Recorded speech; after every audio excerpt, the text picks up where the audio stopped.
playing on the Valve Index, which was released less than 2 years after Skyrim VR.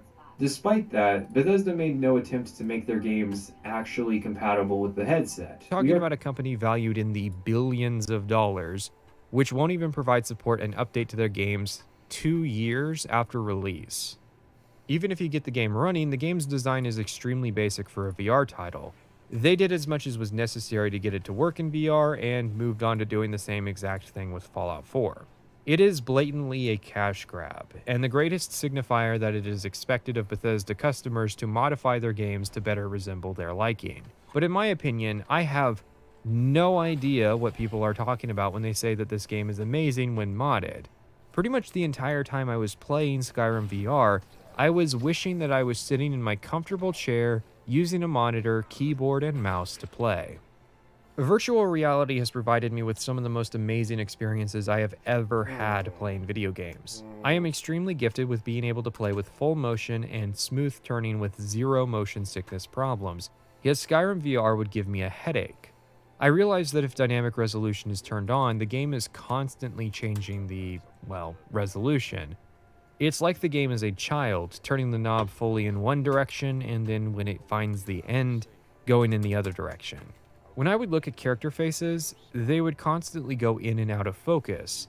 Dynamic resolution is a trick used to maintain a steady frame rate by lowering the image resolution whenever something big is happening. Skyrim apparently is just in a constant state of something big happening, so it's constantly changing the resolution when you have this option on. Another thing is that the LOD distance is turned way down again to buy frames. This made the world look terrible, and the fade distances were also turned down drastically. Have you seen the funny gestures that people do while playing? That's actually a mod. Interacting with NPCs by grabbing them? That's a mod. Does this werewolf mode look cool? That's a mod too. There's a reason you've never seen a Skyrim analysis done in VR, despite the amount of time there has been for one to be made and how marketable it would be. A big part of that is the mechanics. I'll quickly go through the trio of playstyles. Melee is the least fun, even modded. Better systems of melee combat have come out, but even now there is no flawless system. The core of the problem is that in real life, if you hit someone with a sword, there will be a collision. That doesn't happen in VR. Damage is also applied flatly, which makes sense when playing with a controller or mouse, but in VR, damage should be determined by swing intensity. If it's not, there's nothing to stop players from just casually swinging from the wrist. You know how it takes a lot of swings to kill stuff in Skyrim?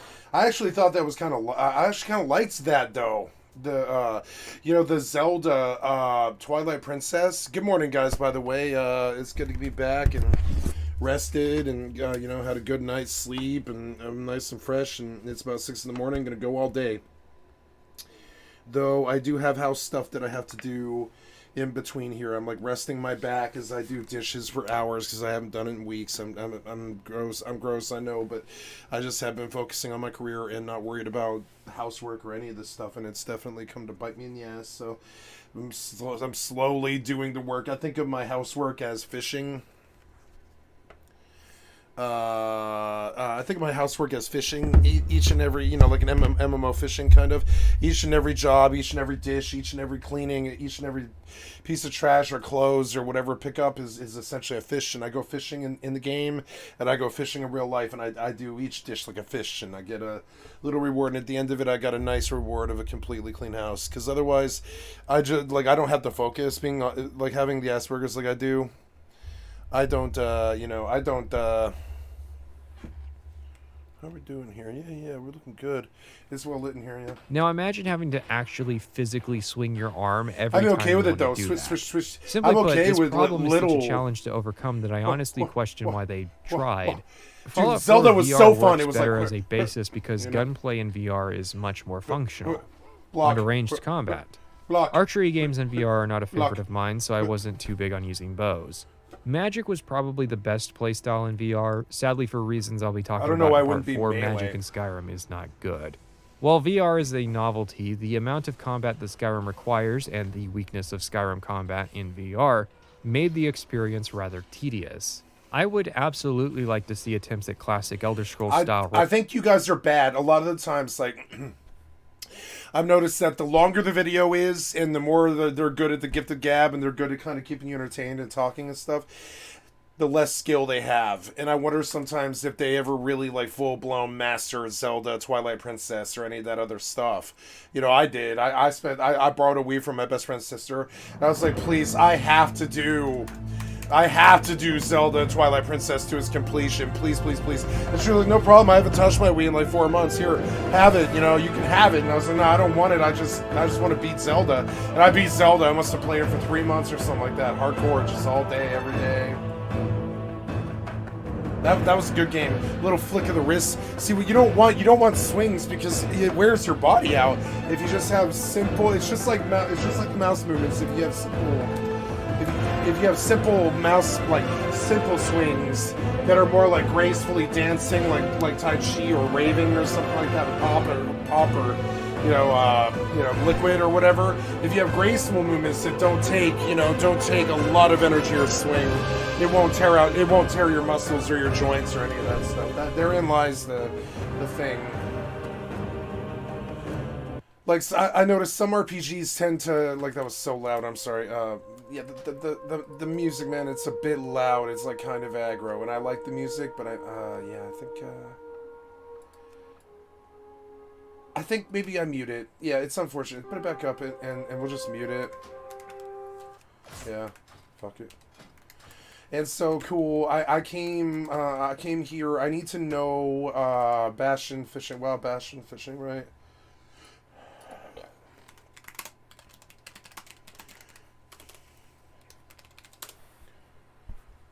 The profession, right? The Silver Gear Pike, right? But according to the guide, right? Blah blah blah. I know all this, but I'm looking for Lithium Thade, much rarer. Lithium Thade is what I'm looking for. It can be caught in all 4 zones. Most rarely caught fish.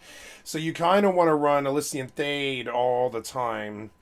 Are using Necrolord's Abomination stitching recipe, barrel of fish. Allows cover. That's good. Barrel of fish as a fashion accessory.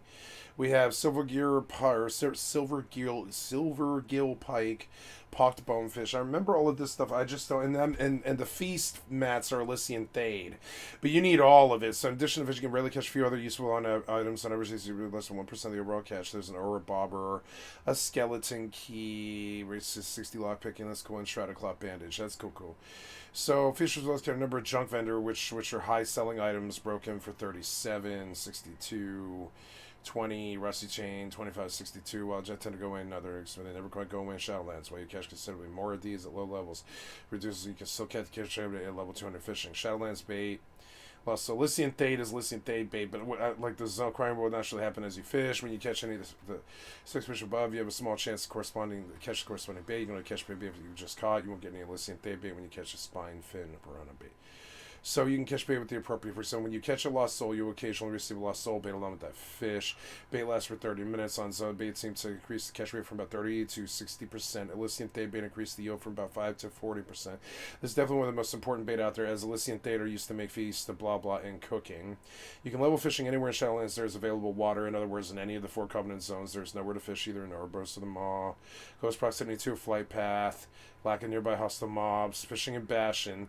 Zone fishes silver gill pike is easiest zone to find for good fishing spots, as there are many safe areas with deep pools. 2 of my favorite places are as follows. Purity's Reflection is a pool halfway between. Okay, so Purity's Reflection. Where am I in the zone right now? I am up about middle of the zone west, and they're talking about way up here. Firstborn's Bounty or whatever. Yeah, like, no, they're talking about, oh, is it, no, it's not,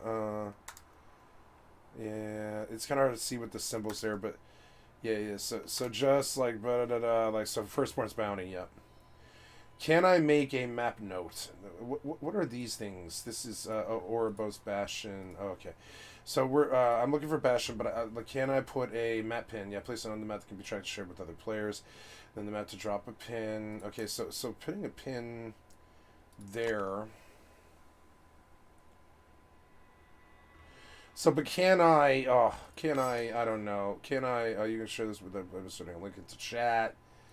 So, oh yeah, cool. I can, oh cool, that is cool. So I guess we do go, like, and there's my fishing goal. That's good.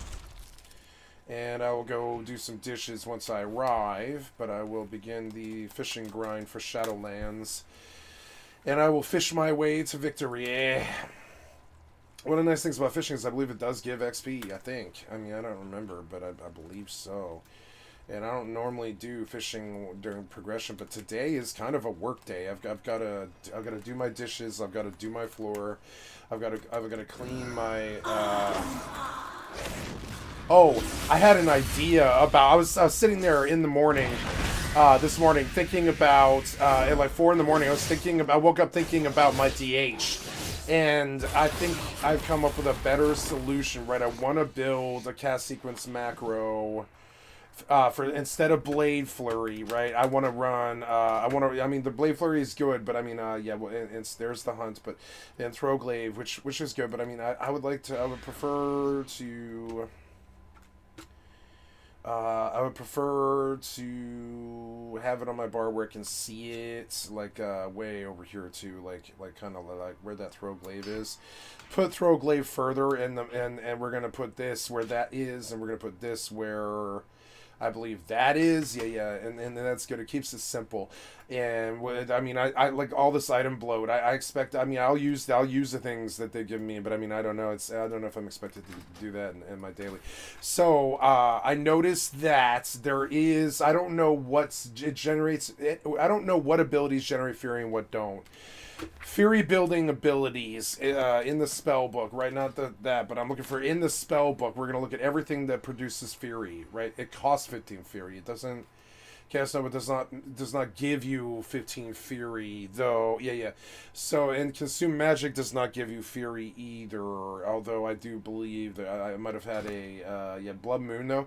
But what it does do is give me it does give me Blood Moon as a passive. Yeah. So I should open Consume Magic, but I don't know if like can I Consume Magic? Where is Consume Magic? It should be on my bar somewhere. But a Control Q. So I need to know something about combat. Like, so this thing, it doesn't have a buff. My thing is, can I Consume Magic you? Yes, I can. And then, according to this, I get a buff, the Blood Moon, right? So, I technically, I do run, like an I-beam macro. Right? Yeah, it's a little bit dead without the Blade Dance, but I mean, yeah, like, I want to, yeah.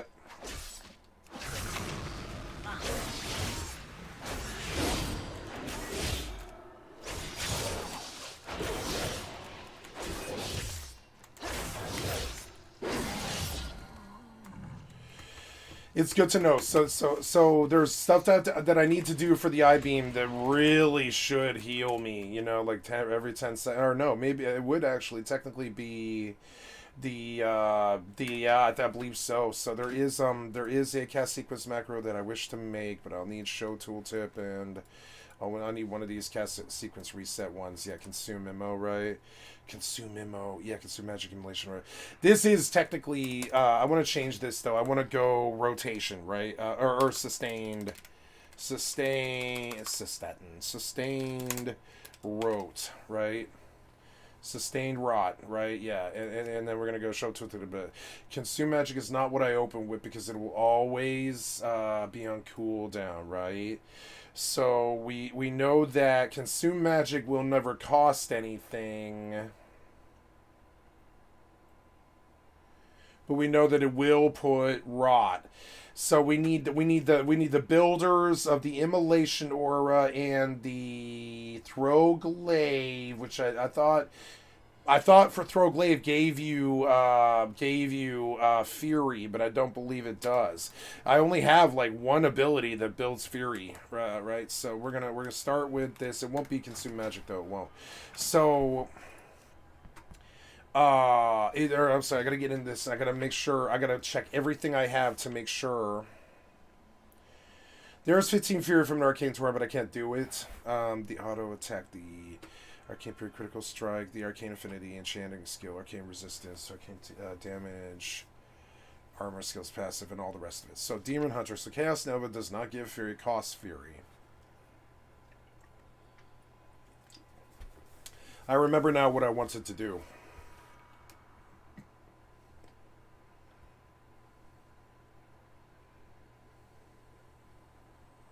I remember now.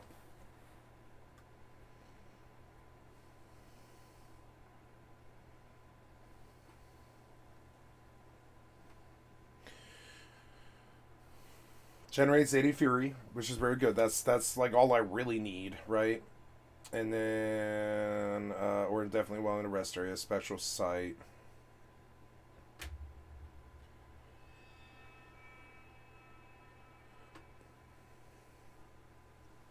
I wish I could get the hunt faster, but I can't. That does not build Fury. Vengeful Retrieve, Chaos Brand, Damage Brand, so increasing magic taken by 5%. It was again where you're in the apex of your first jump, and then the Havoc stuff, which is Blade, Dance, Cost Fury, Blur. I should technically run Blur every time that I run. I don't know. The Blur is something that I'm neglecting very badly, because I like the auto blur. But I mean, I have Nether Walk, which. Or maybe I don't. Do I not have Nether Walk? I don't have. Oh, Cover of Darkness. No. Nether Walk. God damn it. Oops. Detainment. Rain from Above. Chaotic Imprint. Okay. Reverse Magic. Removal Inhibitor. We send them back to the original. Cleanse by Flame. And dispose all magical effects on you when cast. So that Cleanse by Flame has to be on my bar. The Metamorphosis has to be on my bar, and I want the Blood Moon. So, but there is nothing here about What am I looking at here? It was there was something about the like the blur, right? The blur. So I don't have. Oh yeah, I need Netherwalk, but I don't apparently have the points spent in it. I guess no. I don't. Oh no, I don't have Netherwalk, and I didn't buy to it. So technically, the most important defensive. Oh, what did I do? No, I didn't do anything. Did I? Okay. The most important thing in this chart actually is that auto defensive. When I'm in blur, 50% reduced cooldown puts it down to 30 seconds. It's so fucking powerful compared to Netherwalk that I don't know, but I want that Netherwalk. I really do. It's 1 point, or no, I'm sorry, it's not 1 point, but it's like what, 2 points? Yeah, I can't reach it any other way. I'll have to put 2 points that I just don't have somewhere else. Oh yeah, that I don't like the serrated glaive. I mean the real damage is probably there, but I would prefer defensives, right? So Fell Rush damage increased by double. I don't care about that. I want 1 in you, right? Oh, I have to put 2. Son of a bitch. The Trail of Ruin is good, but Fell Eruption is something I definitely want. The looks can kill. Yeah, that guy's really important, and the Blind Fury. Restless Hunter and Furious Gaze. So it's what else can I lose here? I can't lose anything else. It's so annoying. I need that Netherwalk, and I guess I just didn't get down this chart as far as I thought I did. I didn't get down as far as I thought I did. I need that. I don't need the Netherwalk because it's on a really abysmal cooldown, whereas the amount that Blur actually does. Oh, not the Netherwalk. The Desperate Instincts, yeah.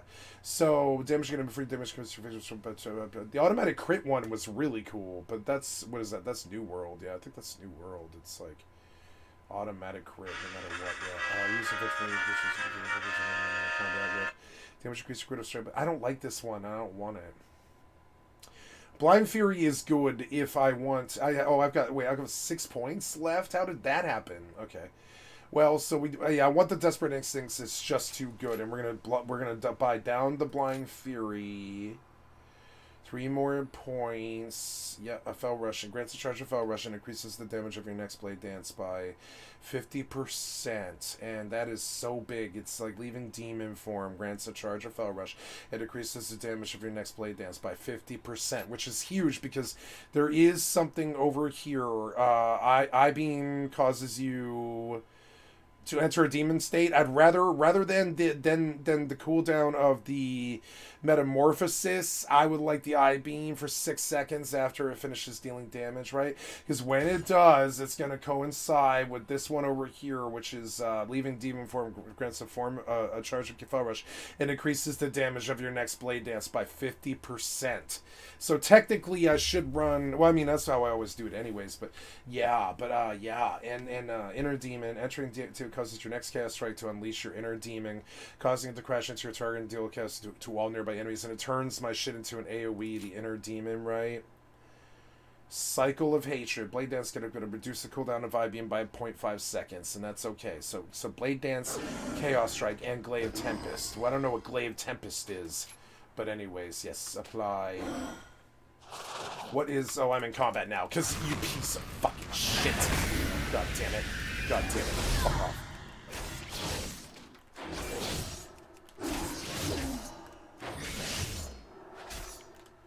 Come on, man, hurry up. It's taking forever. There. So, okay, good. So, first of all, get me away from, like, occasional combat. There we go. And, what's that? What is that? That is my Fellfire Haste. Movement speed increased by 10%. Fellfire Haste, but no, no. What is that? What is that thing above my head? What the fuck? Oh, I-Beam ready now, okay. So what are we talking about here, though? What are we talking about here? It's something to do with the zone. The zone is... Like, somebody's watching me in the zone, I guess. Oh. Wait. No, something about... Yes, yeah, something about, like, here. There's some kind of RP thing here that weirded me out. I was like, what the fuck is that, man? So, yeah, so we're going to go away from the combat to this road right here. And I have some work to do. Still got some changes to make, right? Yeah. And we made some changes. So when I enter demon form, I will enter for 6 seconds. I enter demon form. Leaving demon form grants a charge of Fell Rush and increases the damage of your next Blade Dance by 50%. So, and every time that I-Beam causes you to for 6 7 finishes dealing damage. See, because yeah, I-Beam, after it deals damage, yeah, so it's really good. So it's good, but we're out of points and we're almost out of levels too. We got like what, 4 levels to go. I hope it's enough. So, anyways, I don't know where this spec's going to end, but I do know the rotation that I want. So first, it will always be... Oh, what was this? This was sustained... Not sustained, but sustained rot. Sustained rota. So, we open with... Immolation Aura. I think. Yeah. Immolation Aura, right? Which is a 28-second cooldown, right? Immolation Aura. And we start building this right? Then we run the stun, which is a Fell Eruption. That's on a 30-second cooldown. Fell Eruption, right? That's the 4-second stun. Then we run I-Beam.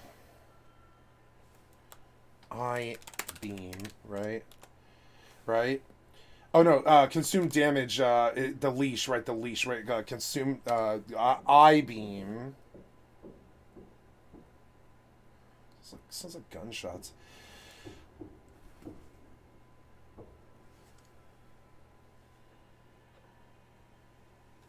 Gunshots. No, it's not at me. So, Fell Eruption, I-Beam. Consume magic, right? Will run my leech for 5 seconds while I wait for my blade dance, right? Blade dance, right after I-Beam ends, consume magic, blade dance. Right? Blade dance, yeah, consume magic, blade dance.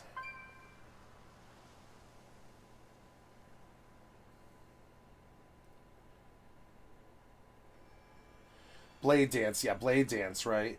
Then I want Consume Magic, Blade Dance, and I have no other... by that time, I should hopefully have enough for the Chaos Nova, which is on a 48-second cooldown.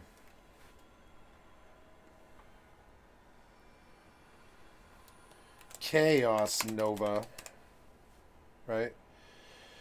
Chaos Nova, and then Chaos Nova, which is the stun, right?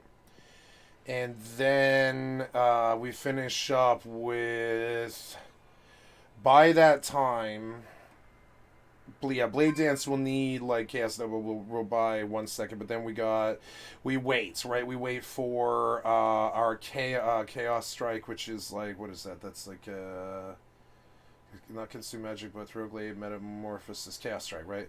Chaos Strike, which, yeah. Oops, Chaos Strike. Chaos Nova. Chaos Strike. Chaos Strike, and we wait. We wait for this thing, right? Yep. And Chaos Strike, and Chaos Strike. Chaos Strike, right? And then eventually my Blade Dance will be back up again.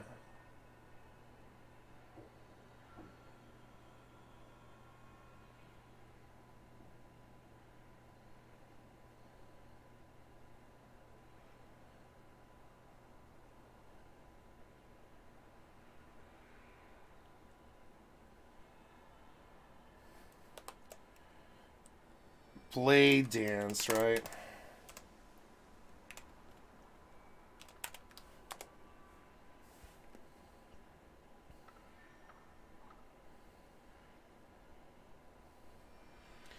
And then repeat. Chaos Strike. Chaos Strike, Chaos Strike. Blade Dance. Chaos Strike, Chaos Strike, Chaos Strike. Blade Dance. And at the end of it, I would say we're ready for Immolation or yeah, like, let's see if we can fit the end of it again, and see if I stumble on the really crazy. Like, Consume Magic, Blade Dance, Chaos Nova, Chaos Strike, Chaos Strike, Chaos Strike. Consume Magic, right? Consume Magic. Right, Consume Magic, right? Blade Dance, Chaos Strike, Chaos Strike, Chaos Strike, Blade Dance.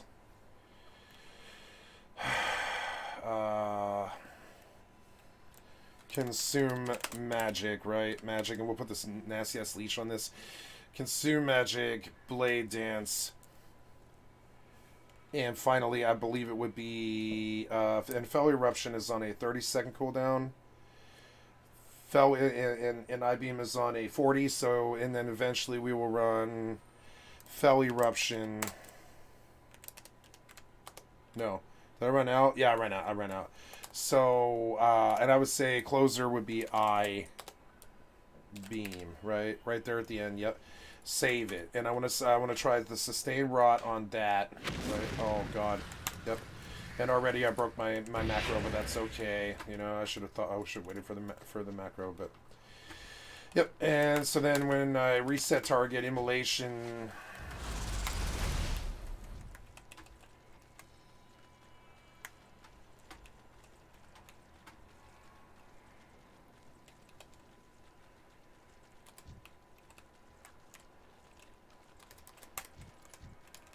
So that's very weird because you have now essentially.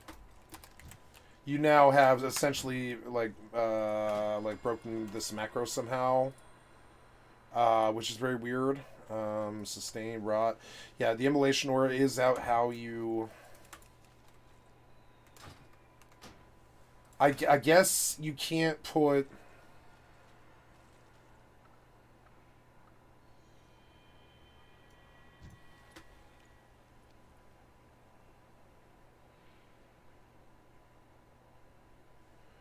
I guess you can't put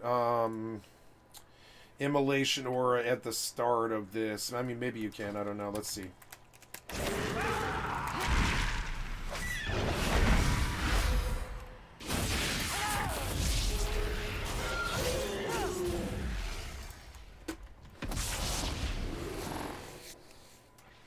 I don't know. It doesn't seem to really work, but oh boy, does it, like, definitely work. It, like, works. And so, and then the other one.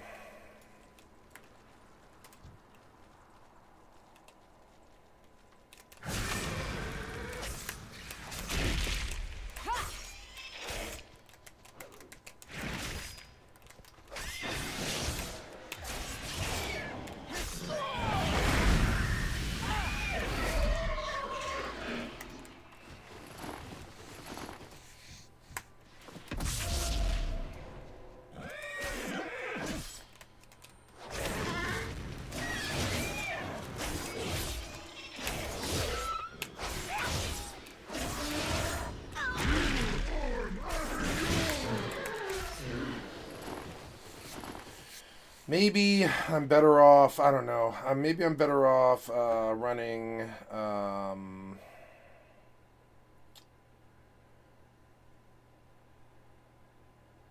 like, we know that technically I should always have the...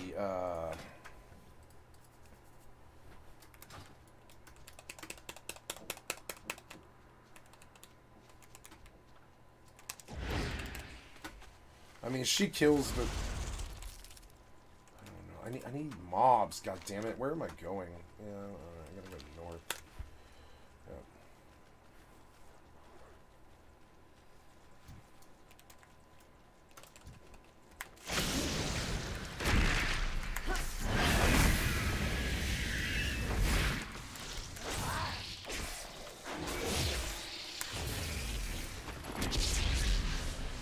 So I think it could end there. I don't need. I'm learning. So I don't believe I need all of that. Immolation Aura, Fell Eruption, Eye Beam, Consume Magic, Blade Dance, Chaos Nova. Right, Chaos Nova. All the rest of it, right? Save as my sustained, right? And then all the rest of it is essentially waiting for. What happened there? I had a... oh god, I got Consume Magic on. Yeah. Anyways, whatever. That's fine.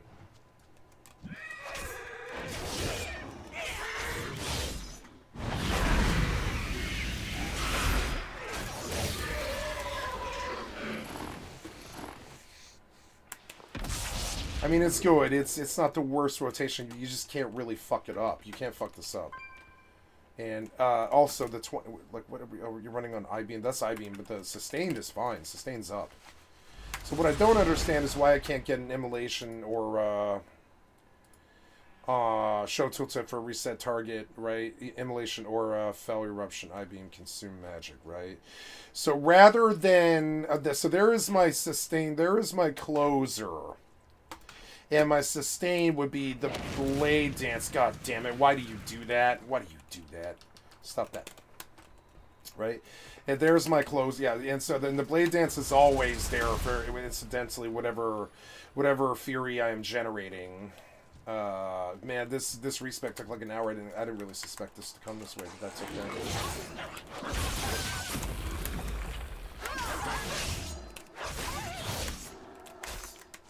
Alright, here we go. Oh, closer.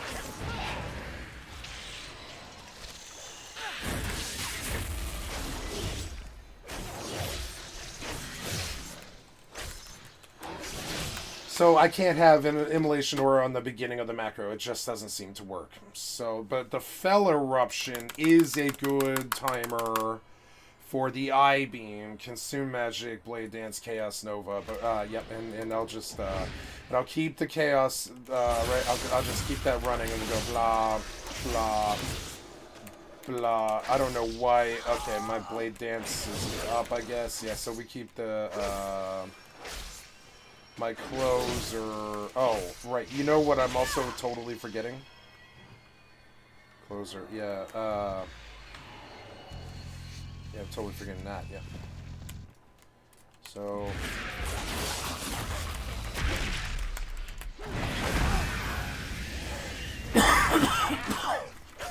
yeah, I can't have the Blade Dance in there. Or the Chaos... like, I'm learning. I can't have the Chaos stuff in there.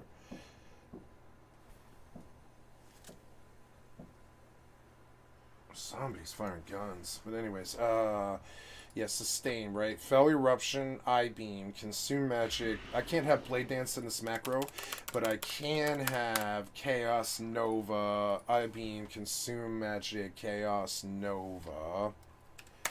And we will end with a Chaos Strike, right?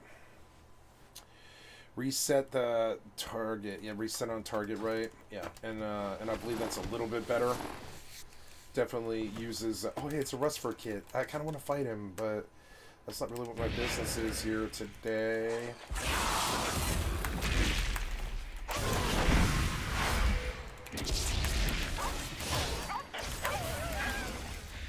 That's it. That's closer to what I want, you know? Yep. Looking good to me. A little bit closer, you know. I try to make it in macros, try to write the macros perfectly, so that it just plays like a smoothly run rotation, right? Smoothly run rotation, and figure out what works and what doesn't, and try to get these custom made macros that just make this fucking class pwn face. You know. So did I pass? Yeah, I passed my.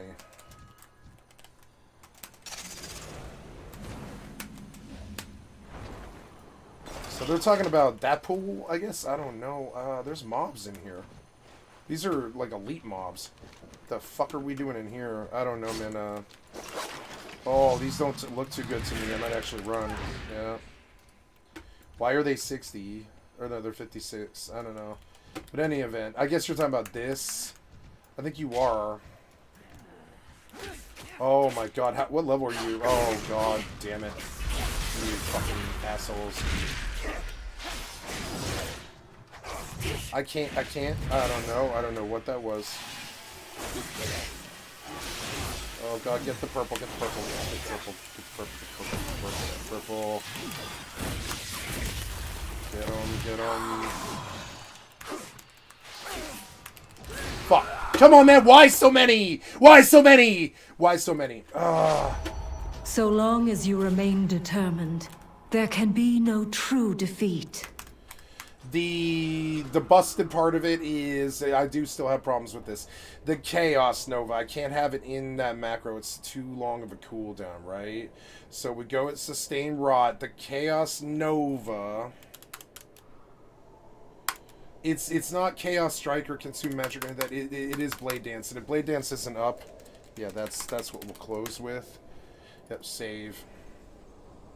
1, 2, 3, 4, 5, 6, 7, 8. Rather than target, I would like you to reset every 8. And just see if that serves me better, a little bit better. Yeah, and then and then we just open sustained. I mean, I don't like how you have the sustain for why is that okay, what is that? There you go. Fucking piece of shit. Why were you doing that? Anyways.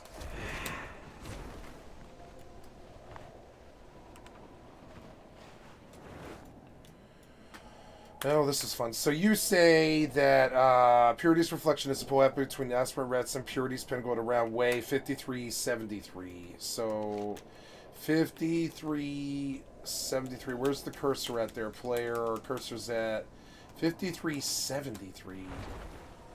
5373 near Sage Haven, 4232.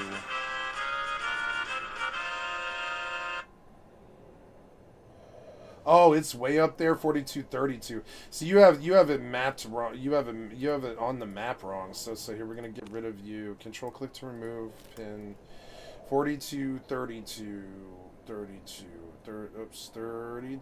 4232 would be right there, I guess. Yeah, so that's okay. Went to the wrong place, and that's my fault. You know, it's okay. Looking for pools, because the treasure out of this stuff is sometimes really good.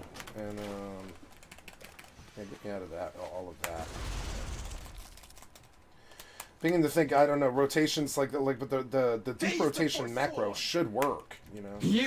It actually should technically work. It's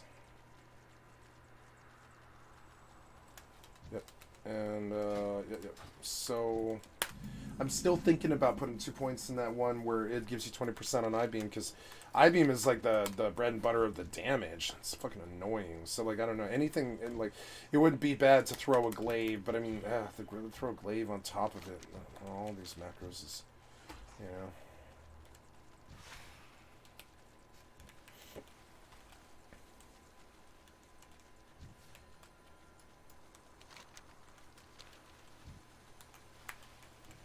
So you say north. All right.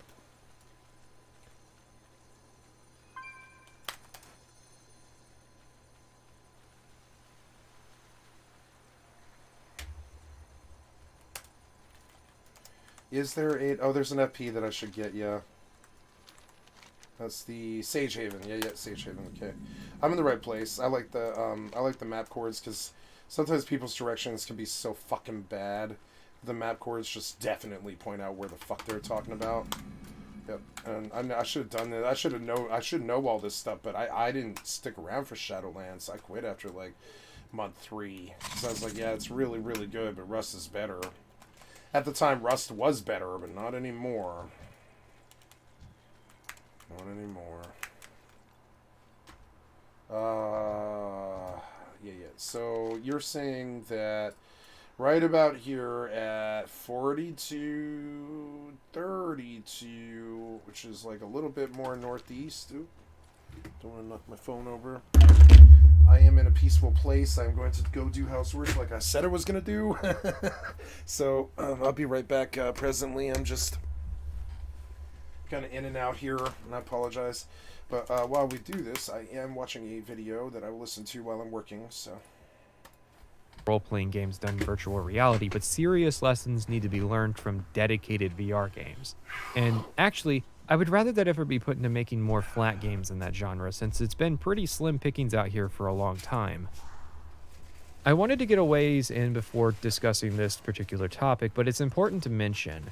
At a few spots in the video, I'm going to be discussing points made in other Skyrim videos. I tried this idea out with Oblivion, and it was great. It's not really responsible for ballooning the length of the overall product, though. If you cut all of it out, this video would still be longer. Back in November, I took the time to watch almost every Skyrim video ever made. However, I streamed this process in addition to a number of articles and interviews I was researching. I think what surprised people was how often I was defending Skyrim, but in reality I was simply putting stress on people's arguments in order to test them out. The stream series immensely improves the videos I do them for, and not just in the easily observable way of giving me arguments to counter. For example, it's a good reference for what the level and amount of gold a full playthrough of Skyrim typically gives. It's a perspective of what people will commonly do in their playthroughs. Rather than guessing what these values would be, now I have more data points. There are 1,000 other invisible ways that doing this has made the videos better, mostly because I was able to wholesale plagiarize entire sections from other creators. I have not actually written anything original in this video. It has all been copied. Alright, and now to check the comments section. Jokes aside, I mention this because I don't want people to get caught off guard when I talk about other videos and creators, but yes, I consider each step in my Elder Scrolls series to be a massive step up, and in part that is because I have studied the failures of other videos and trying to craft my own.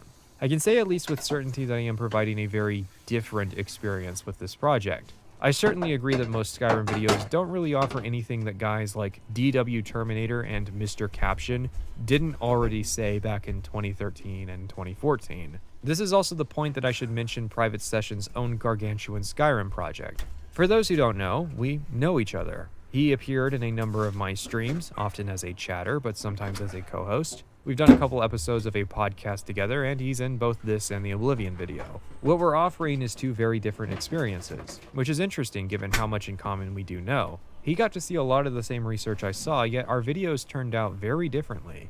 That's why I firmly believe there is no such thing as topic oversaturation, because despite being similar in many ways, we were still different enough to provide unique experiences. His video is very good, and I say that outside of nepotism. I would also rate Kretosis and G-Man Lives videos highly.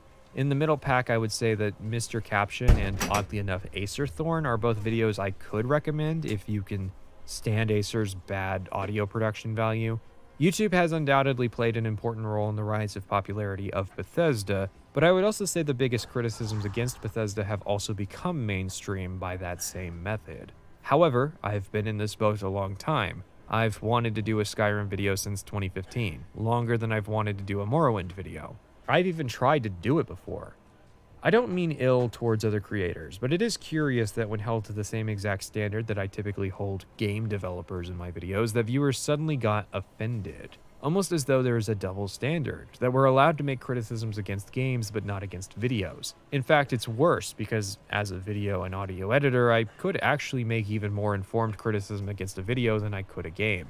I am not one of those people who think you need to have a college education and 5 years experience in the industry just to share a minor opinion about a game on Twitter. Everybody brings something new to the genre, and I'm a fan of this style of content. but we are a few years past bloated in this space. Undoubtedly, my Skyrim video will be dismissed for bringing nothing new to the table, simply by the topic, title, and thumbnail without a single second of runtime being played to evaluate if that is an accurate opinion. This speaks to a problem that there just aren't enough video analysts taking pride in their work. There have to be several boring Skyrim analysis videos for people to be of the automatic opinion that another one must be continuing that pattern.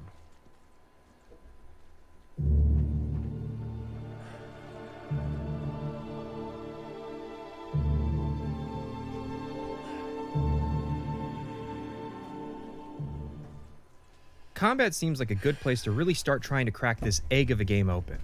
This is the debut of my Legendary Edition character, Shoring Hardheart, a Nord whose name nods to the leader of the Morrowind Fighters Guild. This playthrough was the one where I played the original version of Skyrim, so if things look a little desaturated, that's because Shoring has seasonal affective disorder. If the player follows the natural flow and insistence of Skyrim, you will eventually head out towards Whiterun, where you will encounter this event.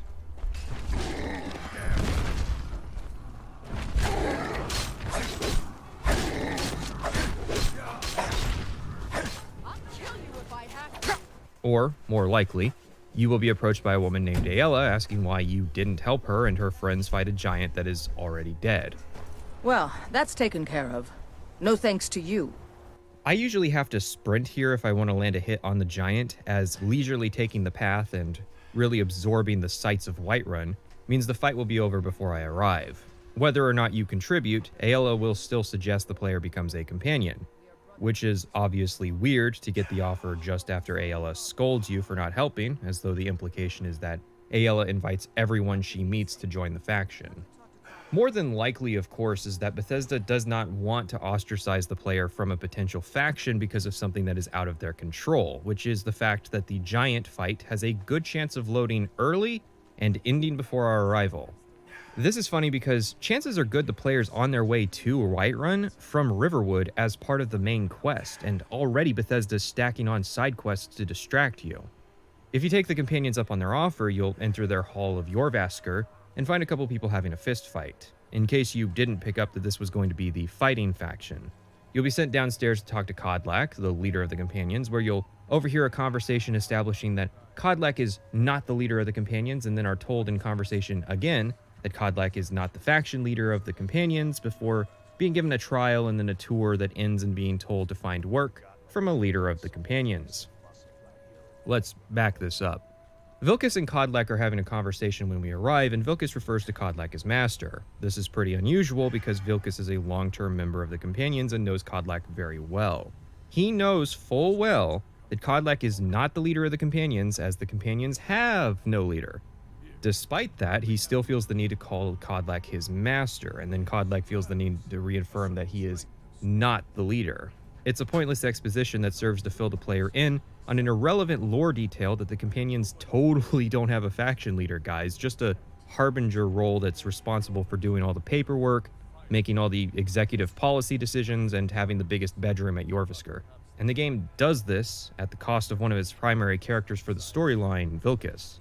Which is pointless because 1, our conversation with Kodlak reaffirms that fact, and 2, the game does little with this information. I guess it's just a way for Bethesda to sidestep the old criticism of faction leadership positions being meaningless by saying that the player technically isn't the leader of the companions since they don't have one, but that's dumb because the Harbinger rank is totally a leadership position considering that all the rules of the companions were established by past Harbingers.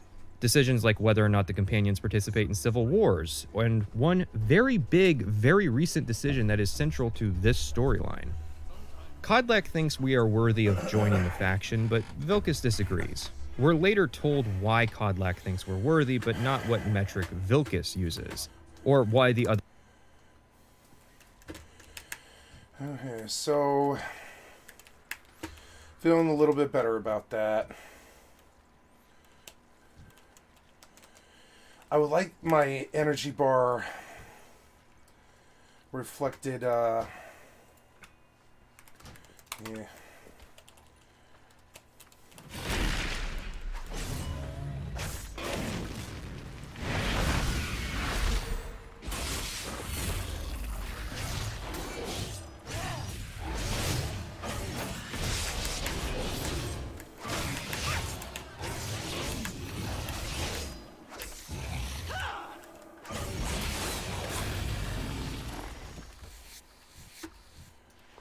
Okay, good. So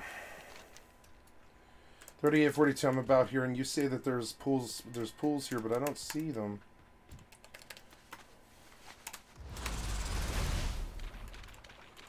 Pools here. I don't see them. So what does he say? He says...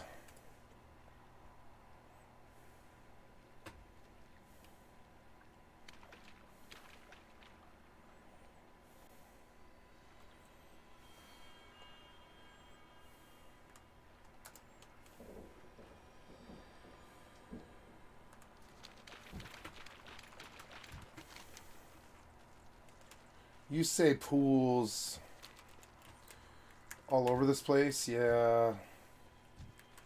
I don't have a fish finder yet, which is part of the problem. I maybe should have popped in Mulgore along the ocean and fished up pools until I had fish finder, because I am not seeing pools here. Not that I really care. I don't really care. So now we're north of Sage Haven, as he suggested. There's several pools along the road, deep pools, right? With, oh man, that's kind of weird, yeah. It's a beautiful place, but yeah, like, that was it. That's what they were talking about. That's a pool. But they're talking about, like, I don't know, maybe they changed this. Pools are good, though. Pools are where the real loot is. And I just don't, I don't see them here. I don't know what it is they're talking about. Like 32, if we go south, right, yeah, to like 40, 32, was it? 42, 32. So we go, yep, 43, 32. You say there's pools in this water, but I do not see evidence of that. Not at all, not at all. So, I don't know, man, I don't see it, so I don't see evidence of that. So, I believe I am going to fish here, but I just don't, you know, man, I don't see what I was hoping to find. But in any event, the carp's annoying. I want to cast that someplace where I'm not being interrupted. So yeah. So okay, first of all, we want that. We want that. We want that. Right. Yep. And then that put my weapons away, so I need those situated. Weapons are away, but I don't know where they stuck them.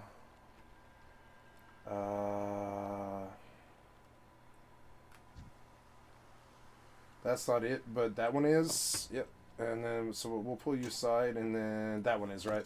So we'll pull these aside, right? And we'll go... DD is that guy and that guy. Yep, Ceremonious Rapier, right? And Rapier, excuse me. And yeah, and we save this. Yes, we would like to save that. And when I'm going to do new set, fishing, right? And the DD set, I don't like how it's blocking my bar. I would like you to unlock that, but I don't know. Oh, I guess you can't. You got to go edit mode. Oh my God, there's so much shit. So now edit mode, right? World Quest Tracker is annoying, and I believe it is causing some issues, so we will go into add-ons and just kill World Quest Tracker. I'm not sure the game works like that anymore. We're going to reload UI here and get rid of those. There's so much work to be done. It just never ends all day, every day. I don't know why. I mean, I know why, but it's just like, I don't know, man. It's not easy, this. It's never ending. The rotations, the macros, the gear, the time, the fishing, the effort. I don't want it to end. I just, like, you know, it's a busy world, you know. It's a busy motherfucker, like, for real.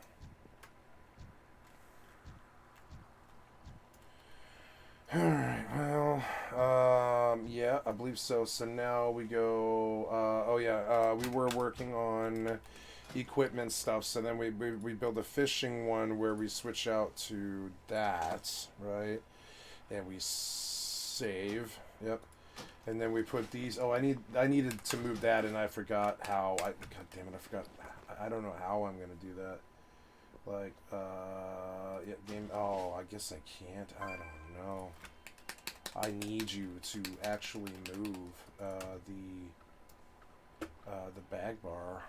Why is it not here? It's actually crazy, man. It's I don't know. Maybe I can. Wow, that's fucking crazy. You actually really can't. Edit mode. That's really dumb. I like this new system, but you guys, like, there's some obvious stuff that you easily could have fixed.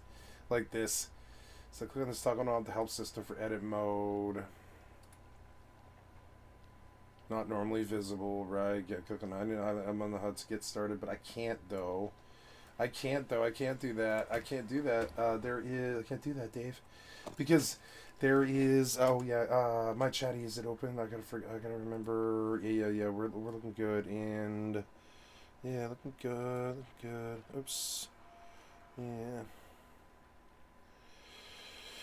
Okay. And so yes, and so we need those equipment things on DD and fishing, right? Which is like demon blades and DD and and fishing, which settings change name icon to, I don't know, I want something reflecting fishing, which I don't know. Let's go look at fucking, there are so many icons in this, Jesus, man.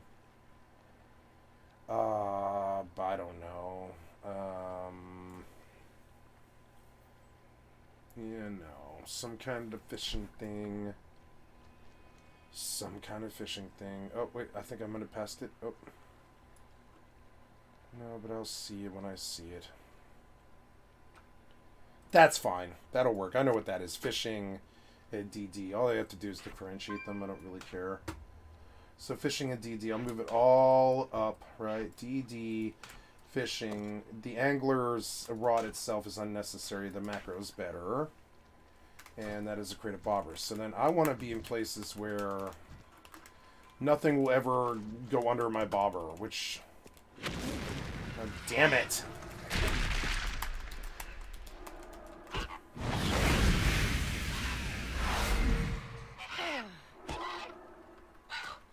Must have... Oh, right.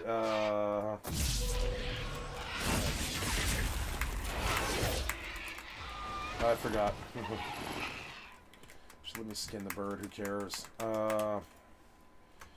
Yeah, I mean, I believe that's good. God damn it. I'm kind of getting sick of that a little bit. The consume magic, I don't want it down there. I want the disrupt, right? Yeah, I want the disrupt on that, and I'll be like, yeah, and that's my kick, right? And I don't know, the immolation aura, while it's good, it's, you know, whatever. So then we pull out the fishing set, and then we go control. Oops, no. Oh, what was that? That was shift middle click. Yeah.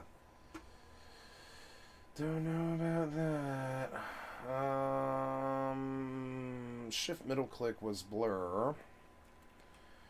But technically... Oh, blur I don't ever have to worry about again because I went passive with it. So it's good to know when it's running.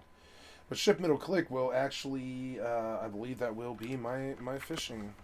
Fishing, right? Yeah, I believe so. Shift middle click? Yeah, I think so. But I don't really want that on my bar right there, but okay.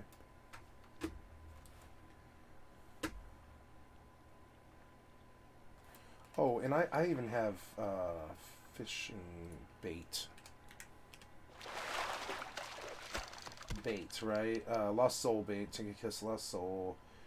Iridescent. Silver Gill Pike for 30 minutes. So we do use the bait, right? We use the bait. Yep. And then we go back up and we go... Oops. No, that's wrong. I want you over here, and I want to take the layout. No, wait, no, layout, edit mode, and come here, and I want you to quick keybind, control, yep, and there we go, and we're doing a little bit better on things. Control F, I don't have to worry about min-maxing blur. Netherwalk's off of the whole thing. The hunt is good. You know, gotta remember the hunts, right?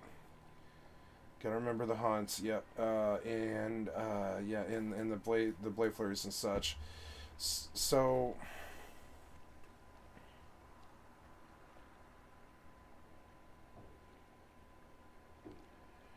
something that should be on my bar isn't on my bar, and that is my I-beam.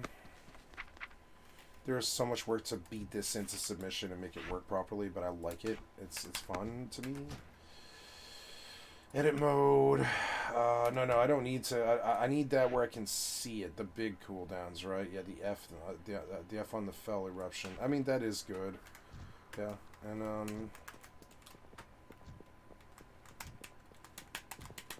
and the control on the shift F is my Chaos Nova, which costs 15 Fury, right? Yep. And so, actually, I would like to take off. Oh, I can put. No, I mean, I'm gonna need F for Trinket. I mean, it's the only button I'll ever really be used to on it. So what's this? It's a Fell Eruption, which doesn't need to be charted very much. As it is, it's going to be used in the macro.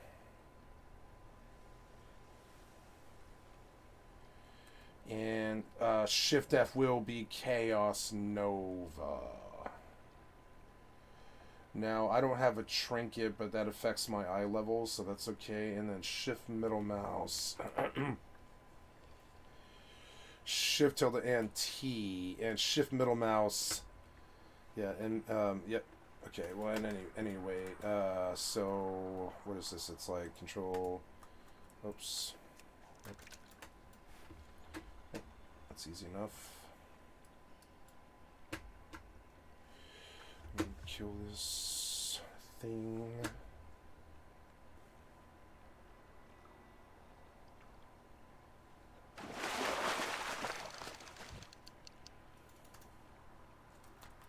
Oh, glove. My baits. I want the buffs to be bigger. But my layout is a little bit weird. So like the buffs. Where's my cast bar? That's the encounter bar. But where's my casting bar? Where the fuck is that? What? Where is my casting bar? Encounter bar. Debuff frame. Wow, the debuffs and stuff. Yeah, the debuff frame has been sitting underneath that. That's cute. Wow. So, the debuff frame, I don't really see how that's, like, I don't understand. Like, that's my debuffs, I guess. The debuff frame, though, I don't believe is necessary. The buff frame. The buff frame's nice, but the buff frame itself is not big enough. 17 buffs. I think I'd probably be more like happy with like 10, right?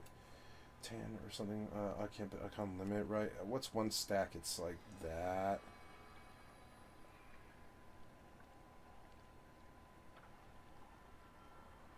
Wow, it takes so long to wow, and then the icon limit is, oh wow, it's such a weird. Anyway, I kind of want that bigger, but I mean, I don't know where I'm gonna put it. It can't. It's just too big. That's far too big. So yeah, we'll put you right here, I guess. Yeah. Save. That can go off my bar. Where's my casting bar? You know, like I'm gonna make something like these leather arm guards or whatever. Yeah, 100. Like, yeah, 134. I mean, that's kind of a waste, but maybe these desolate scale. No, those are arm guards. So we're gonna make a. That is my cast bar. That's my cast bar. I want it bigger. The bar size is huge, but I want it bigger. Can we lock it to the player frame? Lock to the player frame. Nah, yeah. I would prefer if we had it like right here where I can see that motherfucker, and then we'll move it the buffs over, yeah, like that. Then we save. It's more cluttered but less cluttered, which is good. That TomTom waypoint is TomTom waypoint. Yeah. So we're doing good here. Now I'm gonna get up and fire up this video and do a bit more housework. Other circle members are not consulted about our initiation. Yeah, the leaderless companions faction not only has a leadership rank, but a circle of management level positions where the Harbinger can veto at will. Basically, the companions form into this hierarchy, with an equal number of circle members to regular companions and an equal number of harbingers to initiates, with us being the only one. We start out by sparring with Vilcus to gauge our physical prowess by bashing on his shield. It's established that the player cannot use magic here, but I have had this quest more than once turn into an absolute bloodbath due to buggy scripting.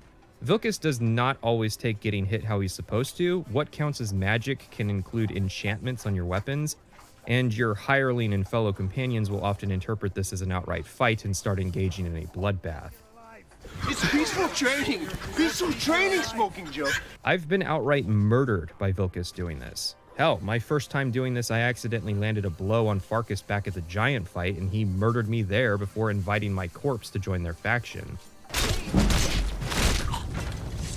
You look strong. Come to Norvasker and be a companion. How is the sparring sequence from the Battlehorn Castle DLC for Oblivion more functional than this?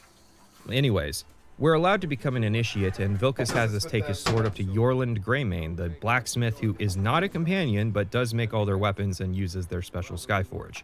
This is mostly to establish that, in principle, nobody in the companions is supposed to be anybody's boss, and that Vilcus is just taking advantage of our newness to make us run errands for him. You'll hear some of the brighter faces around here talk about honor and glory.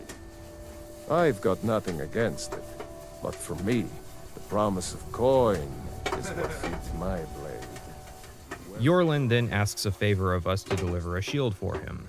While it's an identical FedEx objective, it does make good use of context to delineate that one delivery was an order and the other is a favor.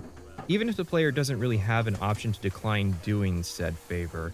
We take the shield to Aela, who is having a conversation with her boyfriend Skior, although I'm not sure if you're meant to actually overhear anything or if it just didn't load, Bethesda's bug and all. They'll ask you if you could take Vilcus in a real fight. This is the part where you fall down and bleed to death. Huh? It's just trick.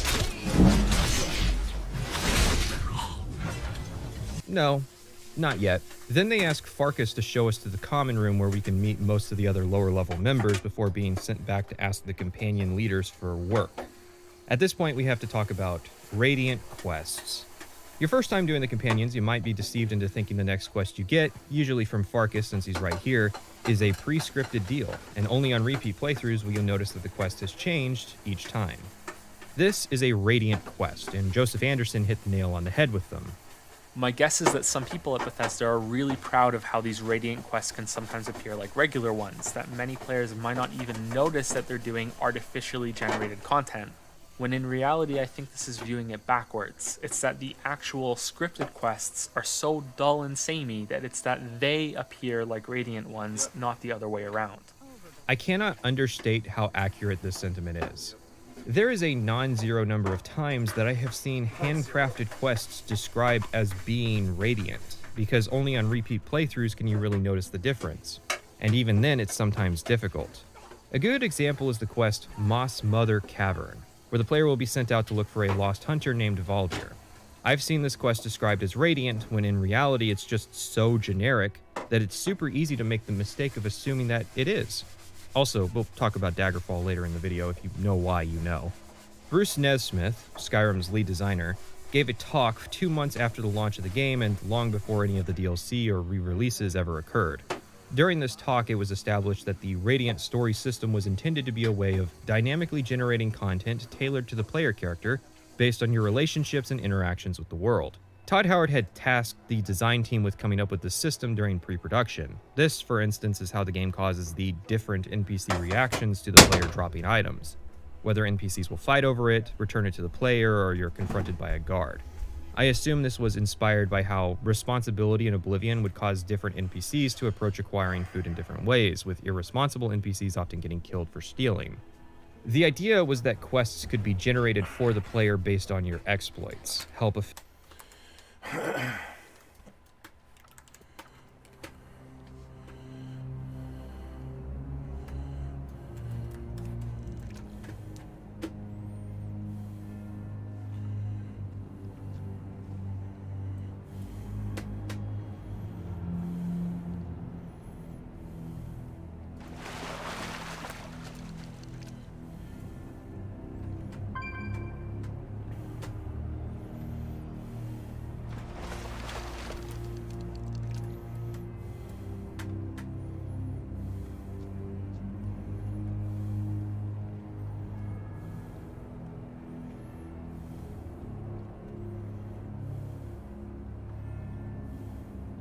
No XP for fishing, huh?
Family and later their daughter gets kidnapped and you're tasked with rescuing her.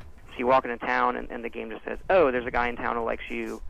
We're going to kidnap his kid who you might have met and put him in this dungeon for some reason you didn't go to, and that dungeon happens to be a higher level dungeon, and so we think you could use a challenge right now, and the reward is going to be this other thing that your character can use.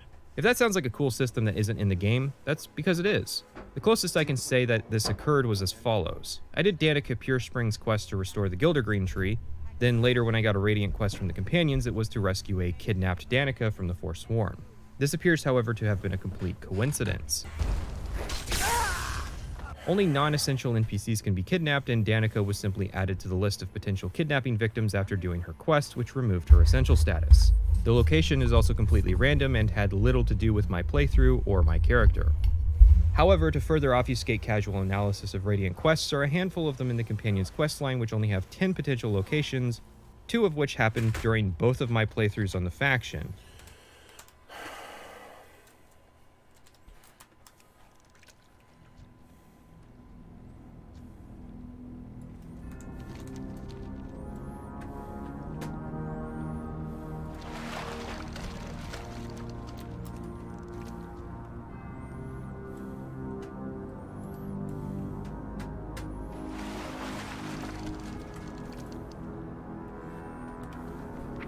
Fuck.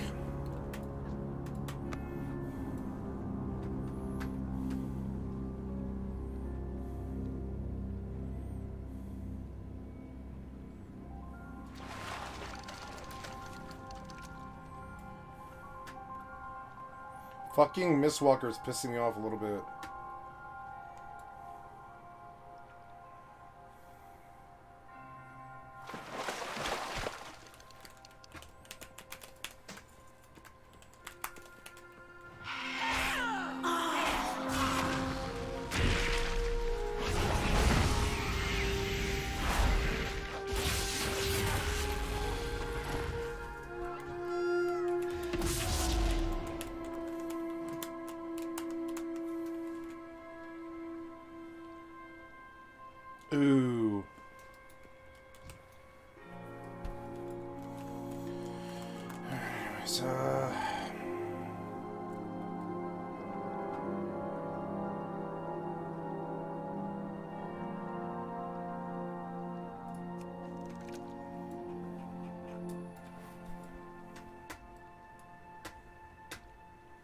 Weird how that shows sometimes, but not other times.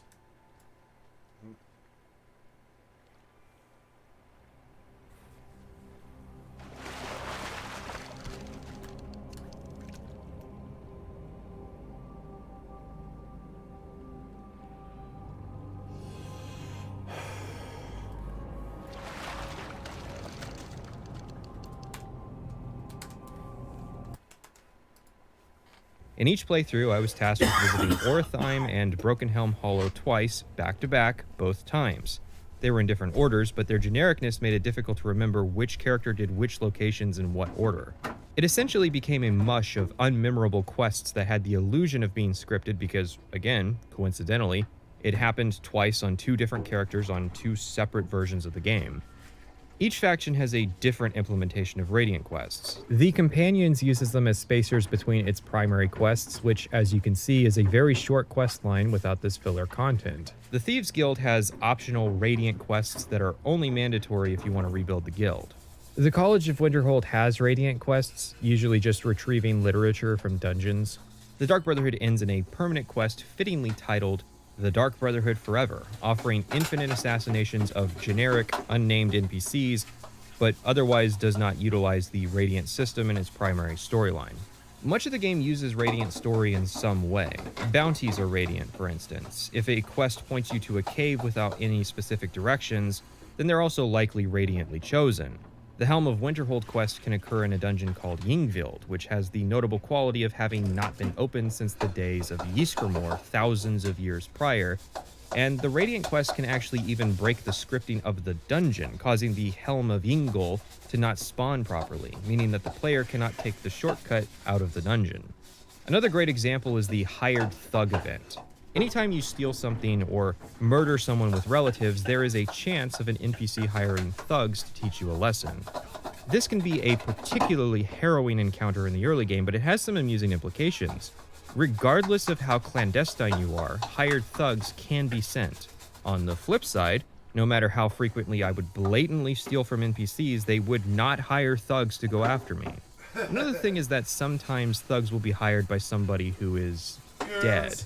One of the vampires you kill during the Dawnguard raid on Castle Valkelhar hired thugs to teach me a lesson because technically they were still alive when I killed their friend, even if they died moments later from a crossbow bolt to the heart. The best part, however, is that there is a random event where the Dark Brotherhood will send an assassin to kill you. This is not a Radiant event, rather it is a random event.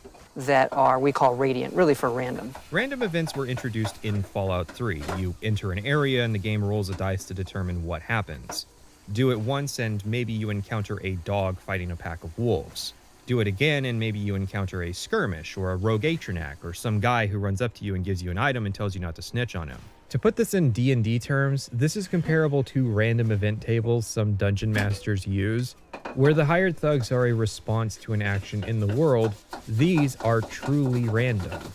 For the longest time, I thought the Dark Brotherhood assassination attempts were actually radiantly generated, as in they were a response to something I had done, and I found it frustrating that you aren't really given any clues as to who hired the assassin to kill you like you are with the thugs. But in reality, nobody hired the Dark Brotherhood. It is a random event. This is a big part of the reason why Skyrim is a deceptively difficult game to review, because casual analysis can make it difficult to determine what is scripted, what is radiant, and what is random. To bring it back to the Companions, Shiorin was given a contract to go teach Alhem a lesson. Yes, this is identical to the Hired Thug event, and I have to wonder why Skyrim didn't incorporate that element into the faction. Maybe instead of generic hired thugs, companions are sent to teach the player a lesson, which could also serve as a way to invite the player to the faction after you defeat them and they surrender. And then when you join the companions, you could replace the companion thugs with the generic hired thugs. The funny part is that this quest has a pool of like 400 NPCs, encompassing most of Skyrim's civilian population, but you have to have visited their hold prior to getting the quest. There's also a bunch of bugs tied to this. If the person permanently resides in a place you have to trespass to reach, you will not be given the correct dialogue and the questline will softlock. Sometimes, if the target dies, even when the player is not involved, the quest will softlock. Some targets will be NPCs who leave Skyrim as part of their quest. The quest is clearly lacking some sanity checking. The player should probably be given the option to forfeit jobs so as to not end up with a quest that cannot be completed. There are also a lot of NPCs who probably should not be on the list of potential targets. The thing is, all of the companions' Radiant quests have bugs that can potentially softlock the game, depending on a variety of factors. Items you're sent to rescue end up being put in inaccessible inventories. Locations you're sent to clear might point you to corpses if you already did the dungeon. NPCs you're sent to help may refuse to talk to you if you kill an animal in their house and then talk to them while trespassing. The Thieves Guild also has a couple uncompletable quests, for instance, stealing an item from a house that gets destroyed by another quest, but it also provides the option to forfeit those contracts. This is a nasty mix of being forced to do these quests, but having the chance of those quests bugging and soft-locking the entire faction for you. Which is actually fine, as the Companions is not only the worst faction in Skyrim, but probably the worst faction in all of the Elder Scrolls games. But think about Radiant quests this way. Morrowind and Oblivion may have both started their Fighters factions with a rat quest, but Skyrim finishes its Fighters faction with infinite rat quests. After doing your Radiant quest, you will be locked out of doing any more, and instead sent on a quest to reclaim a fragment of Wuthrad with Farkas. He will replace whatever hireling we have with us without performing any of their functions, which is annoying. I get that they are literally called companions, but the main reason I have hirelings is to pick up skill books, and, well, Farkas won't pick up this copy of the Battle of Sancre Tor for me. This is our trial, because we technically aren't a full companion yet despite being sent out to do business in the world representing them. This starts as a Draugr crypt, which we are sent to as a scholar recently informed the companions of the fragment's location here. But it's pretty apparent there has been some recent excavation work, and it ends up being an ambush. We're trapped in a small room, and before Farkas can get us out, he's surrounded by enemies, with his back up against the wall. Killing you will make for an excellent story. He then transforms into a werewolf, wiping the enemies out before leaving the room and opening the gate. First off, it's a bit weird that the enemies respect the anime rule of allowing Farkas to complete his transformation before attacking. Realistically, Farkas's transformation should look a bit more like this.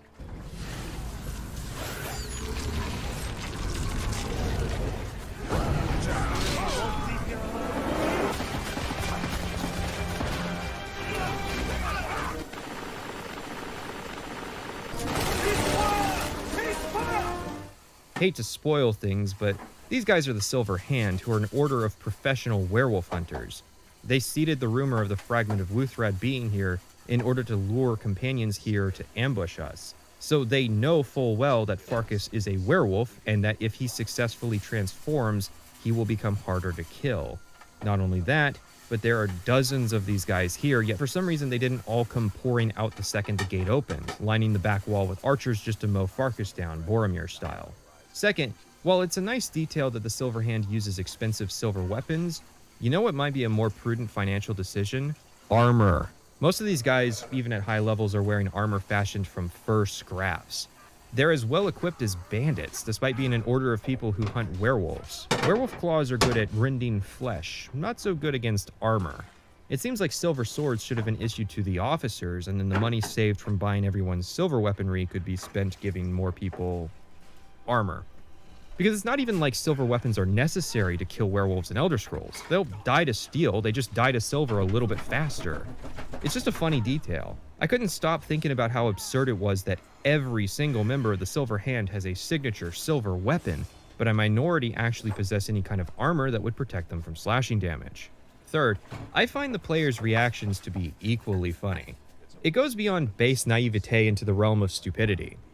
Even if you have done Hircine's quest that primarily involves a werewolf, the player character will not recognize the form, nor show an appropriate level of concern. A man, practically a stranger to us, just turned into a giant monster and murdered 4 people.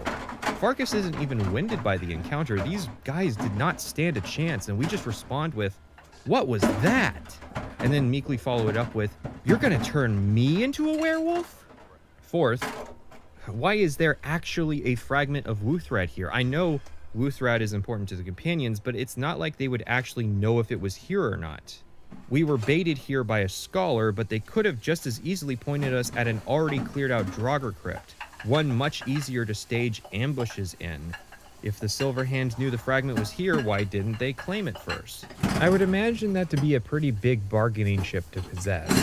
And if the companions already knew it was here, why didn't they try to excavate the site to claim it sooner? Wait, you aren't going to answer any of these questions, are you? The rest of the dungeon is a mix of Draugr enemies and Silver Hand, and ends with a fun little gauntlet where you fight wave after wave of Draugr. Honestly, a lot of these Draugr dungeons would be more fun if they ended with fighting a bunch of Draugr, instead of fighting a single beefcake Draugr. Also, there's an alluring word wall that teaches you a word of the Fire Breath shout, in case you forgot about the main quest. Our reward is a Skyforged steel weapon, which is actually really strong. Like, this weapon carried me for a long time in the playthrough. What's that? They actually made the steel weapons that are implied to be of the highest quality possible in Skyrim do damage that is only beaten by weapons fashioned from rare materials? Seriously, it surprised me how meaningful this reward can be to melee characters, since your next possible replacement will likely not show up until after level 27. That said, there is no Skyforged steel mace, so they didn't get everything right. Congratulations, we're now companions. There's a little ceremony where we're welcomed to the Order, and we have a conversation with Kodlak. We mentioned the werewolf thing, and he mentions to us that it's true, the upper level of the companions are werewolves. But he's old, and wants to go to Sovngarde, something that isn't possible as long as he is a werewolf. After one Radiant quest, we're invited to the Underforge by Skjor and offered to become a werewolf in order to join the Circle. I'd hate to rip the band-aid off like that, but this is how we have to talk about the worst moment in an Elder Scrolls story. How did I suddenly stumble into furry porn? The player's given an ultimatum. To join the Circle, we have to participate in a blood ritual and become a werewolf. You are told that you are allowed to say no, but that path ends the companions. Not as a quest line, as a faction. You can no longer accept Radiant contracts for the faction, meaning that you can't earn money from doing these quests, and you can't proceed with the storyline until you return to the Underforge and complete this ritual. Aela and Skjor will remain in the Underforge forever until this happens, or until you stop playing Skyrim. Which is what happened in my first playthrough back in 2011 because I rejected the gift, in quotes, I was being offered. This is hazing, and not only that, but it's insane to me that the player is given no recourse in this situation. You can't go to Farkas or Vilkas or even Kodlak, who just 2 paragraphs ago established that he regretted becoming a werewolf because of the implications it had for his eternal soul. You can't go to anyone, not the Jarl, not Ulfric Stormcloak, not General Tullius, not the Penitus Oculatus, not the Thalmor, not the Blades, not the Greybeards, not even the Silver Hand. Bethesda did not anticipate that there was even a chance that people would say no to this. This is what ended my Skyrim playthrough prematurely. Unlike the earlier games which had full playthroughs my first time, my Skyrim playthrough was over before November of 2011 had even concluded. For a game I had attended a midnight release to get my hands on and stayed up until 3 in the morning on a school night playing. Every TES game I have played has always started with a Redguard swordsman doing the Warriors faction, and the fact that I was ostensibly locked out of this faction for an in-character decision completely soured the taste. Worse still is the fact that Skyrim features a faction that, if the player morally detests the idea, they can actually destroy: the Dark Brotherhood. It's simply amazing to me that Bethesda was so confident that the player would be so naive or paying so little attention that they would not have an issue with this decision. Even designing Shoring as a character around this decision still made this a bitter pill to swallow. Only someone who was desperately jockeying for power in any way possible, like Shoring Hardheart from Morrowind, could be stupid enough to be told that they will be excluded from an eternity in Sovngarde of feasting and rough gay sex, and then within 15 minutes be forced into making that decision. The absolute worst part. No one calls this out. As far as I've seen, and I've seen most popular Skyrim videos, Factory, not many people seem to have an issue with know this, that guy. which means that not only did Bethesda anticipate that everybody playing their game would either be a moron or not paying attention, but that they were absolutely right. So, like the cuck we are, we return to the Underforge after being unable to tell anyone in Skyrim that the companions are werewolves. Cuck's a bad word. I wonder what Aela and Skjor were doing while we were gone so long. We participate in the ritual and are subject to a forced transformation. You can go on a rampage, or you can just hang out at the Skyforge for a really long time before you end up waking up in the woods. Skjor went ahead of us, so we and Aela chased after him into a fort occupied by the Silver Hand. Since this is the obvious time we're meant to use our new werewolf powers, let's talk about werewolves. I'd hate to do this so soon, but we have to compare the werewolves of Skyrim to their closest Elder Scrolls counterpart, Morrowind's expansion Blood Moon. People hate Morrowind comparisons because it's narratively and mechanically the objectively superior game. But here it's really fair because it's pretty evident that most of their design was gleaned from a DLC feature of that game. Werewolves are not very good in Skyrim. I suppose we have to ask the question of whether or not they should be good. Lycanthropy, and vampirism to some extent, are meant to be two things. One, an unwitting curse that makes a person dangerous to keep in society, but if sought out willingly, then two, a shortcut to power. Your powers are augmented at the cost of your humanity. Neither Blood Moon nor Skyrim really sold this idea, in my opinion. Instead, both games keep lycanthropy as an almost entirely separate progression to the normal game. This means that lycanthropy plays more like a mini-game in Elder Scrolls than an actual curse. I mean, in Skyrim, there's not really a downside, other than not getting the rested bonus. In Blood Moon, you were plagued with nightly transformations, where you had to feast that night or you would wake up at low health the next morning. This made it unwieldy to use in normal Morrowind, but a godsend for dungeon divers. Skyrim took that element of random transformations away outside of potentially during a single quest. So now, there's no downside to having lycanthropy thrust upon you besides annoying guard voice lines and being temporarily gated out of vampirism. Now I remember. You're that new member of the Companions. So, you what? Fetch the mead? Oh? Don't cross me, elf. Guard lines which acknowledge player actions have been a thing since Oblivion. It's obvious that they tried to scale up the system, and it's probably one of the best and easiest ways of making the world feel dynamic. Completing quests and even the equipment and skills you use add to this pool. It is cool that guards will acknowledge that iron swords are weak, for example. Unfortunately, while there are a great many ways to give the guards new dialogue, there are not many ways to take away old dialogue. This becomes more and more apparent as you complete quest lines, yet guards continue to refer to you as though you just started it. While guards will respect the role of the Harbinger, they will sometimes use the line for new members, asking if we just fetched the mead. There are other prolific lines guards favor, such as the infamous arrow in the knee line or the Dawnguard rumor. Heard they're reforming the Dawn. They're referring to the Dawn near Riften. I'd considered Pointed up myself. This one in particular plays a lot because of how this system works.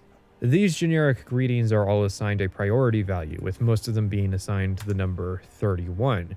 Because so many options share this number, there's an equal chance of getting all of them. This particular Dawnguard rumor has a value of 62, meaning that the guards will consistently prefer to use it over other existing dialogue until you complete the first quest of the expansion. This is practically identical to the Solstheim rumor in Morrowind overriding general region-specific rumors. It is a very short-sighted way of advertising the expansion content to the player that probably should have been toned down in the game's final update. After the first time, you're never again forced to use it, which I'm personally thankful for, but I don't consider it a good thing. If you're going to work this hard for a werewolf story, then maybe you should just do it. Blood Moon's werewolf story was designed around the mechanics and actually worked really well, all things considered. At least until the endgame gauntlet that was meant to challenge in-game player builds, which pure werewolves were not powerful enough for. However, if I as a player am thankful that this isn't the case in Skyrim, then what is the actual werewolf system like mechanically? It's not ideal.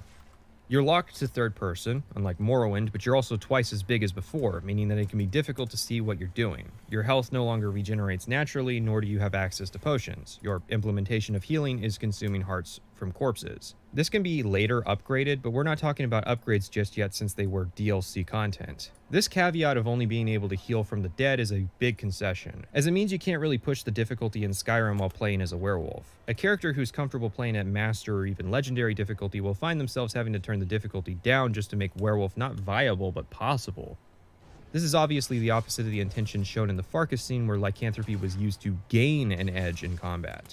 It also means the player is heavily limited on the types of dungeons you can run. Any dungeon that doesn't involve beating hearts will mean no healing. Speaking of dungeons, Skyrim inherits another annoying quirk from Morrowind, the inability to loot as a werewolf. Since the core of the dungeons in these games is looting stuff along the way, and the designers assumed that you could do that, running dungeons in Skyrim as a werewolf means running dungeons twice, or not at all, depending on if dungeon progression is tied to items. The first time for all the combat and the second time to pick everything up. which is weird because apparently werewolves have increased carrying capacity. Is the intention that I stuff my inventory full and turn into a werewolf and run home? But most of the base game homes are inside the cities. Your main mode of combat as a werewolf is to just slash attack, and you can ragdoll people with power attacks. Also, you can howl to scare people. So if you're provided some small measure of crowd control in exchange for losing a lot of the game's mechanical complexity. What little there is anyways. I guess you could do Ayala's quest to unlock extra functions for the Howl, like detect life, summon pack members, and have a higher level fear effect, but that's all marginally useful and falls off in the mid-game. Werewolves were severely undercooked, and it took the vampire-themed expansion Dawnguard to add in some necessary changes to the system. This is, outside of a single voice line, the only acknowledgement of lycanthropy in that expansion. Yes, I can smell it on you.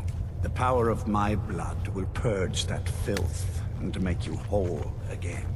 The first was to add a scaled level of armor rating to the player. I cannot imagine a level 40 werewolf player being asked to fight stuff without any additional damage resistance. It's insane enough how weak you are as it is now. The other main addition is the werewolf perk tree, which was hinted at in the Bethesda Game Jam. So again, it wasn't really a focus of the DLC as much as a band-aid fix that was thrown in. You gain werewolf XP from eating hearts, which you then spend on perks.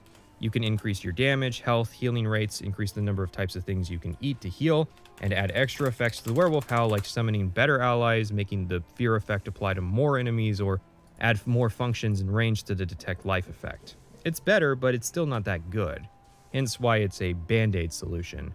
There's also a handful of rings used to augment the player, which is a new idea to Skyrim. In the base game, there's the Ring of Hearsing, which existed in the Blood Moon.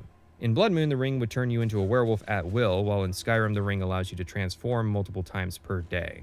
This means that Skyrim requires you to already be a werewolf to actually get the benefit of the ring.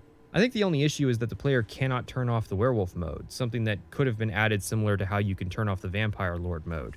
It seems, in the base game, Beast Mode was meant to be a sort of ultimate ability to get out of jams, whereas the Ring of Hearsing makes lycanthropy more of a consistent playstyle.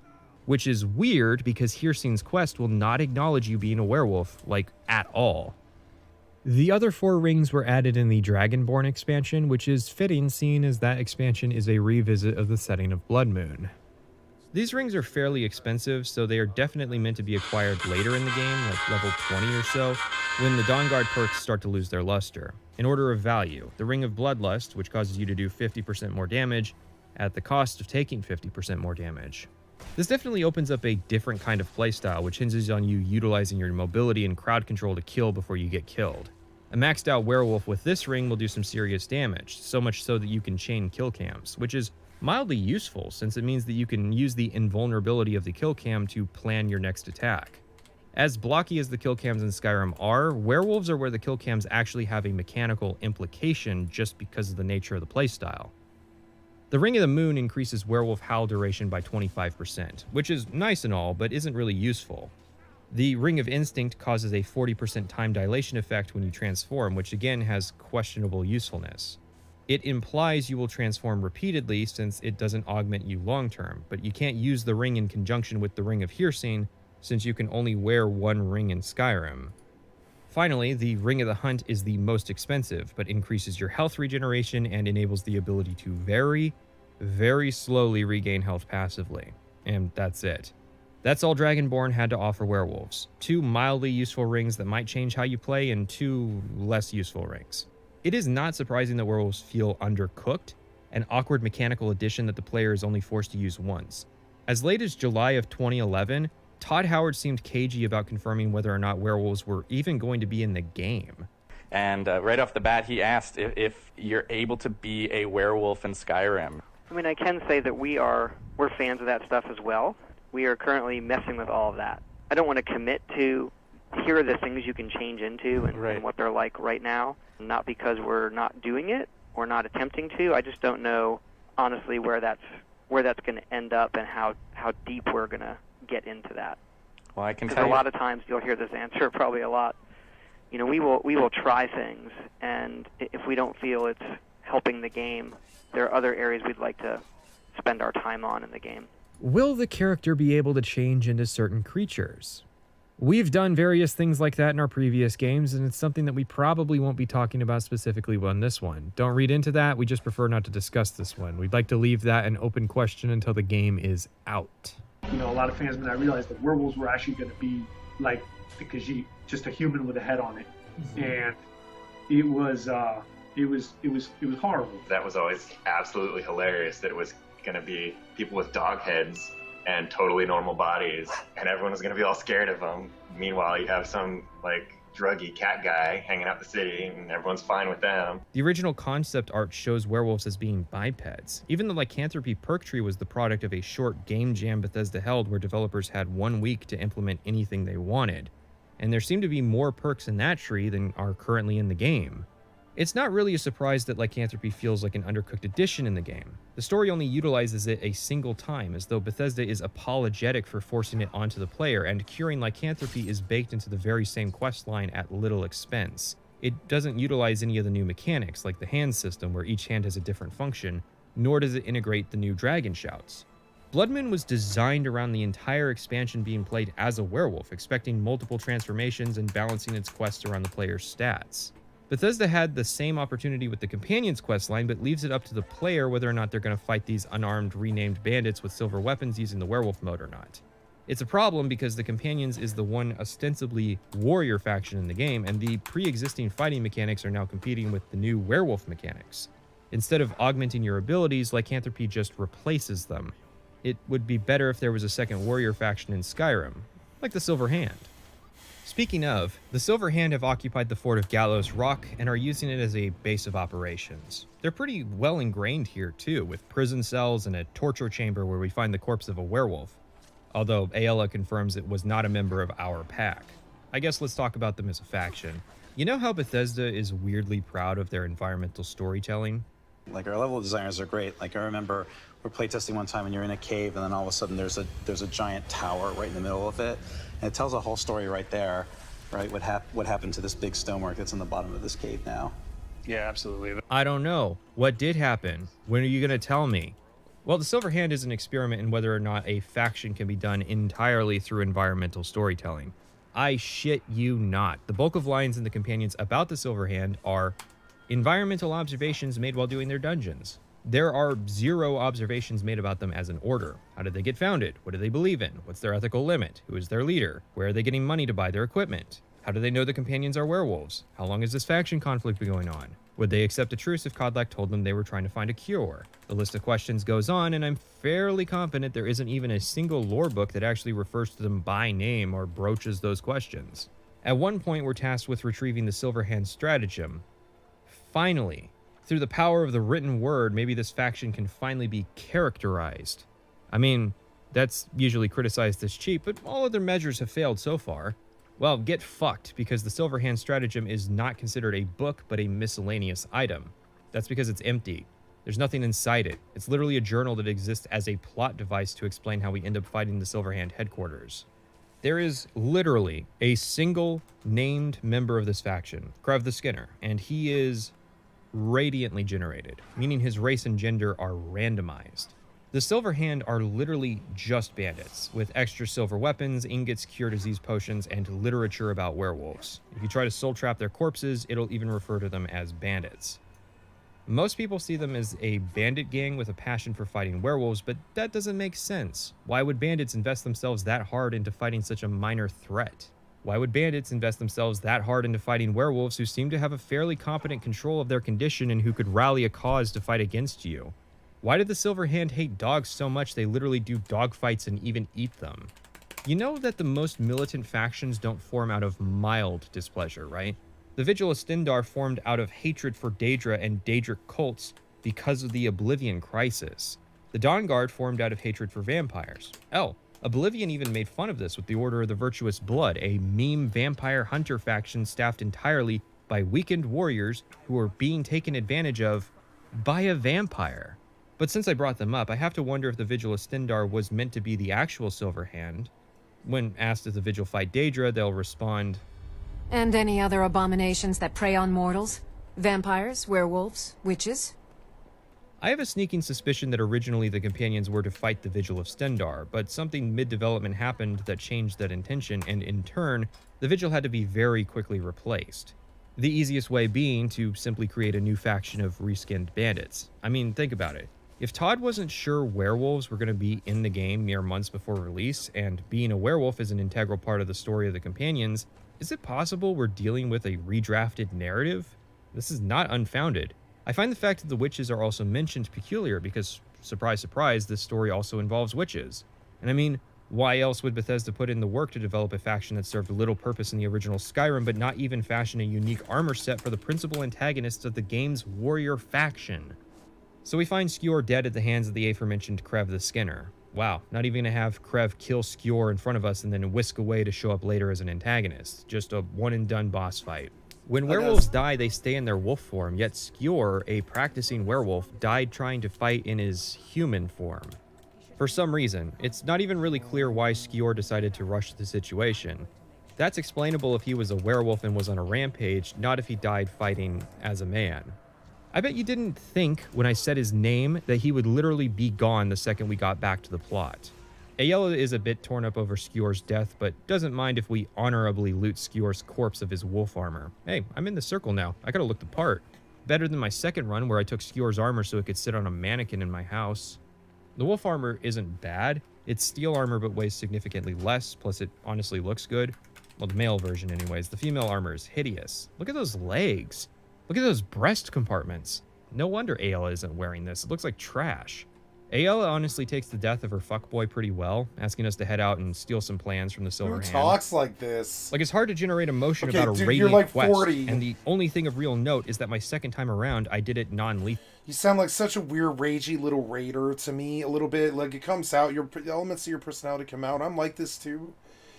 But, you you do it the wrong way, which is like it borders on hate speech a little bit. Some of the stuff that you say off in the background every few minutes, like 15-20 minutes, but you hide it really fucking well. This guy strikes me as a rather racist white guy.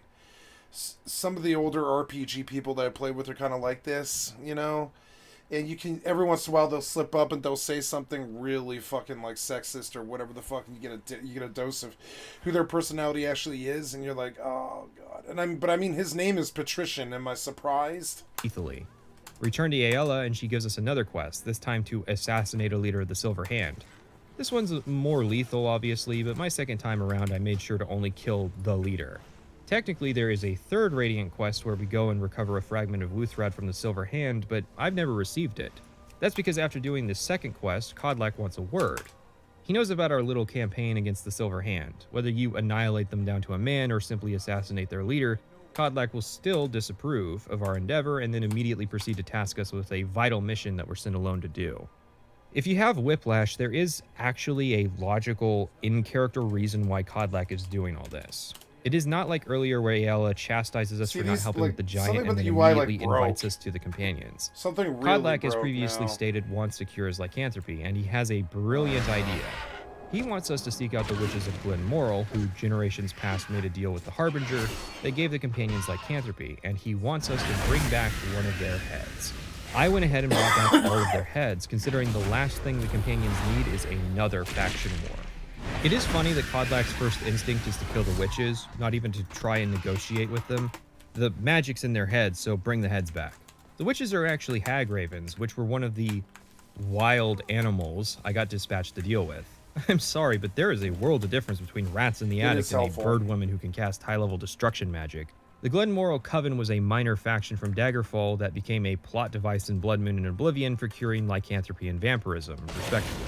So it's a bit of a surprise that they're now in the business of inflicting those conditions. They didn't really gain anything in Blood Moon, although at least the transaction in Oblivion involved Melisande getting her hands on some rare, in quotes, Grand Soul gems. But here they are now just playing middleman between Hircine and the companions. It's not like the designers did not know this. Skjor, Aela, and even Kodlak all make direct references to Hircine, and Aela outright worships him. So here they are, dying out, serving their role once again as plot devices. Can't wait for the Hammerfell or whatever branch of Glen Moral witches in Tez 6. Upon our return, however, tragedy. Kodlak has died. not of old age, but was killed in a Silverhand raid, somehow. For some reason, the Whiterun guards wouldn't let me into the city without a good reason, and they banned these Alec hero warriors from the city for rowdiness. But an entire brigade of Silverhand warriors entered the city, went up to the Cloud District, and assaulted Jorvesker without guard opposition. The security in Whiterun is terrible. Shameful is what it is. Yeah, sure is. Although, funnily enough, upon our arrival, Kodlak is naked. On the bar again. I-beam on the bar again. Consume magic. Right. So we go. I don't understand this. It's not to stop us from looting Kodlak's armor, considering I'm literally wearing Speor's old set, which is the same thing. It just seems like an oversight that Bethesda teleported a dead Kodlak here and deleted all of his items, including his apparel. Except the designer had to intentionally add the script to stop you from interacting with his corpse, so somebody had to look at naked Kodlak dead on the floor and say, yeah, that's how it's supposed to be. My best guess is that later, when we cremate Kodlak in the Skyforge, he's supposed to be naked, and for whatever reason, this script is just firing too early. In the chaos of being all murdered, the Silverhand made off with our fragments of Wuthrad. Oh no, all our hard work. I'm not even sure what for. Again, lore black hole of the Silverhand is, we don't know what their motivations are surrounding Wuthrad beyond maybe setting up more ambushes to draw us out. Vilkas figures it's time to get some revenge, so while we're annihilating the Silverhand, let's talk about Skyrim's melee combat. And they will know terror before the end. Skyrim's melee combat is an evolution of Oblivion's combat, refining Oblivion's rougher edges into a system that is widely cited as one of the worst melee combat systems in existence. Now, in fairness, this probably has a lot more to do with Skyrim being extremely popular, making it a point of comparison rather than some misguided nostalgia for Oblivion's melee combat. Like, straight up, Skyrim has better combat than Oblivion.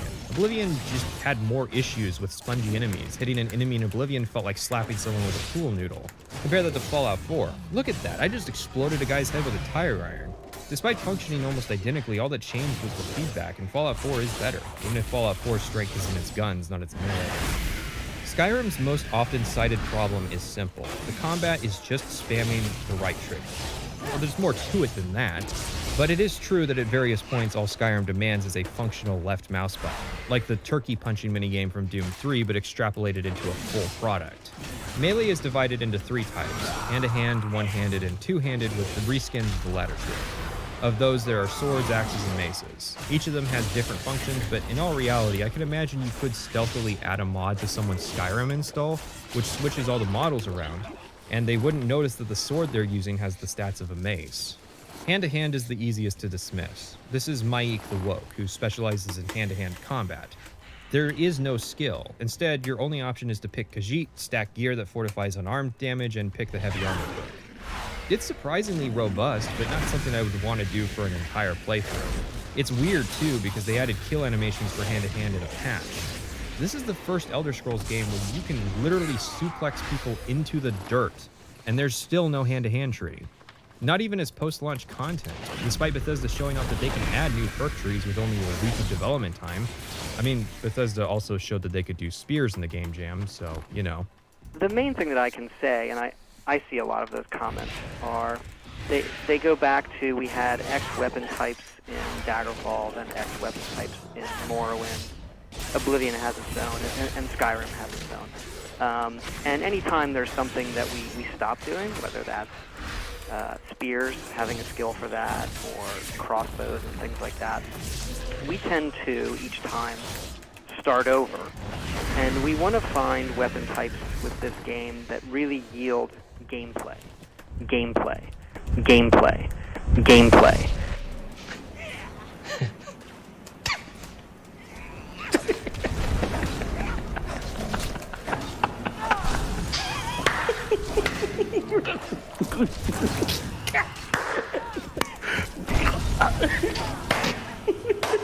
Next is two-handed weapons. I still do not like them. Hell, I haven't liked them since Morrowind. Skyrim came with a change to its stance system. In Morrowind, you had a melee stance and a magic stance. Oblivion changed it to where you're always in melee stance, but added a cast magic button that you can do at any time. Skyrim changed it again, inspired by Bioshock, to where each hand can have an item in it, unless you're an archer or use two-handed weapons, in which case your hands are full. So now you can dual wield, have a staff in the offhand, have magic in the offhand, have a shield, and use magic in the right hand. While it's a system, I have to lament that you cannot dual-wield shields, which is a shame because shields are extremely underrated as far as Skyrim reviews go.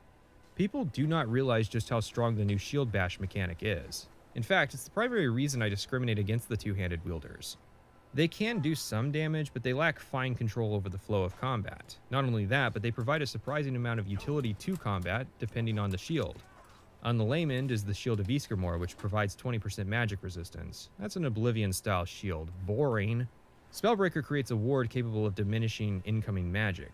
Targe of the Brooded can do bleed damage upon bashing. The Ethereal Shield can turn enemies into ghosts, basically putting them in spiritual timeout for 15 seconds. Ariel's Shield can store kinetic energy from incoming attacks and create a shockwave that ragdolls opponents. Even in the DLC, there aren't really that many melee weapons that create that kind of utility. Plus, one-handed weapons can easily switch to magic, which is yet another benefit. It's a shame because two-handers in Morrowind were in a good place. It's hard to really identify what needs to be done because I like the new dual-hand system a lot more than I do the concept of two-handed weapons in Morrowind.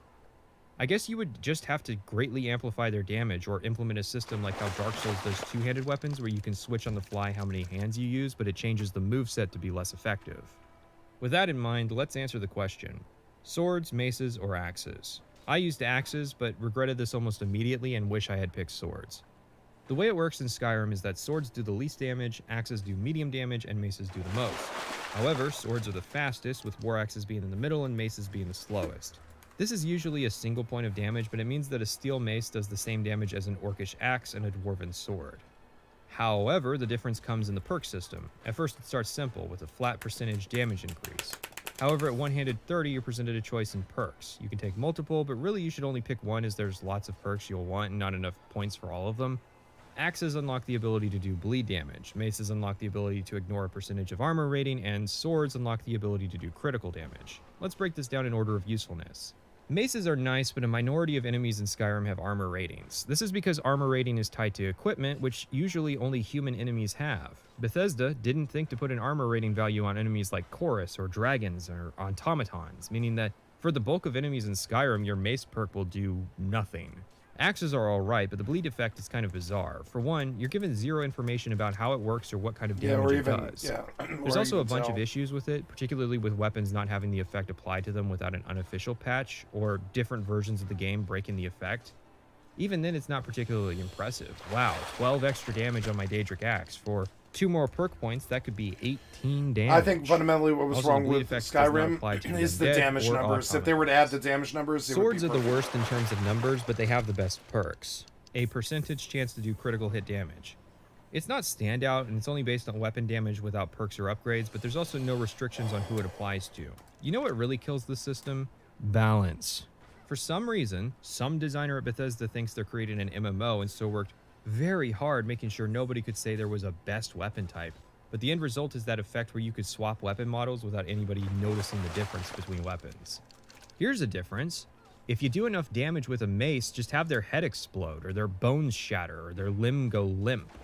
It's not actually that outlandish considering Fallout 3 and New Vegas literally had limb-based damage mechanics in the same engine prior to this. Look at these guys shoot. The most you get is a perk that increases decapitation. Because they use controllers. Go all in on that. Axes cut limbs off. Swords can impale people. Please. I don't really value what you have to say about gameplay. Watching you play makes me think, why would I care what you have to say? Watching you aim in Fallout. Oh man, you can spot a noob a fucking mile away. Like a mile away, I'm serious. You can spot a noob a mile away because they always think that they're the most right. They always seem to be the most sacrosanct and the most self-assured, right? And you'll see them try to aim, and you're like, "Ah, no, you're the world's premier authority on Bethesda games, but you don't have any skill at playing Bethesda games." I know, because if I were to go do a Skyrim playthrough right now, oh my god, like nothing in Skyrim is hard.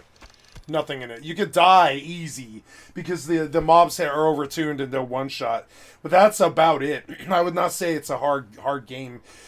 Even solo, without followers, without magic or anything, you can melee through Skyrim fairly fucking easy. It's not very complicated. It's, you know, it's be fun to just focus on melee and go chop chop chop chop chop chop through all of it and just put all your points into sword like right off the bat. Do like I'm doing a Skyrim survival playthrough, but my achievements are disabled and I really dislike that. I kind of want my Steam achieves now, and I wonder if there's a way around that. I'd rather just hack Steam or whatever. Not hack Steam, but like get a mod for Skyrim that lets me get my fucking achievements for completing the story, because I have like I have zero Skyrim achieves, even though I've beaten the game like 15 times. I don't know how that's possible, but like on my Xbox, for instance, I didn't have any saves. I didn't have any Xbox did not save my saves over the years like Sony did. So somewhere, no matter what, one of the things I love about Sony is no matter what, when I'm 80 years old, unless Sony goes tits up and, you know, just gets destroyed by Microsoft or whatever, and the Japanese like die or something weird, Sony will always be around, and I believe in them in that term. I believe in them a lot more in them than I do Xbox, because Microsoft isn't known for providing good service, you know? Whereas I would say Sony is. I believe Sony is fairly good at that. The times that I've needed Sony, they were very good.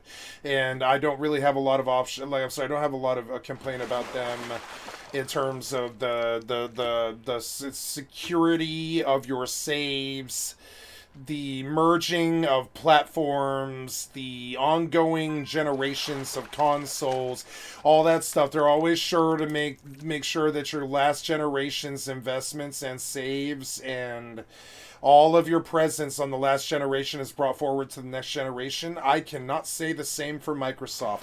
I've had so many different, like, Bethesda saves over so many different clients over the last 20 years, and the only save that I can think of that I know is safe, right, the only one, PC or otherwise, is my Sony PS4 Skyrim Anniversary Edition save that's got like 30 or 40 hours on it, something like that, and that's it.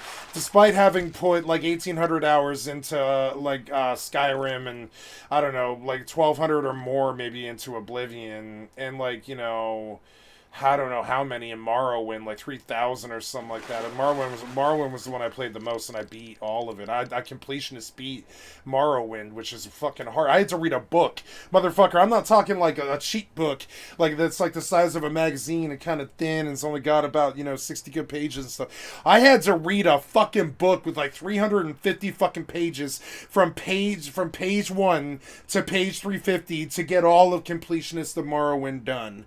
And even then, it's not a perfect science. That book is not a perfect science. It did not have like all of the stuff that it technically maybe should have had.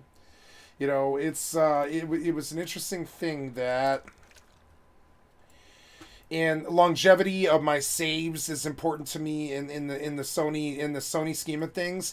I expect Sony to protect my shit with that. I've never experienced that with Xbox.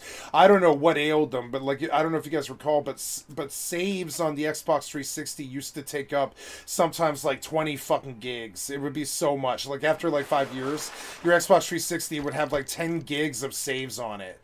And that never was very easy to put on a PC. They should have had a goddamn USB cord connected right to it. Since day one release of 360, they should have had a USB cord for those fucking hard drives, and they needed to let us back up those fucking saves on a PC. It was the only way, and this is why I don't trust Microsoft to protect my data in any way or fucking form. I don't trust OneDrive. I don't trust fucking. It's weird because I do trust Hotmail. I've always been with Hotmail, which is a very weird, like, kind of unprofessional email address these days. But I still trust my mother trusts, what's their email campaign, their email program. I still trust Live more than I do Google, like say Gmail, which is weird. But I trust Google with my data across all of my fucking Chrome and all that stuff. I trust Sony with my game saves, which is why I spent one year I was working for Taxi, and I had like $2,000 in funny money sitting around. And I was like, okay, I've been working so fucking hard, and I didn't know what to do, but I do know what it is it's gonna be now. And I went on down to the game store, and I blew $1,400 fucking dollars on a PS4 Pro, brand new, 3 brand new controllers, a back gamepad, like 20 games, including like Witcher 3, GTA 5, all the big games on the system, that were really like the legendary games, Skyrim, and all that stuff, and Final Fantasy 15, and all the good Sony PlayStation releases. And then I bought myself 2 years of subscription. It was so fun that day. I came down, they loved me. I came down, I dropped like goddamn $2,200 or something like that, because Sony is so fucking crazy. Like, it's so expensive. So the PlayStation itself was like $480. The controllers, the extra 2 of them, and I had 3 of them. They were like, because I don't break controllers. I just get stick drift to the point where it drives me crazy, and I just pop a new controller at that point. I don't do stick drift. It drives me fucking crazy, because I'm already too much of a like an analyst when it comes to my own controller gameplay, that I don't do stick drift, and I don't trust controllers. Stick drift has always been a really dirty thing for me, that really does jade your performance quite a bit. I wish you would get 1% for fishing, and that's how you should be able to do all of these renown quests. You guys should think outside the box a little bit. Every time I fish, I want to be able to get Aid the Kyrian, Aid the Night Fae, Aid the Venthyr, and I want to suggest that to Blizzard to help them make a better game. Oh. I have that one, but I don't have the turn in. I don't know. Fuck. Come on, man. Get it out. Yep, Silver Goat Pike. How's my bait? Bait's good. I'm enjoying this, but I do have to step up. But, so it's weird because I will play, Bethesda games on Steam, because I trust Steam to save my games in a way where, where I'm not too worried about, especially online games like that, like where they're modded and like they're always DMC, or they're always online or whatever. So those games, they tend to save Steam tends to save your saves fairly well, and I'm religious about backing up my goddamn documents folder, because I'll be goddamned if I lose my PC saves that I have accrued, and I've already lost them every single time that I start a new computer, that I get into a brand new computer or use one or whatever.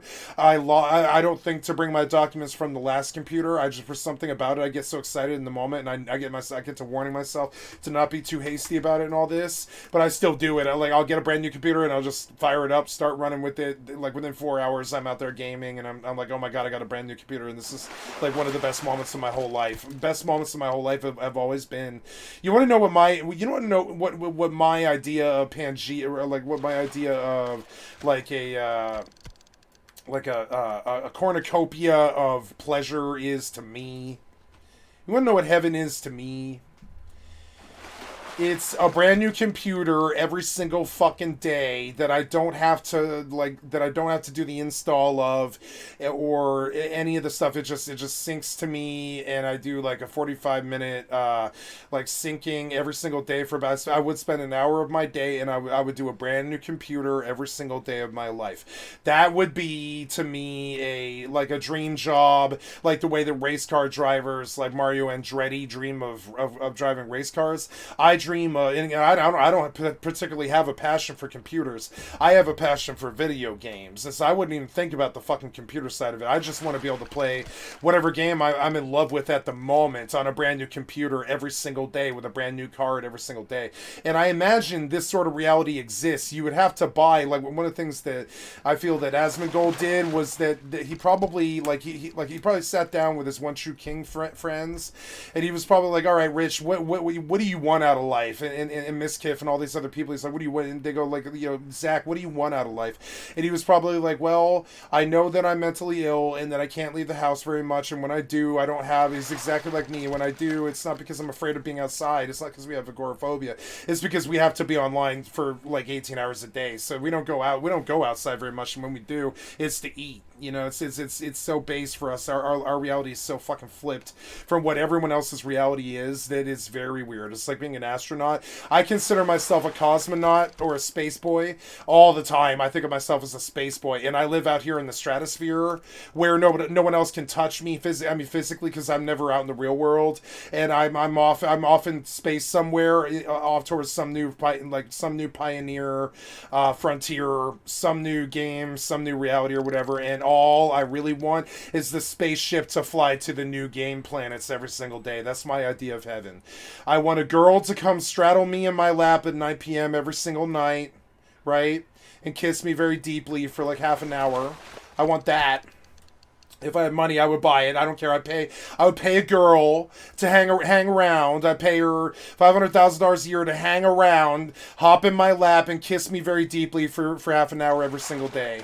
Call it love, you know, call it love. Like that's the workout that I want every day. Not necessarily even sex, just affection, right? And I would pay $500,000 a year for that. I would pay a living wage for that, because I don't believe that's easy. I believe it's work to have to do that every day. I think it's hard for them to do it every day. I think their DNA may sort of support it or whatever. And I'm getting sort of sexist about this, and I'm not trying to be. I'm just saying, like, I know how hard that is, and I don't expect it. People think this is easy, but it's not. It's not easy to buy a lover, and that's kind of where I'm at. I would rather buy a lover who doesn't care that I don't show up to birthdays, don't work jobs, don't go to funerals, don't deal with friends, don't deal with family, don't deal with jobs, don't deal with real life work, don't deal with people, don't deal with inner circles, no commitment, can't be commitment to the girl, can't be there at 3 a.m. when she's on her period and she needs a hug, can't be there if I'm like literally streaming high-end content at that time. I can't do that. Now I want to do that, and I will do that, and I can divorce my job from my reality enough where I know the difference between these things, because I've done it before. I've been there before. I've been a CEO of my own company and all this other crap. I don't care to do it. I'd rather be on the fucking games, but I've been there. I've done that. I built my own company, and I made thousands of dollars every single day. Like, I've been there. That's something that I did do. Nobody wants to give me credit for it, because nobody was there except my friend fucking Anna and my ex Heather. That's it. Only 2 women like witnessed me at all. Well, and of course, my true ex Monica knew about all of it. But like, there was only about 3 women who knew. Well, there's 4 if you consider my best friend. There's like 4 women who knew what I did with my life when I went down the fucking toilet and I embraced my drug loving, ultra liberal anarchist, live off the streets if I have to play video games all day every single day and get high and chill and not do fucking anything but be online and have my presence and be my MMO god self or whatever the fuck on the daily basis. Somebody's got to slay them. Somebody's got to slay these demons.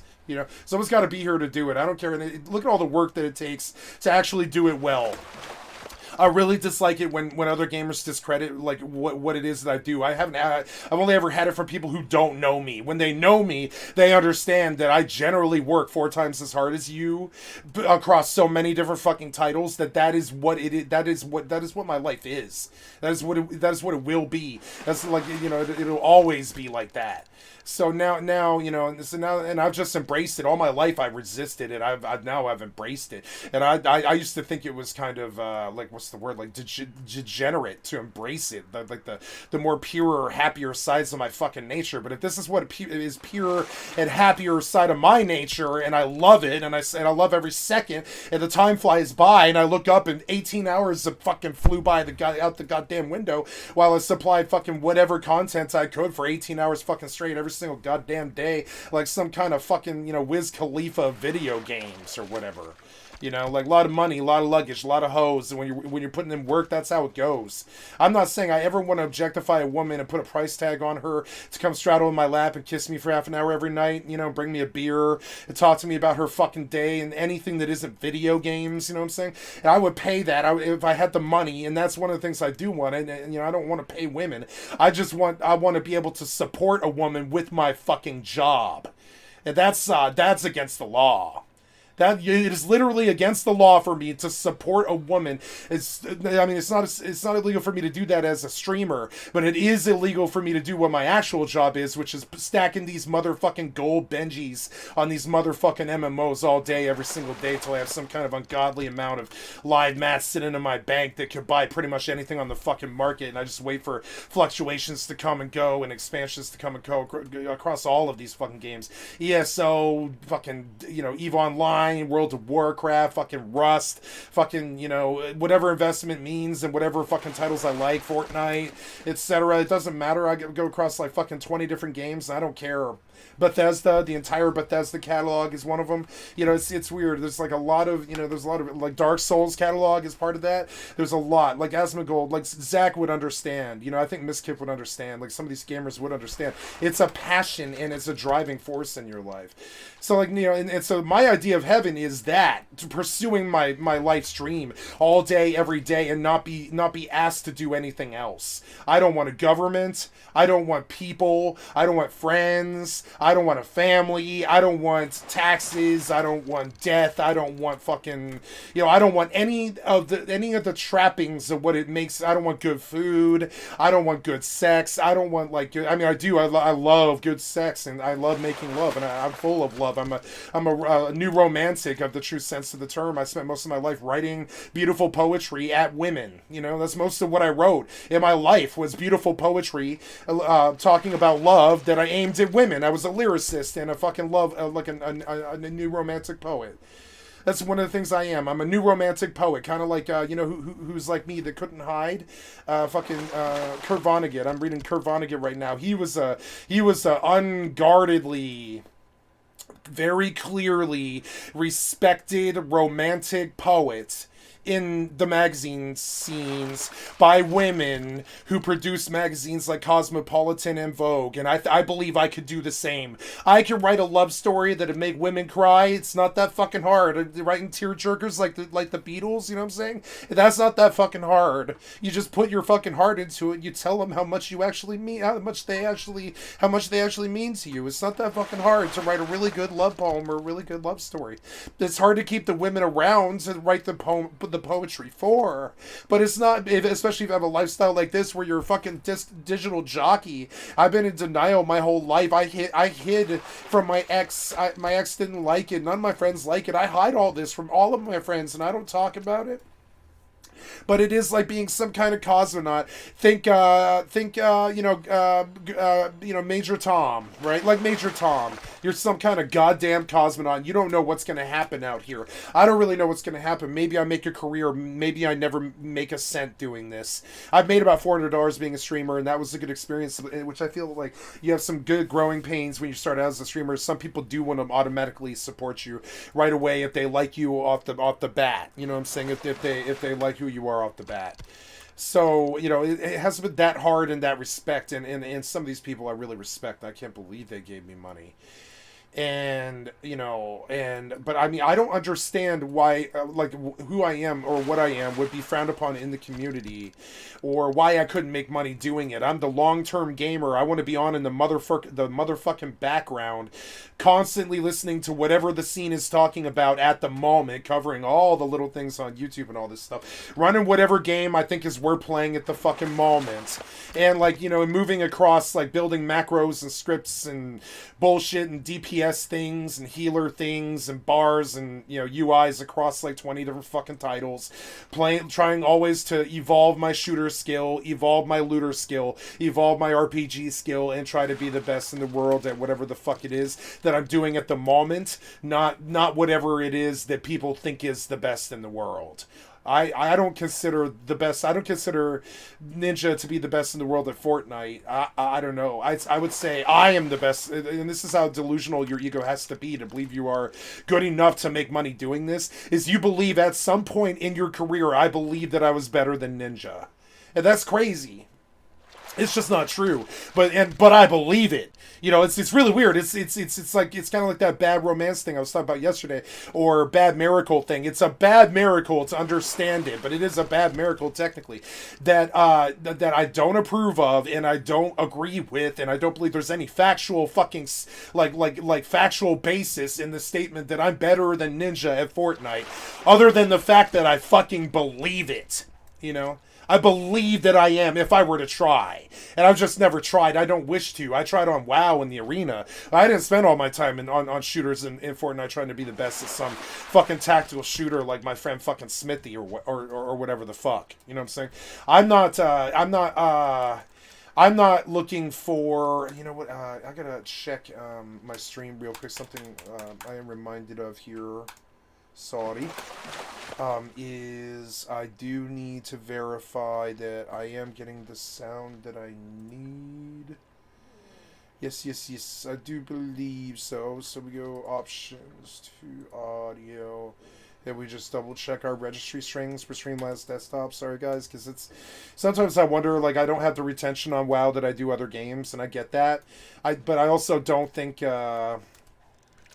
it's the best place to build a community or find people at all, and I think the people that I am going to find are going to be toxic, so I'm a little bit scared of the WoW community coming on my stream a little bit, but I don't mind. I'm okay with it. You know, I don't talking is not the main goal of my I mean, talking is the main goal of my channel, but it's not.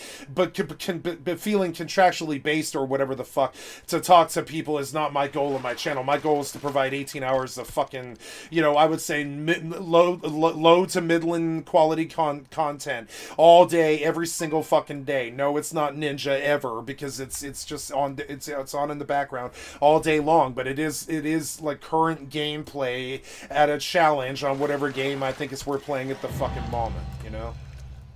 So, oh, my, yeah, my, oh, good, I'm still good. Oh, I want that, cat bobber.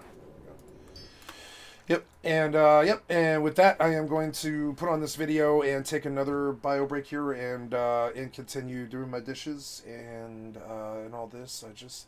It's good to provide the content every once in a while in the morning, you know.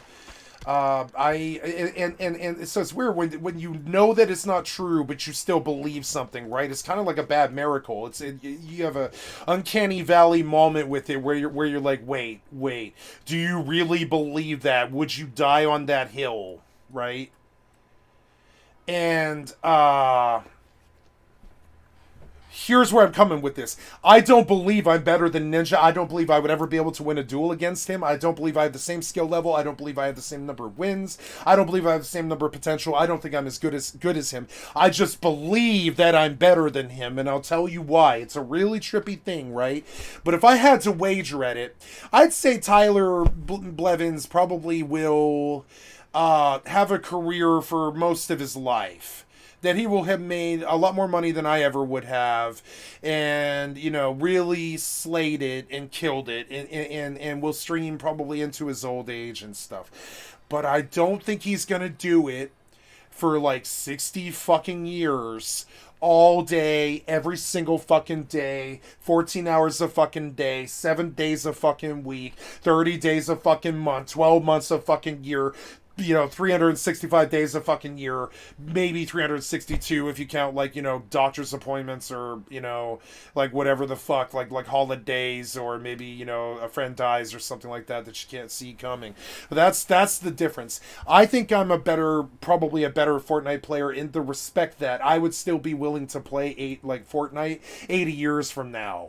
You know, 60 years from, like 60 years, I'm 40 already, I'm not getting more than 60, so I got 60 years, I'm starting my life right now at the age of 40, which is so amazing. It's like being 18, and I'm a man-child, and I live in my head, and I'm a man-child with Asperger's and stuff, and I just now hit adulthood at the age of 18, at the tender age of fucking 40, and so I view it as like I've got 82 more years, but I don't. I've actually got maybe 60 max, 65 max, so we already lost like some 12 or 13 years, 12 or 13 years of my life, kind of, we already lost, because I resisted being who I am and what I do my entire fucking life, because it doesn't fucking pay until now. Because I resisted being who I am my entire fucking life. I started this year, thank God, and I'm already feeling way better about my life. And I think, if it takes 10 years, it takes fucking 10 years, but I'm gonna do this in the background static and provide good fucking quality content all day, every single fucking day for 60, 70 years, And that's different. That is a different type of streamer. That is like I don't know what it would be. It would be like if Matt Groening wrote all 28. I mean, it's kind of like South Park. South Park is a good example of this, right? South Park is an excellent example of this. 20 fucking 6 seasons that Matt and Trey lovingly crafted, every word of every second, of every minute, of every animation they lovingly crafted and skill checked and background and checked and verified and fact checked and all this other stuff. And they wrote parody that was on the highest level in the respect that it was dirty and deep and it was dark and down in that pit in terms of how dark and crazy it could be. But it wasn't disrespectful most of the time, unless they really had a bone to pick with somebody such as the Scientology Church or somebody they really hated, like the Nazis. So they picked their bones and they died on certain hills. Like they really disliked Nazis. They really disliked the right wing crazy Trumpers. They really disliked the fucking the Nazis and certain celebrities. They hate how certain celebrities acted, and they attacked them. And they really don't like the Scientology Church, and they really don't like what QAnon actually is, which is a lot of right-wing leadership pulling sex with minor charges. Like I don't think a lot of Republican leadership, QAnon people hiding behind Trump's idea of what QAnon actually is. I don't think people understand what it is that the cabal actually represents. They like having sex with young, attractive teenage hookers who are like 15.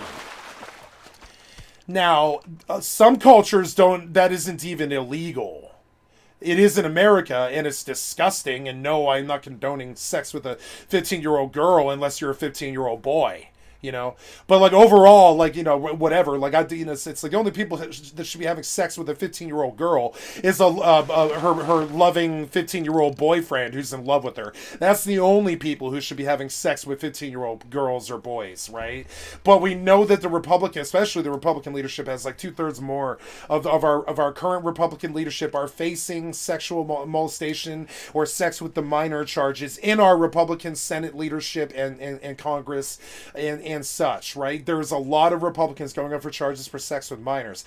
Now, we hear this, and South Park was very clear about this.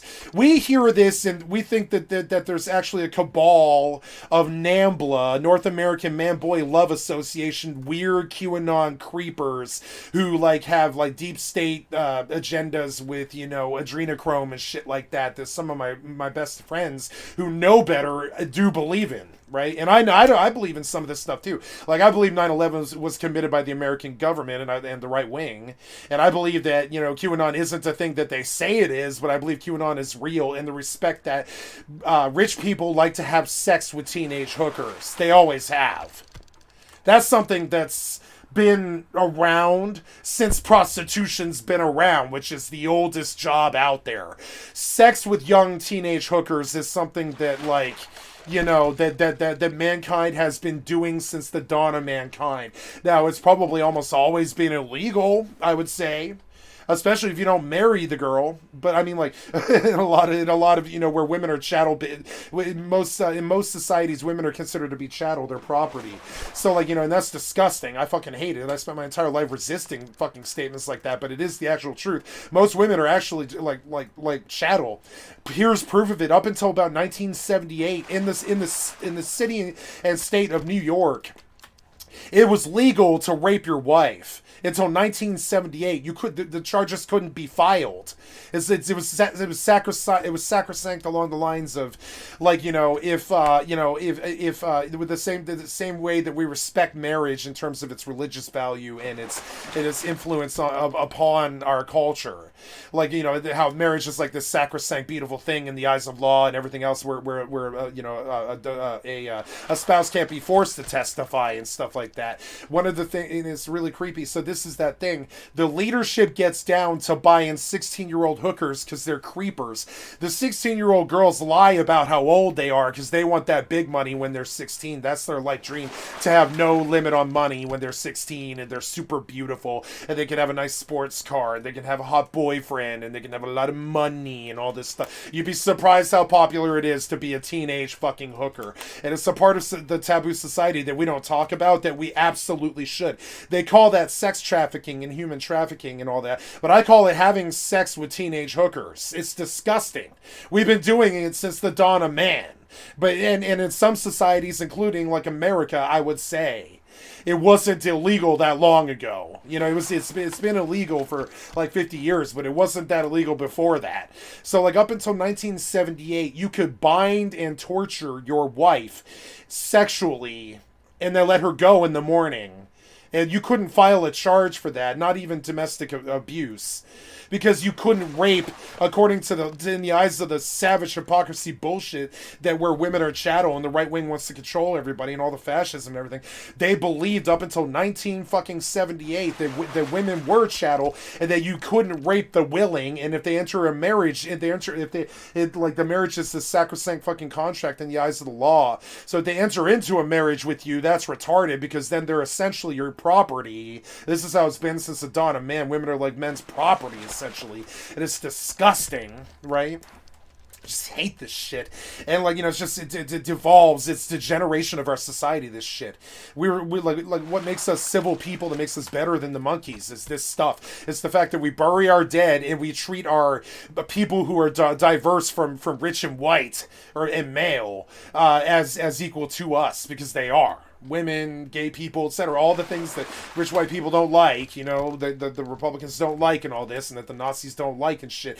What it makes us better than the dogs who rut in the fucking shit and mud is the fact that we bury our fucking dead, and we fucking, and like, we literally, like, we try to say that all men are created equal. We try to say it, even though most of the people out there don't really believe that. And it's disgusting, So where I'm going with this, like, I didn't mean to get off on some crazy social justice warrior thing. I'm just trying to talk about like how gender relationships with a guy who's gonna be playing video games for 60 years, 18 hours a fucking day for like 60 years.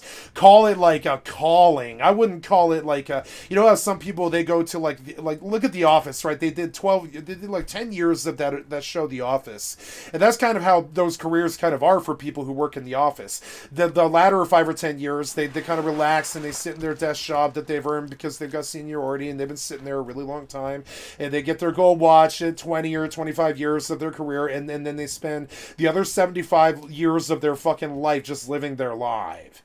And that's a good social contract, I would say.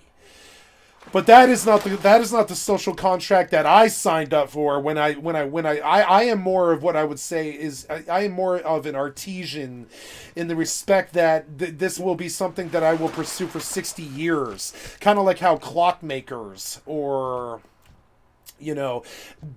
diamond cutters and people with really technical skills like that, like forensics, forensics, they tend to run a career.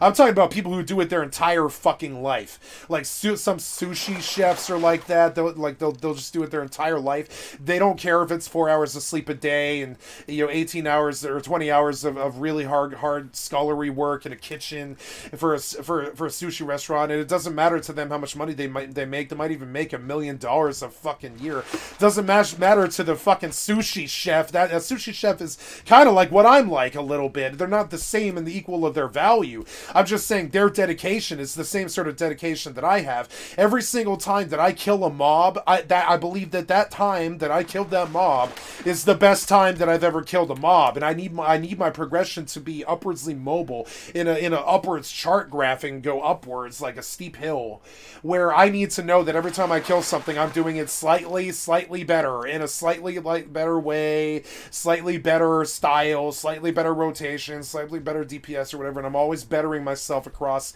like 20 fucking games, and it takes a lot of time to do that. Games aren't meant to be this thing that you spend like all of your time. I think you're supposed to spend all of your time on one game if you want to do this well, but I just don't have that in me. I will always be across like 20 different games, and it's always a shame when I moved off to the next one and the newest one sucks dick. You know, how dare you play World of Warcraft? I don't care. I fucking love WoW. It's entertaining to me. It's profitable. It's, you know, it's fun as hell. It's good to do. It's good to do for me. So you will see me play it over the next 60 years. You will see me play World of Warcraft until they get something better. I am not in love with World of Warcraft, but I want to fuck World of Warcraft until someone better comes along. Like Ashes of Creation. You know what I'm saying? I'm not in love. I love Marilyn Manson. Everybody wanted to talk about how bad he was or how much of a rapist he was or all this shit. But see, a lot of the things that Marilyn Manson said actually fundamentally changed my life. There was many things that he said. Like, one of the ones I'll never forget is, I want to live, I want to love, but it's a long, hard road out of hell. And that's what, like, making my professional legal was kind of like. And my life was hell. My life is hell. My life is hell because my profession was illegal most of my life. It's like being a hooker when all you know how to do is sleep with people. That's, you know, it's like that's all you know how to do, right? It's like being a hooker. It's illegal. They'll chase you for it. They'll take your money. They'll put you low on the totem pole. They won't care what you think when you vote.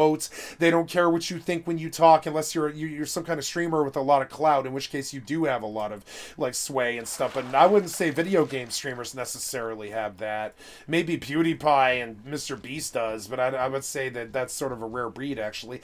I would say most of them are kind of like $50 million Andes who do pretty well with their careers or whatever. But I mean, like, you know,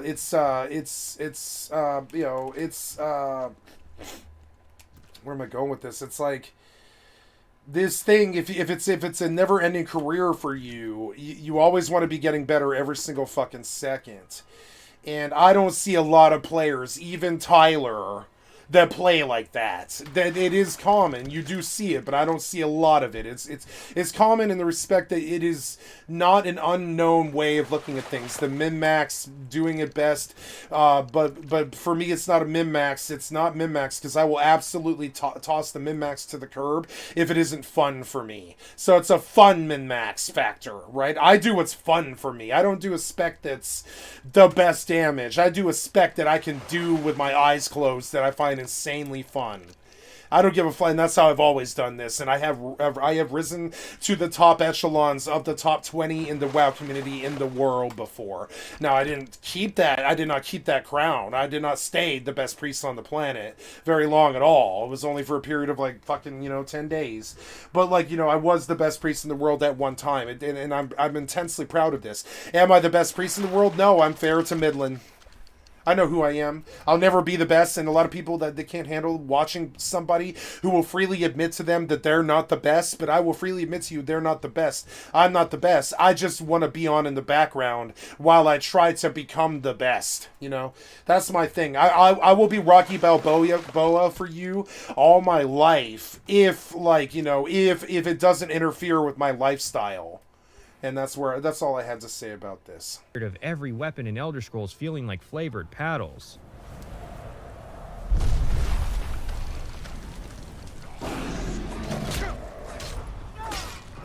Yeah, paddling. Paddling is how I would say ESO ESO and Elder Scrolls Combat was. It's like paddling something with a fucking white mage paddle, little white mage club. Oh yeah, Block is amazing and highly underrated now, except the fact that the first perk description is straight up wrong. Seriously, 4 of the 5 shield wall perks tell you the wrong value.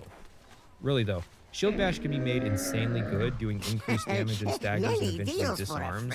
You can stun lock enemies in Skyrim, even dragons. Playing Sword and Board in Skyrim is actually surprisingly fun, Yeah, especially if you max out your heavy armor rating.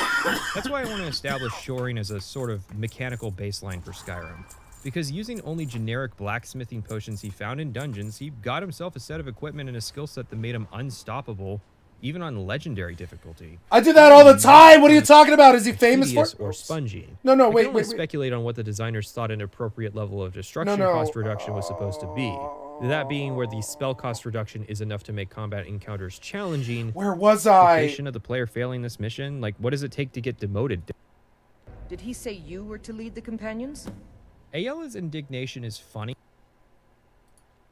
I don't know, kind of interesting, but the quest is boring and doesn't really go anywhere, and most of Branche's characters and dialogues the player probably won't see because after your first encounter with him, he'll spend the rest of his days clad in irons in Riften's prison. Anyways, my second character, Delta Fear, failed this quest, meaning that Branche not only remains free, but a potential ally in the future. No, never mind. Brynjolf will interpret either outcome as a positive and invite you to the guild. If you succeed, then you are the person who can turn the guild's luck around. If you I don't think I was this far. To Ysgramor, he had 500 companions, and Flying Flames redeemed Kodlak's eternal soul as well as any of the living companions, including ourselves. A neat bit of diegetics.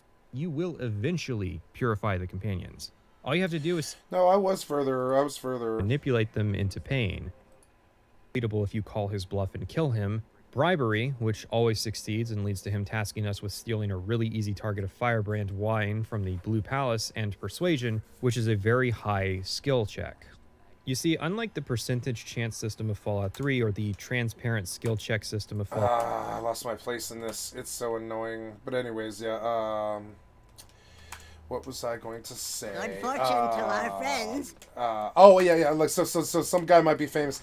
I do Bethesda legendary playthroughs. I always have. Since Morrowind, I did it with Morrowind. I did it with Oblivion. I did it with Skyrim. I'm gonna do it with Elder Scrolls 6. I'm doing it right now with Fallout 4 and Skyrim on survival difficulty mode, which is really hard because with those you can't get it. I wanted the achieves for Fallout 4, but I realizing now that I can't really do survivability mode without run speed turned up because it's so massively long to find a bed that you kind of need the run speed to go find a bed. It forces you to find a bed to save all the time, and you can easily die all the time in legendary survival mode.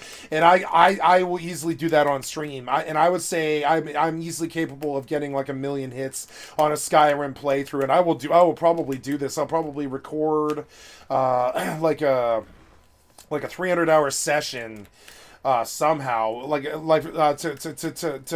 to look at the inaugural release or whatever of Elder Scrolls 6. I'll probably buy like a 10 terabyte fucking hard drive, and I'll just record all 300 fucking hours of the playthrough, and I'm a slapping on motherfucking YouTube, and I'm not gonna even edit that motherfucker. I'm just gonna be like, my survival playthrough of Elder Scrolls 6, right? My survival playthrough. Here it is. It's 300 hours long.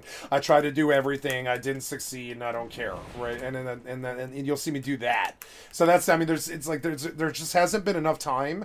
In 10 years, I expect to be rich doing this, but I think it'll probably take 10 years for everybody to understand what it is that I'm trying to do here. It's on such a long term that like everyone else is on this racetrack, but I'm out I'm out with a wheelbarrow way out there 15 miles away doing a big circle around the racetrack, but I'm comprising a lot more ground, right? It's hard to see. So unless you make a jaunt off of the racetrack to come out to see the guy who trudges with the wheelbarrow but covers more ground, right? Much slower. You begin to understand that there's a lot more content out there than there is on the racetrack, where we just hop to the newest game or whatever it is that's good that week or whatever. I want to sit on the games that actually can keep me entertained all day for the rest of my life, and that is actually something it's a niche that I'm not sure I have words for. It's like being a flow dancer. You just go to whatever title you can stand to play all day and do that.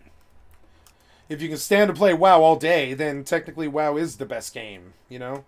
If you can stand to do this all day, New World was the best game, but then after, 3 weeks of hardcore New World and getting 360s, I was like, yeah, nah, it's not a game I can play all day, every day. It's just not. This game I can play all day, every day, no problem, have for many years. I don't know what my account play time is, but it's fucking knuckin' futs. It's knuckin' futs. It's something really crazy. It's gonna be like 1,500 days or something. People talk about 3,000 hours. I'll talk about 1,500 days, motherfucker, days. And this game logs you out after 20 minutes. So you can't just sit there like Rust. Like, I had a friend who I never really liked that much for something I secretly never wanted to tell him about that he did that really bothered me, is he inflated his friend, his brother I really love and I have no issues with, zero issues with. But I had a friend who definitely inflated his hours by sitting on Rust all night long and never logging off ever, because he didn't want to be raided.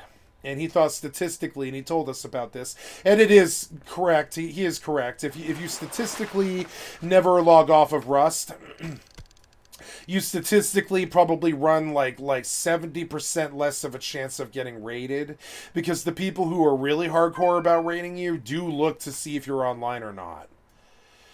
So he had a point, and he would sleep all night, but he would, and he had a job working at a bank, but he inflated his hours. He had like 5,000 fucking hours or something like that. And I always thought that I had more hours than him and that I knew more about the game, but I didn't act like it because didn't have my hours inflated across the board.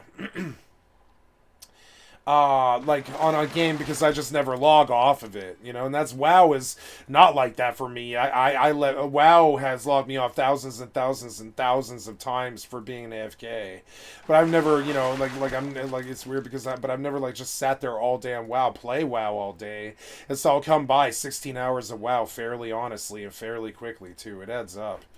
So, this whole thing about hours and stuff, they want to talk about 1,500 fucking hours or 3,000 hours, whatever the fuck, like Rust players and Fortnite players and stuff. You know what I say to that?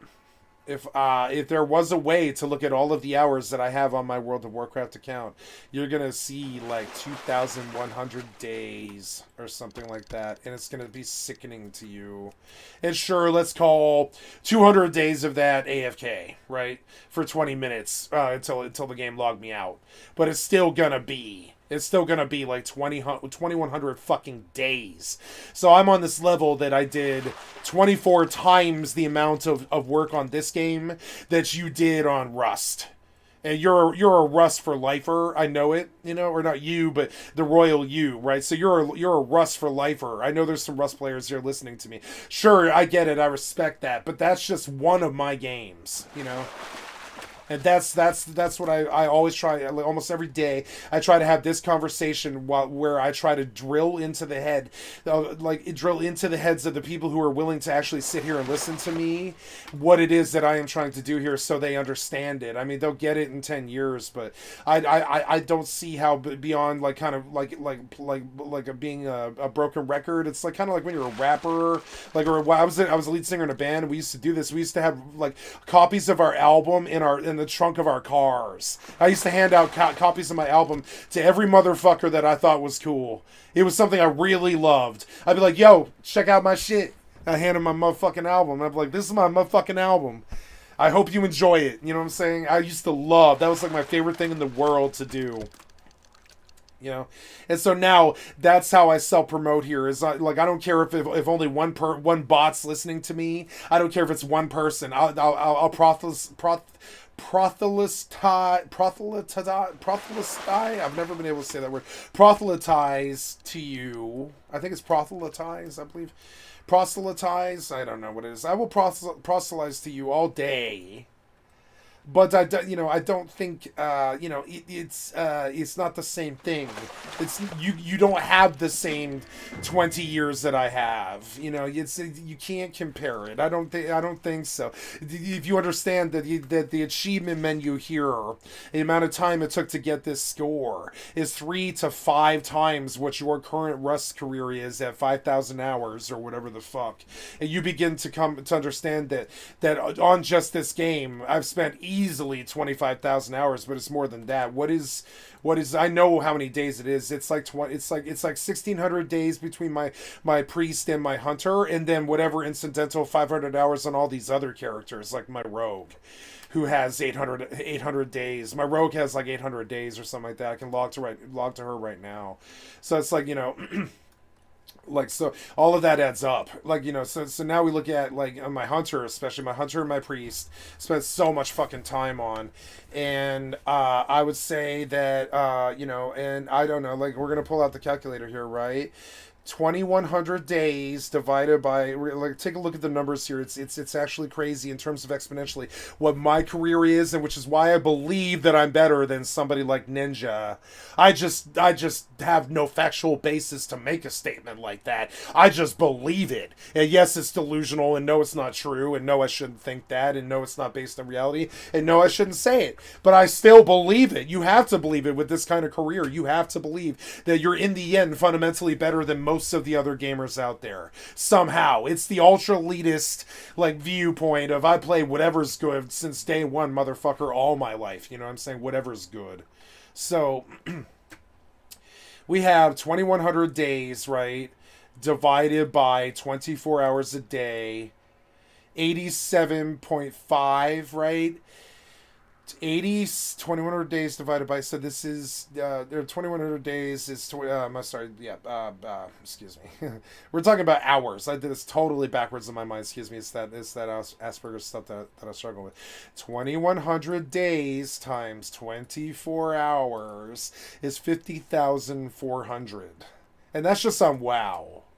Now, you have 5,000 in Rust. You consider yourself one of the better Rust players on the planet. When you get to 50,000, you'll consider I'm one of the better WoW players on the planet. You'll be able to rationalize that to yourself and anybody else who asks, because the number is big. The number is fucking big. It's like big. It's bigger than yours. It's 10 times what your number is across a bunch of different games. And that's how I can mathematically prove that I'm fucking better than you. Am I as good as you? No. I am not as good as you. I can mathematically prove that my career had more value than yours. But I cannot prove that I'm a better player than you, nor do I think I am, technically. I believe I am, but I don't think I am. And it's those things can't exist at the same time. They just constantly clash in my head all the time. You know, I believe that I'm better than you. I just don't think that I am. And my brain tells me that my heart and my soul are getting out of line, and they're telling me something deep that I believe in my heart and soul, that I'm better than everybody else at this because I have the most hours and the most days of anybody that I can think of, including all the famous people. So I don't know. I don't know how I'm supposed to think about that, but I know that it is something that does need to be. You know, oh shit, you killed it so fast. God damn, you can kill so fast, dude. Motherfucker, like, wow. But I didn't run the, I don't want Metamorphosis in my rotation. I want that on my own agenda.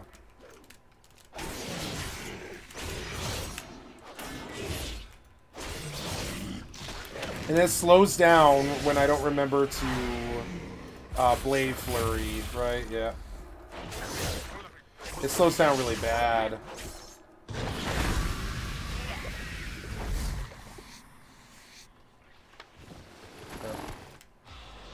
A lot of it has to do with getting the purple orbs. You actually do have to go get them. The combat is so fucking fun. It's so fun. Like, right, consume magic, right, and all the heals I can get from it. Yeah, it's fucking huge. Huge, huge, huge. I mean, I-Beam would be better. I-Beam would be technically better. But I mean, I can run Consume for I-Beam too. I should technically think of Consume Magic as this huge, like ability, because it kind of is. It's like a really big ability. Consume Magic is a really good ability. It should sit on my... Throw-Glaive should not sit on my bar. And I should not have, Consume Magic is so fucking good. I didn't really know how really fucking good it is, you know? It's really fucking good. Like even with, I would say, what's it called, even with, what's it called? Fucking forgot. How many of these did I have to kill? Jesus Christ, man. Like, you are so annoying. Stun him. Stun him. Kill this fucking snapshot. Why won't you die? Jesus Christ, die. Yeah, see, I'm learning that I do need to put all this stuff in my bar where I can reach it. So, the mod is suggesting that I run Metamorphosis. I don't believe this, though. Spell not found on action bars. Yeah, so it wants my Blade Dance on my bar. So that's cool. I mean, it has an issue with that, and I technically have an issue with that too. It's like, so the Blade Dance in the Havoc tree. Blade Dance.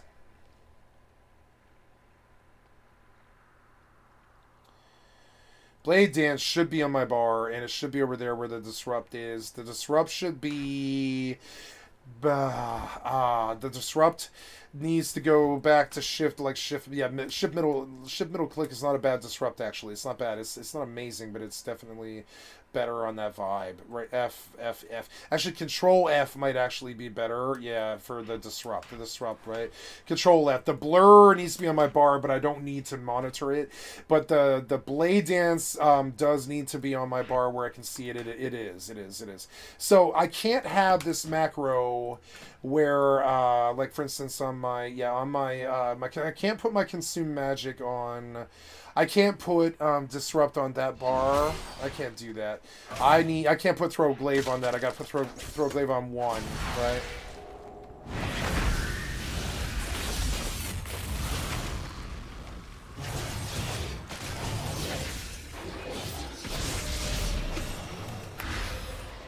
It's fucking perfect. Why would you skin? I always forget what the button is. It's like...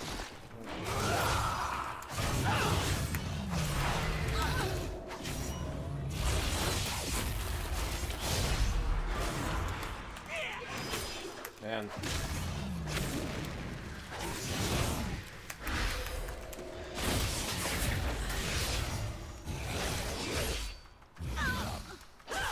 Kill him! Oh god. Fucking so annoying. Some of these things are super tanky, actually. Like, I don't know. My gear is just not that good. I don't think my gear is that good. It'll get good, but it's... So something else that I want to do is I have a little bit of work to do with this. This can't exist like that. We're gonna have to switch up this sustain, right? Not the sustain, but the opener. Is it opener? It's not Demon's Bite though. It's actually just. It's just Blade Dance. It's Blade Dance there. No Consume Magic on the Blade Dance, right? No, I need to Consume Magic where I can get it. So no Consume on the Blade Dance, right? So yeah, and I will have to put there's the Blade Dance. It should go here, right? Yeah, and that's perfect. That's perfect. So the only other thing is the I-beam's cool, and it can stay on my bar like that. But I need the I-beams. Macro there we go. And then finally the other thing would be I need Consume Magic on my bar. Macros. Consume Magic needs its own macro, so we get Consume Magic, right? And we're gonna borrow from this I-beam one, and we're gonna be like we're gonna go to Consume Magic, we're gonna go blah, and we're gonna say Consume Magic, right? And we're gonna say, yep, and then we're gonna put you down here, right there. Then, and then shift middle click. I feel like I don't know. I do like this layout. I think it's better for me. It's so complicated, but it does work.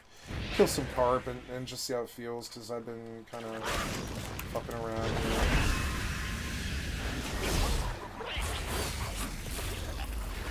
It really wants me to run the Metamorphosis all the time, because you can reduce the cooldown like really fast too. I think like with certain legendaries you can reduce the cooldown so fast. It's crazy.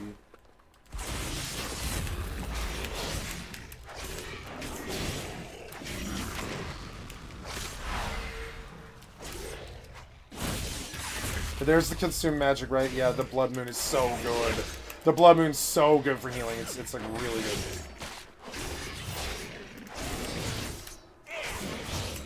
I've noticed that when I'm in water, I don't get purple orbs nearly as fast. It's weird. Something about the way that they spawn, the way, like they don't like water. That actually kind of sucks a little bit.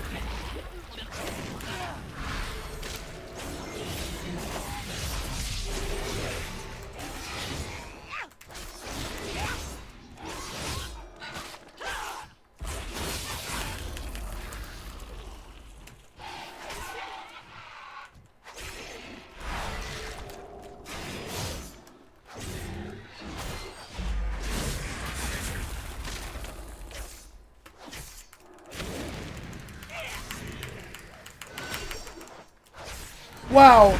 Oh my god, you didn't kill me. Oh. So annoying.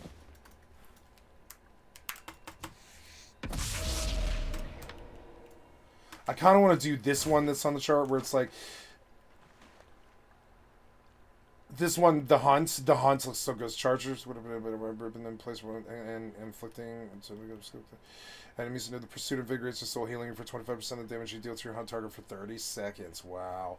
So the hunt's super good, and I always forget about this. So the hunt really does need to be, like, really on my bar. So, right?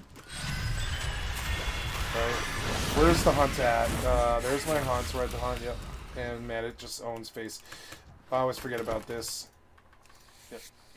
This is a good place to be, because I can skin pretty much all of it. Well, except for the birds. Yeah.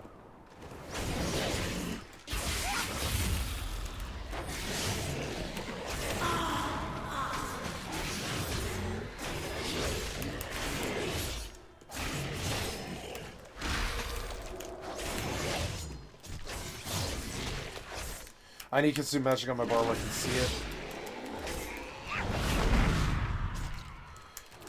And wow, blur does not work most of the time. It's kind of funny. I don't know. I kind of want Netherwalk now. Netherwalk's so good. Rather than Trinket, yeah, like Trinket, yeah, I gotta know. Netherwalk would be good, like right alongside the Trinket. When I get Netherwalk, I thought I had Netherwalk, but I guess I don't. I would like to get Netherwalk, but I don't think I can. I don't think I can. I want to get Netherwalk this way. Desperate Instincts is nice, but you almost never get that low. So it's like, it's cool, but the Netherwalk's cooldown is so bad. I wish I could get something else with Netherwalk, but I can't. Right, I need that Metamorphosis one. The Cleanse by Flame is so good too. The Blood Moon and all that. That Unending Hatred is actually super good. Probably better on Fury based on the damage dealt. Taking damage causes you to gain Fury based on the damage dealt. So I mean that's actually fairly probably good. Anything Unending Hatred probably really good actually. I don't know. I might actually have to sub out, I think. Yeah. No, wait, I want Blood Moon. But I want Unending Hatred. Yeah, I think I want Unending Hatred over that Dispel. Yeah, I think I probably will. Yeah.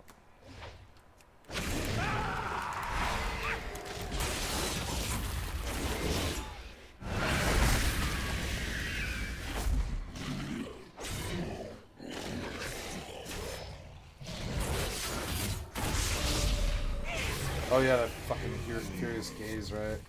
Yep. And the eye beam is so good.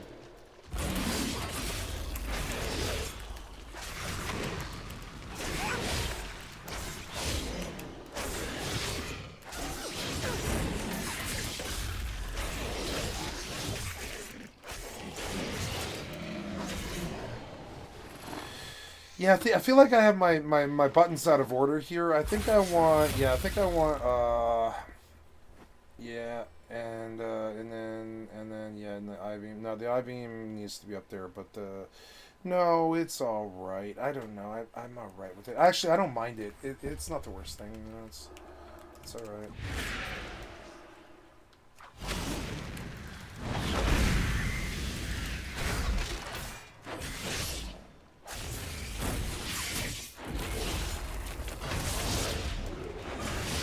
See, when I get on land, I start popping like fucking, fucking orbs like crazy, but not in water for some reason.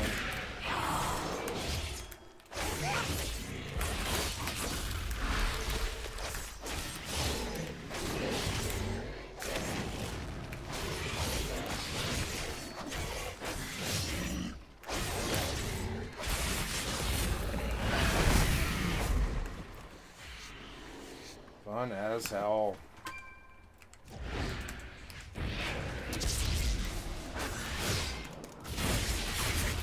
But killing this stuff basically does not... It just does not fucking... Oh, cool. Yeah, is that shallow? It is shallow. It's like fairly shallow, and this is good because nothing spawns here, so... Yeah, here we go. This is a good spot. I get to stand in the water. I like standing in the water. Alright, I'm gonna put on this video again and do some real life work here and try to get my dishes done, you know? So, been kind of bad, been focusing on WoW a little bit too much. All New Vegas, Skyrim has skill checks, but no way to gauge success chance. Well, that's fine, but it doesn't make it apparent just how busted these persuasion checks really are. There are 2 checks which are designed to be impossible to fail, 3 checks which require a skill level of 10, which in vanilla Skyrim makes it also impossible to fail. The next tier is 25, then 50, then 75, and then a single check at 100. But there are lots of checks that are impossible to succeed, and their presence is also inconsistent. There are perks to lower the thresholds, but that requires you already have leveled speech to 50 and spend 3 valuable perk points for what is again an inconsistent mechanic. Also, if you've already raised your speech to 50, then you can already pass more than half of the game's checks. You can lower the thresholds with potions, but that requires you to be aware that a check is about to happen. Also, a lot of the checks are really lame, like getting extra gold, but usually all speech checks do is let you bypass a quest objective. There's not really anything that changes anything major.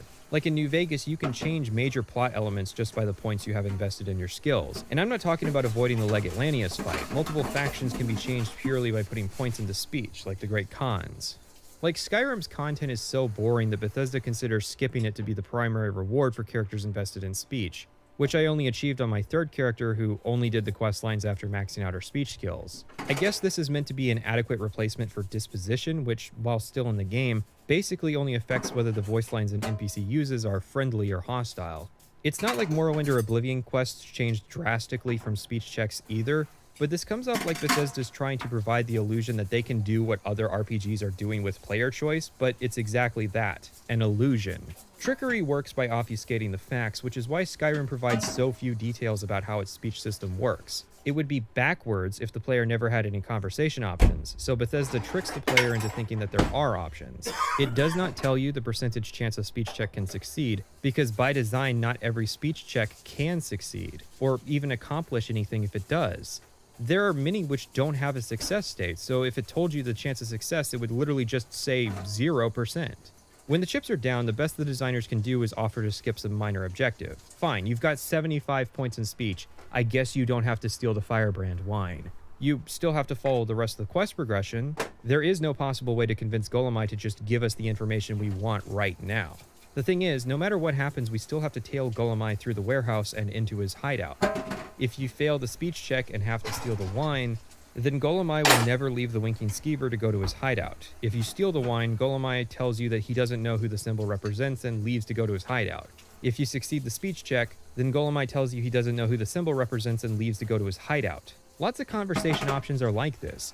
You're presented a choice, but every choice either leads to the same endpoint or ends the conversation, starting the flowchart over. Now there's a reason for this. Skyrim was developed right before the era of digital releases, meaning that they're still beholden to the file size limitations of the physical medium. Every branch in dialogue that creates new responses steals from somewhere else. Creating the depth of Fallout removes the breadth of Elder Scrolls. The issue is that this is somewhat disingenuous. There's no reason that Golemai, if properly convinced, can't use the same dialogue to tell us now what he'll tell us in 10 minutes when we find him in his hideout. The only reason would be to force the player to sneak through the warehouse and the hideout. Except stealth is optional. There's no punishment for murdering all the East Empire Company wardens or the bandits, and Golemai, even if he detects the player, will just keep going. Moreover, while this mission is interesting compared to the standard Skyrim fare, it's nowhere near as impressive as it should be by stealth game standards. You're given an interesting route through the warehouse, but hardly any need for them. Hell, the quest is able to be completed even if Golemai dies, as he will instead write up a confession to his brother with all the critical information. A woman named Carlia, who killed the previous guildmaster, put him up to this, and said that she would be going to where the end began. The only downside of Golem dying is that he can't serve as the fence in Solitude, but there also isn't much upside to killing him either, because it's not like you can kill him early and get the note. Every path leads to us learning the information after the stealth mission sequence anyways, so you might as well just keep him alive. Mercer recognizes the name and knows the location she was referring to, which immediately should be throwing some red flags. This means that Carlia had intentionally left this breadcrumb trail obvious in order to lure Mercer into a trap, and yet Mercer decides that 2 people is sufficient for this. Why wouldn't we bring all these useless footpads that do nothing but hang out at the guild hall with us unless the intention is to betray us, which is what happens. The next red flag is that when we arrive, Mercer tells us that he found Carlia's horse and killed it.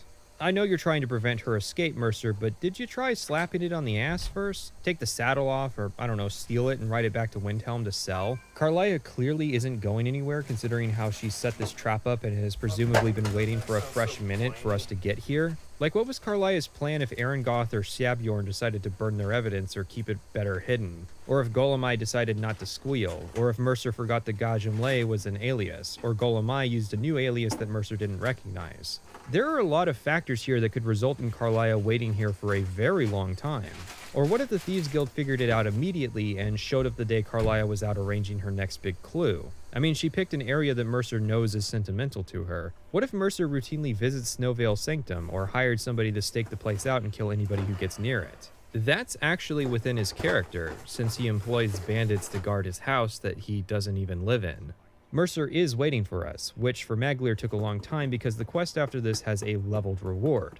In fact, Maglir did an entire quest line in the time between Mercer leaving the guild hall and Maglir arriving at Snowvale Sanctum. So maybe Mercer is slightly justified in taking a poke at both of my characters. Leveled rewards have been scaled back with Skyrim. There are 15 scaled items in Skyrim total. There are even 2 primary quest lines you can complete that have no scaled rewards. However, this came at a cost. Less scaled items, but a much wider bracket of level scaling.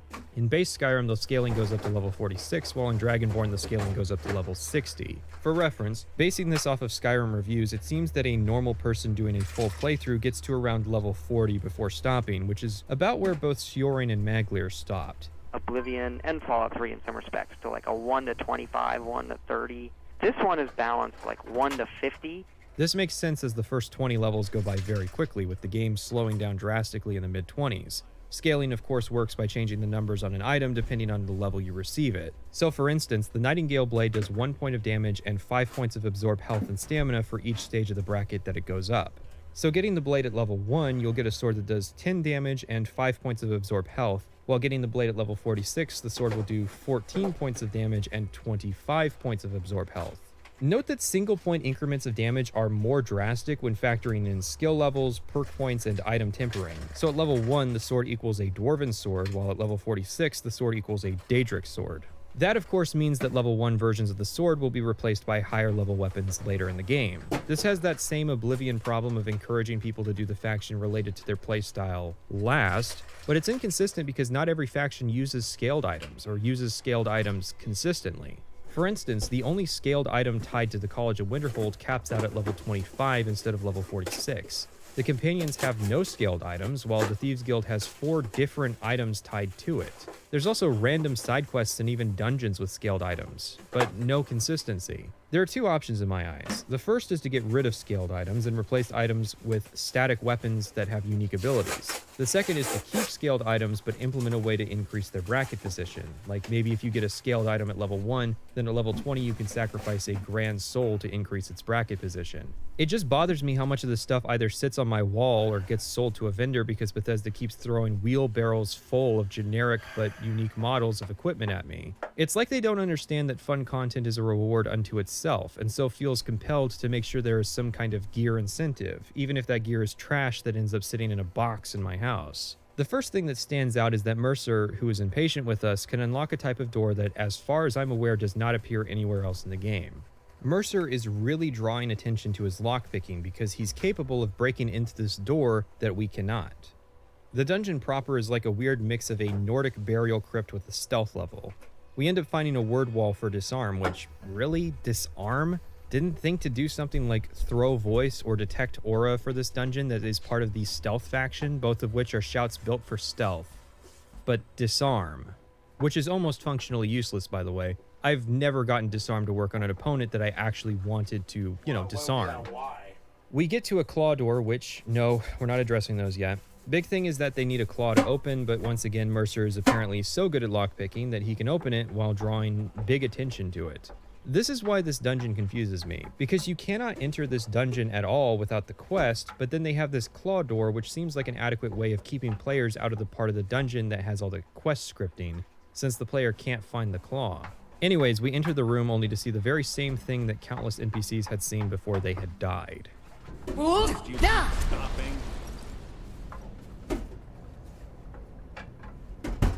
We've been ambushed, and worse, we've been ambushed by a stealth archer. Mercer and Carlia have a conversation where it's revealed that Mercer Frey was the one to kill Gallus, the former guildmaster, and then Carlia starts drinking a potion. At this point, Mercer should be killing her, considering his only goal here was to tie up this loose end. But no, he lets her drink it, and she goes invisible. Mercer then ties our loose end up and leaves. We wake up outside, and Carlia declares herself our savior. Okay, let's stop. Carlia intended to shoot Mercer but couldn't get a clear shot because we were in the way, even though she could have just tried waiting for a better shot. It wasn't like we were closing in fast on her position. She literally had an invisibility potion on hand if she wanted to reposition. I also want to introduce another element. Gallus's murder was 25 years ago. According to Carlia, she had spent the last 25 years constantly on the move, conspiring to take down Mercer, singularly focused on that goal. And yet, after building an elaborate House of Cards plot to ambush Mercer, she did not anticipate that Mercer would dare bring a second person to the Sanctum. She was smart enough to set up a location to where only Mercer could get in, so that Mercer couldn't just hire some bandits to clear the place out for him, but still, after 25 years of planning, she didn't think to just wait a couple seconds longer. Now, there is the question of why Carlia didn't decide to just kill Mercer. She says that she's smart enough to not cross blades with him, but just shoot him. Why would you close the distance between you and someone who has a sword? Don't you know that people with swords have to be close to you to do anything? Then she copes by saying that her goal was to capture Mercer and take him back to the guild to pay for his crimes.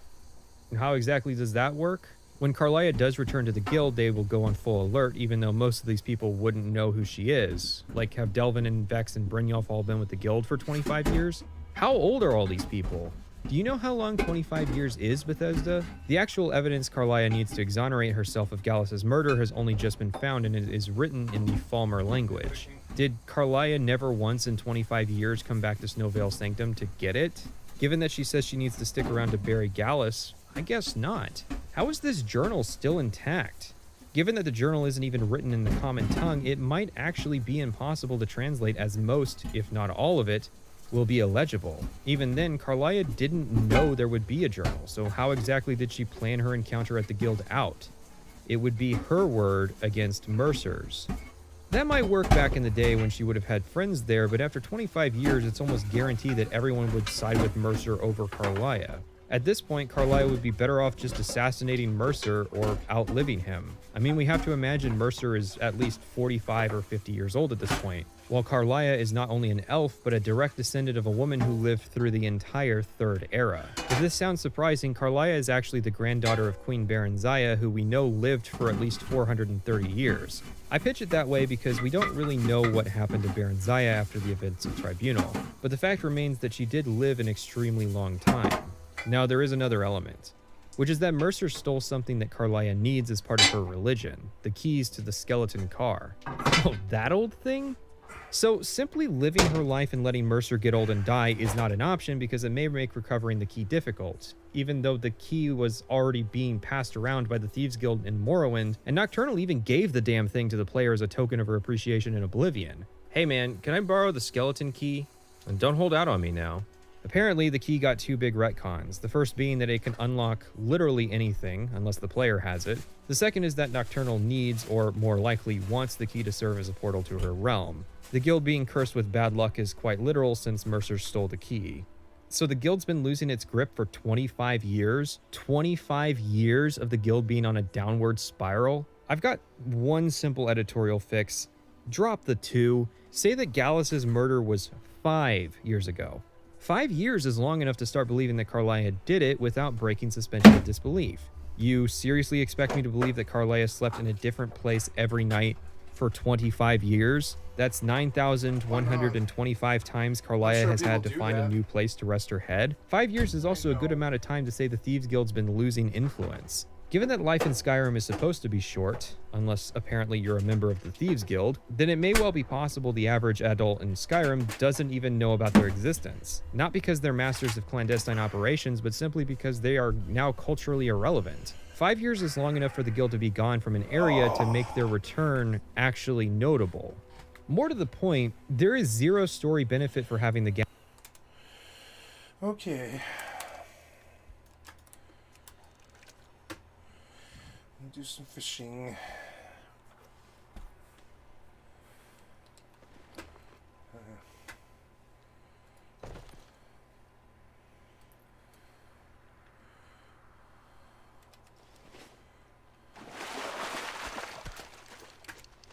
Oh, there's a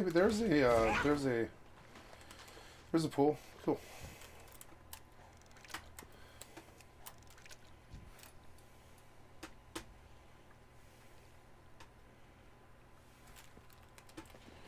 If I'm fishing a pool, maybe I want to switch to Elysian Thade. See, maybe.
have many lucky doos you like. I wish this guy sold out. Farewell, friend of the Grummels. Materials.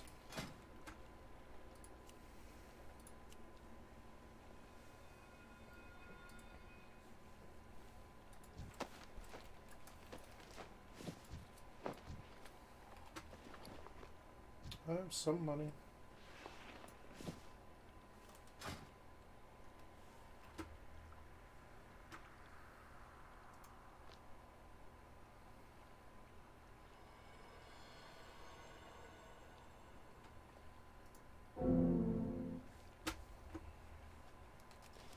What is Frog Soul? Oh, way in Ardenville. Wait, in Ardenville? Yeah, I'll get to that when I get to that.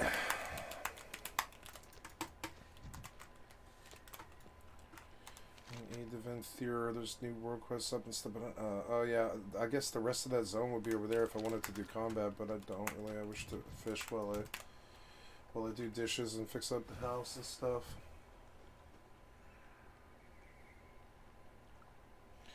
I would like to be centered on my screen more, and I think I will actually do that. I'm beginning to think that I've got the TV the wrong way. Will that work?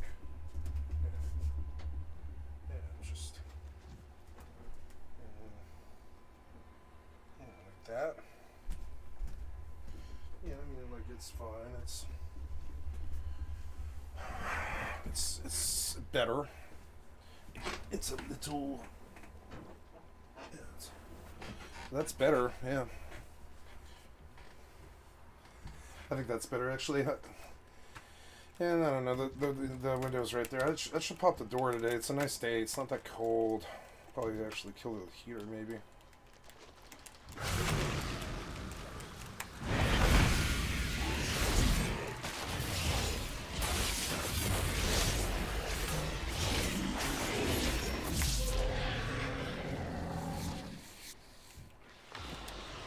Orbs. I mean, already.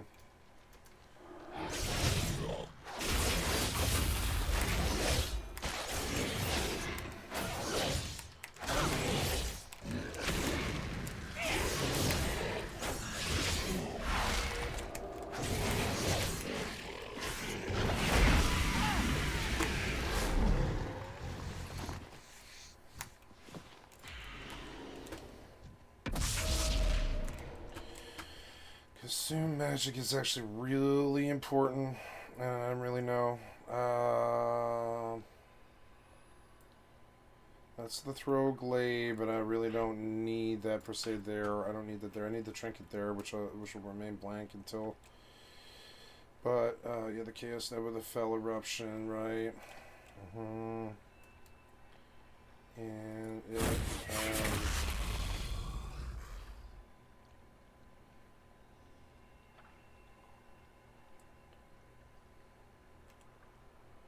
I mean, it doesn't truly matter. It's not really part of the rotation. So...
Yeah, I really need, I need to edit that so that we can come there and say, quick keybind, I want to get you gone. Any superfluous ones, the disrupt I use, the consume magic is there, but it's in the wrong place. And then the, yep, and then those stuns. Yep. So, yeah, I believe that should be good, and yep, and then we'll pull so I can see the consume magic, yep. And I'll learn what these abilities are.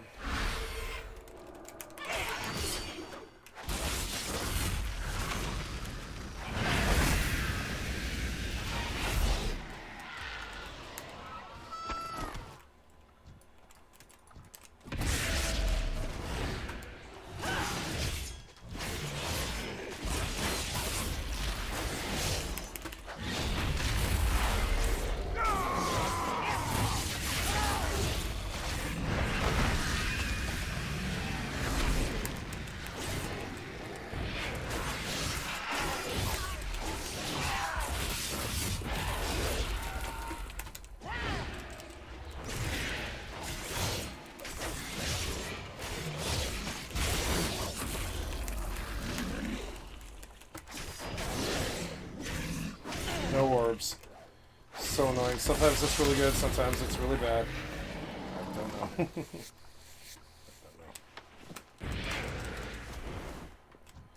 I like the spot. I can fish and fucking skin to my heart's content. And I get pretty good stuff out here too. Yeah. Fishing to my heart's content. Yeah.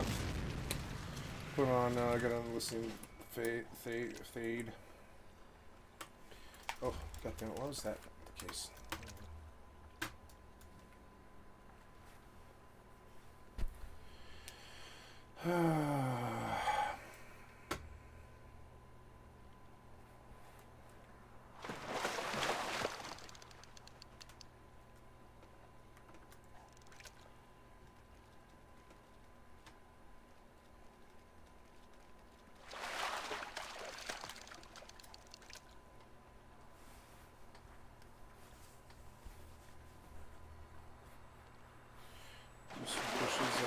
Like letting my back rest. Gap be so long.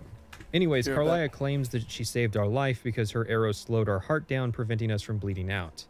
I'm almost insulted. Like, seriously, you can tell the writers were writing the story cock first. They wanted a betrayal scene with no consideration for how it would make sense. Am I to believe that someone like Mercer Frey can't figure out how to cut an artery, or doesn't know where our vital organs are? A slowed heart doesn't matter if we get stabbed through the neck. I sympathize with how unenviable a task it is to engineer a situation where the player is taken down without making it feel forced or cheap. I would look at something like Half-Life or Dishonored to see how hard it really is to pull this stuff off.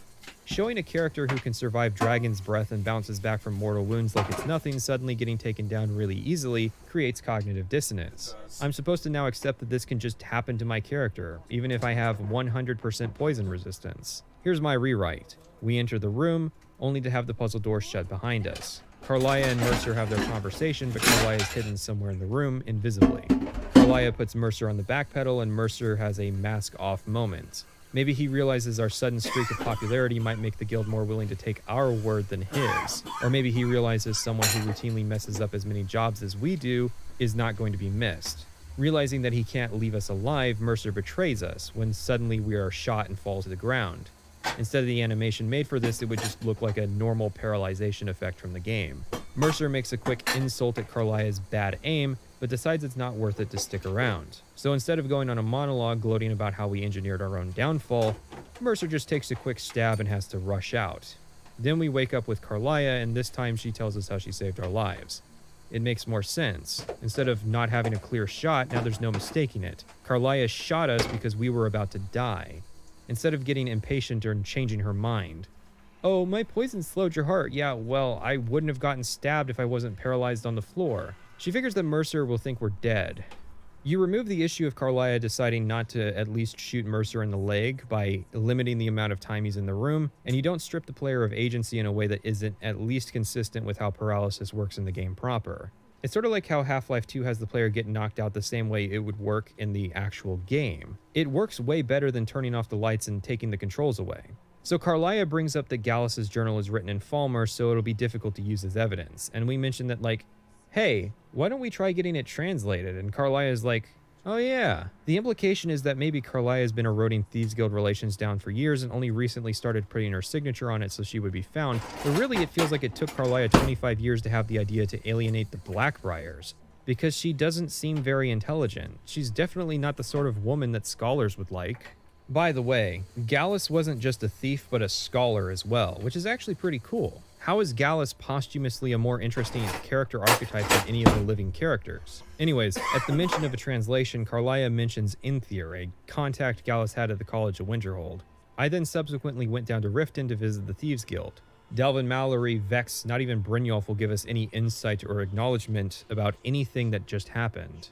Why are you here? Did Skullface send you? Sorry, lass. I've got important things to do. We'll speak another time. Bullshit, Brynjolf.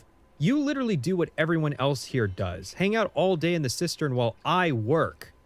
Bethesda is so sure that the player's just going to follow the quest marker and trust the purple-eyed lady they had zero contingency for if the player actually tries to find Mercer or tell anyone what happened. What if Mercer returned, claimed we were a traitor, and the frontman of the Ragged Flagon, while feeling bad about it or maybe not trusting Mercer, allows us to leave alive? Instead, Delvin's like, wow, nice model ship. Where did you find it? And did you find anything interesting and plot relevant when you did? And my character has to respond, oh, you know, places, not much. You too. Inthier, who typically lives at the college, happens to be spending the night out in the Tavern of Winterhold, because that is what mages of Winterhold do. They hang out among the plebs of the ruins of the city that hates them. Carlia. Then she's finally found it. Wait, what do you mean found it? It was on his body. Where he died 25 years ago? I mean, I mock it, but the alternative is having the player enter the college, which is impossible to do without joining, apparently. Inthier doesn't know how to translate Falmer, but he does know how Gallus figured the language out, which was to steal the information from the court wizard over in Markarth. Calcelmo isn't too interested in sharing the information, as he's currently working on his definitive guide to translating the Falmer language. Wait, how long have you been working on this thing? Gallus somehow stole this information from you 25 years ago, if not longer, and you still haven't finished it? Just in case you guys thought it took me a long time to write a script. So this dialogue has 6 conversation options, although generally 5. Even though I hooked him up with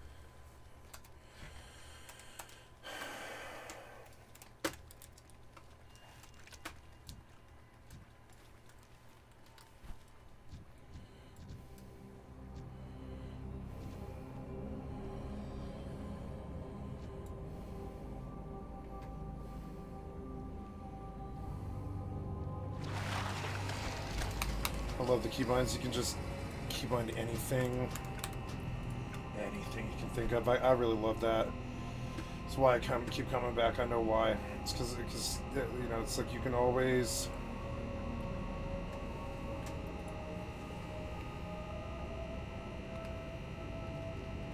Oh.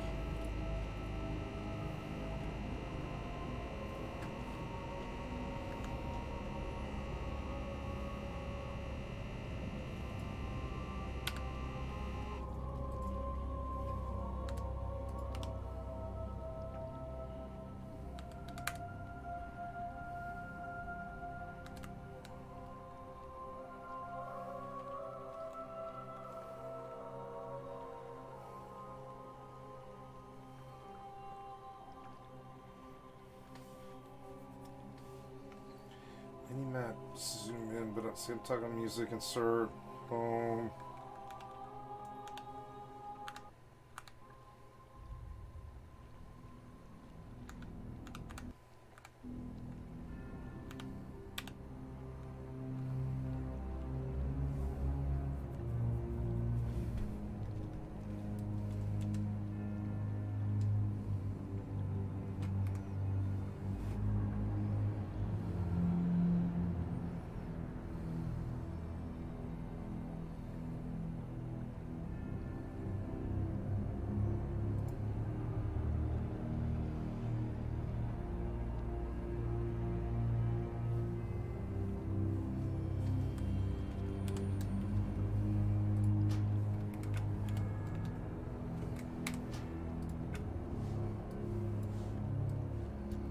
Why would I want that in the middle of my fucking screen? I don't want that. I want it, but I don't want it. So what is it? Alt Z. Yeah, the HUD out, the FPS counter I wanted on the position. Yep. That's it. That's all. FPS counter, status indicator, camera. No, viewers. No, camera, viewers, comments. Ooh, comments and stuff, huh? Viewers and comments, huh? Viewers and comments, huh? Viewers, no.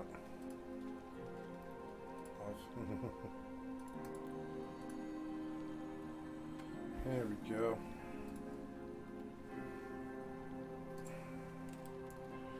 Open, close the in-store. I would like to be that. You want to do that?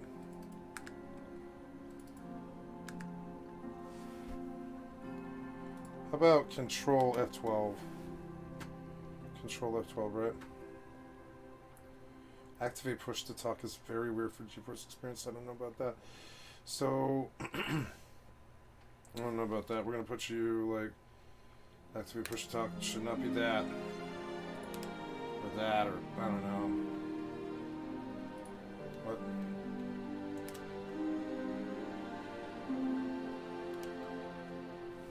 Activate push to talk, I don't even know.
Why is my mouse off my thing now?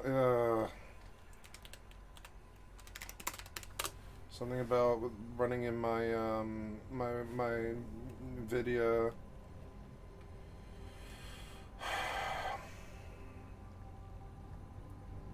See, something happened with you. You're like, where? Like, it's like, where's the mouse hook? And you can't find it. And it's like, yeah, I can't see my mouse. I can't see it. I can't see it. Well, I can't do that. With a dark-skinned tomboy waifu, he'll only give us a key to his museum and not the... Try again, you idiot. Try again. Ooh. Pre-expansion patch phase has begun. Check out the new town options. Yeah, I mean, but when was this? Oh, October 25th. That's a while.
That's great. Cool.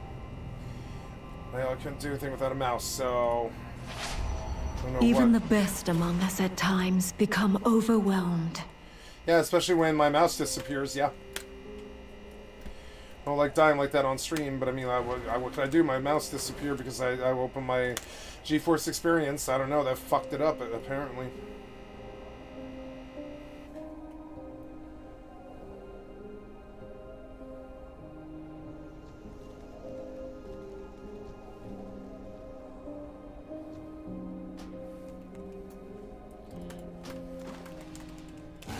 It's so annoying.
The information we want. The path of last resort is to do a task for Calcimo, killing a spider who lives in the ruins he's studying so that research can continue. Or you could steal the key or pick the lock. It's the speech options I have an issue with.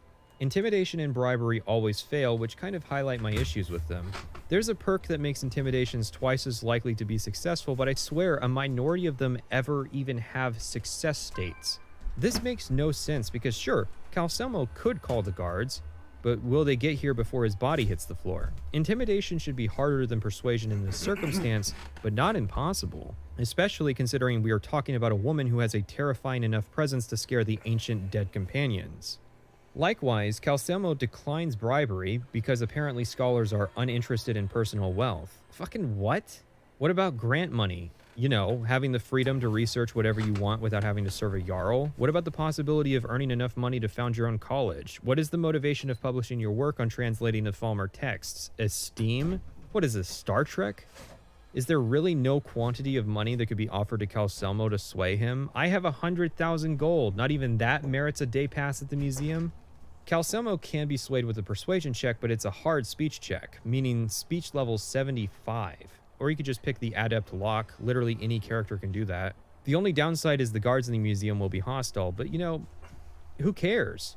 Past a certain point, the city guards are replaced with hostile personal guards with no bounty for killing them until the end when you encounter the Wizard's Guard. Why bother? Why not just make it so they're all city guards? Markarth's meant to be about as corrupt as Riften, so it would make sense that there would be more guards protecting a bunch of relics than the city itself.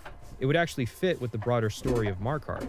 There is this spider control rod, but all it does is move the spider and give it targets. At first I thought these valves could be manipulated by the spider, but no, it's just for fighting enemies, and only in this one area. Basically, there were two ideas for this level, but Bethesda should have probably picked one and focused on making it good. Either ramp up the trap elements of the area, making them necessary to slip through the lab, or lean on using the spider bot to remotely activate switches or something. Like the guards are used to working around it and don't ask questions when they see it, so the bot could be used to activate valves remotely while we sneak through an air duct or something. Or lean on the trap element, activate traps remotely and the guards go, shit, it happened again, better not ask questions before the fucking safety inspector comes by and finds us for not installing a WGC compliant wheelchair ramp in our dungeon. We find the translation guide, but it turns out to be a big rock. Oh, that's why this story needed a 25-year time gap, so that our local wizard and avant-garde artist could carve out his translation guide instead of printing it in a book. Is the implication that Calcelmo is a fraud who's using the Elder Scrolls equivalent of the Rosetta Stone? Or has the man been climbing this giant tower to carve out his guide? The journal implies that he's been deriving his notes from the tablet, but then why would it take him 25 years if it wasn't actually his original work? Who knows? The only clever part of this is that the game expects us to figure out that we need to grab a roll of paper and some charcoal and create a rubbing of the stone. No quest marker, no explicit directions, just an instruction to copy the stone and some big environmental clues that charcoal and paper could be the way of copying inscriptions. This is the sort of thing you wouldn't expect Bethesda to do anymore because players might get confused, but I had a hard time finding examples of people on the internet actually having issues. Although, I do suppose that raises the question of the role that online wikis and easy video streaming have on quest design. If you ever get confused in a quest, you're one Google search away from finding the UESP, even if it's never at the top despite being the superior website. So then, we have to wonder, are lots of people having trouble with the quest but not saying anything because it's easy to find directions on the internet as to how to complete it? Or are we speculating about a group of people that doesn't actually exist because the average person can figure it out and only a small fraction of people get confused but are allowed enough to worry the developers? Bethesda is very worried about the player getting confused, so almost every little thing in Skyrim has a quest marker and written directions as to what to do. There's not much of a sense of discovery or catharsis when everything in the game is so obvious. I found the game slightly more enjoyable when I disabled the floating quest markers, because the floating markers were often one step ahead of me and preemptively telling me what to do before I would even know that I needed to do something. Anyways, we escape the tower and return to Inthier with Carlia here. Inthier does an amazing on-the-spot translation, and the journal says that Yalos suspected that Mercer was stealing from the guild vault and did something to the Twilight Sepulchre, or Nocturnal Shrine. I might have spoiled what exactly it was that Mercer did, but the game is trying to create a sense of mystery. Sure, I wouldn't have been able to guess exactly what the game was leading to because new parameters for the skeleton key were invented, so with our evidence in hand, we head out to the Thieves Guild. I want to touch on Inthier for a second because it's very obvious that he was a mistake on the part of Bethesda. Inthier's role was likely meant to have been played by a character named Nelacar, the actual elf wizard living in the basement of the Frozen Hearth. Nelacar was asked to leave the college due to some experiments, and it's probable that Inthier's role of supplying the college with illicit goods was actually meant to be done by him, since he lives off the campus. However, the biggest piece of evidence is this. Like the Altmer? Yes, I would say their culture quite possibly rivaled our own. Now, for some reason, a lot of people have trouble telling Bosmer and Altmer apart, but Inthier is a wood elf, not a high elf like Nelacar. I think the mistake stems from the fact that Nelacar plays an important role in Azura's quest, and a lack of communication resulted in Nelacar having been played by two different voice actors. These fissures and cracks aren't encouraging. Alin obviously was growing more desperate once he left the college. The Nords went to war with the Falmer in the First Era. Killed them by the thousands to drive them from their snowy homeland. Nelacar is voiced by Neil Dixon, the male Altmer voice actor, but Inthir is voiced by Stephen Russell. Yes, they actually used Mercer Frey's voice actor to record these parts, so the character ended up having to be split. Now, it's speculation on my part, but I think I've got a pretty good case here. It's not even the first time that a Thieves Guild elf character was the wrong race. Arangoth is a Bosmer name, and Vex will refer to him as a Wood Elf Swit. Yeah, I did. That Wood Elf Swit. But this is what he actually looks like. Welcome to the Thieves Guild. If this plan works, not only is my debt gone, but I'll be set up for life. I suppose that risk always coexisted with his line of work. I just never thought his luck would run out. Get it? Because he was in Thieves. Speaking of cases, we return to the Thieves Guild with evidence in hand, but they've gone on alert on account of Karliah not figuring she should probably wait outside of the flagon. She hands over the translated journal, and Brynjolf, shocked, decides the way to definitively prove Karliah is innocent is to check the vault. The vault requires 2 keys to open, with 3 keys being owned by Mercer, Brynjolf, and Delvin. But shock and horror, the vault, it's empty. Princess is in another castle. That door has the best puzzle locks money can buy. Puzzle locks. By the 8, with the apotheosis of Tiber Septim, the face of the divine was transformed. Talos ascended, and the 8 became 9. I'm no priest, and I'm certainly not religious. So I know the idea is that Mercer's probably emptied the vault after betraying us at Snowvale Sanctum, but the game portrays it more like Mercer has been emptying the vault for years, which he has, just in small doses. Do you get my meaning? Delvin and Brynjolf have had access to the vault, but I guess no one was bothering with doing record keeping. Moreover, the vault is not tucked away in a corner, it's front and center in the cistern. Given the number of layabouts here, I would imagine it's physically impossible to open the vaults without a curious footbat or two deciding to watch, so surely somebody would have noticed all those times, especially the most recent one, that Mercer Frey used the skeleton key to open the vault and took all the money. It doesn't look like a small amount either. I mean, when the player lugs around 100,000 gold, that's a gameplay concession. Apparently gold is actually enchanted to be weightless, except that time in the Civil War where it had to be transported by carriage. Ah, yes, of course. Mercer Frey unlocked his innate ability to perform illegal teleportation magic. Yes, that's it. Just write off all your issues with magic without ever taking advantage of magic both mechanically and narratively to actually make stories interesting. Brynjolf figures we need to investigate Mercer's house, Riftweald Manor.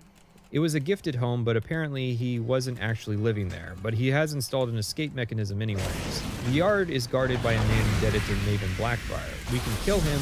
We can also do a short quest to pay off his debts. Rivald's in debt because he lost an expensive pen that he was supposed to deliver to Maven. Instead of just transporting it normally and telling the guild not to waylay the shipment, Maven instead had it sent over the lake, but Vald hit a rock and lost his cargo. There's no quest marker, and the only clue is actually a lie, as the cargo is not near any rocks but in the middle of the lake. Which of course is ample reason to justify why everything needs quest markers. I mean, it's not like we could just fix the quest directions to be more accurate. The quest is only interesting because the Quill of Gemination is a unique quill made by the college with the ability to duplicate text. While it has the surface application of making transcribing books easier for scholars, it also has the criminal application of forging signatures. It's no use to the player as only Maven can get the ink for it, but it's a really cool application of magic in the setting that is almost entirely optional because you can just kill Vald or trick him into thinking Mercer needs him in Markarth. There's a couple literal bandits in Mercer's not house, but we eventually find his office where his plans, a note, a bust of the Grey Fox, and a unique sword are located. Now, this very questline admitted that Karliah was intentionally leaving clues so that she would be found. So is it the same with Mercer? Why? Why would Mercer leave the one heist plan he was actually going to go pull off to be found?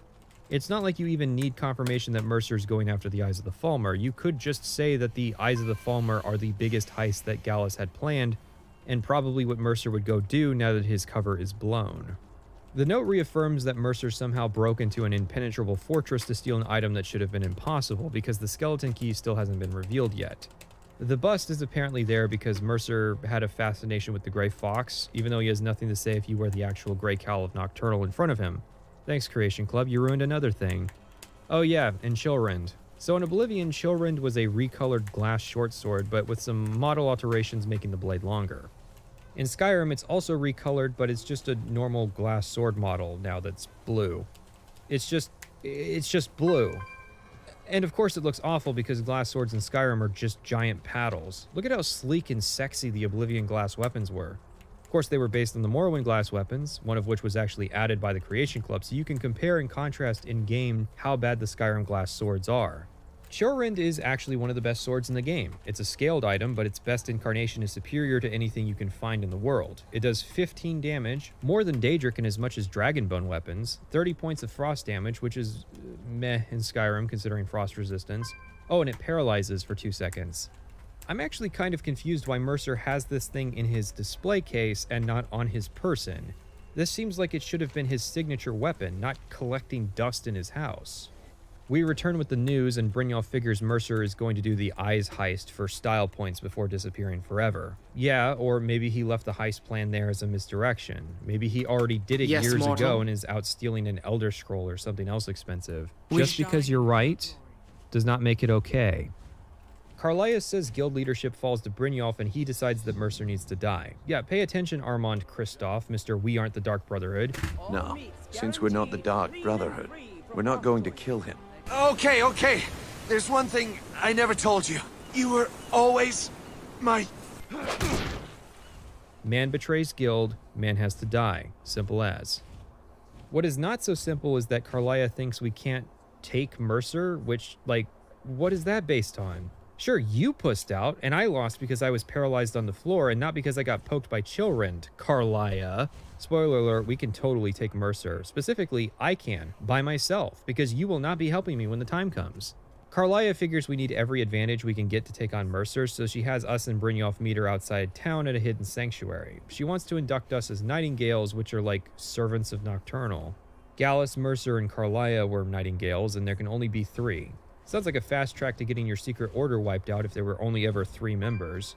The catch, Brynjolf asks, is that we have to pledge our eternal souls to Nocturnal. Come on, start talking, bitch! Nocturnal will allow you to become a Nightingale and use your abilities for whatever you wish. And in return, both in life and in death, you must serve as a guardian of the Twilight Sepulchre. They played us like a damn fiddle! Excuse me? Carlia doesn't even do the skewer thing of going, well, it's your choice. Player choice not requested. It's do this or start a new quest line. The best part is that we get nothing out of it. That advantage we needed to get from Nocturnal to beat Mercer, she doesn't give it to us. All we get out of it is this Nightingale armor, which, while good, we got before the whole pledging our soul thing. This is literally pointless. Well, maybe not. It is a point, albeit a point of contention for many players.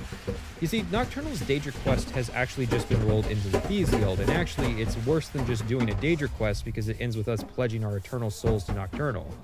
This is a rather long quest line to unceremoniously end with an ultimatum. However, I found that there isn't really anything in our initial meeting that suggests we've made a deal just yet. We could, for instance, get our hands on the skeleton key and just hold on to it. Yeah, and nobody has an issue with us doing that, by the way. We do a really long Dwemer dungeon that just turns into a Falmer dungeon before confronting Mercer, who uses illusion magic to make Brynjolf fight Carlia. Seriously, Brynjolf? You're so low level that works? So we one-on-one with Mercer, and he went down super easy because he didn't bring his super powerful sword with him, but he exploded the room a bit and it started filling with water.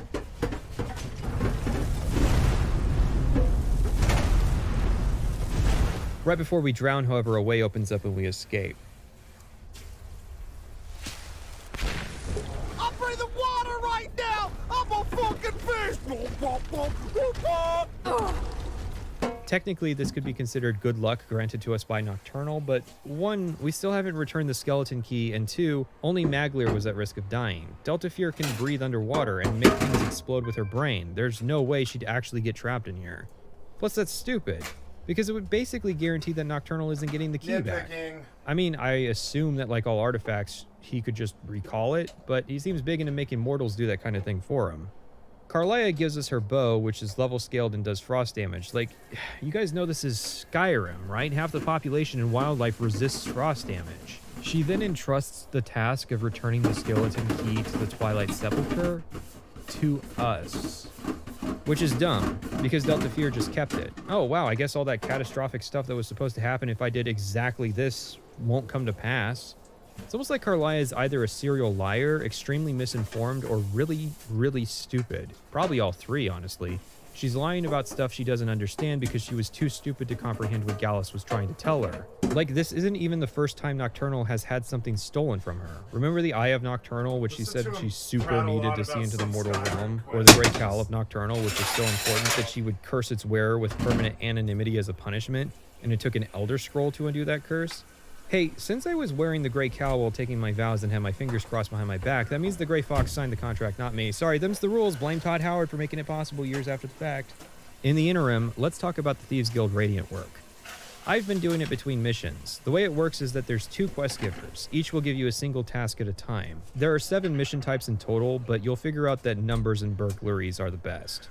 The missions will then set a random target in a random city. Now, these aren't necessary to progress in the guild, but you do have to do at least 20 of them to become the guild leader. However, there are stipulations. You can't just grind 20 and be done. In order to rebuild the guild, you have to do 5 jobs in each city that isn't Riften. However, the cities are assigned randomly, so you have to constantly accept and forfeit jobs until you get the one you want, or use a cheeky quick save right before the quest starts, but after the dialogue to keep refreshing the quest until you get one you want. That's still annoying, but I actually like how these Radiant quests are leading to something and not just things I'm supposed to do if I want more useless currency. After 5 missions in a city, we get a special job offer from an influential member of that area. These are extremely hit and miss. Like, the Whiterun job is literally just a numbers contract, which is comically easy because it's not trespassing to be in the Jarl of Whiterun's bedroom. Markarth's job is to just run a marginally interesting dungeon. Windhelm's job is another dungeon, but is woven into the broader serial killer plot of the city. Solitude's job is the most complex, with us having to buy or steal some drugs and plant them on a ship so the captain gets arrested. Each job you complete adds another merchant to the Ratway. Windhelm and Markarth's jobs add fences to those cities, in addition to Golemai and Machias from the questline, and each job allows you to bribe the guards to remove your bounty at half price.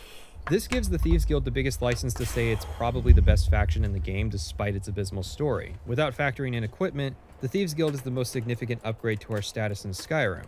Perhaps more attention should have been focused into the special jobs, like each special mission would itself be a designed stealth mission similar to the main questline. So for instance, maybe the Markarth job requires that we complete the dungeon without being detected, and replace the silver mold with a fake one. I mean, we could spitball ideas all day. The point is that this part of the faction is what needed more focus, the story of how we rebuilt the Thieves Guild, and you could have the Nightingale stuff be a side plot that develops out of it. Basically Nocturnal's quest, but as an optional 3-parter. Since we have it, let's talk about the skeleton key. It's mildly useful. You can't spam auto attempts with it to skip the minigame like in Oblivion. It doesn't even passively boost our lockpicking to make locks easier, similar to the Morrowind version. That said, since it doesn't break, it does make it easy to figure out the sweet spot of the minigame. I hardly need to introduce the minigame since it's been a Bethesda staple since Fallout 3. You position a pick and rotate the lock until you find the right spot to unlock the door. The issue is that lockpicking is now a universal skill. Daggerfall gave each archetype options to open locks. Thieves could lockpick, mages could use mysticism magic to open locks, and warriors could bash them open with their raw strength. This is a good balance of the system, with thieves having a quiet option but mages needing to use magicka and warriors damaging their weapons in the process and alerting everyone around them. Morrowind would, however, drop the ability to break locks as a warrior. I doubt it was a balance issue as much as it was a skill issue, in that it's hard to identify what skill should level up when you do it. It was a strength check before, but Morrowind would need some kind of lock-breaking skill for warriors, and people tend to forget that Morrowind was actually built from the ground up in the new engine, and lock-breaking was probably too low priority to make the final cut. Not that Bethesda then took the opportunity to add it to Oblivion, which actually did warriors dirtier by removing consistent scroll merchants, necessitating that they take up alteration magic or lockpicking. Skyrim went a step further by removing open spells from the game, channeling all playstyles into lockpicking. Technically, there are still open spells since there's the Tower Stone, which gives you 1 daily unlock up to expert level with a magic power. Even locks are leveled, and you'll eventually run into more master locks than any other type. Remember, and the Creation Club added a spell from Oblivion that references another spell from Daggerfall called Fenric's Welcome, which does the same thing for surprisingly cheap, despite being an expert level illusion spell. Man, I won't know what to think if Elder Scrolls 6 re-adds open spells, and we'll have to wonder if the Creation Club actually did something positive for the series by reintroducing the idea. Anyways, the funny thing about lockpicking is that, despite being a universal skill, none of my characters maxed it out or bought a single perk for it. The closest I got was skill level 96 on a character that had reached level 68 and maxed out a third of the game's skills, including speech and restoration, with very little grinding, I might add. The core problem with the lockpicking skill is its perk tree. It has a spine of 5 perks that make a tier of lock easier. So you buy the Novice Locks perk to make the already easy Novice Locks easier, and even though really only Expert and Master Locks provide any modicum of challenge, this means 3 perks you don't want or even really need to buy to unlock the 2 that you do want, except Expert Locks require lockpicking 75, and Master Locks require lockpicking 100. The thing is that the skill itself makes the minigame easier, so by the time you reach the point that you could unlock the perk, you already don't need it. And besides, most quests use at most an Adept lock, if that, and past a certain point, all unlocking chests does is get you more loot for the box and more gold for the pockets. I could make a better perk system than this in my sleep, and I mean that. I could do it in my waking hours without forgetting to put it in the video. Make it so that each perk makes you 20% better at lockpicking in general and 30% better at that specific tier. So your weakened warriors who only want to be better at lockpicking to get loot from dungeons only have to spend 1 or 2 points, while dedicated thieves who break into houses regularly can access the entire tree without feeling like they're wasting their points. As for the rest of the perks, Quick Hands seems like the kind of perk that would have only been useful once every 20 hours when I had to break into a place that is constantly being watched. Wax Key is dumb. If you want the key to a place, it's better to steal it, plus you'd be locking yourself out of future experience points unlocking that door. Holy fuck, is this wrong? Hey, I was wrong about something. I mean, I'm right about it still being better to steal keys, but you can't get experience from the same door twice. Golden Touch is useless because it gives you more money, because that's really what we need. Treasure Hunter is extremely situational, maybe for spawning gear to disenchant and learn the effects, but would eventually pan out to being just another implement of money making. Locksmith seems useful, being another way to make the game easier, but requires level 80 and Expert Locks, which removes that usefulness. And Unbreakable requires level 100 to make your lockpicks unbreakable, like the skeleton key already is, except lockpicks are worth nothing and you'll find hundreds of them everywhere, unlike Oblivion where you have to join a guild or find some homeless guy living outside town to sell you some. The problem is, the minigame is so simple there isn't really any utility you can add. It's not like Oblivion where the perks change the game by reducing the number of pins that fall. You can tell this is the case because the perk overhaul Ordinator has to add new mechanics like placing bear traps and hacking automatons to give the player something to do. You could add a high-level perk that adds an autocomplete function to the minigame, or maybe a perk that lets you lock doors.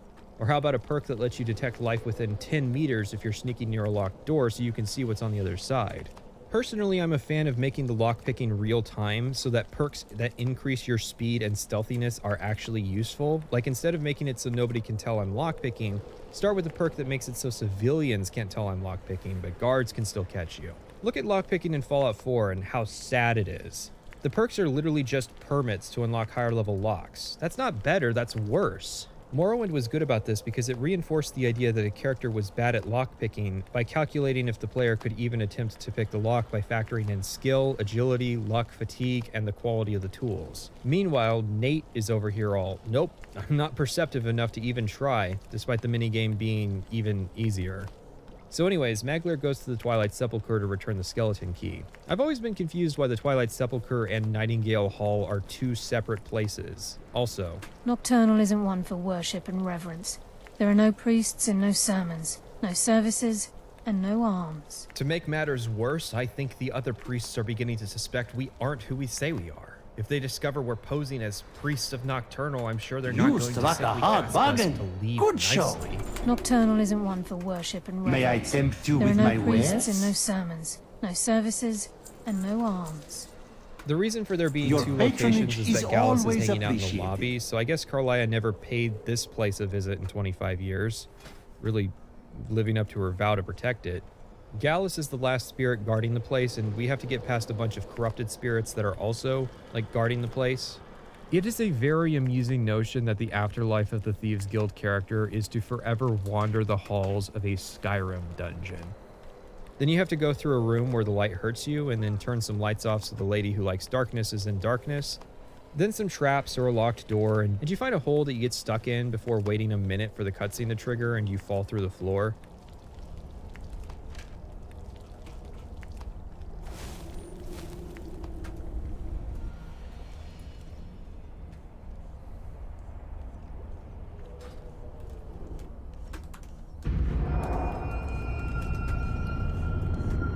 Everything is negotiable.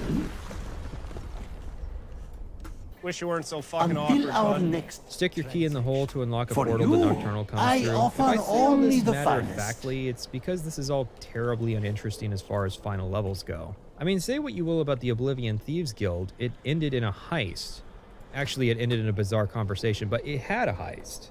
And the Morrowind Thieves Guild ended in an assassination of the Fighters Guild. patronage is Here we are always meeting a hot appreciated. goth Daedric prince, and I'm completely zoned out because for some reason Nocturnal has to have extra rules compared to the rest of the princes. I'm sure he's lying and being extremely arbitrary to spite everyone for letting the skeleton key get stolen, except only a minority of thieves serve Nocturnal, so really it's your own damn fault, and I want nothing to do with you, no matter how much cleavage you show me. Remember, everything You have to give up has the value. skeleton key, which is marginally useful for some powers that are only useful if you don't want to level your illusion skill up. No takebacks, plus we're guaranteed a Nightingale now. No takebacks, again. And this mission's necessary if you want to become the guild leader, which Brynjolf not wanting it because he feels comfortable being out in the field is stupid. You'll love it, Brynjolf. You get to hang out in the cistern all day, like you already do. You also have to do all the special contracts, so 20 minimum Radiant quests later, and there's a small ceremony. Are we all sure about this? Like, Delvin, you've been around a minute. Sure you don't want a promotion? What about you, Vex? There's nothing to do as the leader of the guild beyond more Radiant jobs. Wish you weren't so fucking awkward, bud. Every now and then you'll unlock another item on the display shelf for doing these, and at 125 jobs you unlock a safe that's populated with loot. Which is not only an absurd amount of work, but a terrible reward because at this point you'll have done 125 of these jobs. You'll probably have more than enough gold from Used doing like them. a hard And of course the guild has that usual issue of not having anything to do as leader. What if Delvin came up and was like, "Hey boss, what's our stance on the homeless?" And All we respond, goods "We and protect them," or services for "Hate sale. homeless." And then we make more or less money, but the homeless have different lines. Or maybe we can set our policy for raiding shipping caravans with adverse effects like merchants having less items or money and dispositions being ruined, but we make chests full of gold doing it. I'm not proposing anything that isn't impossible. And I want to guide the line of thinking to be that when we design the next faction from the ground up, let's have some consideration for what the game will look like for the people that Remember, complete the faction. everything Brynjolf does has give us value. the Amulet of Articulation, though, which should help with all those persuasion. Oh, wait, most of them were in this faction. Two more things. Along the way of doing the primary quest line is that we can find some special items in the missions that Delvin will buy from us. There's a Queen Bee statue, a decanter, a shipping map, a model ship, a dwarven puzzle cube, that bust of the Grey Fox, and one of the Eyes of the Falmer. I don't know if you can actually retrieve all of these items after the quest ends. I did have issues with going back to get the decanter and the model ship, and the quest line doesn't really introduce the idea. More, it just lets you kind of stumble upon them and realize you probably missed some in previous missions. The Empire shipping map in particular is completely out of the way, and I always miss the model ship because it's in an unassuming side room of Snowvale Sanctum. To me, the issue is that not only is the reward gold, but leveled gold. While this is true of the Radiant jobs, I can at least excuse that as being a simulation of the player being compensated for their increasing skill set. The rewards for Litany of Larceny should be static, and maybe Delvin should offer perks for it. You could start gradually unlocking the player's ability to bribe guards in the minor holds, and then maybe some skill augmenting perks, similar to how the Crown of Baron Zaya works. No Stone Unturned refers to a quest where the player has to go around collecting these unusual stones to complete the Crown of Baron Zaya. In case you don't know, the Baron Zaya was in the Thieves Guild. There are 24 stones, and you'll likely run into a couple while doing other quest lines, but not all of them, which creates this dilemma where the quest is either for people doing comprehensive playthroughs, or it's for people who want to look on the wiki. The reward hints towards the latter, as instead of getting paid, we're given a perk that increases the amount of rare gems you can find. A really good perk, but after a while I didn't want it because, damn, that's a lot of flawless gems. Man, Nocturnal's Curse is nothing compared to Baron Zaya's Blessing. Literally one urn looting session could fund the entire guild for years. Now I want to mention a creation that fits nowhere else, the Arcane Archer Pack. It was sold for $1.50 and is best described as a sequel to the Area Effect Arrows plugin from Morrowind. Now first up are the Bone Arrows, which are pretty funny. Bone Arrows were added in the Shivering Isles, a creation of a Nord named J-Red Iceveins. The Bone Arrows in Skyrim are superficially similar, although someone had a big-brained idea when making them. It costs 10 dragon bones to create 10 arrows, but it requires the Dragon Armor perk, or Smithing level 100. You know what else you can make at that level? 24 Dragon Bone arrows for 1 Dragon Bone. They'll do 1 point less damage, but obviously there's less hassle in lugging dragon bones around to make arrows. Okay, amazing start. What's next? Fire, ice, and lightning arrows, which do iron level physical damage but a scaling amount of elemental damage. Quite a bit, too. The models don't even look like they belong in Skyrim. Every time I found these, I was thrown off by how incongruent they are. They're expensive to make, though, requiring 4 elemental salts of your chosen damage type. That might have been a good idea in a game with more Daedric enemies, but not Skyrim. Soul Stealer arrows manifest into soul gems when landing killing blows on NPCs. Seems like a cheap way to get black souls, but I guess balance isn't a concern if you design from the perspective that everyone's running around with an infinite black soul gem already. There's also telekinesis arrows, which sit in the air from where they were shot until released with a power. That's pretty cool, but they had to make the arrows do 111 damage each. See, if you were designing these from the ground up, then you would make it so each arrow stores data about how it was shot. Stuff like what bow was used and whether we were in stealth when we did it. Because the game doesn't do that, the original arrows were extremely low damage and had to be increased with the Anniversary Edition. The Arcane Archer pack also adds a spell called Bound Quiver, which is actually a power. I assume the idea is to be able to conjure just the arrows without having to summon the bow.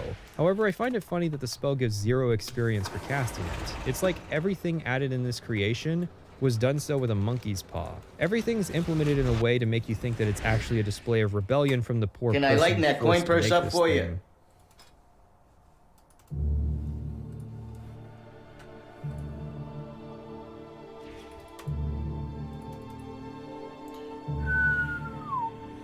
Damn, are you fucking serious, man? The College of Winterhold likely starts for most people with being recommended by spell merchants to head up to Winterhold to visit the college. Unlike Rifted and Whiterun, Winterhold is now a minor settlement, meaning that the city doesn't gold have is a walls, serious and also amount no of carriage service to help you leave Winterhold on survival I mode. don't know, The man. city is in a state of ruin, and you can pretty quickly pick up that there is some animosity I think I'd better between the just citizens of this disenchant town all and the that. college. 80 years ago, the bulk of the city of Winterhold collapsed so hard into the ocean that it literally stopped existing outside of a couple rocks. So somehow after a nuclear apocalypse in 200 years, I can still find stuff that's untouched from the pre-war era. I can't remember the name of my priest. But a landslide in I'm fairly 80 sure years, that that's it. it. Gone I out don't actually know, and I'm going to have to log and go Nordic look. architecture It's so that stupid. has lasted I can't remember the names of stuff. years. Skycat Fox and that is isn't the even considering the fact that Winterhold used to be the capital of Fox is the Skyrim, monk. a city that could rival Solitude. Yeah, well, Solitude in Fox the is the lore. priest. Forget Solitude what, in the I game, forget what the a monk can capital do. city The monk with an can do age of something, thousands but I of can't years remember is what. smaller than It's like kind of frontier annoying. settlements on a recently colonized island. I think the question is, Maybe it would be better where's to the have wall? herbalism or something Every other like major that. city in Skyrim has a wall, except I guess Winterhold I don't fell know. below the population threshold, so the Elder Scrolls remember Central what Bank came and foreclosed on it. professions I did Honestly, on this is this probably a monk pretty at big part of the reason all. why ESO has I dodged don't think I around letting did any. players I think, visit or no, Winterhold. that's the brand new one. Because but this otherwise, one, the implication is that Winterhold, capital of Skyrim, had Fuck if I no remember. wall I don't remember throughout the at all. thousands of I don't years of remember at political all. conflicts and wars that embroiled Skyrim. Or maybe the wall just happened Let's to be go right take a on look. the I'm section just of curious to cliff see that what his collapsed. professions Maybe that's are, what these rocks you are, know. the old wall. And so what is left of Winterhold is actually the outlying city built outside the walls, although that begs the question of how anyone even actually survived then if the majority of the city proper just fell into the ocean. I bring all this up now because I want to get it out of the way because the story of the College of Winterhold has nothing to do with the Great Collapse. No, that's right. Skyrim was the game that caused this great collapse, set up this conflict, and then does next to nothing with it. It's a big deal that no one at the college is looking into. The ocean battered the city and destroyed the cliff Enchanting. face simply so that the Nords of Just kidding, Winterhold would that's it. hate the Enchanting, college. Something that a single book on this topic mentions was already starting to happen after the Oblivion Crisis. The Here's a priest better is a guess. tailor, which Bethesda is- realized that's it was a lot right, of work yeah, making another so major city and had some mirroring it's going on weird, between the 5 I'm existing tempted to major cities, manufacture so more bags. Winterhold had to be I did demoted make quite a into lot of money, Oblivion. you know? But why not then make the story so. about this plot point? Let's explore Or- what actually happens, which starts when we reach No, I'll the do far some end of Winterhold disenchanting, and I are guess. confronted by a high elf woman do some named disenchanting, Feralda, screw who is busy gatekeeping the college. She has the only very hard persuasion option in the game, which is to Right. convince her that we Oh, I are have worth some letting money into and the I have college some without cloth, I doing just her don't have, test. I feel like Bethesda keeps fumbling this ball. Like, do they realize Right, that you and, generally my don't have to be professions enrolled in a college to are visit its tailoring and library? some Like, what if I enchanting, just wanted some enchanting services? One of the few things keeping them in guess- touch with the rest of Skyrim. thought I did Funnily all enough, this, but there I is guess a not. It was main just so quest to get an Elder prohibitively Scroll that sends you to the expensive. college.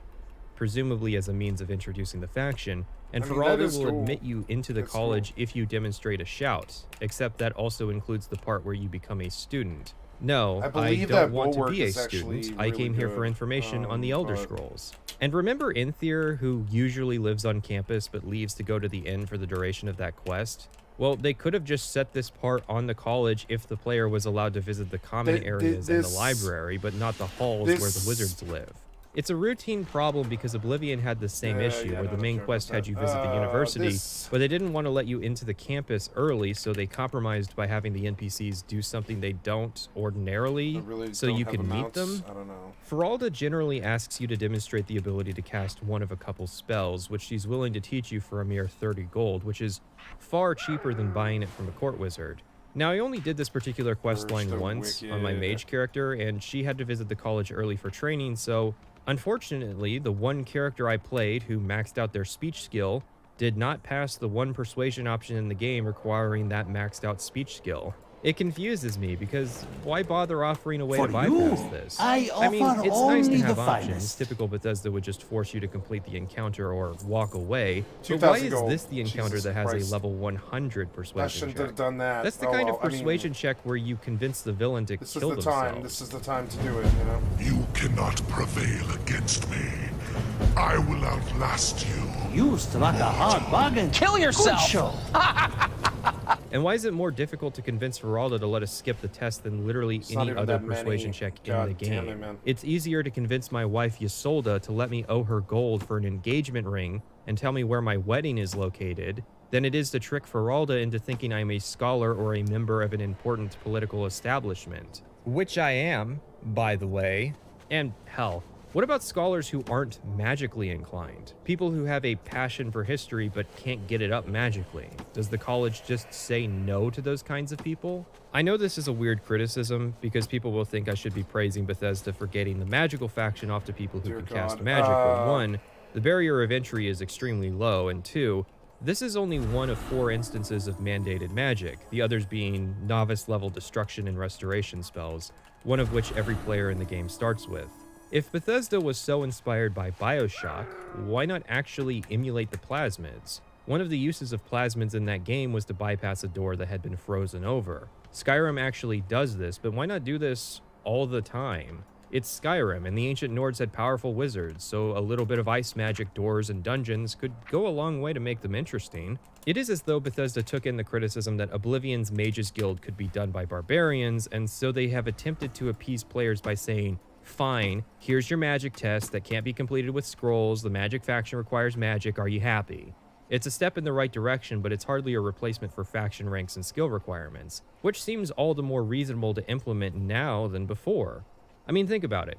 Every faction could have radiant quests the player could go do to train up their skills. Perhaps ranking up requires your aggregate skill level of the faction skills to be at a certain point. Instead of expecting the leader of the college to have a single magic skill at 90 for the faction, just say that their overall magic skills should cumulatively add up to 250. There is zero reason why the companions should have tolerated my magical antics, why the Thieves Guild should have tolerated my lack of subtlety, or why the College of Winterhold should tolerate me being an ice-brained moron. Honestly, having played 3 characters, the game works a lot better if you play a character engaging with the faction's intended mechanics than a single one-size-fits-all character doing everything. Todd loves the idea of people being able to switch up their playstyle on the fly and not have issues with that, but I think that has only made the experience worse. It's a lot better to start a new character who does magic than it is to try and pivot Shoring Hardheart into being a magic character, and vice versa. Skyrim's perk system does not create more freedom of choice, rather it is cement that locks your character playstyle in place. Nothing is greater evidence than Bethesda's 2 attempts to ameliorate this problem. Skyrim's patch 1.9, which came out in March of 2013, would be one of the final patches of the Standard Edition and added legendary skills. The idea is that when you max out a skill, you can legendary it, resetting it to level 15 and giving you all your perk points back.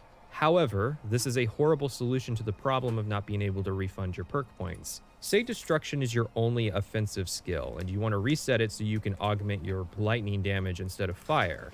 Not only do you lose the perks making your magic better, but you also lose the ability to buy the perks that you actually wanted. Now, in theory, legendary skills allow you to level up forever, something people seem to have an issue with. Why did Bethesda feel the need to add this system? It's like all that mattered to Bethesda was making the biggest game possible, but it's not worth sacrificing quality in your mad quest for quantity. Not to mention, there's a better way to make an RPG with a near endless amount of content. Now, of course, I know why Skyrim's leveling is like this. I know why it's so boring and mundane. It's because you can do however many of them your schedule permits. Because there's no level cap. You can get literally every perk. The reason this is the case is because, therefore, leveling never ends. Never-ending levels give people less reason to start a new playthrough, as opposed to just chugging along on theirs. And the longer their single playthrough lasts, the more advertisable the game is. The more advertisable the game is, the more people are likely to buy it. And when people buy Bethesda games, guess who gets money? Yeah, ZeniMax. The third thing I dislike... That is the strangest reason to think Bethesda added a system, especially post-launch. Like, was Todd in the design meeting saying how he wanted the player to be able to infinitely level up, but they would only add it a year and a half after launch? Actually, the opposite seems true. And I think the thing that folks may not grasp is, given how many perks there are, that when you finally hit, the level cap, that you're not going to have gotten to, a quarter of all the perks out there. So there is a ton of stuff still untapped, and certainly a big reason to go back and replay the game. Because a lot of the power is in the perks, we wanted to be giving them out at a higher rate when you're playing. So we do talk about this as a 1 to 50 game. I mean, I'd have to go, once we play it more, the actual, maximum, depending on your particular character, how it works out, it might be 75, you know what I mean? It might be 75. I don't really know. Yeah. I'm just saying we don't code in, this is the maximum level. Right. It'll end up whatever it ends up. The idea of leveling forever is actually impractical and would be obviously so if anyone ever played past level 45. For starters, the way leveling works in Skyrim is that doing actions grants you skill experience, and then when that skill levels up, it grants you character experience for your overall level. When you level your character, you get to add 10 points to your health, magicka, or stamina, and you get 1 perk point. However, the amount of experience you need to level your character goes up each level, with some complicated formulas dictating the amounts. The amount of character experience that is granted by leveling skills is also variable. The point of this is that leveling your destruction from 15 to 16 provides less character experience than leveling destruction from 99 to 100. But since the amount of experience needed to level also increases, it means that using legendary skills to level infinitely has diminishing returns. Leveling in Skyrim can go from multiple levels per hour to multiple hours per level. That is why my character that played Skyrim comprehensively, including many side quests, dungeons, and Creation Club content, only reached level 68. Sure, there are infinite levels and infinite Radiant quests to do, but it's extremely unrealistic. And then there's the small detail that perks are an 8-bit integer. See, the way integers work is that when they reach their maximum value, they roll over back to 1. We don't usually run into this issue anymore since integer values have become so high and methods exist to simulate bigger numbers. However, because perk points are an 8-bit integer, their maximum value is 255. Get to level 257 without spending any perk points. Good luck with that. And watch as all your perk points disappear. Again, this is unrealistic, but I think the fact that there are only 251 perks in Skyrim is a sign that Bethesda may have been cognizant of this extremely arbitrary and weird limitation. However, the max level in base Skyrim is 81 if you don't use legendary skills. So this means that any one character in Bethesda's original design can only get 1/3 of the possible perks. In an interview, Todd Howard guessed the max level would be somewhere around level 75, which is remarkably close to where it ended up being. That means at that point in development, players would only be able to get 74 of the 251 potential perks. My point with all these is worrying about players leveling up forever is like worrying about someone manually walking across Daggerfall. Like, yeah, someone actually spent 69 hours doing that, but it's hardly something the average player will do. Actually, wait, if it only takes 69 hours, then it may actually be faster to walk across Daggerfall than it would be to reach level 252 without exploits. However, there is more about legendary skills I want to mention. Skyrim is not a game that was designed around having your skill levels reset, and many skills have issues. Combat skills being reset can result in the Oblivion problem of not being able to fight scaled enemies. You can't get XP from learning ingredient effects, you can't get free levels from skill books the second time around. Since leveling slows down, that means that training also slows down since it's limited per level. Did you know that lockpicking won't level from the same lock twice? This means that there is an upper limit on the amount of times you can level your lockpick. Pickpocket is also limited since most items don't respawn in NPC inventories. Remember how my lockpicking only reached level 96 on a comprehensive playthrough? Leveling without grinding seems practically balanced around only doing it once. And since the number of skills is already so trim, there are hardly any redundant skills worth going legendary. The only instance where it was useful was maxing out my smithing, making full sets of Daedric items I would want and tempering everything I wanted, then refunding all the perk points. This was a big deal for me because magic in Skyrim, man. Because you only gain perk points from leveling, this means that each character has a limited selection of perk points to spend. The other solution Bethesda provided to the perk problem is the end reward of the Dragonborn expansion, which is the ability to spend dragon souls to refund perk points. However, it's arguably the end of Skyrim, as most people are going to do this last and won't hang around to do infinite Radiant content or usually even the side content that the game offers.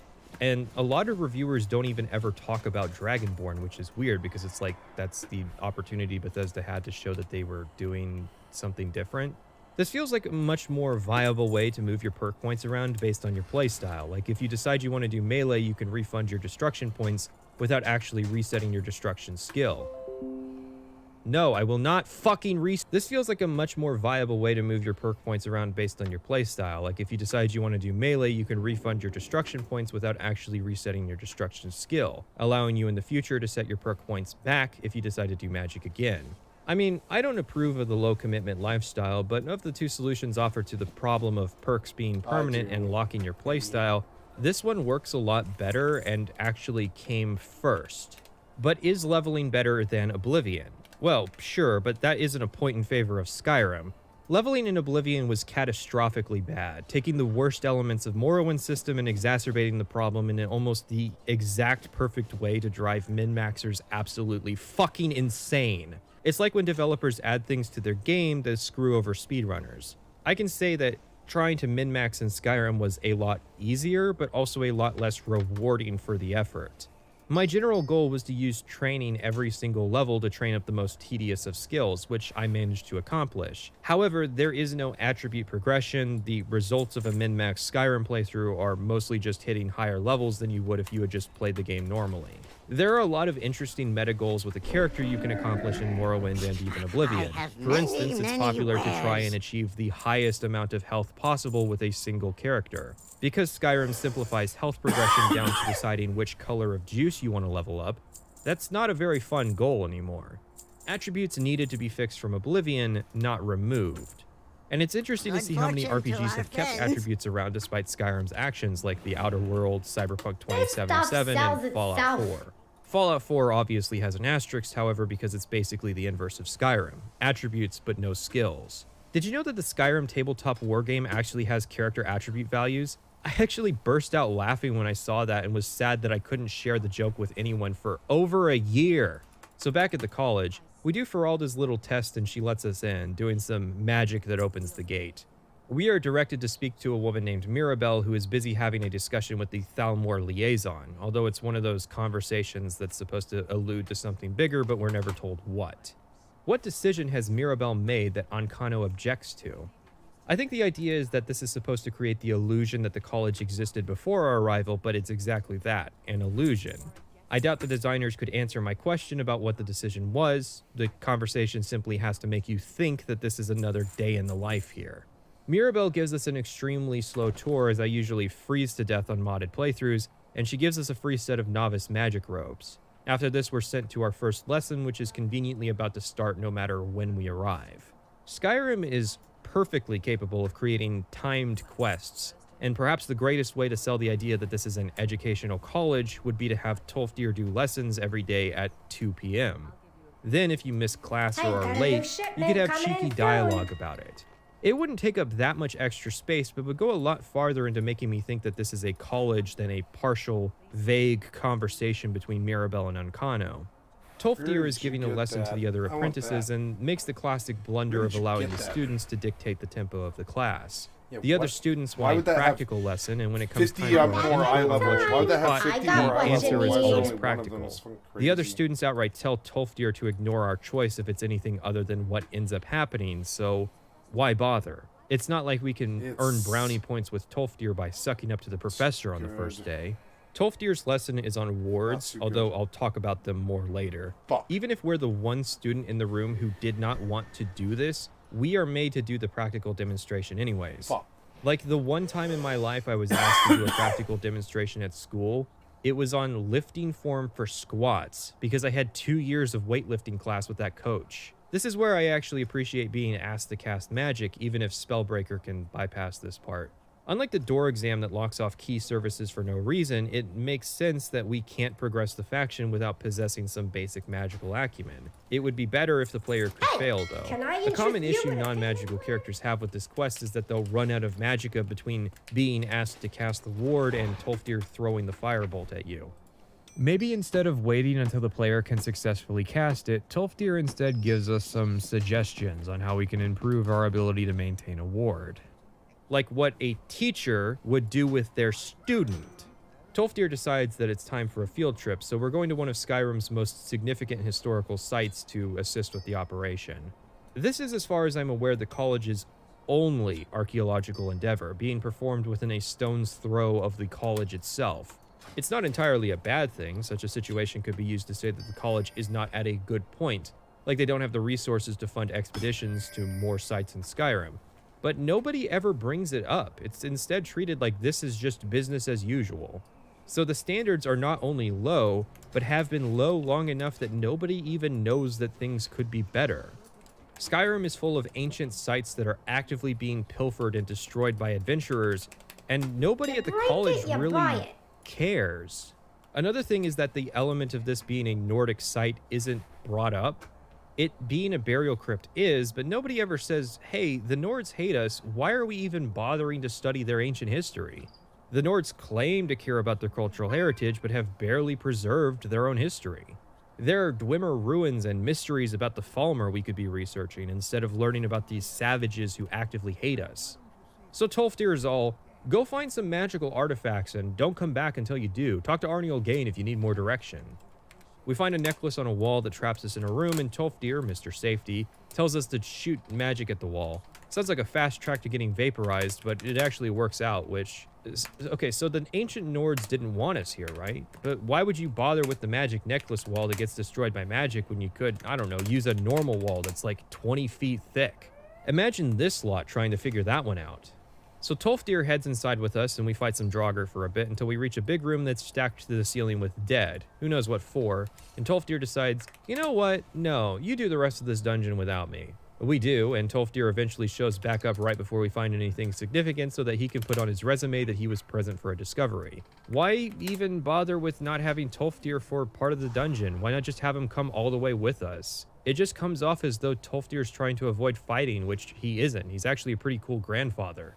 So we find a giant orb and a Draugr that won't die unless Tolfdir drains the orb's power, so we kill him and get a unique staff and necklace, and also this giant orb that does nothing but really needs to be pondered. God, I'm sure that joke won't be horribly out of date by the time this video comes out. Oh yeah, did I mention that at one point time stopped and we had a vision of a high elf wizard claiming to be from the Sigic Order and was super vague? Because that happened. He doesn't contribute anything other than saying that we are the chosen one and will solve whatever problem gets created as a consequence of finding this hallway. Right, so the things we found. The necklace is part of a quest where you find 3 parts and then fight a boss rush to retrieve an amulet. The basic story is that there was a guy named Galder who had this powerful amulet, so his 3 sons murdered him and stole it out of jealousy and used it to wreak havoc, until High King Harold put them down and restored the peace, then sealed away the pieces of the amulet. One of these amulets being present at Sarthal poses a potential continuity issue, since Uric was sealed in the ruins, I presume right in front of the Eye of Magnus, which apparently King Harold and everyone involved saw no use for and subsequently resealed. Just have us fight Uric, and then he, in the battle, blows open a wall that reveals yet another sealed layer to the ruin with the eye inside it. The Galder Amulet quest involves a book and a dark elf who died looking for it, but the end reward is kind of pathetic. It literally just fortifies health, magicka, and stamina by only 30 points. You know, if you want me to buy your story that the 3 sons murdered their father out of jealousy, maybe you should make the actual amulet powerful. There's also Jirik's staff, which is only notable because it has a lightning effect but uses the restoration staff model, providing some minor novelty. There's also a word wall here that teaches you a word of ice form, yet another reminder that the main quests exist and you should really try unlocking some of those dragon shouts. Finally, you have the Eye of Magnus, the main attraction. We actually don't know that's what it is yet, but Tolfdir figures it's important and tells us to inform the Archmage at once of this discovery. Please don't tell me that another one of the apprentices has been incinerated. I have enough to deal with right now. Archmage Aaron thanks us for informing him and instructs us to begin researching the discovery in the library, gives us a staff of Mage Light, and raises our rank from student to apprentice, although that last part I only know from reading the wiki. I do not remember it. Skyrim got rid of faction ranks, which were only really flags for achievements in Oblivion anyways. Faction ranks were a really good way Morrowind had to make sure players could handle properly escalating quest difficulty. What's the word on the street? If you were low level, you would not qualify for faction ranks, which in turn meant that you probably couldn't handle high level quests anyways. It's a good principle, but with scaling enemies comes an implicit belief that any player can handle any challenge. Add on top of that the decreasing quest line sizes, 9 quests, 8 if you don't count the quest that tells the player the college exists. We're already a third of the way through the quest line. Now you might be thinking, here's the part of the video where we have a tangent about magic. Wrong. It's actually probably going to be more accurate to say there's a tangent about the College of Winterhold in my section on magic because I have a lot to say about this. I've been having mixed feelings about Skyrim magic for over a decade. And usually my YouTube therapists can resolve a lot of the apprehension I feel about media. But most YouTubers seem to play stealth archers or sword and board and may at best play some kind of hybrid build of magic. This means that feeling of apprehension was never resolved and in turn has been something I've kept bottled up for a while. You could say it's my character motivation for starting this channel. So where do I even start with Skyrim magic, other than my character? Each character was generally built around their playstyle. Shoring used a little restoration magic, and Magler used a little illusion magic, but Delta Fear was purely a mage. Every arrow I got was put in a chest or sold. Weapons were handed off to followers. There is a chicken and egg situation with pure mage playstyles. Bethesda doesn't really cater to it because their primary audience clearly prefers swords and bows, so Bethesda doesn't create good content for it. In turn, an audience never forms because there's no good content, so there's no audience, so Bethesda doesn't create the content. Nobody's passion seems to be magic-oriented. Pretty much every advancement to the magic system was a side effect of the other system's additions. The first would be the hand system inspired by BioShock. In a desire to cater to an audience that wants dual wielding, they added a system where each hand could be assigned a different weapon or spell. It's weird that that system never translated to Fallout 4, actually. It seems like dual-wielding guns in the Commonwealth is an obvious conclusion. In theory, this means that each hand could be casting a different spell. In VR, each hand could be used to target different enemies with those different spells. It's actually kind of cool. In practice, however, each school of magic has a nearly essential perk called dual casting. Despite Bethesda's hints and interviews, this does not result in a Magicka-style system where you mix 2 spell effects to create a new spell. We're really, really happy with how the magic plays in the game, both visually and mechanically, and then being able to do it with both hands, that there are opportunities there for combinations and things you can do. In Magicka, you could combine the fire effect with the earth effect, and kablam, you got a fireball. I cast fire in the right hand and summon Atronak in the other, and now I have a flame Atronak. No, nothing cool like that. All spell effects are pre-baked, similar to the previous games, but since there's no spell crafting, that means that the toy box is literally just whatever Bethesda has cooked up. Which seems backwards, because the other playstyles were literally expanded into having many combinations and options with weapon crafting and enchanting. Are you going to be able to craft spells, potions, and other items? We do have a lot of crafting.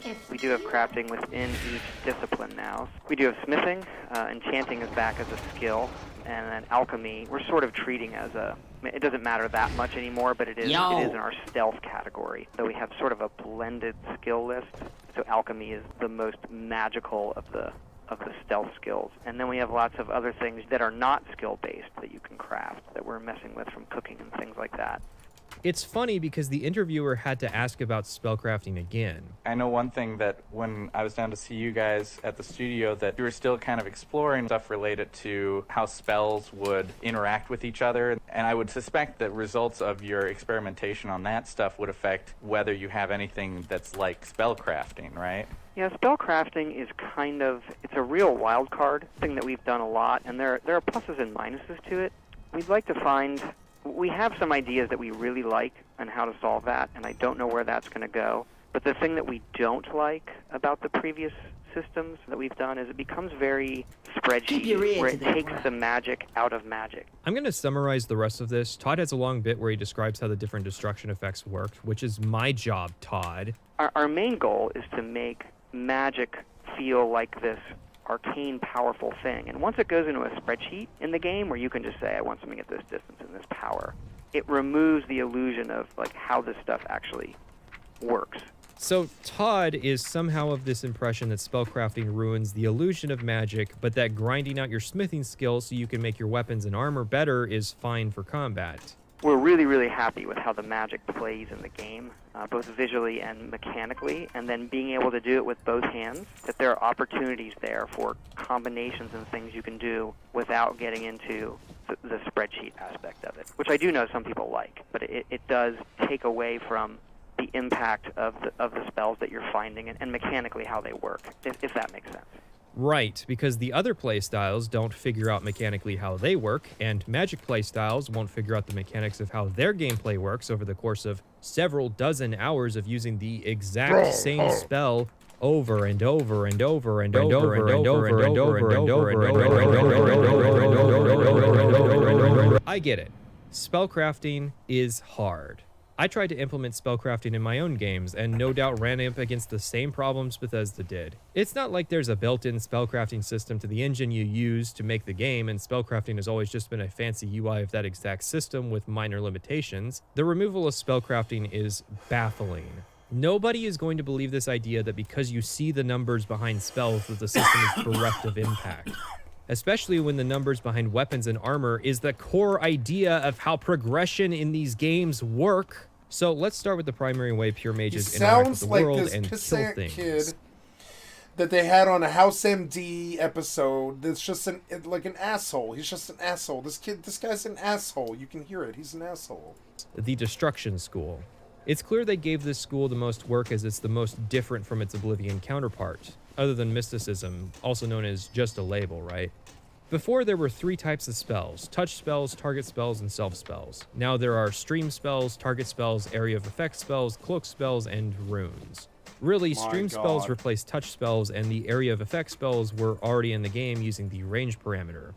Cloak spells were in Morrowind, albeit they would apply when struck to sell it all passively. And in 2 days we come back and if there's a lot of... In turn, however, if there's a lot of money, there's a lot of money, and if there isn't, there isn't. And lightning. I think. This means we've lost magic damage from Oblivion and are still missing poison damage from Morrowind. Yeah. This has a Todd Rule of 3 handprint on it. There's no doubt the idea is that fire spells are for warriors, frost spells are for thieves, and lightning spells are for mages. The trick is that while the elemental damage still works the same as bashing 2 numbers together and finding the difference, there's now an additional effect.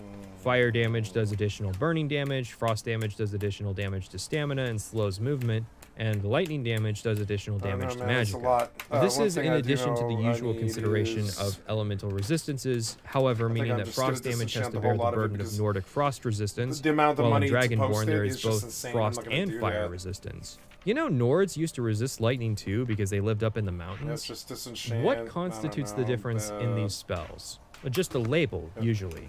In Oblivion, there was a really bad system of basically giving players permits for spell magnitude, so you'd create as powerful a spell as you could cast and then have to use it for 25 levels until you unlocked the next permit. Skyrim took that idea and made it worse. See, instead of fireballs being a style of spell, it is now a fixed spell. Progression then works around the idea of replacing your current daily driver spell with a new one. The novice tier spells are Maybe I stream should effects, just and every vendor player all of starts with the this. flame spell, which works like a flamethrower. It might. I actually find stream spells to be more interesting than the touch spells that they replaced, and that's the How extent could of this my soul praise. dust possibly Pretty quickly, be you'll notice worth that the first level perk for what destruction the vendor makes your quality novice of all spells that more is? efficient, There's no which seems way. good There's at no the way beginning. it's not worth it. Then you notice the next perk See, for I fucked up destruction here. I makes need your apprentice like the spells yak, more right? efficient. I need the yak. Apprentice spells are the Yeah, target run- spells like run, Firebolt, Frostbolt, and Lightning that. Bolt. Again, this Get on seems the yak fine, and just but vendor you this better motherfucker. familiarize I yourself can't with believe I these didn't see particular it. spells because you're going to be using them for a long time. Then you start looking around. Okay, at destruction level Just 20, I can sell it dual all, cast. sell It it says all. it supercharges my spells into a more powerful version, at and that. It that's is actually more money, No I think. details on how that works, so I guess I have to explain it for Bethesda. You can use both hands with I a just spell, gotta and you get make 2.2 sure- times the effect, but the trade-off See. is 2.8 times the usual magicka Gotta be cost. very careful So here, 10% actually. more damage, but 40% more magicka used. Very careful. Seems kind of bad. Is that why they kept us in the 80 dark on the silver, numbers? but Then it's at destruction 300 on the 30, I micro- get the on the- augmented on perks. the auction Wait, I have house, to which is choose an weird. element?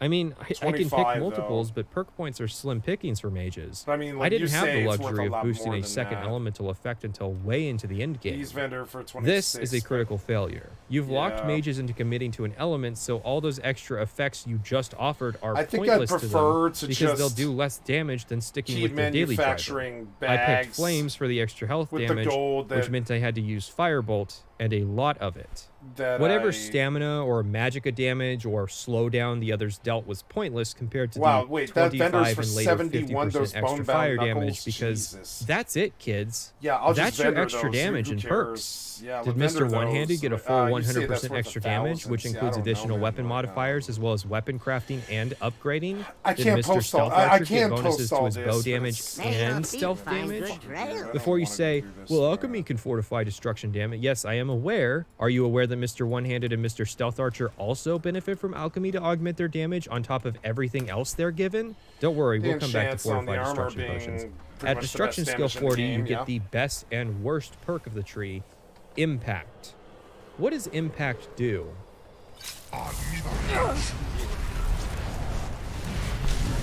Remnants of my ancient foes, but you are not their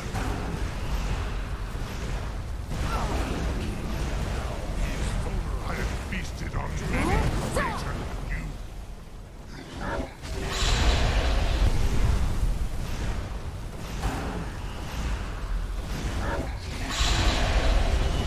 Please moved over Keep. You have become strong. That's what Impact does. I just killed a dragon without it even getting the chance to fight back. Impact causes enemies to stagger when hit by dual cast destruction effects. Frost damage slowing enemies, just stun lock them to death with fireballs. Lightning damage lowering enemies' magicka to reduce their spell effectiveness. No, just stun lock them to death with fireballs. Giants giving you trouble? Please, not anymore. Not even fucking Shoring could stun lock a dragon to death with shield bashes. So why is this then the worst perk in the destruction tree? Because it's boring. Most enemies in the game went down without even getting a chance to fight back. It's like playing Dark Souls as the Giant Dad build or Saitama's entire character from One Punch Man. Except unlike Saitama, I can't beat everything in one hit, so it's worse because there's no challenge, but it still takes time. It would be like if Saitama was still invincible, but hit as hard as a normal human. So I guess Zombie Man. The best encounters in the game were when I was outnumbered and it became physically impossible to stagger lock enemies to death. Suddenly, I was having to do 44 things fucking like 6 make gold, man. decisions. Personally, I Jesus. would change staggers to depend on the amount of I don't damage think this done can compared to the sell. I overall don't amount think of it'll health, sell. with impact There's no way that'll decreasing that sell. threshold. The basic idea is that it's if you vendor do, say, trash. a It's- fifth of the enemy's health in damage, they I should don't know. stagger, Try but 20, if you I only guess. chip a little bit off, then they shouldn't. See, Bethesda made a critical mistake with the magic in Skyrim. They thought the main obstacle they had to overcome was boredom, so they made the effects flashier. They jangled the keys thinking that a good magic 100 system has gold cool for particle that. effects, and they tried to hide the numbers thinking that presentation alone is sufficient. They didn't realize the main obstacle of magic is not boredom, but apathy. Apathy is what makes me say, you know what? I'm not going to equip a ward spell. Ward spells are objectively cool. It's a magical shield that has a charge timer, meaning you can't just whip it out when you're under attack. You have to actually preempt the enemy. It is a spell for a game designed around tactical magic encounters. But generally, I have such a sense of apathy playing magic in Skyrim that most spellcasters could not stir me to use it. Kind of like how I have all these drugs in Fallout 4 and I never use them because I never seem to find the tough enemies to use them for. The only time a situation roused me into using a ward spell was when fighting dragons, and that quickly went away once I realized I could kill a dragon through staggers before he even got a word in edgewise.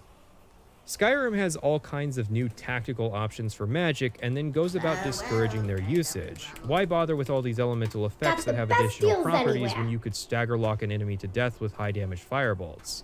Skyrim has 3 options for switching magic with increasing tiers of difficulty of use. That's not to say Skyrim's UI is difficult to use, but in a minute-to-minute situation where I'm weighing up whether or not I want to open and use it to select spells, that is what I call the apathy threshold. Hotkeys have the lowest apathy threshold. You have 10 hotkey slots, but in combat really only 5 that can be reached without taking your hand off either the movement or aim controls. Firebolt on 1, Soul Trap on 2, Summon on 3, Heal on 4, and Potion on 5. After that, you have the medium apathy threshold of the Favorites menu. This is a new addition to Skyrim where I press Q and a list of selected favorites pop up. However, the system is inherently flawed for mages as it shows me a little business card-sized slot of information to select from. The more spells and items you favor, the longer this list gets. And since there's no custom spells, this means I can't sort the list myself, so I often have to scroll around for the spell that I'm looking for. I like the attempt, but it seems that Bethesda did not and decided to combine favorites with hotkeys into this weird system in Fallout 4. Please, just bring the favorites menu back, but make it customizable like in Morrowind. There it is. Favorites remind me a lot of the old Morrowind UI, which I always used instead of hotkeys because it's just so fast. Right-click and boom, a fast list of all my spells and items, and spells are itemized exactly how I want while my weapons have unique icons. There's no need for a hotkey when I can find items this quickly. The only rough part was potions, and even then, Morrowind doesn't have as potion-heavy a combat as Oblivion or Skyrim. Then you have the high apathy threshold, the menu proper. Good God, I do not want to get into the UI design yet. On the one hand, it is better than Oblivion for giving me a longer list to look at. On the other, it is now so controller focused that it's actually a pain to navigate with a mouse. It gets even worse the more DLC and Creation Club content you use, since there are more and more spells than the system was ever designed around. Destruction and Conjuration particularly suffer. You can tell the default spells the game shipped with was the most the system was ever designed to handle. Speaking of, do we really need to put Conjure at the front of every spell in the interface? Like, if there was just a spell called Flame Atronac in the Conjuration section, I think I can figure out what it does. Anyways, at this point we have 2 options, and the bolt spells are clearly superior. They rely a lot more on player skills since you have to lead targets, and you have the usual concession of spending more magicka to chuck a spell at a distance than up close. It's weird that Howard talks about how there's supposed to be great variety in the playstyle. Like, if I get bored of chucking firebolts at people, I guess I could switch to flamethrower mode, but then he makes it so that some spell effects are just numerically superior to others. Pretty much the only reason people use flames after getting firebolt is that they combo it with Wall of Flames at expert. Then you get to level 50 Destruction and your second tier elemental effects break it, and you adept buy it. spells. Now in theory, a low level player could get their hands on a high level spell and cast it if they have the magicka. Pleasure In doing practice, business with you. spells only appear in leveled lists based on player level. Say you want to learn Fireball, and you have the requisite 133 magicka to cast it, but a low Destruction level. To get a spell tome, you need to reach Destruction level 40 and buy it, or player level 23 and hope to find it in random loot. So in practice, there is still a permit system to unlock better magic. It's just harder to notice because instead of being told you need Destruction level 40 to learn the spell, you just won't find it in the world until the time Bethesda wants you to find it. Which is weird because the adept spells are not improvements. 46% extra damage for 105% extra magicka.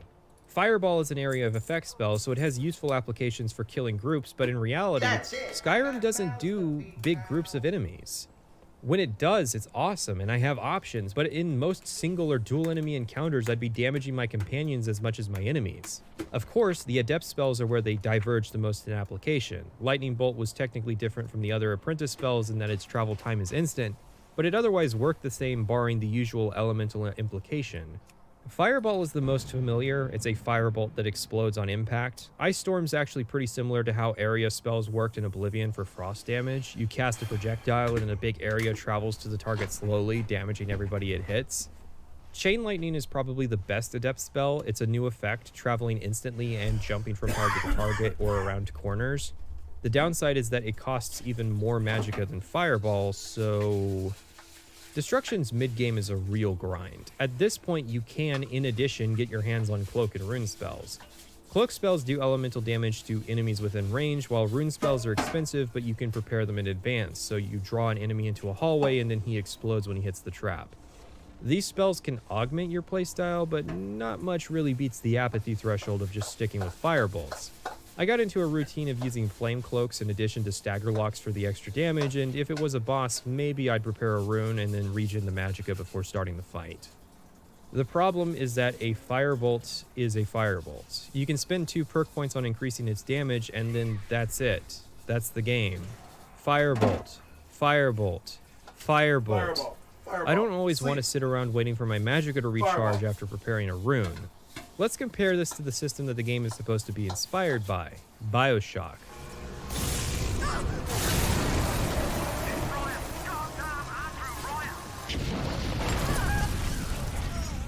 The two-hand system is cool, though. It is.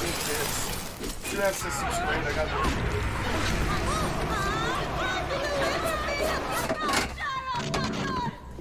What are we talking about? Damn door!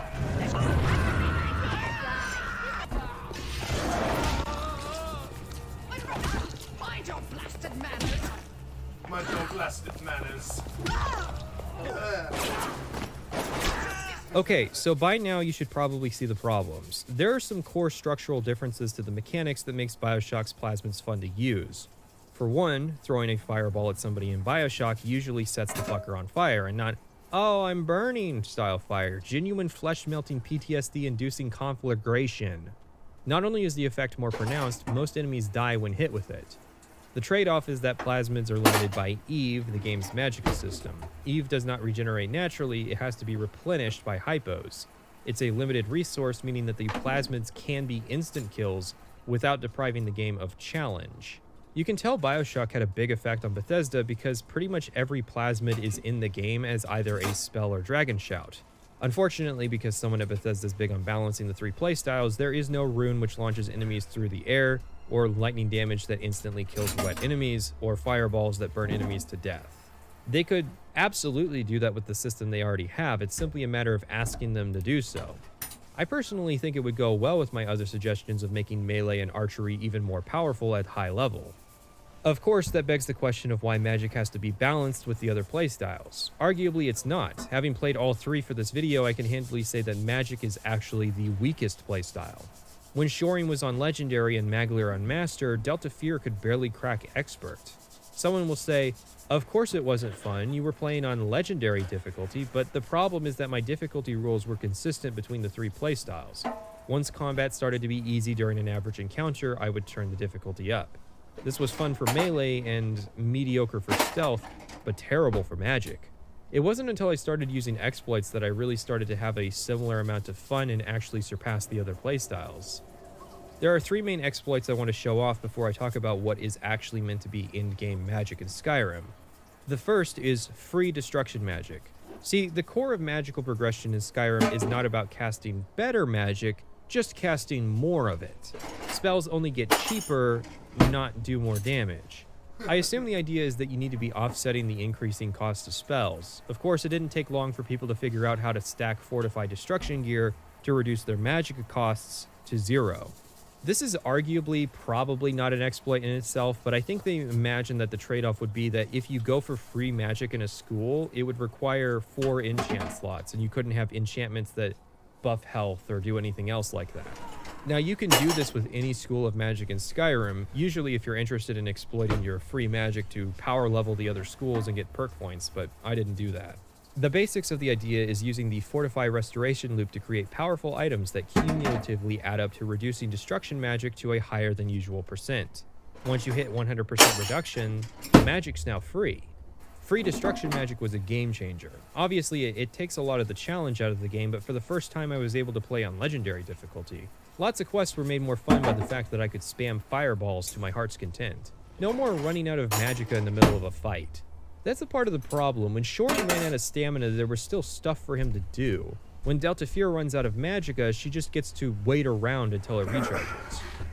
By design, it inherently encourages melee hybrid builds because if you don't have anything else to do, you could have a sword in your main hand. The problem is that it's still boring, but at least now I feel like I'm a powerful wizard. You do have to remember that at this point in the playthrough, I had spent something like 40 hours spamming a single spell. I mean, less than half a year later, this is what the end game of a wizard in Dragon's Dogma is like.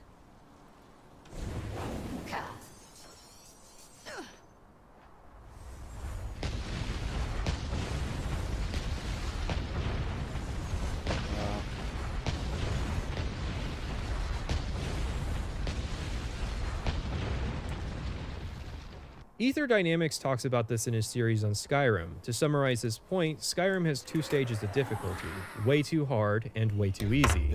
Vanilla Skyrim rarely has a comfortable stage of being challenging without being tedious or spongy. I can only speculate on what the designers thought an appropriate level of destruction cost reduction was supposed to be. That being where the spell cost reduction is enough to make combat encounters challenging without either side immediately stomping the other.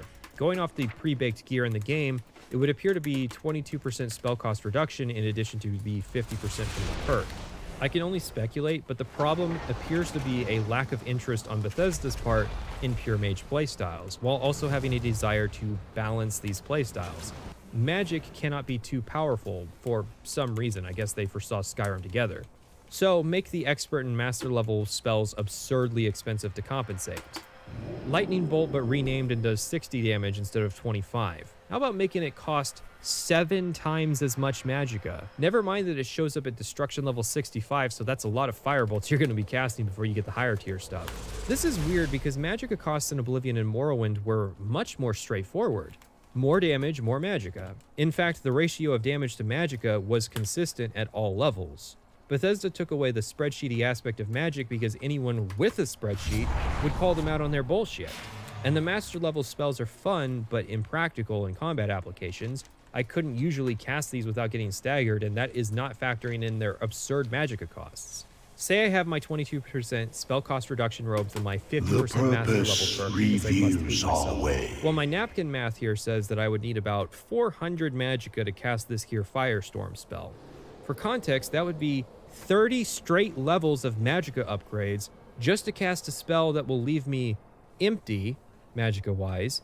I will likely get staggered casting, and probably will not even kill anything that's a high enough level threat for me to justify using it. Wow, sick game. I could really see the benefits of balancing magic while playing Shoring, you know? Every time I saw those mages running by, blinking everywhere, selling their portals and conjuring food, I thought to myself, damn, I wish they would go and nerf those fucking mages. All I can do is auto-attack and slowly generate rage. Oh, sorry, I mixed up my notes for my World of Warcraft Classic video. This is a single-player game? Yeah, what the fuck are you doing? I guess while we're here, I should mention the expert level wall spells. They are stream spells but with lasting effects, creating areas that do damage to enemies when they stand in them.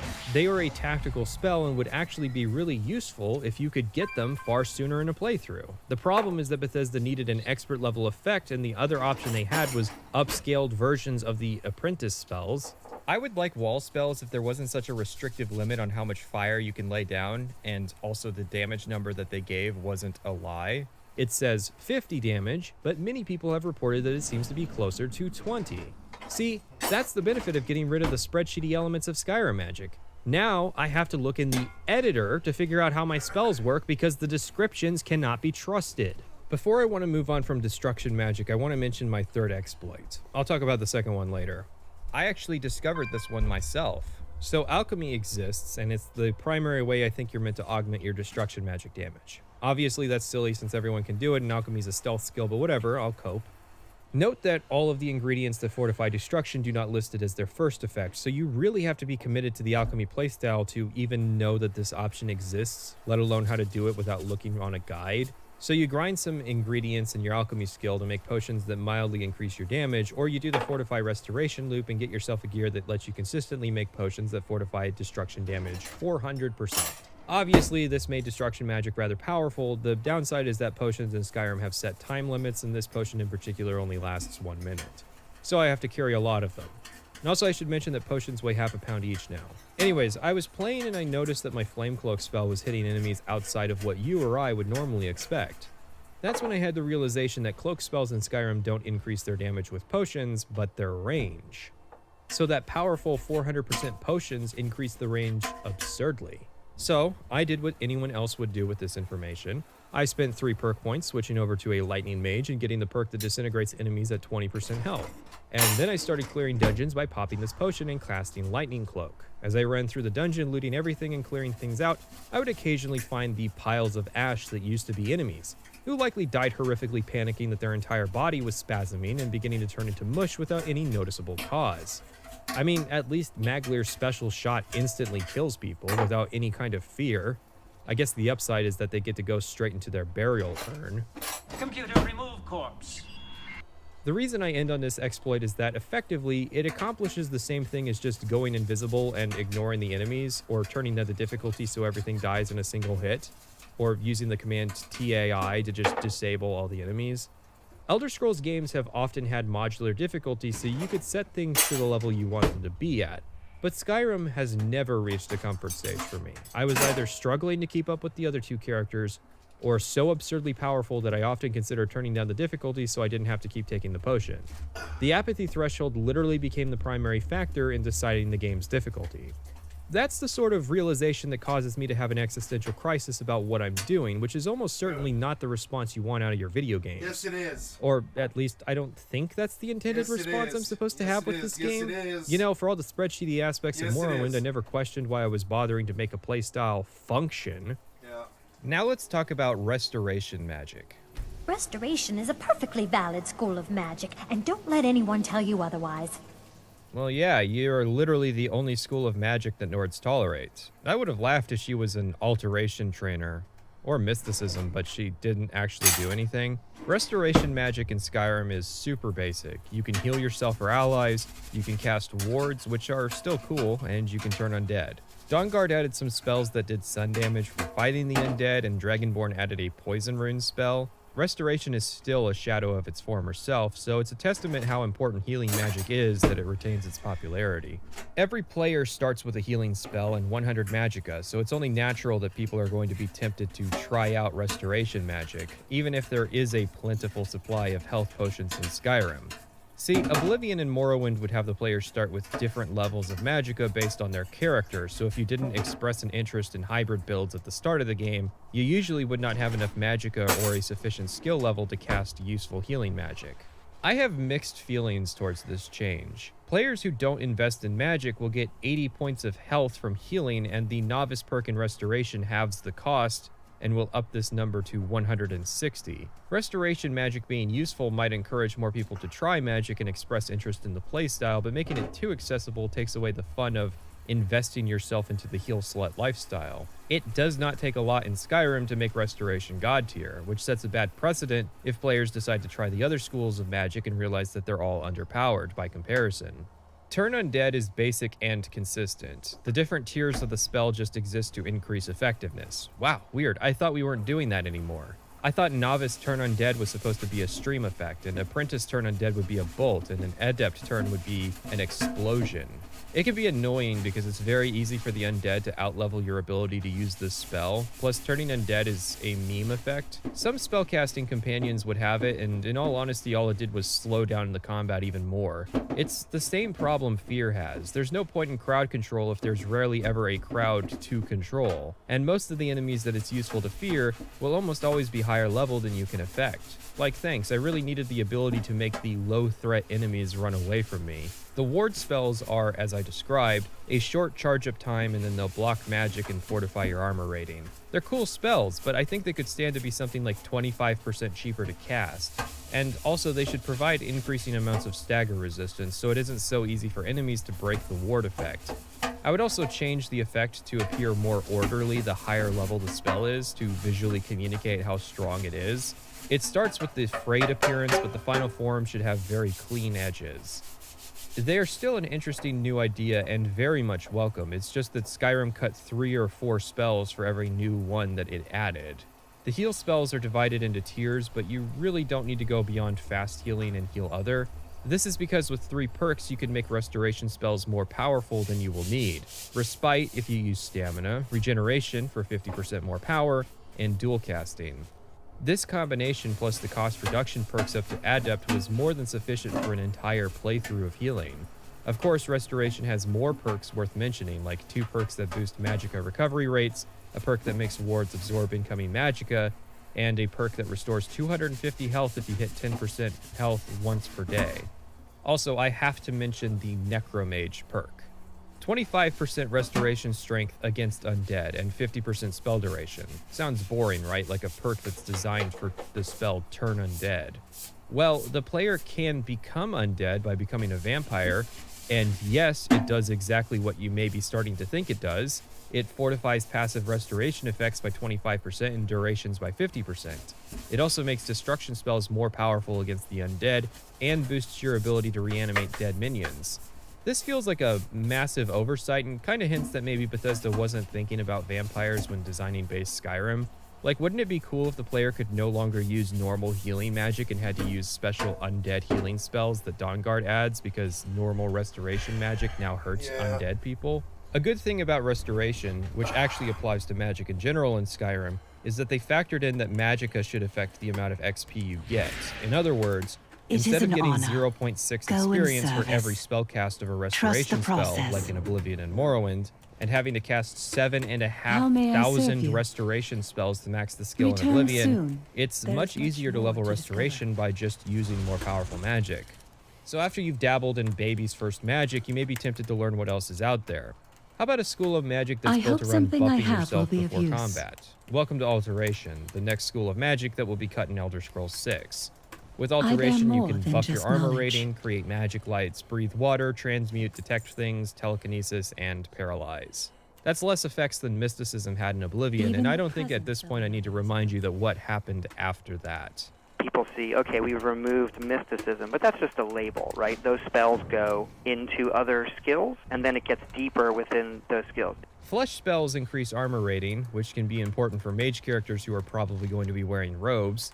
There is no mandate, however. Skyrim got rid of spell effectiveness, an addition of Oblivions that made it so that wearing armor would decrease the point values of magic. We're back to mages deciding if they want to wear armor based on weight, so there's no reason not to wear as much armor as possible in addition to the robes and to improve your gear. I mean, technically there is a perk called Mage Armor that can double and eventually triple the value of flesh spells, but the big issue is again that apathy threshold problem. A smaller but present issue is that there are some Dragon Priest masks you might want to use that have armor ratings, meaning that if you intend on using Mage Armor, you're also intending on not using any Dragon Priest masks. The Dragonborn masks even going so far as increasing your elemental spell damage. As to the bigger issue, armor spells last exactly 1 minute and then you have to reapply them. It definitely provides a tactical element to the game, no doubt, but so did shield spells back in Oblivion. The issue is that unlike Restoration, Alteration is a grind to level. All you can do is try to remember to cast flesh spells before every fight. And the funny part is, we don't have to sit around scratching our monkey brains The trying void to solve took this hold of problem. Bastion's There was forces, already a turning spell in the wildlife series and that carrying belonged alike to against Alteration their that would own. solve another problem, Agvia's and it's defenders called fought Open. valiantly to There's push a back spell I their would be corrupted casting all the allies. time that would level this skill up. My best guess as to why they got rid of Open as a spell effect is probably magicka regeneration, as dumb as that sounds. They figured that because magicka regenerates, it would invalidate lockpicks as a resource. He said, knowing full well that lockpicks are sold by many merchants in Skyrim. Seriously, just make the spell What knowledge expensive do and you tier them seek? the same way the locks are tiered. The novice spell only unlocks novice locks, etc. You have 2 light spells, Candlelight and Mage Light. The former creates a light around the player, the latter creates a ball of light that travels. I think Mage Light's a bad name for a traveling light. My immediate assumption is that that's the one that creates a light around the mage. I never use these, hence why you're watching Todd Howard at QuakeCon cast it. Skyrim is never really dark enough to merit using it, and this is one of those spells I suddenly find useful when using mods to make dungeons actually dark. Correction, I did end up using a light spell in a Dragonborn dungeon, surprise, surprise, because it was dark. When you reach the mid-game of Alteration, after hours of only using the magic to buff your armor, you finally unlock the ability to detect life through walls, which was a main spell effect from the Mysticism school that, after the Great Delabeling, had to be forced into a different tree. If you don't know the difference, Alteration magic is about altering the laws of reality, like changing your skin to have the hardness of rock, while Mysticism is about manipulating magical forces in the world, like being able to trap souls and detect life auras. So, Detect Life being an alteration spell mildly does not make sense. Also, it's kind of a bad spell. It's a useful effect for stealth characters, but it's needlessly expensive and is a constant cast effect rather than an applied effect. And most stealth characters won't get the spell because ideally they won't need the armor rating and definitely won't need the light of the earlier spells. And there's also Aura Whisper, which is infinitely better. At the expert tier, in the end game, you can get a spell to detect the dead and also paralyze, a former illusion effect. I guess now instead of tricking people into being paralyzed, they're just physically paralyzed. Except if you have the Creation Club, which adds a spell from the Bethesda Game Jam called Paralyze Rune, which lasts 2 less seconds, but is much cheaper to use and also applies an area of effect. This is actually one of the most broken spells in the Anniversary Edition, if only because the game usually tries so hard to stop the player from having powerful magic this cheap. I mean, hell, you could get a short paralyze effect by Adept level in Illusion back in Oblivion, which was fun because Oblivion was the game that added Havoc physics, so instead of NPCs freezing in place, they would fall over. That's cool. I think the problem is that Alteration doesn't offer a good value proposition up front. If you don't use the wiki, it can be hard to know if there are even fun effects in the Alteration tree, like telekinesis. I had this spell for the entirety of the Thieves Guild playthrough and I never used it, which is unlike how it was in Morrowind where telekinesis was constantly useful for theft and bypassing traps. The only notable thing over Oblivion telekinesis is that it can now hurt people, so people will record themselves killing NPCs with various thrown objects. Otherwise, it mostly exists for people looking for fast ways to level up Alteration. Speaking of, Transmute is a new effect which converts iron ore into silver and silver ore into gold. Since they nerfed the iron dagger smithing training, one of the new metas is crafting jewelry since anyone can do it. But you need lots of gold ingots to do it, and there's only one gold mine. Transmute can fix that problem, helping you train both alteration and smithing in the process. This was the closest that Skyrim came to grinding magic back in Oblivion, since I set up a macro to repeatedly cast a spell for about 15 minutes, but that time pales in comparison to the hours of macro training that I did in Oblivion. The only problem is that Bethesda seemed cognizant of this and scripted Transmute's XP value to be 15% of what it should be. It should give you 100 XP per cast, but it only gives you 15. The game does not communicate this fact. In fact, Transmute Ore is the only spell in the game that has this stipulation. It could be fine if Bethesda wanted to try and prevent people from macro casting magic to level, but the fact that there's no communication in the game about it means that instead of preventing people from doing it, you're just wasting their time. Because unless they consult a wiki, they wouldn't know about the XP nerf. Archon guide But hey, you. at least the game's not too spreadsheety. Why even bother putting the spell in the game? It only creates really bad lore implications and apparently stresses at Bethesda that somebody's going to sit around casting a spell repeatedly, which is... That's fine in my opinion if you want to prevent that. I think Elder Scrolls only stands to benefit from actively discouraging people from sitting in corners and grinding, thinking that this is an appropriate answer to what I call a bad progression system. But then maybe you should do something like make Alteration more appealing to use. Alteration before could do feather spells, which is basically the same as Fortify Carry Weight. Seems like an appealing little effect that could have multiple spell tiers that would really encourage people to try the three out. The fourth school of magic to cover is Illusion. The school is mostly unchanged from Oblivion. They added a spell that reduces the noise players make when they move, but they removed command and silence spells. Command makes sense. In Oblivion, you could force AI to fight for you, but it was expensive and kind of annoying to do, and the effect had lost all of its luster from Morrowind, where you could use the spell to relocate NPCs to move into your house. It seems the thought process was that players can recruit a variety of NPCs as hirelings in Skyrim, and Command generally messed with Radiant AI, so it would either have to be reworked or removed, which is a shame because both DLC expansions involve the idea of the player being able to magically mind control NPCs. It definitely seems like something that could have been a master level effect. Why is Bethesda so concerned about balancing magic? Silence makes a lot less sense as an effect to outright cut. It is true that it had questionable usefulness in Oblivion, since it would be easier to damage an enemy spellcaster than it would be to prepare a silence spell for usage. But that was mostly because enemy spellcasters in Oblivion were not particularly dangerous. In Skyrim, they're back to being very dangerous, potentially instantly killing you from across the room with a bolt of lightning style dangerous. And they have more spells that you might want to preempt, like wards, reanimations, and healing. I think the problem they ran up against is that silence as an effect can just turn mages off, so here's my version, provided for free and thought up on my Discord. Silence is a stream effect with leveled values. So the novice spell can affect casters up to level 6, since we can't do willpower checks anymore, although I would prefer it if it was an attribute check. You can buff the level values with a perk or by dual casting. When you cast the spell, which requires you to be close to an enemy due to being a stream effect, it prevents the target from casting magic. Ward spells can increase the level required to pass the check, but an adept mage can invalidate a novice's ward. The reason I bring this up is the concept of witch hunters in Skyrim is kind of lacking, which is a shame because this game has literal witch hunters. So creating an illusion-based counter to magic that isn't just, I calm the caster, I think could add quite a bit of tactical decision-making in spell combat. Archon guide The problem with illusion magic is that it can very quickly drop off in effectiveness. See, because there's no spell crafting, the core of the tree is spells with preset levels.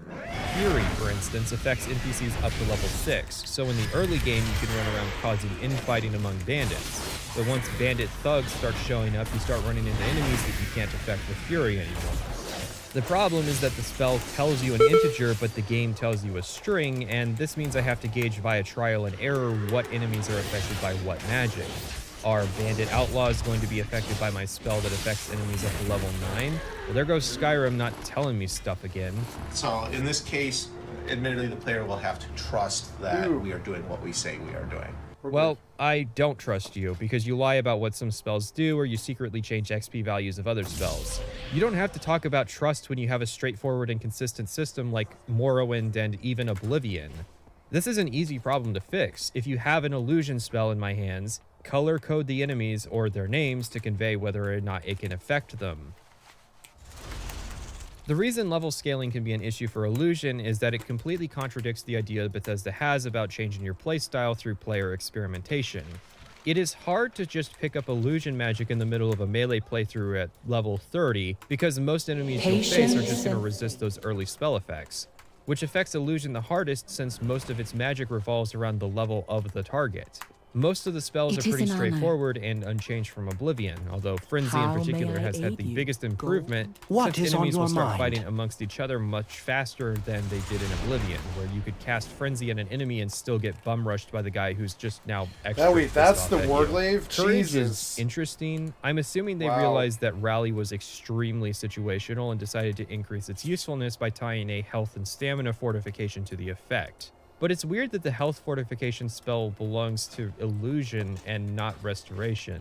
Hirelings all have different levels of aggressiveness, but honestly it's not worth keeping Benor around with rally spells when you could just recruit a braver companion and also give them the extra health. Fear spells, as usual, are still useless when calm spells exist. Last thing I need is NPCs fleeing further into a dungeon and finding all their NPC friends.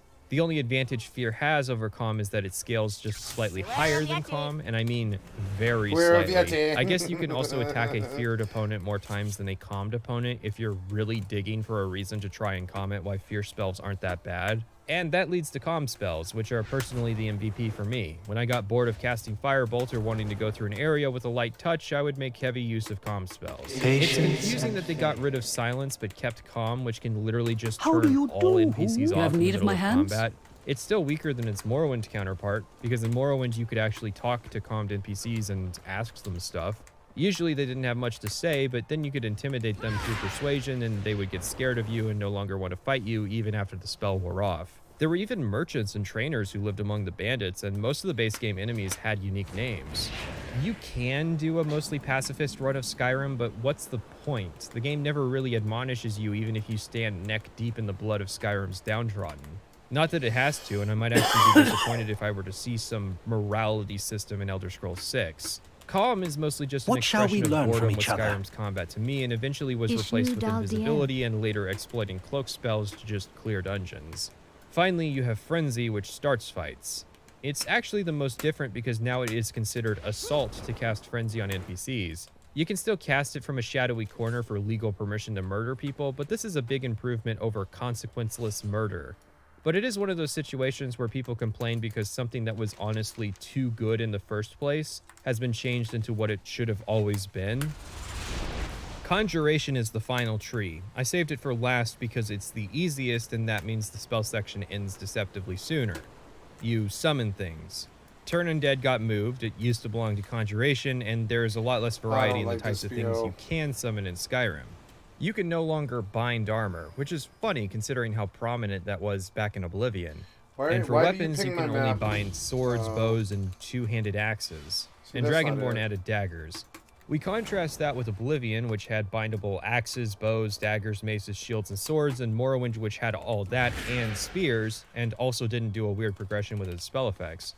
Summoning a sword in Morrowind can be done at level 1 with somebody majoring in Conjuration, but requires level 75 in Oblivion. I don't really see playstyles built around using bound equipment working that well in Skyrim. I've done it before, albeit during a modded playthrough, and the big issue was that even with the perk that upgrades their damage, bound swords are only comparable to, like, untempered glass weapons. The issue is that since Bound Sword is a novice level spell, that means you could get it at low level, and in turn, that means it has to do damage comparable to low level weapons because, you know, balance. The Bound Bow is pretty powerful. Since it's an adept spell, they didn't nerf it into the ground, but once you start getting comparable weapons that you can temper, it too ends up in the trash. This, to me at least, seems like another one of those cases where because nobody at Bethesda is really passionate about magic, beyond superficially adding new spell effects to make them look cooler, Bethesda didn't realize how changing mechanics they were more passionate about would affect other mechanics downstream. And the types of things you can summon are pretty pathetic. Oblivion and Morrowind both had decent selections of undead and danger to summon.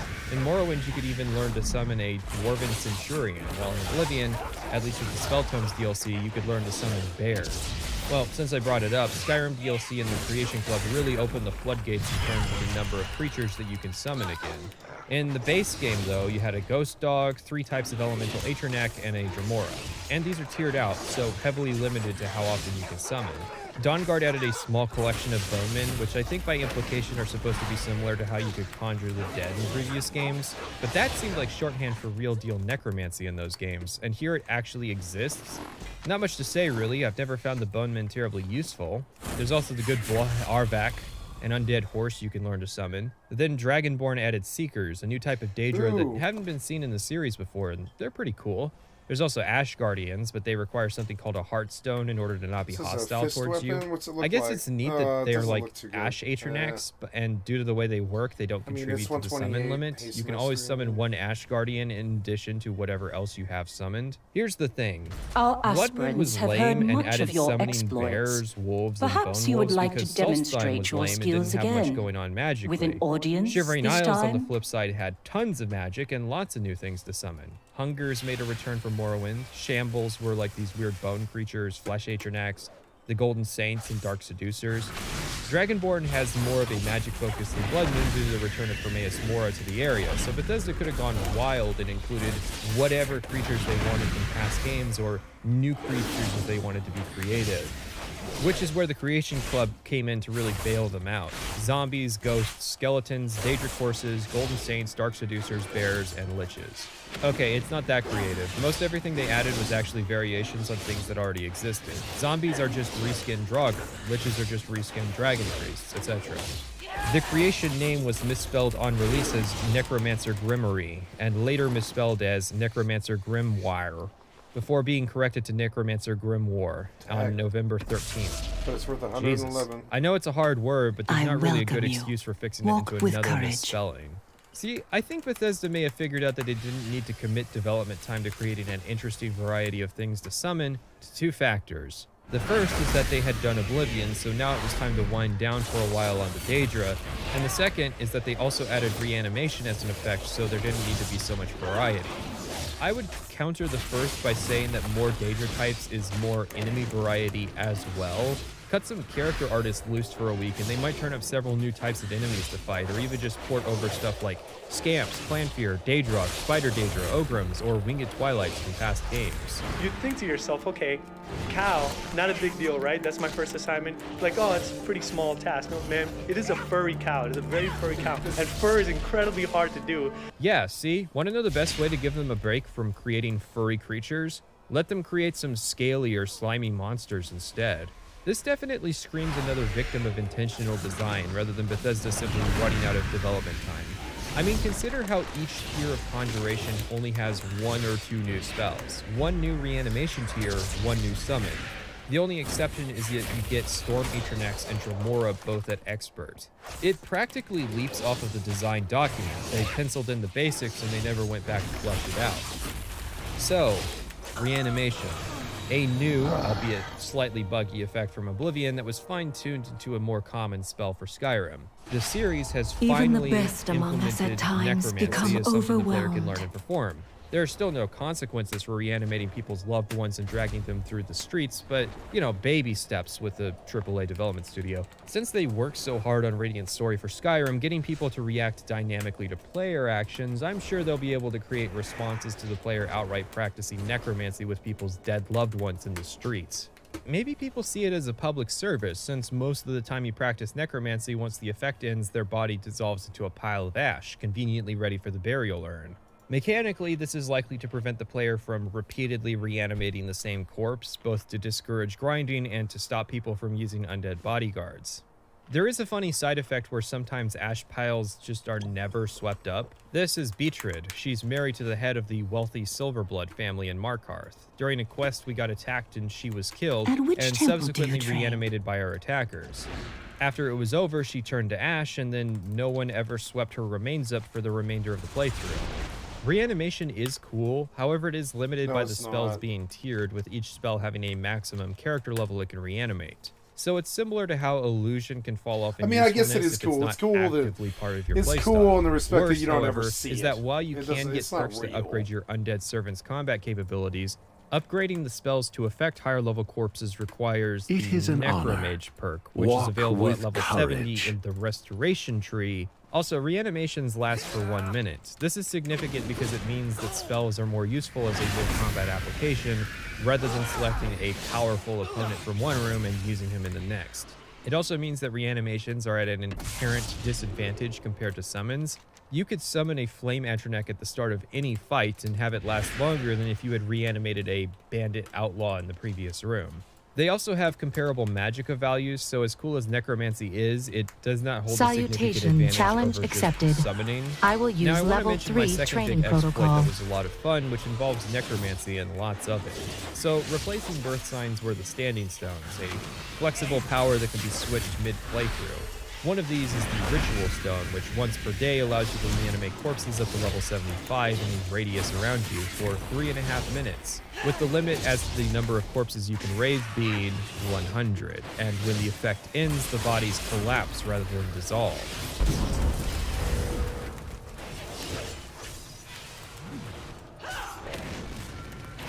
Now, this got people thinking.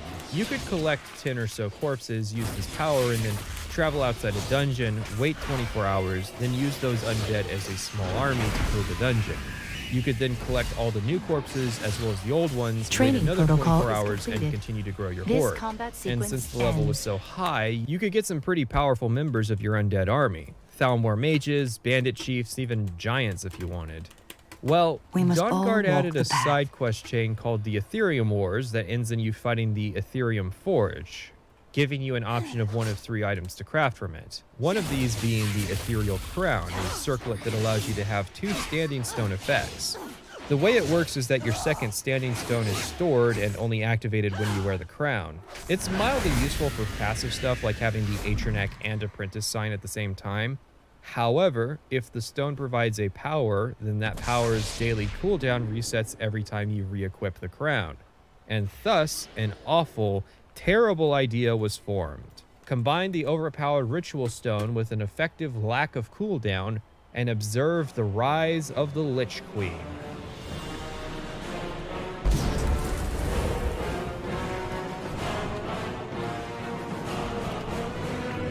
This is actually a pretty fun playstyle.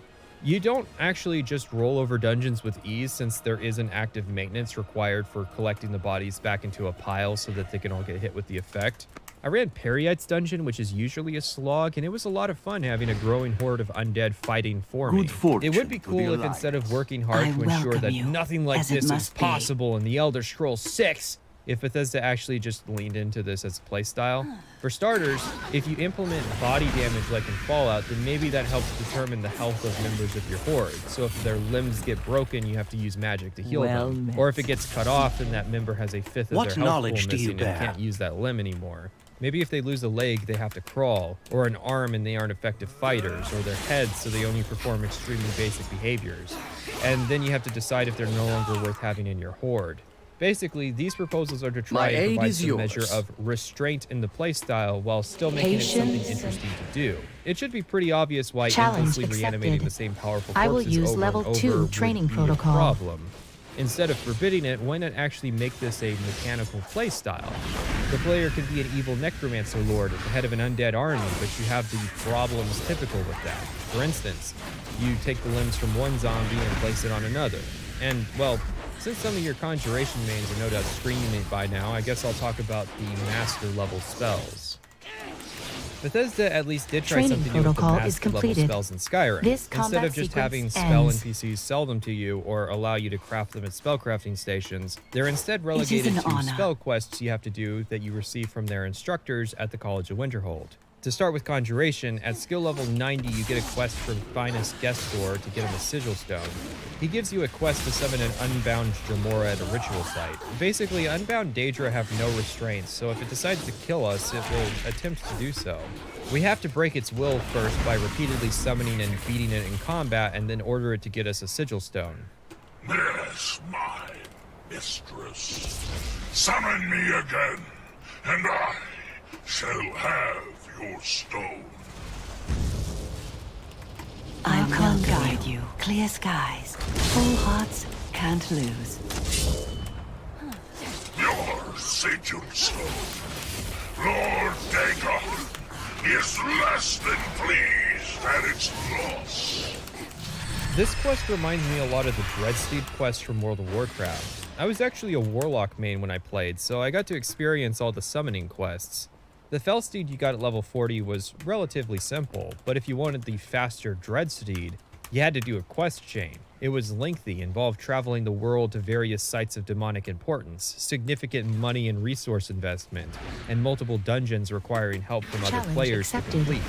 Obviously, the Skyrim iteration skates over preparing the ritual to summon the Unbound Dremora, so if any lesson could be learned for the next game, it would be that. You could make a quest about trying to find the resources needed to complete this ritual, a nice callback to the Oblivion main quest. Maybe completing this dark ritual requires a human sacrifice. Actually, if it's this easy, why did we even bother with the battle for Bruma? Let's just have the blades whip the yams on some Dremora and instruct him to get us a great Sigil Stone. Gestor doesn't actually need the Sigil Stone. Are you sure, dude? There's some major enchanting benefits to these things. Training protocol Rather, is it's completed. for the Atronak Forge This down in the combat midden. sequence ends. He also gives us a spell called Flame Thrall, and now also sells the spells Frost Thrall, Storm Thrall, and Dead Thrall. The Thrall spells are permanent versions of their normal effects, allowing you to summon a permanent Atronak or raise a permanent corpse, which, even if killed in combat, will not disintegrate. These are actually pretty cool rewards for mastering the art of conjuration.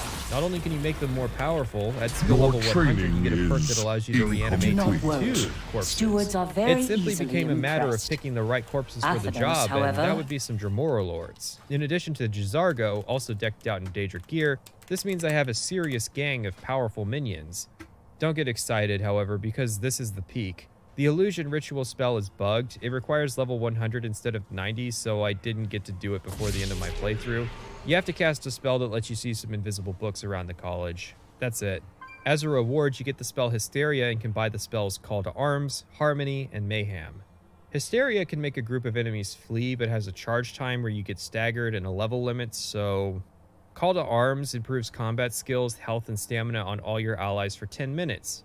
I actually used scrolls of this spell during the Civil War quest line where there were lots of allies, but I don't know, why is this an illusion effect and not restoration? There isn't a courage component, this is just stat fortifications. Harmony makes all enemies within 250 feet stop fighting for a minute. Mind you, at this point you will have already mastered comm spells, invisibility, and muffle. It's nice that it's in the game, but this is hardly the reward for reaching skill level 100 in illusion. Mayhem, or basically the entire reason to do all this. All enemies in 250 feet attack anyone in sight for 1 minute. Walk into a dungeon, cast Mayhem, find most of the enemies dead or almost dead. Finally, I can make all of Whiterun fight each other. The problem is that these spells are not very good. That doesn't mean they should be removed, but that they should be fixed. I can't seriously imagine people at Bethesda played full Magic playthroughs and then found these spells adequate rewards for sticking with illusion. More likely they simply used console commands, made sure the quest scripting was functional, guesstimated an appropriate spell cost, and then went back to their barbarian characters. The big problem is that you're basically expected to exploit equipment enchanting or spend the perk points unlocking master perks for the spell trees, but there's already such a huge perk commitment to playing Magic that you'll inevitably find yourself having to level other non-Magic skills just to get enough. And don't at me about legendary skills of Dragonborn. I'm talking about how Skyrim was balanced at launch and during its production. But it'd be cool to get Pathfinder. The Alteration Ritual. At skill level 90, Tolkir will send you to a radiantly selected Dragon Priest dungeon to receive a knife called Kabazin's Fang, a knife that is apparently sharp enough to cut dragon scales, but not sharp enough to do any significant amount of damage. You then find a dragon corpse, equip the dagger, and loot the body to get a heart scale. While there is an exploit to do this quest basically expects you to have done enough of the main quest that dragons will start appearing. Now I have, and dragons actually attack the college quite frequently, which is unusual because the college faculty can dish out some serious damage to dragons. It makes sense that they would target the college. If they can destroy it, they might do serious damage to the Nord's ability to resist their conquest. However, they attack singularly, which always results in their death. It's quite unusual. Anyways, while it is a shame that this quest in particular is tied to the main quest, it's not the first time this has happened in the series, since the Master Trainer quest for Mysticism and Oblivion was also tied to the main quest. As a reward, Tolkir gives the spell Dragonhide, and will sell you the spell Mass Paralysis. Dragonhide is different from the earlier flesh spells. It will do 80% physical damage reduction for 30 seconds, instead of how the flesh spells provide an armor rating increase. While this is more informative in what the actual impact of the spell is going to be, it is extremely expensive for only lasting 30 seconds. Also, it has a 3-second charge up time, so I'm both expected to cast it every 30 seconds and spend 3 seconds to do so. The duration can also be buffed, but still, you're much better off in my eyes sticking with ebony flesh and using armor than living the unarmored lifestyle and praying every night for Dragonhide. Mass paralysis is as it sounds. Paralyzes all targets within 40 feet for 15 seconds. That was funny. Long list of He did make me laugh with that. A 3-second wind-up time and an expensive spell cost. Why bother with that when the Creation Club added a rune that paralyzes enemies in an area effect for a fraction of the cost? Oh, I told you the Conjuration Master spells were the peak. For Restoration, Collet Marentz will tell us to visit an entity only known as the Augur of Dunlane, down in the Midden. You're stripped naked. Okay, and then the Augur summons a triad of ghosts to gangbang you for a while, and if you can survive the ordeal, it'll teach you the spell Bane of the Undead, and Collet will sell you the Guardian's Circle spell. I saw the demon Bane for a of the second. Undead sets undead up to level 30 within 80 feet on fire and makes them flee for 30 seconds. Wind up time, high spell cost, turn undead, you can guess how I feel about it. The best place to use this is the rare few times you get surrounded by Draugr enemies, since when in conjunction with the Necromage and Flame Damage perks, it will actually do fairly respectable damage, but that's not a very common situation. Guardian Circle. Undead up to level 35 enter the circle and flee. Fine. Gaster heals 20 health per second while inside. Actually a cool idea. But it only heals you, not your allies. It doesn't restore stamina, and it's bugged to actually restore magicka if you have the Atronax stone. Rock bottom. The Destruction Ritual. Feralda gives you a book which has a puzzle to solve. Oh, how interesting. Let's read and see where this northward, haunted northern coastline. Okay, near the coast. And south, Dwemer live and toil. Okay, south of the coast, but north of the Dwemer ruin. Sounds like most of Skyrim, but sure. A simple place, a shield from draft, like a respite area. I know, Snowvale Sanctum. It's north of a bunch of Dwemer places, but right on the coastline. The haunted tomb of Yingle is even nearby. Wait, that's not it? What about Journeyman's Nook? I mean, it's not north of a dwarven ruin, but it is to the northeast. At this stand, willed mages craft so fierce the sea will boil. Wait, but I still don't know where to go. The poem could refer to like half of Skyrim. Hell, the place we're expected to go, Windward Ruins, is not directly north of a Dwemer ruin, but rather northeast of one. And it's hardly near the coast. This is what happens when someone not used to writing quest directions suddenly find themselves having to do so. It's a shame too, because it's one of those instances where clairvoyance could be a huge help, So but that was since it. the quest has no I don't think I quest can do that. He marker, shows the up, spell but doesn't I'm actually not help supposed to do you. that. So what the fuck is the point of clairvoyance? And if it did, well, there wouldn't be much of a riddle. Cast a fire spell and you get the next part, which is a lot more straightforward with its clues. The first line obviously implies it's west from the throat of the world. The third line implies it's going to be close to the base of the mountain. The second line tells you it's going to be north of Skybound Watch. Cast a frost spell and you get part 3. The third stage is again straightforward. On the west side of the River Karth, on the side of a mountain. Cast a lightning spell and it completes the book, granting you the Firestorm spell, and you have to buy Lightning Storm and Blizzard. It's unusual that the first part is so vague when the latter two parts can get you pretty close to the right place without looking it up. Firestorm is the most expensive spell in the game, and it has a 3-second cast time and has tapering damage based on the range of targets. It was fun one time when I wanted to make a room full of friendly NPCs explode, but for actual combat applications, it was nothing but a liability because if you want to do actual damage, the enemies have to be close to you, and if the enemies are close to you, they can and will stagger you while attempting to cast the spell. Same deal with Blizzard, although at least that one you're given more crowd control to work with. However, it's a frost spell, and it's Skyrim, the land of frost resistance. Lightning Storm is the best of the 3. You can charge it up for 3 seconds and then unleash a stream of plasma that absolutely wrecks things. Without any cost reduction, it costs 138 magicka per second, meaning that you can cast it for 10 seconds where you could only cast Firestorm once, but you can do 112 damage per second, whereas Firestorm would only do 337 damage flat. This is the only master spell where the charge up in costs makes sense relative to the amount of power that you are putting down range. I hope some of And these those can are the be master of ritual use. spells. Really, the biggest symptom that Bethesda either doesn't know or doesn't care about magic as a playstyle. When you master combat, you get weapons with huge numbers and lots of edges. I'll When you have master more stealth, you become a master of guerrilla warfare. When you master magic, you get terrible spells that are extremely Please, take your situational, time. which you've probably already used because Farewell. of scrolls. So you just end up using the same magic that you were already using for the last 80 hours. But hey, I can light people on fire It and is at an low honor. health they run away now. Walk with courage. But it As it gets must be. worse. Simply explaining magic in the game is not adequate to really relay the pain I felt playing Pure Mage in Archon Skyrim. guide you. There's a big Go reason in reviewers on service. YouTube do not do it, and that is simply that it's not fun. We have to talk about what it's like to level a mage, so let's briefly recall what it was like with the other characters. Now, before we begin, I want to pick apart another video's analysis on leveling because I want to stress that you don't have to present Skyrim dishonestly to sell the idea that it does leveling poorly. In fact, doing so only regresses the conversation because it allows Bethesda shells to nitpick your arguments and say that Skyrim has good leveling, which it certainly does not. But if you don't fundamentally understand the system and at best only ever reach like level 30, then how can you really say you understand how leveling long-term works?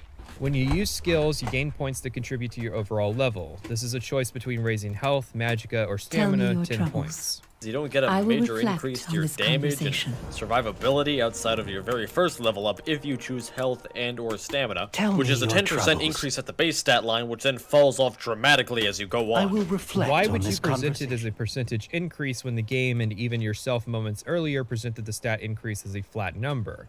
While it is true that leveling health from 100 to 110 is a 10% increase, but 110 to 120 is only an 8.7% increase. Those percentages are just side effects of a system where the attribute flatly increases by 10 every level. Bethesda isn't pulling some grand trick of scamming hit points from people. It would be like me looking at your savings account that you put $10 into every month, and then I complain that you're putting less money into the account because the percentage difference between the total savings and the contribution is gradually diminishing.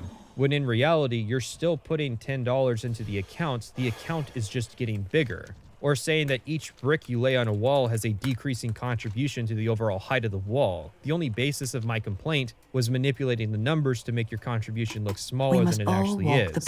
The only reason I can imagine doing this is that Mr. Caption is seeking to present the leveling system in as bad a light as possible, no matter what it takes. And this is not the only bad argument he makes in the span of about 20 minutes. It's a shame because after this video was taken down, I remember it being better and capturing some of my feelings in a rather nostalgic light. And the first 90 minutes or so are fine, if not good. You can watch the re-upload on my second channel if you're curious, but upon rewatching it, I couldn't help but notice some horrific leaps in logic. He spends considerable time complaining about how Skyrim is bad because you might plant a level when hitting Archery 60 to get a perk, but because you can accidentally level other skills, he would either have to spend that perk point on something he doesn't want or quote-unquote waste it while he finishes leveling Archery to 60.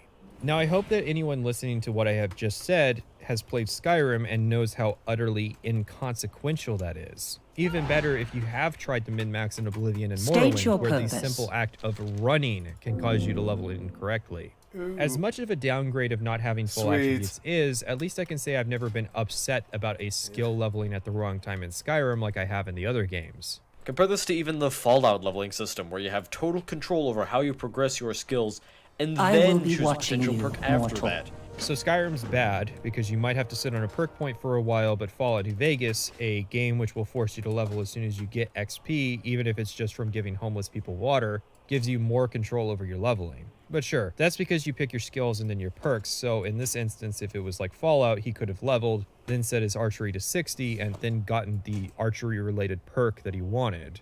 However, that is because Fallout uses a traditional leveling system where you get experience from actions to level and then increase your skills upon leveling. Elder Scrolls uses a non-traditional system, one that is artistically experimental. The core idea is that leveling should be dictated by skill usage rather than arbitrarily done at quest stages. A good example is how many Fallout quests will reward hundreds, if not thousands, of experience points at the end of a quest. The player can then level a skill they have never used based on that experience. You can become a master marksman despite having never held a gun before. Or even if you level from a quest that is just conversation and investigations, you can still level your combat skills. It's unrealistic. Of course, the moment you mention this to someone, you usually get some gremlins crawling out of the woodwork, usually responding with the argument, but it makes it more realistic. Which I say with a mocking tone because I think that's fucking stupid. Considering A, video games aren't just good because they're like real life, and B, this is a fucking fantasy game with dragons and cat people, and C, that argument starts to crack a little once you realize apparently making 400 iron daggers makes you proficient in Daedric and enchanted armor smithing. So the basis is, leveling attempting to reflect realistically gaining skill with that, skill is not necessarily a good thing. Let's consider for a moment how the first experience systems were pioneered. Before the advent of tabletop role-playing games, the best you could do was cooperative storytelling and maybe a choose-your-own-adventure style structure. Then RPGs came along and made rules for things. Instead of saying, I use my immense skills as a badass to scale the wall across the pit, you now have skills reflective of those abilities. You put those skills against the dice roll, and that determines whether you succeed or fail. You improve those skills upon leveling and arbitrary invention of the game. It was determined that flat XP issued by the Dungeon Master for completing tasks was more fair and easier than trying to determine the amount of skill XP you would receive on a per action basis. Part of that is the difference between a human and a computer dungeon master. Human DMs can be more creative with scenarios, but are at a mathematical disadvantage to computer DMs, which could actually grant XP on a per action basis. However, the goal was always some level of realism. Even though Dungeons & Dragons is a game where you can throw fireballs at people and fly, it doesn't mean that the core of the game isn't grounded in some level of realism. If it wasn't, then it would become extremely difficult to explain how it works to new players, which was a part of the appeal of the game. Anybody can pick up Dungeons & Dragons and understand the core of how it works, no matter how fantastical it gets, because it is realistic enough to relate your own real-life experiences into that of your character. Yeah, Skyrim is now host to giant flying lizards and two-legged cat men. And you're surprised by me? Yeah, I just talked, and I'm continuing to do so. I have always found this sentiment to be dismissive and outright ignorant. While it is true that Elder Scrolls is full of fantastical elements, it is also grounded in realism. People need to eat and breathe, and they need shelter and sleep. When loved ones die, they're traumatized. People's stations in life are determined by their skills are determined by their experiences are determined by how much work they've done. Yorlin Greymane isn't the greatest blacksmith in Skyrim because when he was a little old man who aged sideways, he wished for it upon a galaxy and a dread pixie granted it. He worked hard, and you can see him work in-game every day. I ain't got it. You don't want it. Craft, and the game relays this. He creates unique weapons. He is a master trainer of smithing. Just because there are dragons does not mean that Elder Scrolls is a fundamentally alien world. The movie Reign of Fire was stated to be a massive inspiration for how Bethesda wanted to portray dragons. The premise of the movie is that dragons exist in the real world, and one day are unearthed and begin destroying humanity. The movie heavily focuses on creating an air of realism to how these monsters exist and how humans are trying to fight them. Say what you will about the quality of the movie or how good a job it does with that premise, the fact remains that just because something has fantastical elements doesn't mean realism has to be thrown out the window. Now, it's more than fine if you want a leveling system that is not realistic. Mr. Caption clearly likes Dark Souls, a game where you use the souls of people you slay to augment your abilities beyond what a normal human could accomplish. It's obviously not realistic, nor is it trying to be, nor should it be.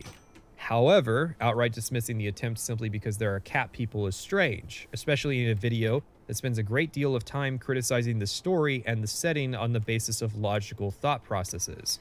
Why is it a good thing that Skyrim shows where its food supply comes from if this is a game with dragons and cat people? Imagine for a moment that back in the day, the original role-playing games did use a skill-based leveling system, and Elder Scrolls was a game where the primary way you leveled was by doing quests. Would Mr. Caption still defend the flat XP system because that is what he enjoys? Or would he criticize the system because it's unrealistic, and he would attack people who tried to make the argument that sometimes games don't have to be fully realistic? I hope you understand what I'm getting at here.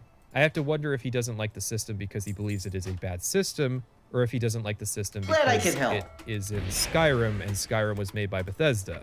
Blowing past the Iron Dagger meme for another time, because most blacksmiths do in fact gain their skill by routinely creating simple items from basic materials like axes, nails, and horseshoes, he ends this point with this line. All this aside, I'm at least glad there is some attempt at shaking up parts of the RPG formula that have been so ubiquitous and stagnant for the last 30, 40 years. Nothing someone says before the word but really counts. But I don't think this is even a remotely viable advancement for the genre. And there it is, friends. The ugly truth.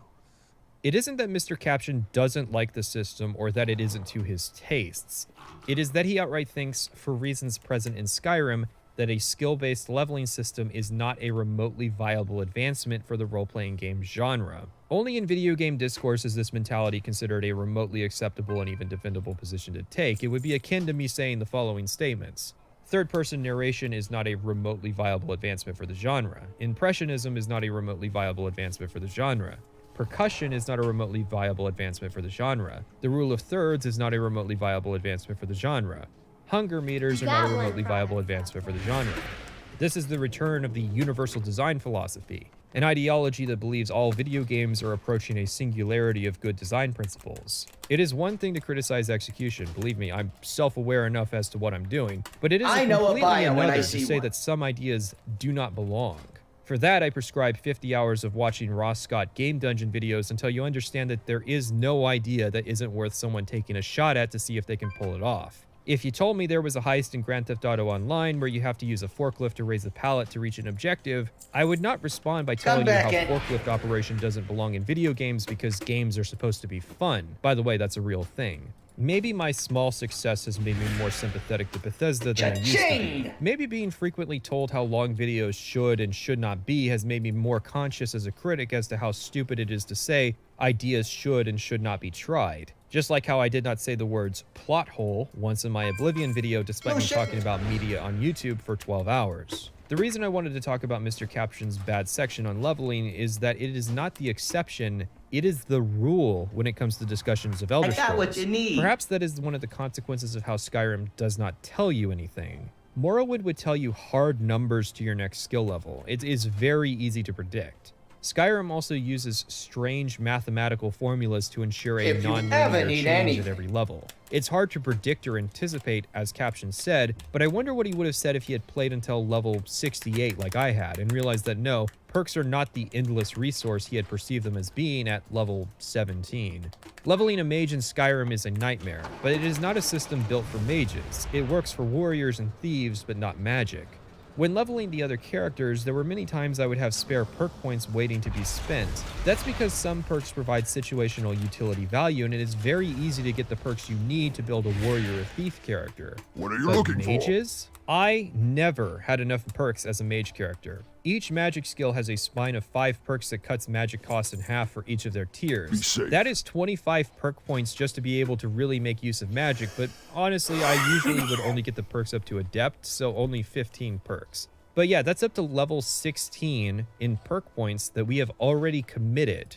Imagine for a second if Skyrim made you spend a perk point to cut the stamina cost of swinging increasing tiers of weapons.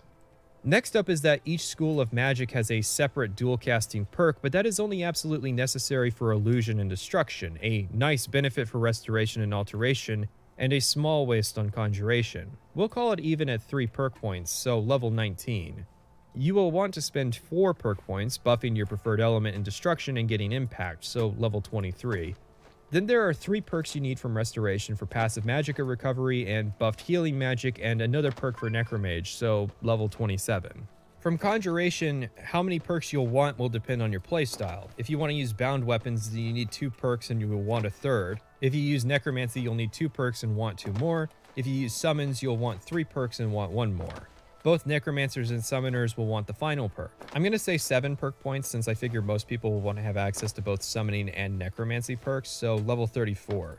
You could cut corners by picking one, but that would really only work as an argument if I was even close to done.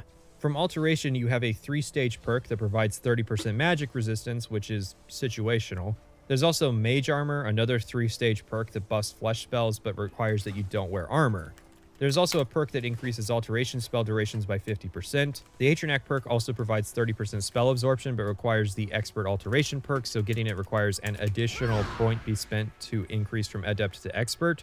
I'll figure up 3 points, averaging out mage armor and magic resistance perks for different playstyles. But remember that this could well be 6 points if I wanted it to be. 1 point for the duration perk and 2 points for the Atronak perk. So 6 points total up to level 40. I think I vendor it all. Illusion goes even harder. They won't You need sell for 5 that perk much. points I'm to increase the fairly sure they effectiveness won't. of your spells. Otherwise, as you level, your spells will will they? become I don't increasingly ineffective. You need another perk point to make your spells silent or I if you could want to just use them vendor for now. stealth. I don't know. Another I perk think point if you it's- want your spells to work on undead, Daedra, and automatons. So it's 7 perk better points, to raising just us do up that to level and- yeah, 47. but I'm Now, like- you might I'm be like happy out that of- I'm out of skills, I'm but like I'm out still of not done. leather too, I think, Enchanting. too. After all, you need custom Maybe enchanted not. gear to help make your spellcasting, well, not better per Probably se, like but 20 more more. efficient. You could say that it's expected that a magic character uses the magic crafting skill of enchanting as part of their progression, similar to how thieves have alchemy and warriors have smithing. Of course, in reality, everybody needs every one of those, but that's a different topic. 5 points into making enchantments stronger at the front, another 3 points spent on getting to the For the extra effect Horde. perk, Now I gotta allowing you go to double back up to the goddamn effectiveness of your Ouroboros. enchantments. That's Of okay though. course, Like you aren't I just already gonna beginning to enchant see how I raw, can No, get some you really good need items this alchemy way, potions to buff up it's your definitely enchantments. worth it. I'm not talking believe about the it's worth it. restoration loop, just a little dose to boost your enchantments. Plus, alchemy will be useful for getting those fortified destruction potions that you need to actually do more damage. 5 points up front for better potions, another point for beneficial potions. I like and leatherworking. Really, that's all you like, have to spend. I don't like There's the gonna be gold some more efficient hidden that there, but they're it's worth kind it of for the requiring powerful for gear it, that you'll be but making. you know. So in total, from crafting your enchanting gear and making Crystal potions, you Song, need 14 perk points, taking us Jade up to level Forest, 61. Now, bear in mind, this isn't me Salazar, being Arjuna, unrealistic. It's not an issue of me Ouroboros. wanting to use all See, like, I 5 don't know magic any skills. of the raids Look at from these warriors. places, They need a like the weapon best skill, money raid, maybe I don't even even 2 know if what they it's use supposed to archery as be. well. They need a defensive skill. They might want to block or sneak, depending on their playstyle. Fuck, I don't And know. they Ouroboros. would want to buff Yeah, I think I themselves do. with I need to go smithing, to enchanting, Ouroboros, and maybe even alchemy. but they don't need to spend 60 perk points to be viable. Shorin got all the perks he wanted and needed with points to spare. But it doesn't stop there. After all, what if you want to use armor? 5 points in heavy armor since all the other perks require a full set, but you're wearing robes so you can't. Level 66. And to make and upgrade that armor, you need smithing. 5 or 6 perk points right there, depending on if you want arcane smithing or dragon bone armor. Level 71, higher than my triple-digit playtime character ever reached. I didn't even get to invest in something like sneak, but yeah, there's 5 or 6 perks there. What about speech? You'll be spending lots of monies at merchant. Better pick up 7 perks there. Pickpocket's pretty useful too, and the final perks of the tree are fun for all characters. And lockpicking is a waste of perks in my opinion, but maybe you disagree. All in all, we are well past max level in the base game and well past the point that you have exhausted the game of content to level without grinding radiant quests. You see my problem, right? You might say that speech is a thief skill, but every character benefits from having it. We've taken it to the extreme, yeah, but even if we scaled this back and cut corners on things we don't need, mages require too many perk points. It was a very real problem that once I hit level 25, when the leveling slows down dramatically, I entered into a nightmare where I had to pick each perk point I earned very carefully, which was not something Shorin or Maglir ever had to do. Then combine that with the next leveling problem. Every level you're given a choice to raise your health, stamina, or magicka. For warriors and thieves, it's a straightforward choice between health and damage, since more stamina means more power attacks. Mages, however, need everything. You need lots of magicka, since even with spell cost reduction, higher level spells require large amounts, and you need to be able to cast multiple times to actually kill stuff. You need health, as without it you'll start running into enemies that can one-shot kill you. While you and then I have a turn in that I forgot about. Or not, like that's an Ardenwell. I would like to do the Ardenwell because I'm already almost like I'm already almost dinged off and you need all stamina, despite not using so like I'm gonna go to attacks, Ardenwell and turn in my because quest while it's also worth buffs your something. max carry weight, which you'll need because even though I didn't carry weapons, I did have to carry lots of potions and staves and crafting materials and loot. Plus sprinting takes nowhere stamina, near and then there's done the gear here, though. progression. Primarily, you have your robes, which have no armor rating but come with enchantments to boost your magic. These come in 5 tiers, from novice to master, and will increasingly reduce the spell cost of a school of magic while increasingly fortifying the rate at which you regenerate magicka. This is crucial. While Oblivion added passive magicka regeneration, Skyrim is built around the idea. You need magicka regeneration if you plan on exclusively using magic for damage, and you need lots of it.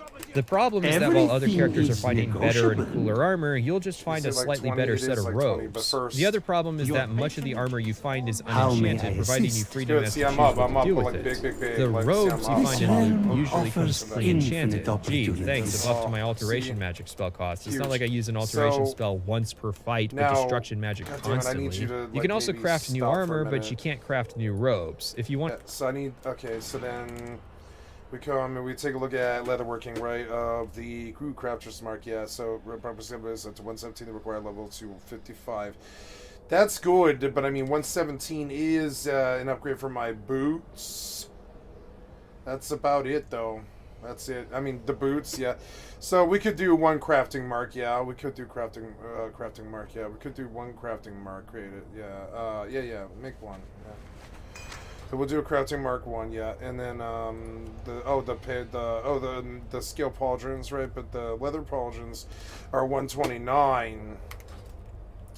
See, that's good. These will sell. These will sell. They're like these will actually sell. For you, I offer only the. Wait, go back to the leatherworking race. So I love crafting in WoW. It's so fun. So yeah, so we're looking at leather pauldrons, 129 shoulders. Right, I just bought one of those for probably 200 gold, and I do see now I could probably produce these. Yeah. So I mean, yeah, it would be nice to be a high-level leather worker. I believe so. So we do the 129 leather pauldrons, right? Wait, those are shoulders, right? The shoulders, 129. Yeah. I need the boots, right? So we come on down to the desolate leather treads, which are 100, but I need man, I can't upgrade those, huh? Can I upgrade? Yeah, 117. Yeah, I mean that is an upgrade. Yeah. So make me the leather treads. Yeah, with the crafter's mark 1. Yep, and create. I'm not going to get a skill up for that, but that's okay. It's an actual upgrade. It is. Yep. And there we go. Written verse, not bad. Gotta get to vendor those for 36, not bad. So, yep, and then we come Everything over here. is negotiable. At this point, I want a leatherworking guide. It could be a real waste of money. WoW, Shadowlands, leatherworking guide, right? Yeah, and like the money down here is of no import to me, but continue without supporting us. Yeah, and so I'm looking at like right now I am currently at 48. So at 48, you make desolate leather pauldrons, right, and probably vendor, and then from 51 to 60, 48. Yeah, it's okay. So 50 until I hit 51, I make more pauldrons. Yeah, I make pauldrons. So we go until I hit 41, right? Or 51, excuse me. 51 was really good skill up, actually. And then when at 51, you make crafter mark. This will be yellow for less, so you might have to make more or fewer. But 75 desolate leather for crafter's marks. Yeah, as long as that's like a skill up. The crafter marks 1. 75 desolate leather. Crafter's marks. See that? Isn't that like that's a lot more? Oh, ugh, yeah, expensive. But I mean, is it cheaper? I mean, I don't know. The pauldrons, I could just vendor. The pauldrons I can just vendor, but they're 3 thread. But I mean, yeah. I mean, I could vendor. I mean, what's the vendor? It's 36. I believe that's cheaper. It's... Oh, no. It's not cheaper at all. No, Crafter's Mark is much, much cheaper. I just need... curing salts, which is... All goods and services for sale. Either. So we'll buy like 50 of that. Curing salt. Until our next... Tell me what transaction. Yeah, and then, remember. Yep, and I'll just keep on scanning, bitch. And then, yep, and there's another vendor. May I tempt you with my wares? That is some recovery here. That won't vendor, but it'll vendor. I mean, it'll vendor, but it won't sell. It won't sell very good. So that's good. So then we come in, and we are now at 51. At 51, you say make 15 crafters marks. So okay, but I don't know. I don't really like those, but that's okay. 14 crafting marks. Yeah, that works fine. That's perfect. Let's run it. And then we come over here. For you, I offer only the finest. And there we go.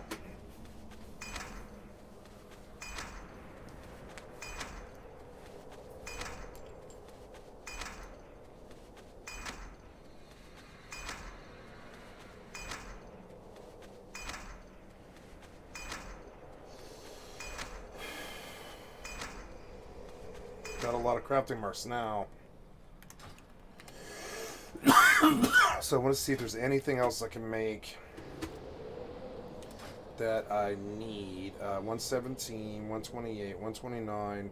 No, my eye level is fucking decent now. I should actually be able to you struck a hard bargain. In the dungeons fairly well. But I mean, I have all this work to do for... I don't need dungeons. May I tempt you with my wares? I really don't need dungeons. So we go with like what 20 of these. That's gonna drop me to like until our next transaction. Now we go Crafter's Mark, and then we make Shadebound Waistguard. That's gonna be an upgrade if I can wear it. I live to serve, Walker. The Shadebound, Shadebound, yeah. So we come over here and we learn. You save 5 Shadebound Waistguards, but the Shadebound, but it's male. Shadebound Waistguard is an upgrade for me, but it's level 60. Shadebound Treads are 60 as well. So now I reach level 60 stuff. That's... I do have a lot of... I can make... Which will be cool. When I'm 60, I'll make a set of this stuff. Shadebound's 151, but it's still also... anything Shadebound is level 60. So all of this is cool. It'll matter in a couple of hours, you know. So, but anyways, the Novice Crafter Mark, that means... Oh yeah, Novice Crafter Marks, but I can only do 1 Crafter Mark. I thought I saw Crafter Mark 2, but I guess not. Wow, composite bow. Huh. Bonebound Knuckles and Desolate Leather Cestus, it's 100, but can I make... well, no, I guess I can't. So it's cool, yeah, this is cool. Shadow Scale Treads. It's good. So we go to Waistguard, and we make 5 Shadebound Waistguards. 2, 3, 4, 5. Oh, wait. 4, and now I'm at 72, right? We go, oh yeah, I'm at 70, yeah, 70, I'm at 72, okay. Made too many, but, oh, cool, I can, oh, cool.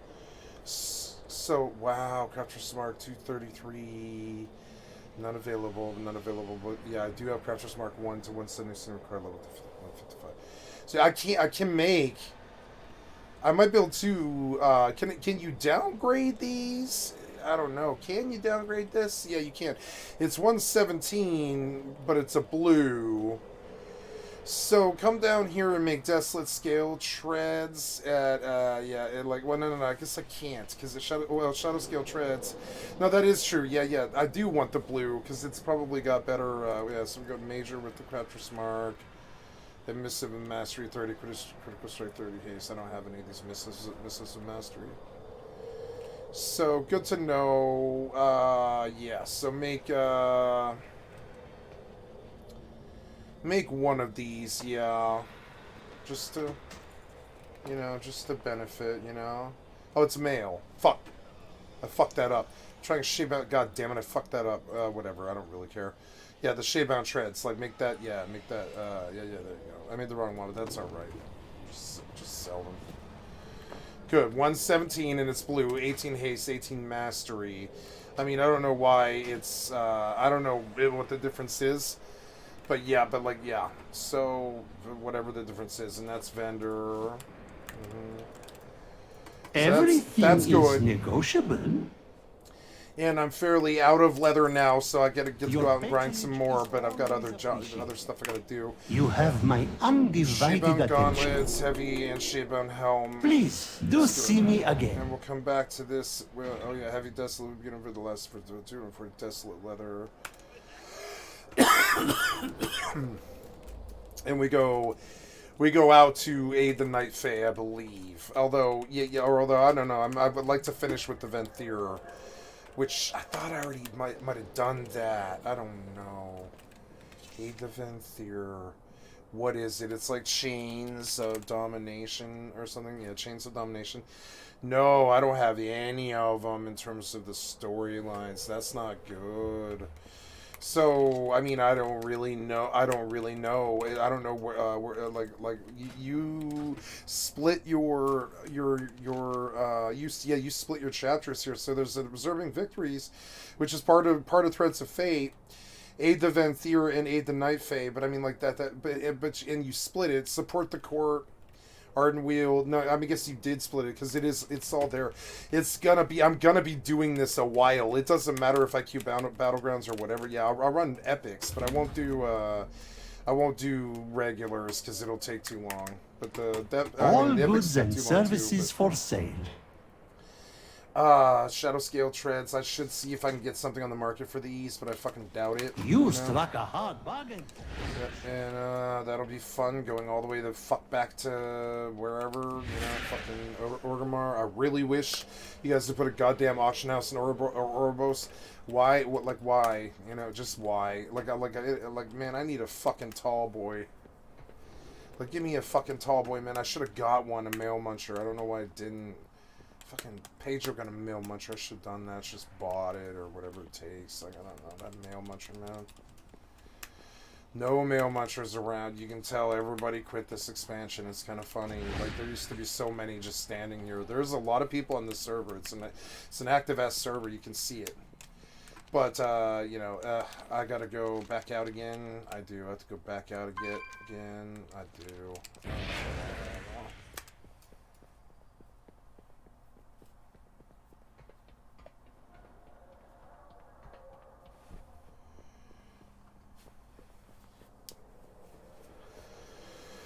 To do a bit more sink and dishes stuff here in a minute. Just trying to get back on track here. I didn't really want to do this auction work. I should technically just send it all to the alt, but like, I don't know. I would prefer to collect this money on my main. So we're gonna go back. I mean, I don't mind it. It's WoW chores, you know. It's how you move forward. I really wish I had spent the time to get the Mail Muncher. It kind of bothers me now. I wonder how hard that is, you know. When at the end of Dragonflight, I might actually take a look. That's 2 expansions later since BFA.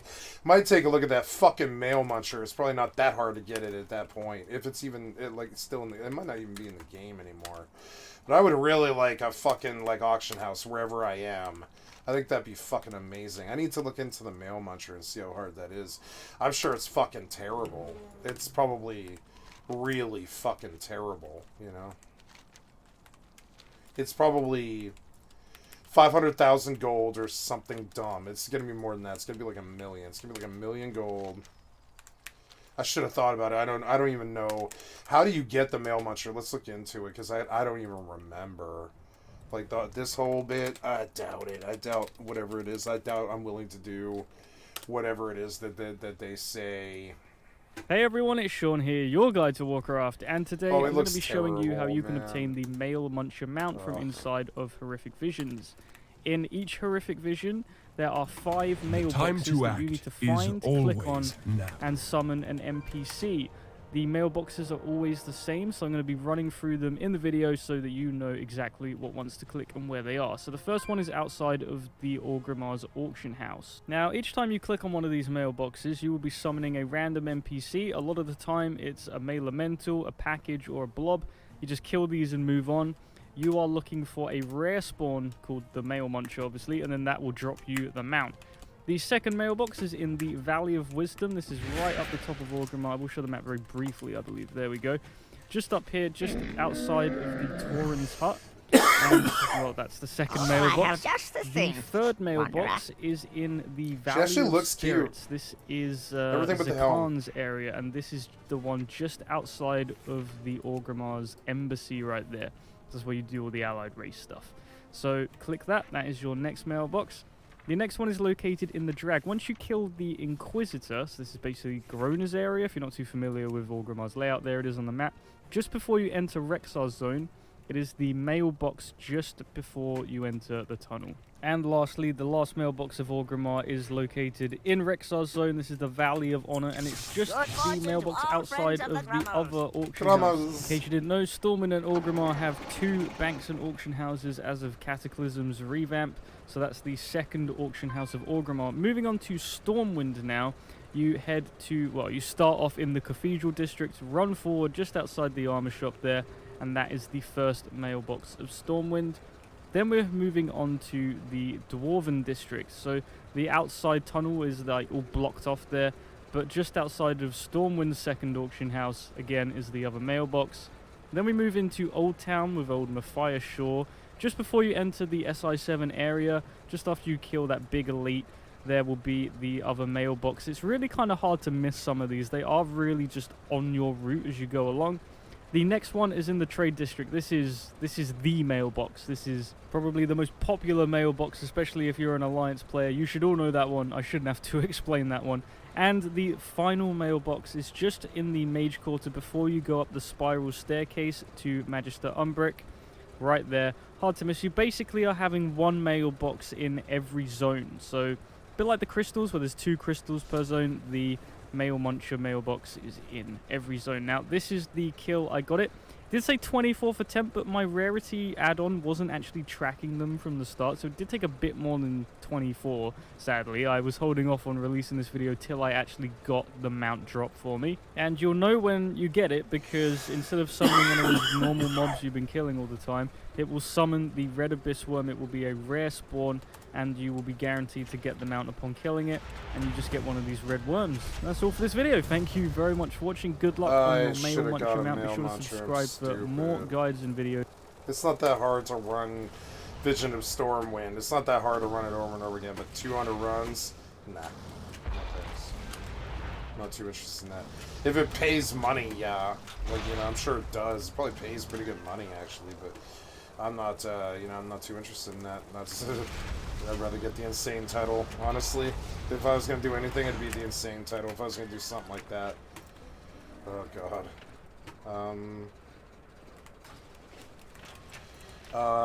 Yeah, we're going to sell those. I came here to sell these, I forgot. Sorry, I know I'll buy you when I see one. Get off a little tangent there. You say 2,000 for this. That is fuck all ridiculous. I'll say, I don't know, 1,000, right?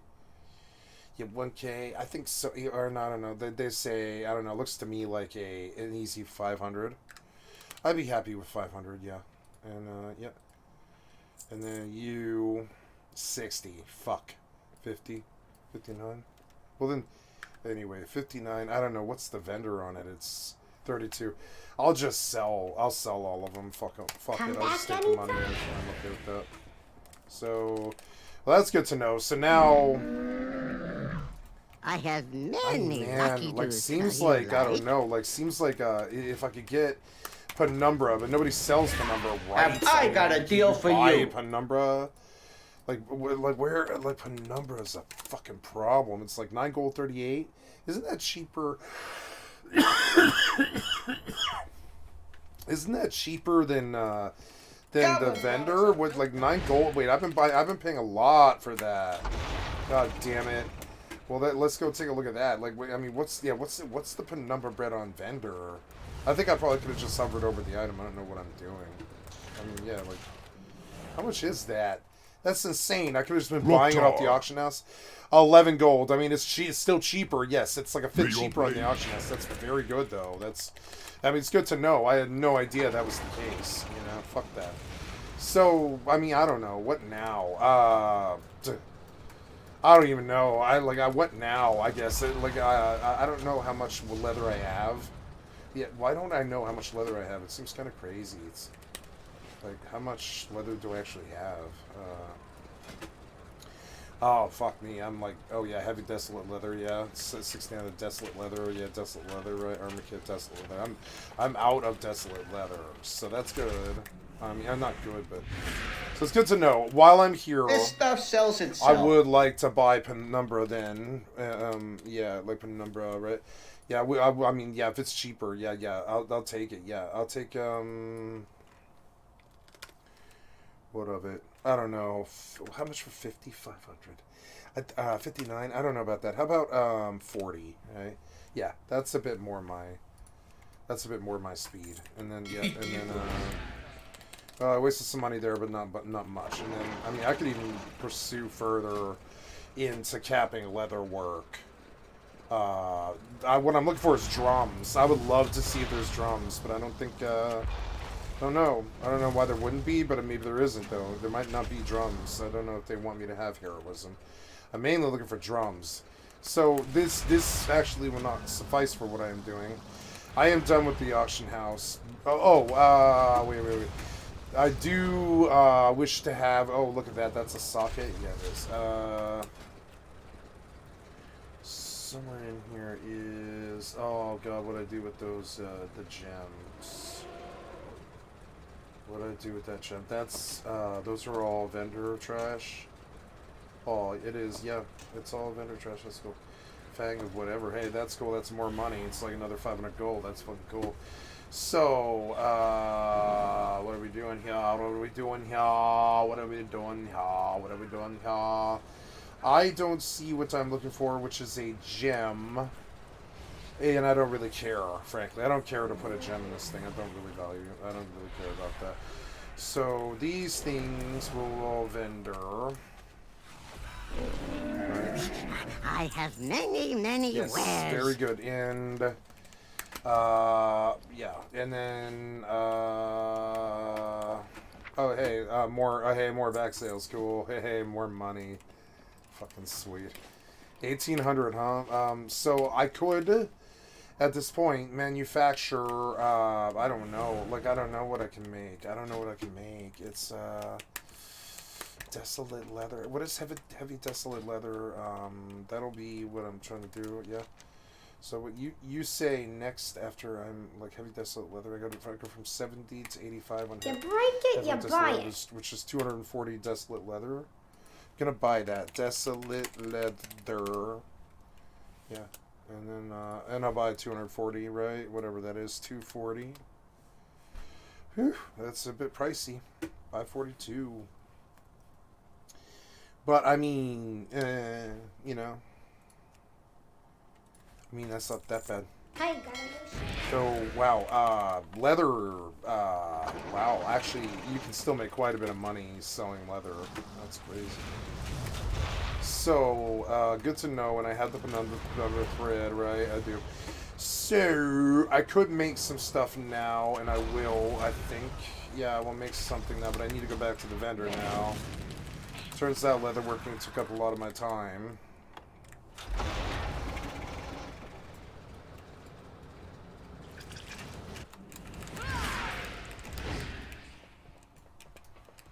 Fucking back and forth, back and forth.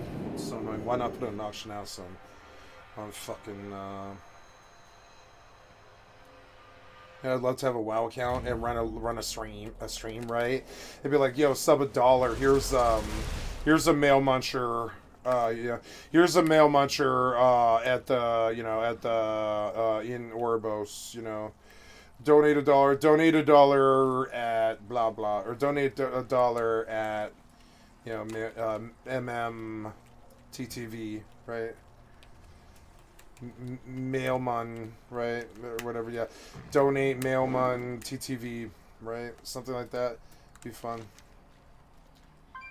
If you had a lot of money and you were bored, you know, that's something you could do. It would be interesting. But anyways, so now we come here and we go, I don't know, the leather working trainer. It would be my pleasure to help you. Now, how's that right? Where is the mailbox? Oh no, I hate looking for mailboxes in Orbos. Is there? There should be a mailbox right there, but there isn't, and it's so annoying. And why can't you mount around the entire city? It's so stupid. I swear to God, you did that to like make your server easier or something. I don't know.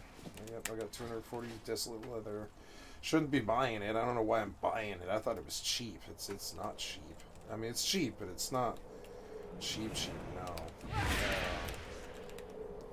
All right. So, everything is negotiable. Everything is negotiable. So we go all the way up to, you say, heavy desolate leather to 85.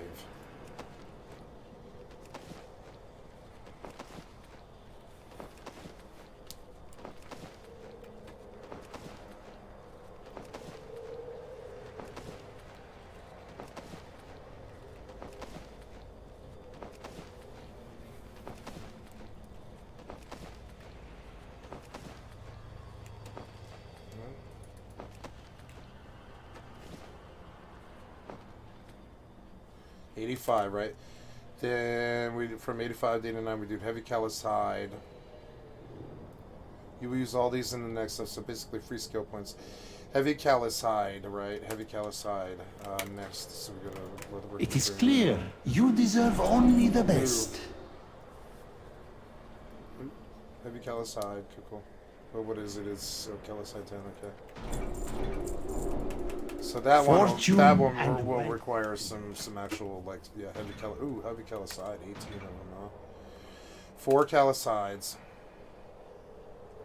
So we go create callus hide.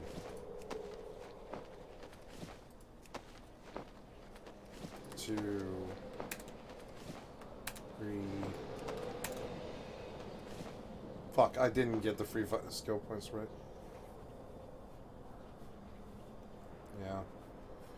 89 to 92. Shadow scale vest. Okay.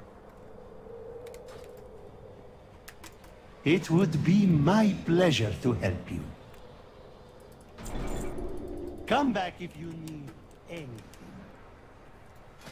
And then you need the shadow scale vest is 89 to 92.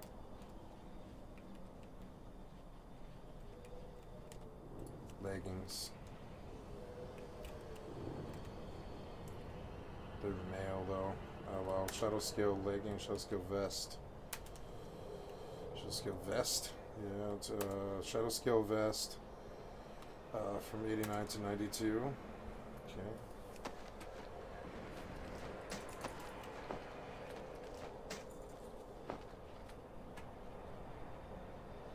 What did I run out of Palibo? That's a problem. I don't want to buy any more of this, so... Now we do go for a while, but we do. I mean, like look at this. Like we're most of the way done, right? Yeah, there's only 8 more points. I mean, what's the point? I mean, it's show skill waiting, so there's yeah. So you know, Novus crouch mark, right? What does this do? Oh, 87 and level to 50. Yeah. So 3 shadow scale leggings, right? Yeah. So I think and those vendor for 62, not bad. There is some gold back. For you, I offer only the you finest. say that'll sell, but I don't know if I believe you. That would mean another trip back to the goddamn auction house, but that's okay. Now I need levels and stuff. Levels and stuff won't take long. I mean, I'm already about to be 58. It was not hard. So, guess I can capitalize on the Venthyr problem now, which was finishing out Raven Dreth. There is definitely some nice stuff. A dungeon right now would be like really fucking fast. Probably it would be like, look at that, I got 100 gold, and I think probably a dungeon is one of the fast ways to really get up there really fast. Because now the last 2 levels, the longer I stay at this, yeah, I think a dungeon is actually probably the best way to do this. But I also think I have to do this work anyways. I might as well get the XP out of the work I have to do anyways, then go out of my way to do dungeons that I don't have to do.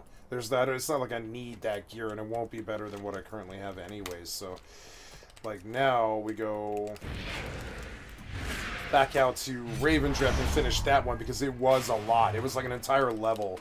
It's and I'm not that far from that. If I finish all the world quests in if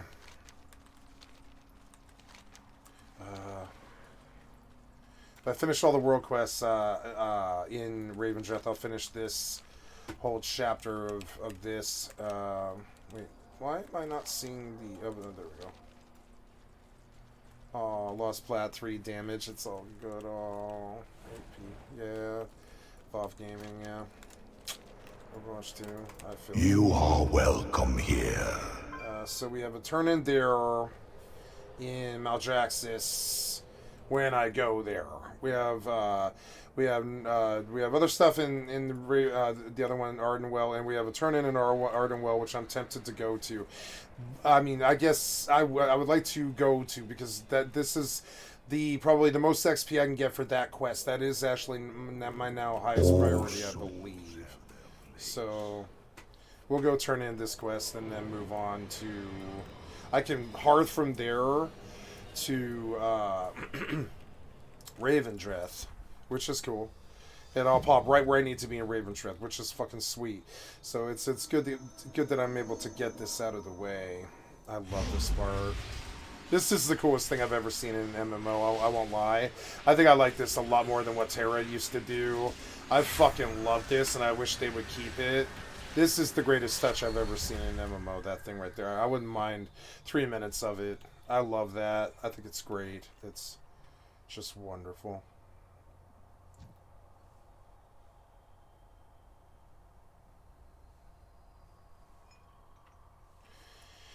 I don't really like this zone. It had a really cool story, but I don't really like this zone. It comes on strong, and it's a bit of a battle towards the end. It's like you carve this terrible killing swat through the whole zone and slaughter everybody.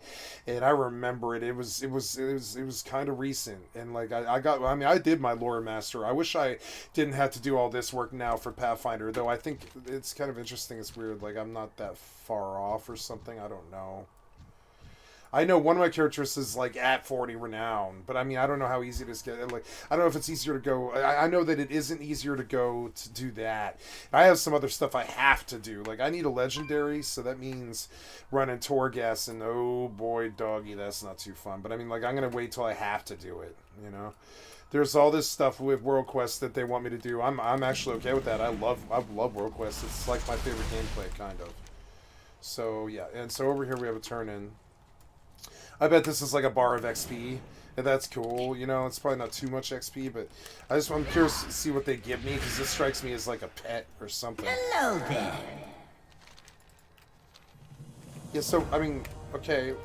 Hello, friend. If you make friends with them, you bring them back here and I can help you look like them, but we scare you easily, so you can only take our form somewhere safe. Chufa, frog, what other critters can I look like? I want to look like a frog. For the trees! Yeah, but... What is that?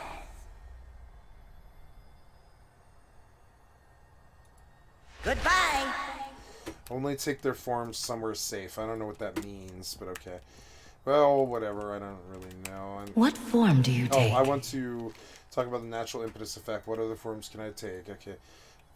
Natural impetus is a basket that allows you to flicker in the direction you're moving while in your soul shape form instead of in the direction you are facing.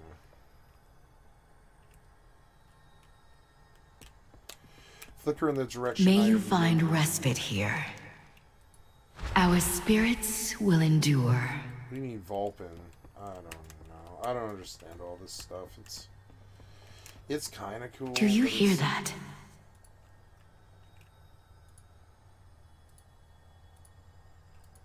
Good hunting. Flicker is this a soul ship, right?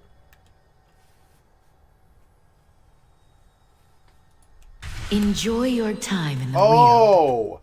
Oh, okay. Now I'm a frog. I'm a frog. Yeah, but it doesn't really look like it's running. Okay, wait. Oh, that breaks it? Damn it. But that's cool. It could turn into a frog. I understand now what they're talking about. Okay. Well, so that's a cool little system. I mean, it's alright. It's RP. It is what it is. I wish it would have been something else, but at least now I know what it is. So then I can go, I believe, yeah, it's a wing crypt. Disable or ignore. I would like to ignore and then reload you, bitch. And let me teleport now because that's really annoying me. I like the Undermine journal, but it's like intensive and it doesn't work half the time. I think it's kind of annoying. Fuck, man, it is freezing in here and it's only like 1 o'clock. Yeah. Oh yeah, I wanna hearth. Yep.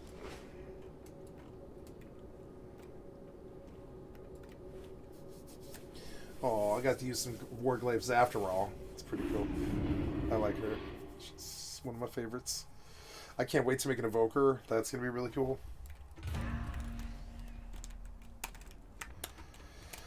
Okay. Darkest greetings. Yep. Just a few more centuries and I will earn my place in the castle. So, Wingcraft. Let's see. So, I don't know. Yeah. Oh, yeah. So, hey, cool. But this was fast. It was like really fast. It was right to the depth and without any flying or anything. It's really good. So, while I'm here, right, the details, there's one east, grab a treasure, Court of Harvesters, right? Yep. Good. That's good that it's close. It's right in the neighborhood, so. I don't like these Ravendreth buildings. Fucking annoying. Go over here and go east. It's gonna be some horse shit, whatever this one is. Sometimes I feel like there should be like a guide. It should be like, if you want to do this fast, there should be UI. There should be like a mod that's like, here's how you do this world quest, you know, and like it's suggestions and stuff, you know, like how to do this really fast and how to blitz this. You know, I could see a mod doing fairly well there, but I guess not. So east, right? So I'm trying to beat. Oh yeah, I gotta go all the way east. Yep. Lurking Soul Stalker, huh? Got a gig for ya. How's that back of yours? It's fine. Why? What is this? Oh yeah, ripen the labor, grab a treasure. What do you mean grab a treasure? Okay, I don't know. Rubbish box, invalid target, violent nightmare, huh?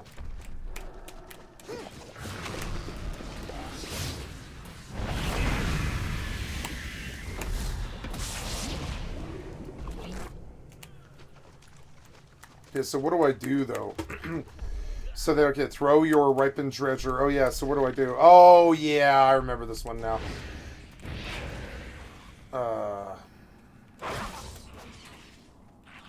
Right? Did I do that? I think I did.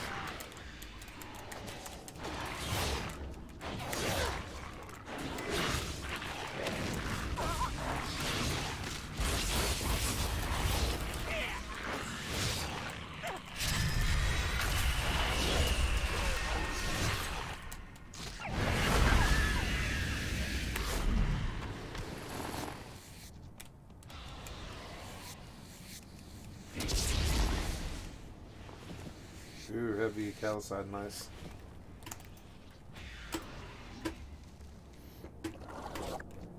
I don't know. Isn't this it?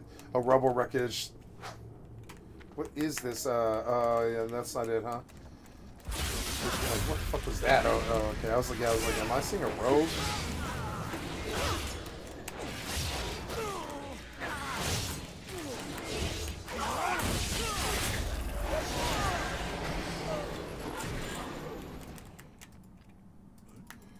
Out of range. Oh, this is not it. I don't know. I didn't understand this. I guess I'll pick up the ripened laborer, right? And then how would you? Why are you aggroing me again?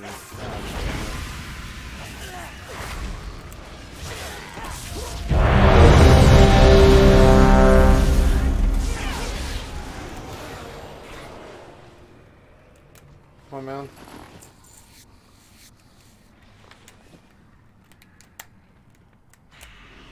I don't know. Sure. Depends on what it is. I mean, yeah. These can be pretty fun. I would say. Yeah, and I mean, I have the settings turned down, right? As long as it's the start. Yeah, it starts really fun. So okay, cool. I don't mind so much fun. It's alright. Oh, what is it now? It's like. Yeah.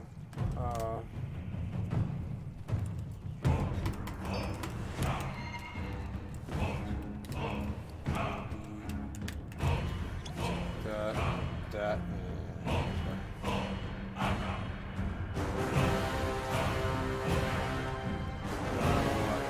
Versatility is huge. Yeah, I'll stick 11. Oh, I don't know. Fuck. Too late now. Champions of the Horde, the war chief be wanting Ashran and all of its artifacts. It be up to us to secure the island. Some of you gonna take the fight to the Alliance. The others, find those artifacts before our enemies can get to them. We gonna keep the ancient power here, out of the Alliance's hands, no matter what, for the Horde!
Oh, Yeller.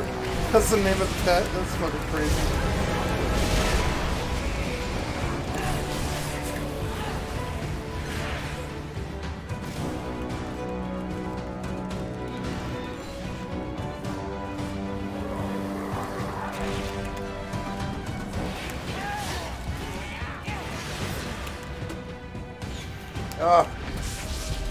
Fuck, did we wipe? Like, we full-blown wiped, I guess. Jesus Christ. It didn't seem like it. I thought we killed everybody, but, like, fuck, man. Like, I don't know what's going on there. Like, they don't seem to be fighting or what. I don't know.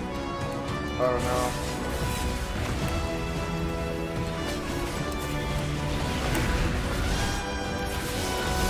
Gotta get out of here. Gotta get out of here. Go, go. I don't want to die. I don't want to die. Oh.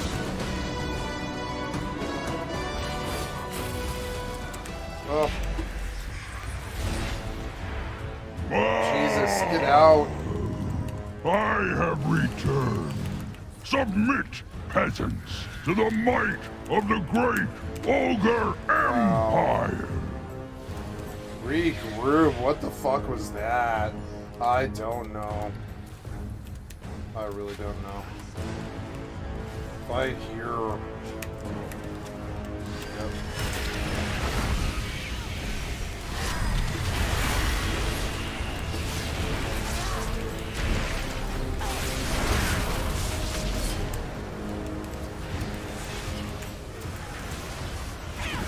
Damn it. No, no, no, no, no, no, no, no. Oh, God. It's so annoying. Oh, it's so annoying. Where are my friends? Yeah, my friends. Would have fight at the bridge, huh? We might win that, but whatever. Oh.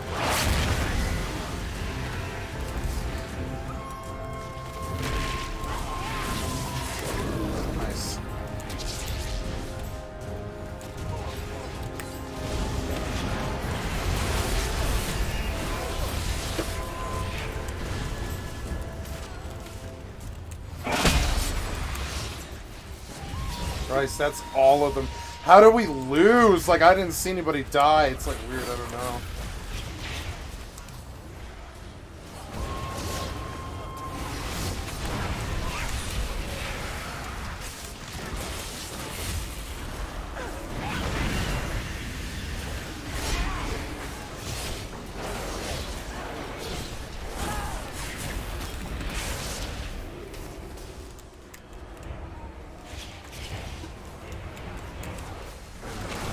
I haven't gotten to heal in a long time. I'm gonna have to like hit a pet just to heal. What, like old yellow or old red Doomguard and shit. I just want to kill all their fucking pets now. I haven't died yet, by the way. I mean, I died. Oh shit! Ah, not too good. Not too good. Kill him. Yep.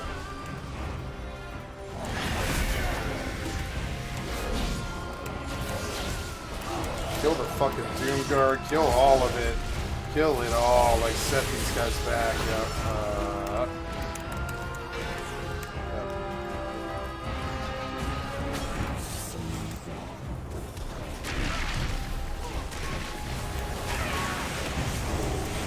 Goddamn fucking bomb. Oh, and he got full healed like instantly. Jesus Christ. I don't know, man. Maybe Alliance is strong now, I don't know. Don't usually lose these. I don't want to die, so I'll kill whatever's around. I'll kill I want to kill the pet because yep. I'm not getting gripped. Like come on, like offer somebody, you dicks. There's somebody. Come on, man.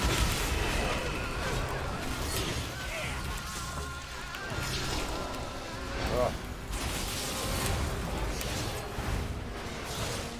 There, kill this pet. It's so annoying. Kill this fucking guy.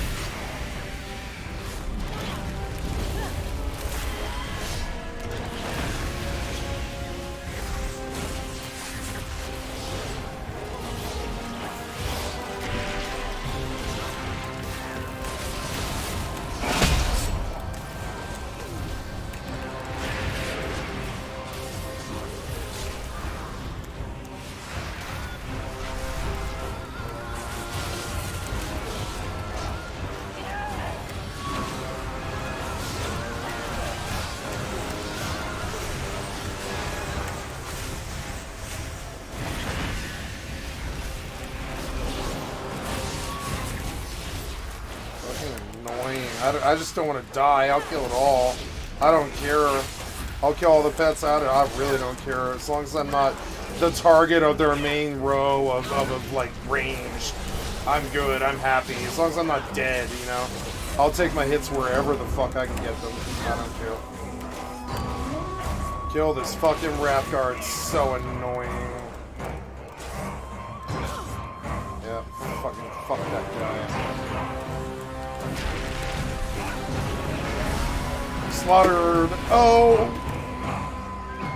Yeah, rear our ugly heads and stomp these guys in.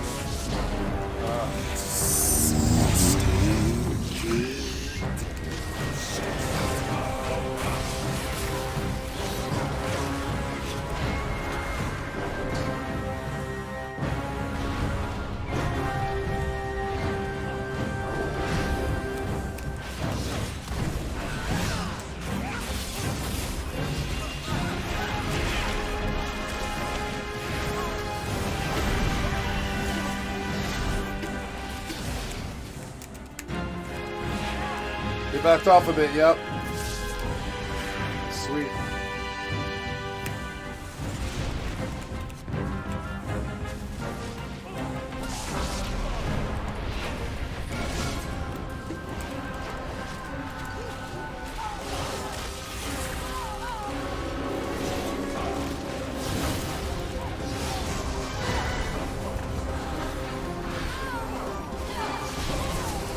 Oh yeah.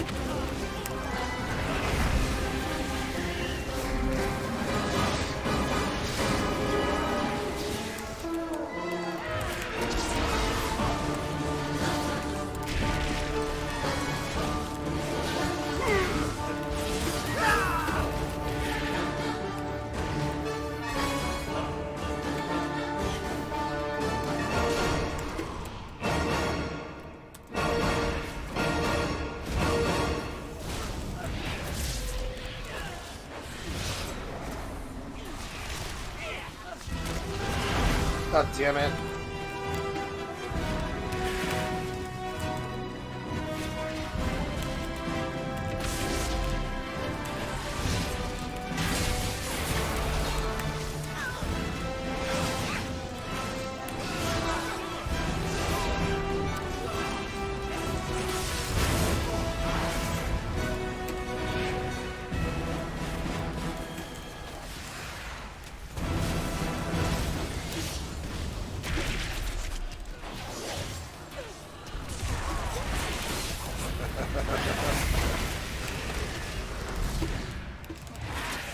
Fuck.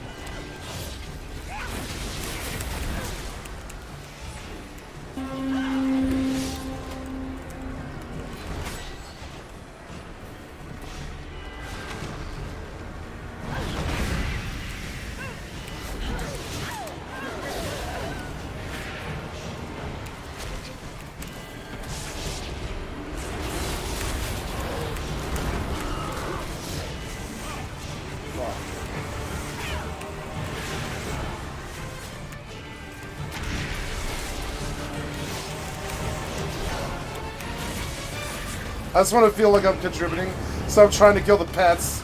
Like, god damn it. Oh.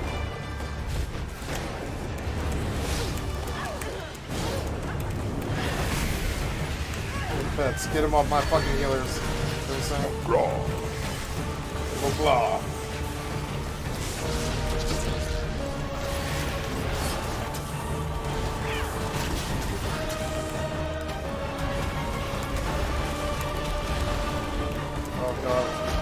Oh god, please heal. Please heal. Please heal. Please heal. Please, somebody heal. God damn it.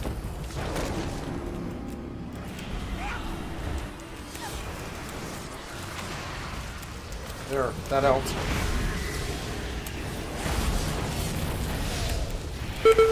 Oh. I love this shit. I love this shit. Always have. Oh my god.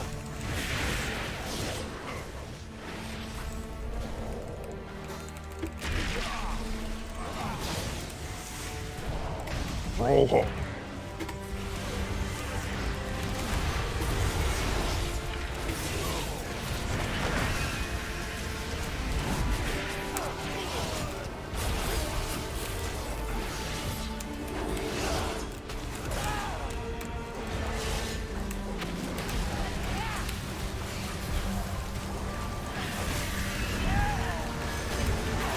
Uncle Ruckus.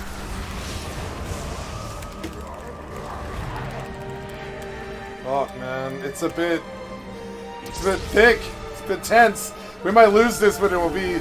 I still haven't died in a long time. This is the longest PvP run I've ever had. I've never not died this long.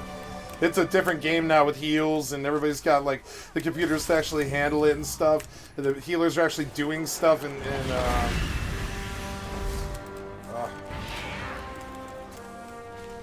I'll kill them.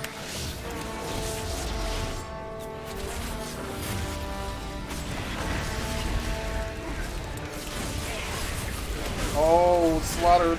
Oh, shit. Oh. What? Oh, damn. Man. Damn, man. Damn the man. I need some heals. I'm sitting here so fucking long. I'll just sit and I'll eat, I guess. I'll sit and I'll eat. I don't know what else I can do. Oh, wow, I got some heals finally. That's good. Yeah, you might think you might want to heal me.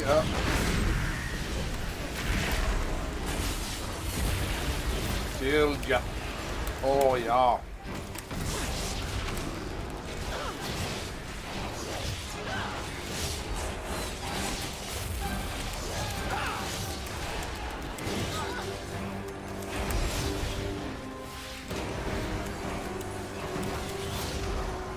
Fuck that serpent statue, dude. I don't care. Oh. Oh no.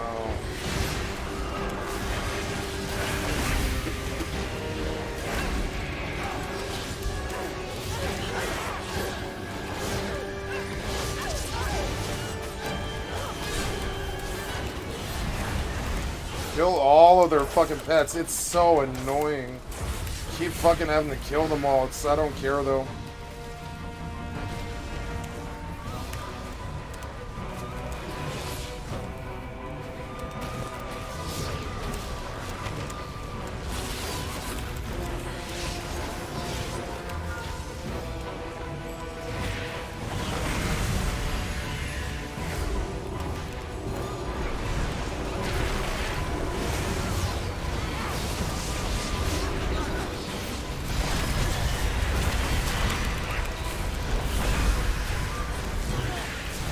Fuck. Oh. Oh.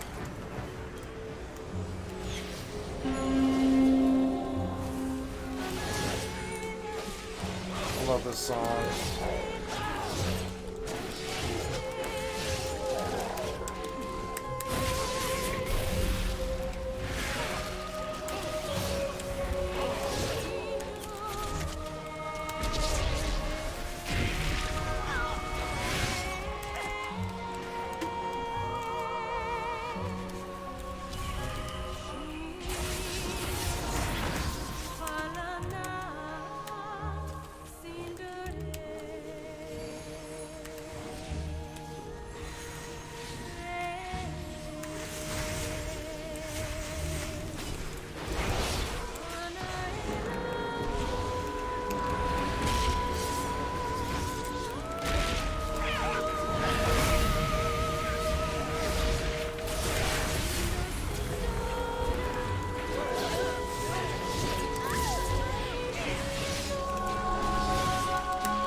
Old Yeller. Fucking Old Yeller, dude. Fuck your pets, dude. They're like, who keeps killing all the pets? Me, bitch. I'll kill anything. I don't care. I'll kill it all. Send your pets. I'll sit on the pets as long as as long as it's not running back from the fucking graveyard. I don't care. I'll fight the pet. I'll fight the pets. I'll fight the fucking pets.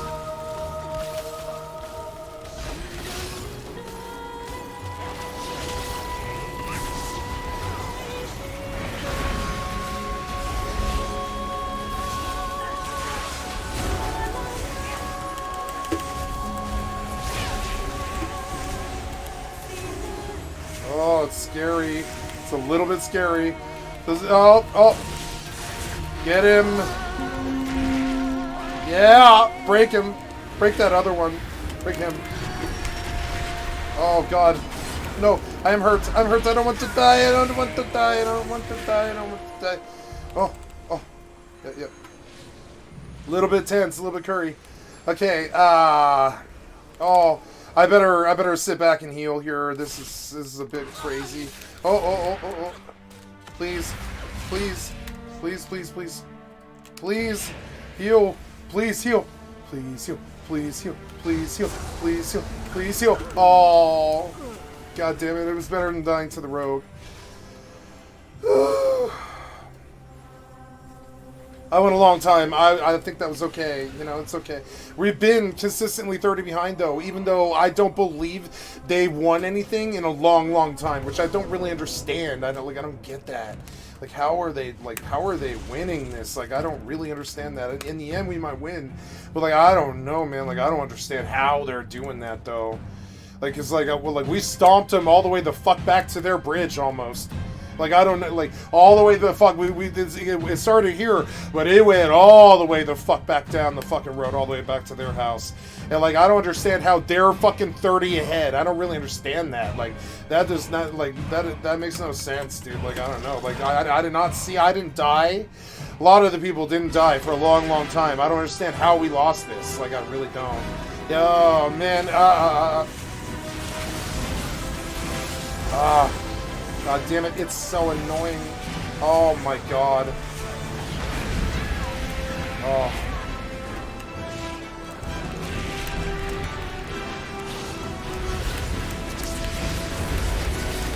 Oh god damn it, no. I'm not trying to. No, I'm not trying to. No, I'm not. I'm gonna die. I'm gonna fucking die. I don't know what to do. I don't know. Just die. I'm gonna die. Yep. I mean, I don't know what to do. I haven't got heals in a long time. I mean, god damn it, man. One fucking set of hots, and I would have been fine. Like, I haven't received even a set of hots, and I did receive some heals there, definitely. I was getting some good heals, but now we're gonna lose this. This was bitter, and we lost this. On top of it, we lost it. It was bitter. We can't win this now, I don't think. Unless we somehow just shut him out for the rest of the match. I don't think that's gonna happen. What happened here? Maybe I'm just imagining it, but like, what happened here? Like, nobody did an objective or anything, or like the boss.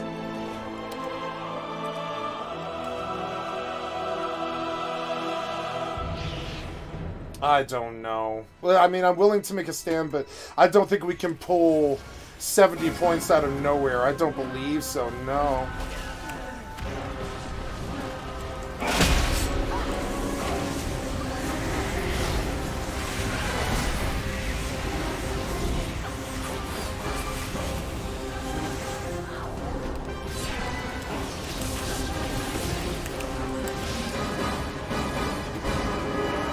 Little blue warriors. no cleanse, nothing. You have proven yourself worthy of avoiding my... I'm gonna go back to killing pets because I don't want to die. So whatever, I'm just gonna kill all the pets on the assumption that the ranged will eventually, you know, through the with no pet attrition. Yeah, I'll just kill all the pets. I don't care. Fucking kill that fucking pet. Yep.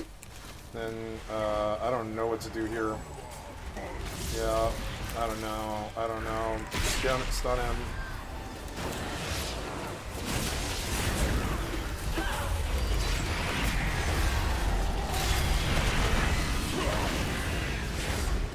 Oh, what was that? I got one shot by the boss or something? I got one shot by the boss.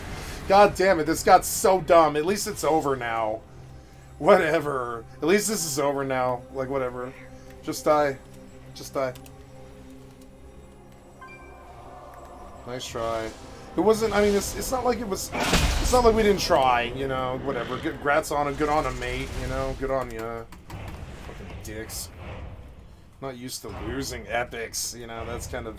Anyways, how many killing blows did I have? I had, hey, I did pretty good on top of the... Okay, I was number 3 on the Horde. And I'm not even 60 yet. I got 7 kills. These guys, these hunters and locks, look, all hunters, all locks. But I mean, I did okay. I did pretty well, you know. I did 801k damage. I mean, I don't know, damage-wise... out of the 40 people, I did do a lot more than most people. You know, I did okay. I got 7 killing blows. I died 3 times. I don't think that's a bad match for me. I think I acquitted myself well. You can't win them all. I got some XP for it, and I definitely got some honor, and that's okay. You know, I still want to win an epic. I had to close this this door. It's freezing. Got a gig for ya. Later, it got later How's in the that back afternoon. here? Now it's like 1:30, and it got too cold. It was warm there in the middle of the day, but it's like 40 degrees in here, and I can't freeze solid like this. My hands are so cold. So I'll be right back, guys. Sorry, I got to take a little bit of a bio here. Work on something. Where currently?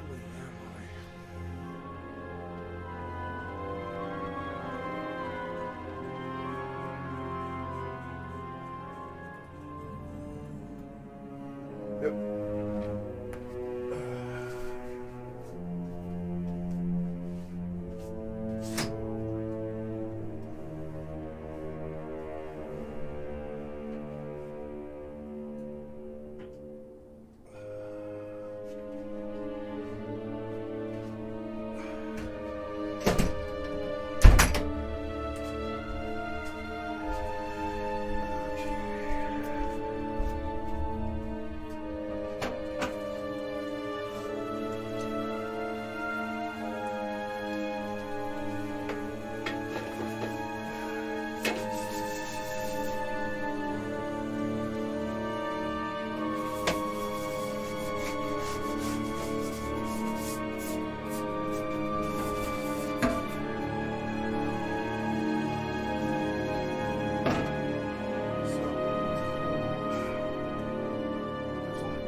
Both of those, so cool.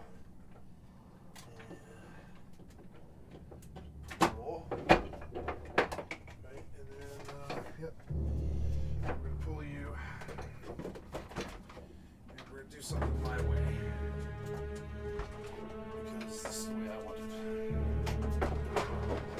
Put you in the back there. Further out of the fucking way.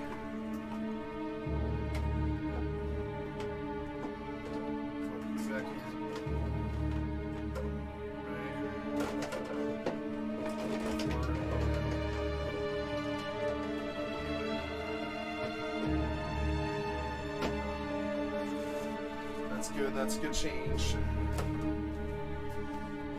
Makes more sense, you know?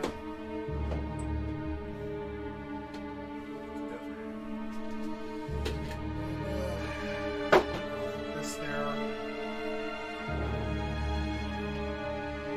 This guy is the next bit. Gonna put this.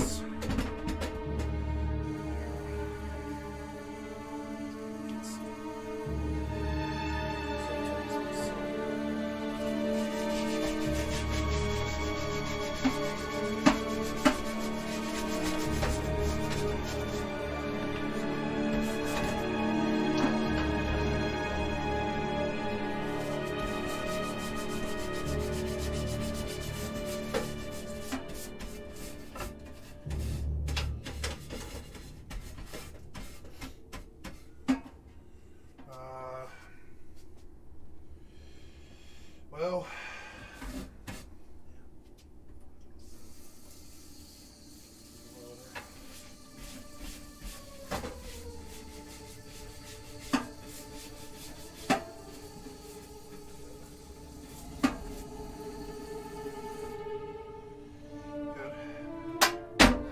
thing itself. Shrug a little bit. Yep. And then, so that's the big tech, right? That's the big tech up there. That's the first module here, and it's up and it's in the back. There's my water glasses, but this, I believe, if I were to put this somewhere else, right? If I were to put this like up and over here, like in there. Yeah, I didn't know that was there. Get that there. Yeah. And I believe that's gonna be just enough. Yes, water out of it.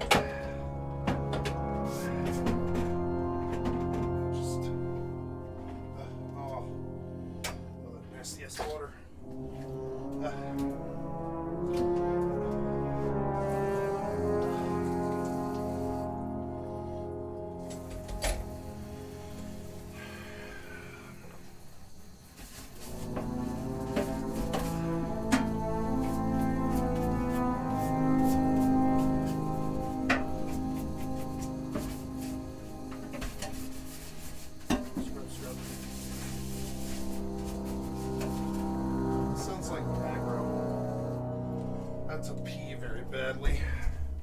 Be right back, guys. Sorry, I'm just like cleaning my house and taking a piss. I'll be right back.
Got a gig for you.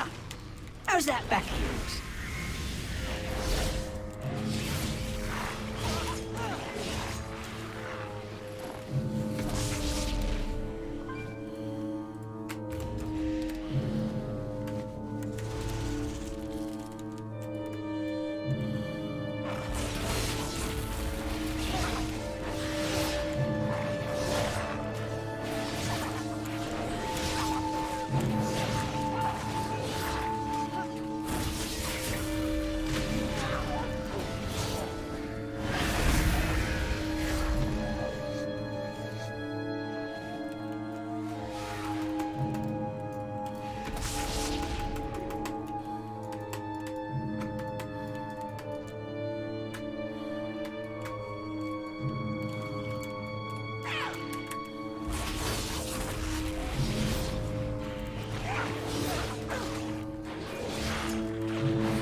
With what, though?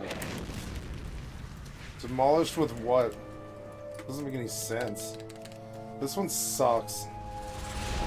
God damn it, this is going so slow, because this one just sucks. Like, I don't know, rubble wreckage destroyed or whatever. I don't know what you mean by that. I don't know what you want me to do or what. Oh, it's... Yeah, what was it? It's like a muck custodian. Oh, yes. Is that part of it? I think it is, yeah. Rubbish box, right? Yeah. And then throw some rubbish into the muck pool.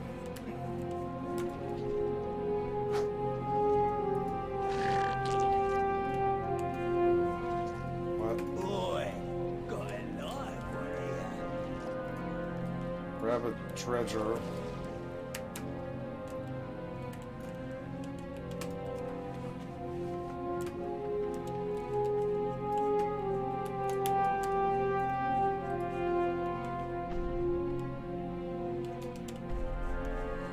Ripened treasure.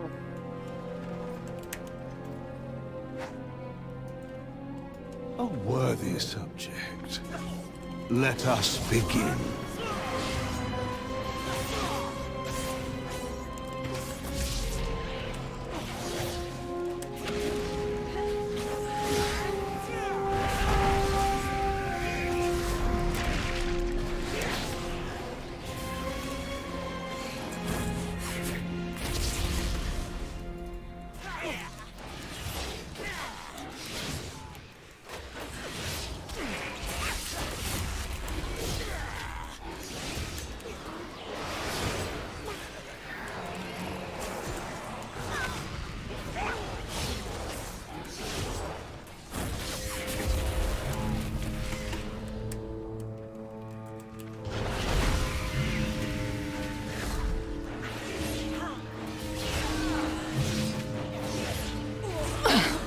Master will stop you.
The Master will not be questioned. Let us begin.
I do not concede.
Wasn't expecting you to be so clean.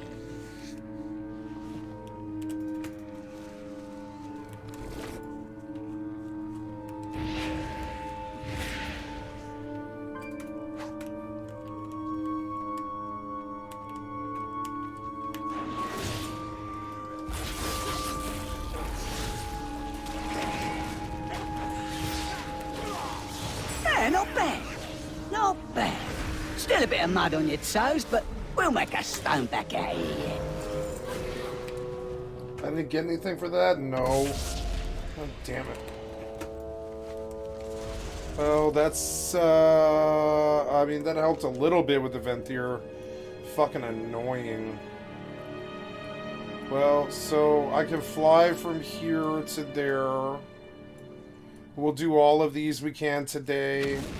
That's everything on the south side. There's nothing left in this zone except northwest. So I think I can even, yeah, Wingcrypt Hill. Where is that? That's like Wingcrypt Hill. Yeah, Wingcrypt Hill. I mean, I could warp there, but I mean, I don't really see why. I mean, I guess I would. I guess I would.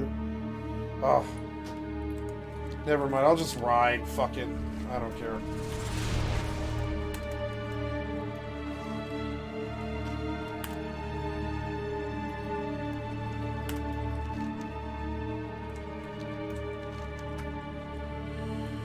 Yeah, and do the others today, like do Venthyr, I'm sorry, Night Fae today, and then in Maladraxxus, right? Go to Ardenweld and Maldraxxus and stuff and do all those as well. Or no, they wanted me to go to Maldraxxus, I'll go there, and then I'll come back here tomorrow, and that'll probably be the last little bit, maybe, hopefully. I don't know how much 4 of these is going to get me. I'm hoping it's at least, like, I'm guessing it's like 12%, but I don't really know. So, like, maybe this will get me to 70 or something. I think it's going to take a little while to get Raventrap done. This zone, I used to do all my characters here in this zone to try and get it out of the way, because it's, I don't know, this zone, it's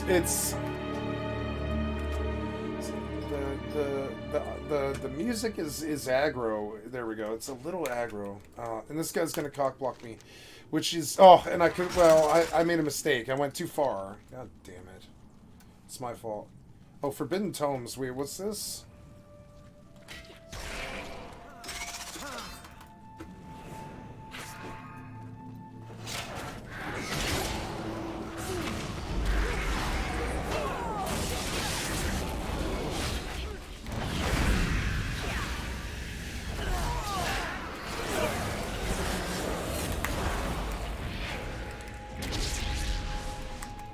Wow, that was a lot of those guys. That was 5 gold, and that's cool.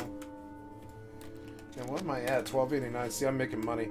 Draw for bot. Drop the for allowing you to fight once more. What do you mean, fight once more? Oh, Forbidden Tomes, but I don't know where you want me to go with these. Oh, Lost Bill. I don't know.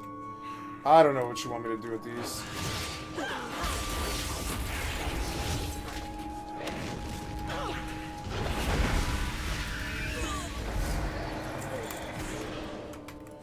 I don't know where it is you want me to go with these. Yeah, so, I mean, what, until I know what you want, I'm not engaging in that.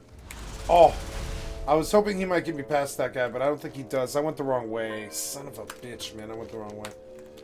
That's okay. Can maybe get, like, at least some distance right here. Oh, damn it. I don't want any aggro.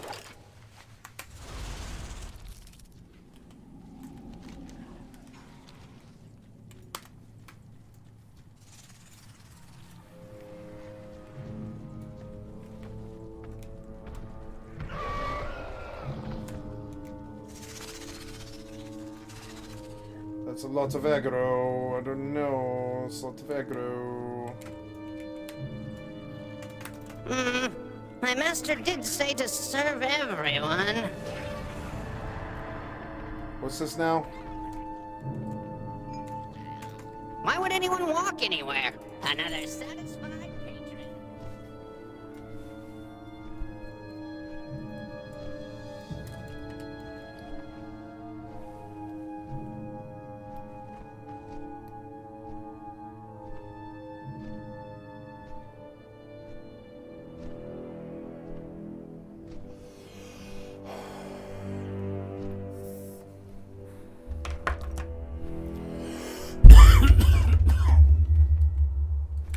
I suppose this is a safe spot to stop. I'm gonna do some more work. I'm gonna roll.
Ow.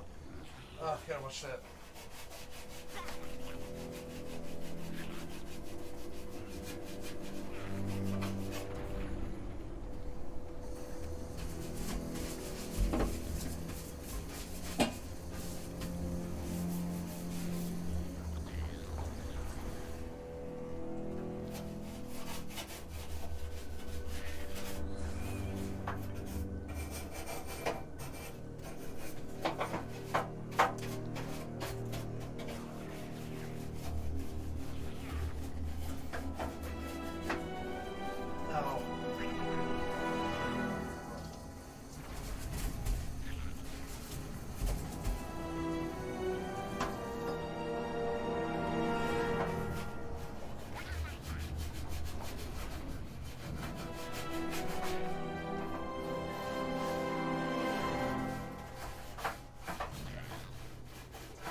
again, huh?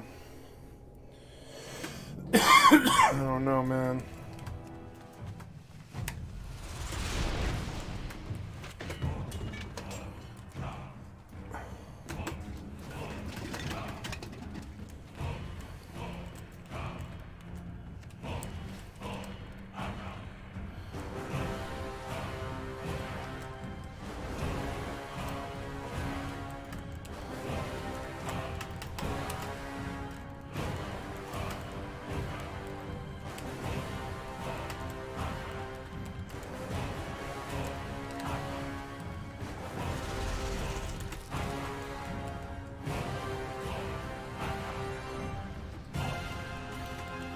Champions of the Horde, the war chief be wanting Ashran and all of its artifacts.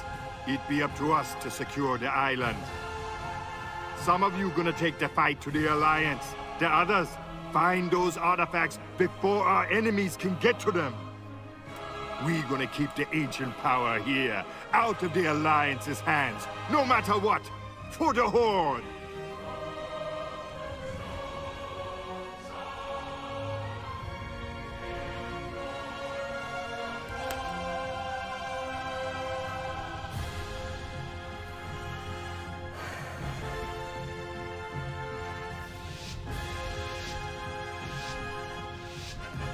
Talk to me.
For Durata!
I have returned. Submit, peasants, to the might of the great Ogre Empire!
I don't care. I love killing pets. It doesn't bother me.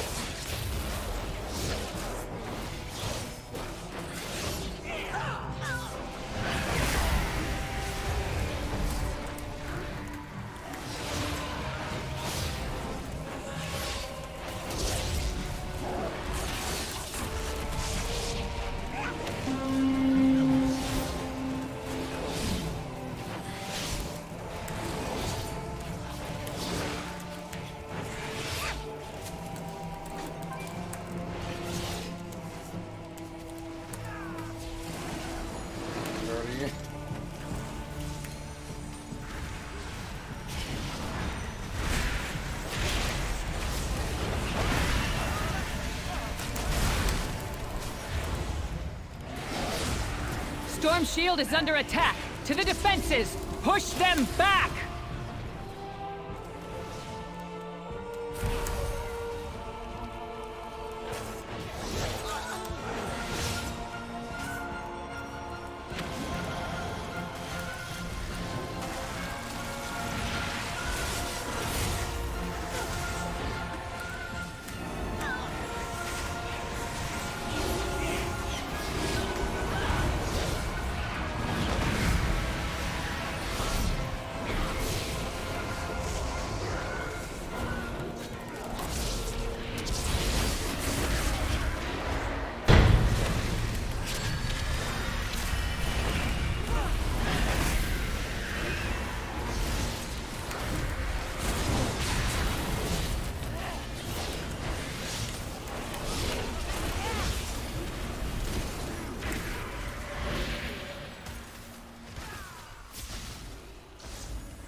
Shouldn't that be DR'd? Fuck, he's all bubbled. Son of a bitch, man. Kill him. Kill him.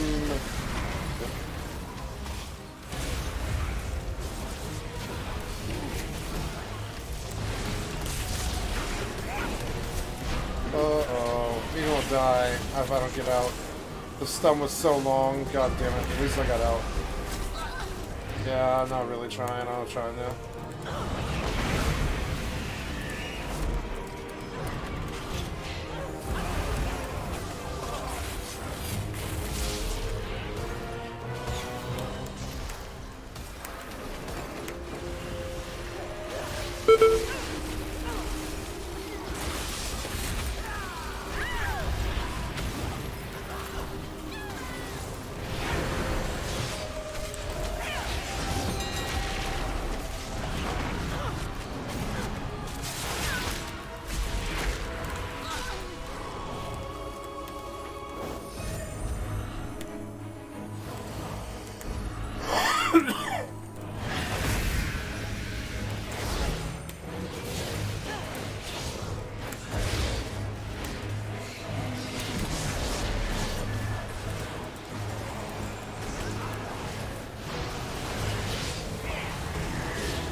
Your advance stops here!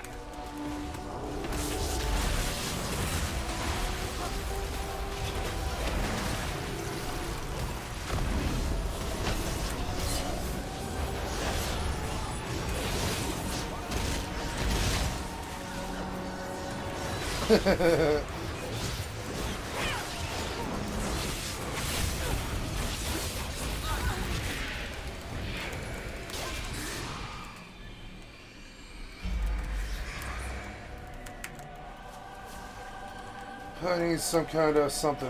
Yeah. Oh, no. Okay, fine, reload the UI. Come on, man.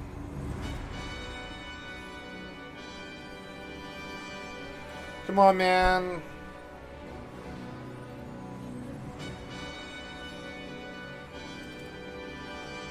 Fucking dumb. Did you crash? Kinda seems like you did. I don't know. Did you full-blown crash? Yeah, you did. You full-blown crash. You son of a bitch, dude. You son of a bitch. Oh, my God. The fucking client, man.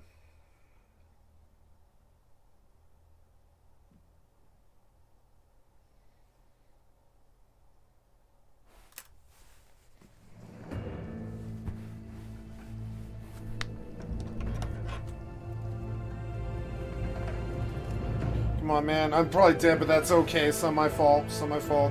They saw that I was AFK, you know?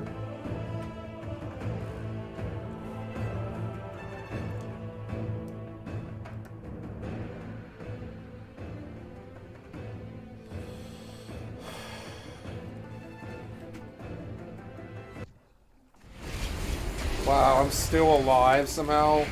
How is that possible? Wow, wow. Okay. Do one of these and then... Come on, sit, please. Okay, I got some heals, alright.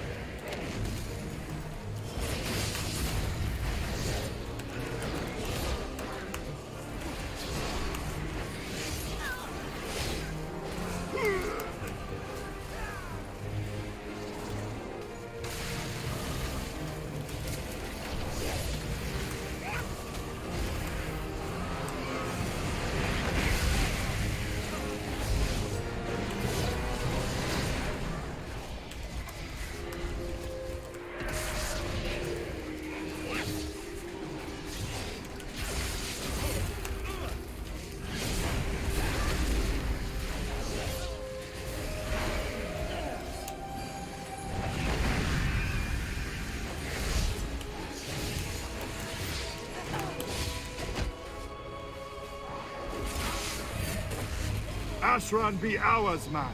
Well done. We're now 23. Not bad, not bad. Where am I? What? Whoa. What is this? Oh yeah, I guess I gotta leave. Like, I gotta leave this, I guess. Or, I don't know. Like, whoa, what happened here? Yeah, like, oh god, I forget how to open the scoreboard. It's like, Control tilde or something? I don't remember. It's like options, keybinds. No, it's not miscellaneous. It's like the interface panel for toggle score screen. Control tab, right? Yeah. So, how did I do here? Killing blows. I don't know. For being... I don't know if we're all like equalized or whatever. Oh my god, it's Trash Panda. Wow. I wonder if that's a friend of mine. Wow, it kind of looks like it.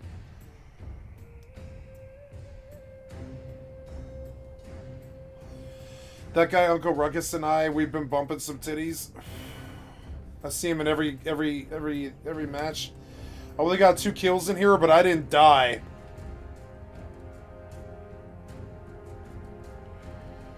In terms of damage, I was fairly good. Fairly good. Can only get better, you know? Control tab, yeah, control tab. I like epic wins. They fucking pay. They fucking pay out the ass. I like epic wins. I like epic wins. I like epic wins. I'm worried that this thing over here, this fodder to the flame, I really don't want that. I don't want that. Fodder to the flame, no. So I've got Cycle of Hatred, and the duration of your active demon form is extended by per 8 fury spent. Yep. Duration of your active demon form is extended by 0.1 second per 8 fury spent. Cool. Oh my god. So good. So, it's weird. I can just... endlessly run demon if I want to run. I like demon blades, but I don't know, man. Now I'm kind of looking at it like, I don't know. I think I'm okay. I think there's more damage in this. It's fine. It's whatever. Something I need to do, I keep thinking about it, is in options, in those epics, right? Oh, yeah, I also got that. Oh, yeah. Ooh, yeah. 132, bitch. Yeah, I needed it. 10 eye level is good. So, I love how they actually give you eye level for gear you need. Now, they didn't always used to do that, but they do now. Yeah, so I could use trinkets and stuff. I need a trinket, damn it. What's my honor at? Honor level, no, I'm looking for C for currency and stuff. Honor 3285. The cap's 15k though. We're okay. So now I'm 58. I'm not far, and I'm trying to aid the Venthyr. If you queue for the battleground in that zone, it should give you the rep for that zone. But anyways. One due south of me while I queue up for an random epic, right? Oh, but I would like to do a little bit more work before, that was a good queue. I enjoyed it. Paying off fairly. It was fairly good. It was like 5 bars. It started to slow down a little bit, but... Oh, I haven't spent talents? Oh, I do. Yeah, I do. So, oh yeah, what did I just pick up? It's like... Duration of your active demon form is extended. Yep. And then I get 1 point over here. Okay, Collective Anguish. I-Beam summons an ally Vengeance Demon Hunter. Cast Foul Devastation, dealing 1341 fire damage over 2 seconds. Dealing damage heals you up to 118 health. We're going to do Collective Anguish. Yep. And it looks so cool. I just finally, like at 58, I hit the bottom of both charts. Yeah, and that didn't work out for me. Some of it didn't work out for me. I really kind of want Serrated Glaive, but I don't. As opposed to Blind Fury, I will redo all of this. Well, no, I don't want Serrated Glaive though. I don't think so. No. I don't think that's gonna work. No. So we're just gonna rethink it. Unbound Chaos. You have to be in the increase damage your next Fell Rush by 200%, but I don't think so.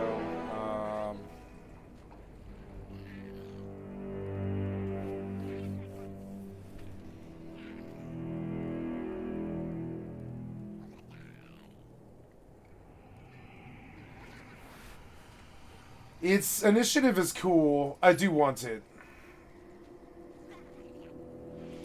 There, the Growing Inferno. That's one of them, right? And then we go... I think I have to do Blind Fury, but...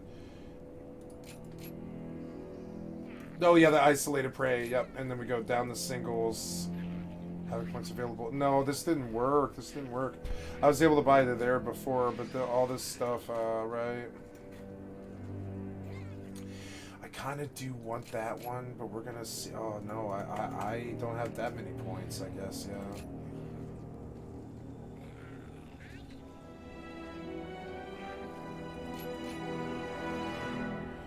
This was close, right? But that's not it, though. It's not it.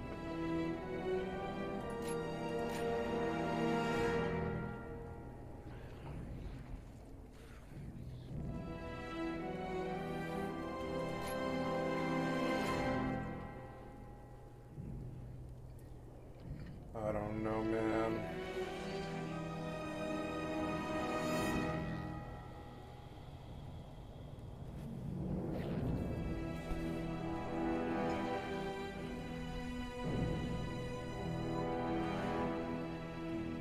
I was able to get it before, I just don't know where I lost my points.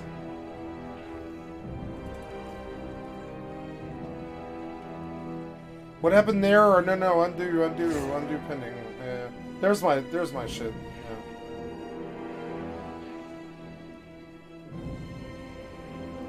It's funny, I think at that next turn I get that one.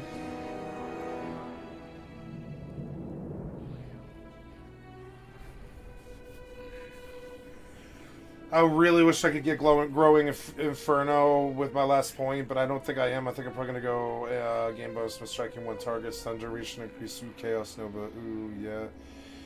With striking one target, I-Beam deals 25% increased damage, and Fell Rush generates 25 to 35 Fury. Wait, Fell Rush?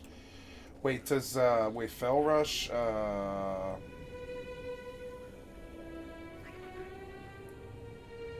Wait, so... It generates fury if you... Oh, wow.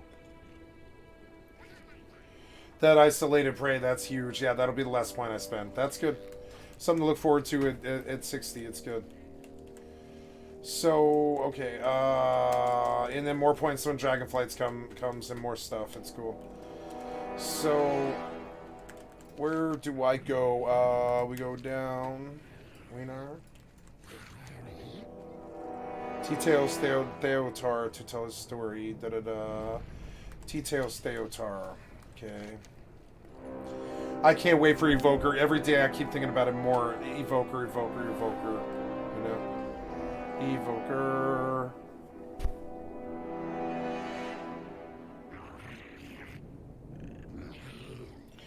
I hope it has a bunch of mobility. That'd be so cool. If it was like a battle Fistweaver.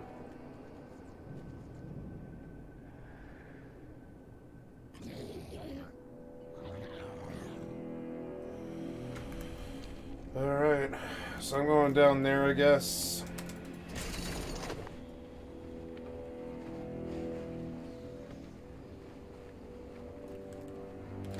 Come, join us, my dear friend.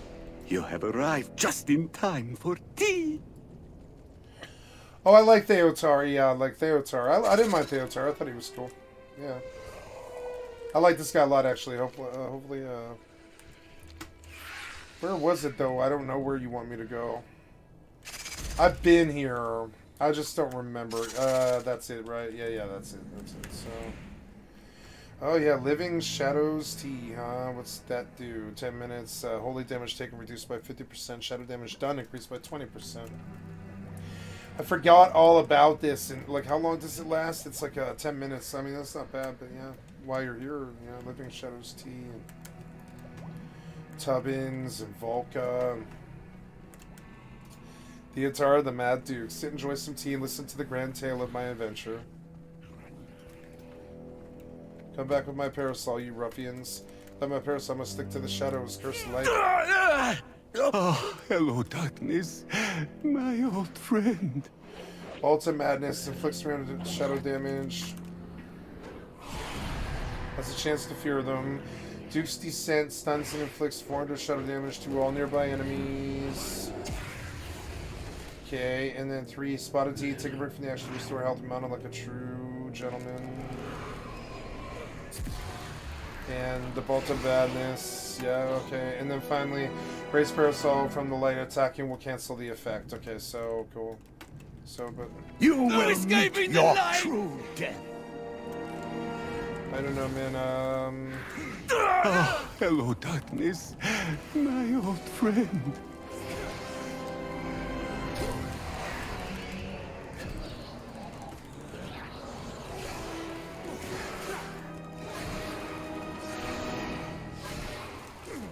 My house will prevail! Like, I don't know, Oh, hello, darkness. My old friend.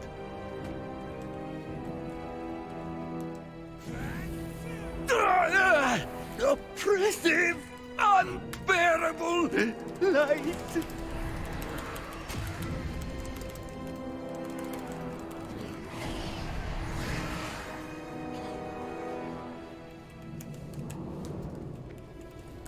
I'm in the sun. I don't know if it's like that good, but yeah.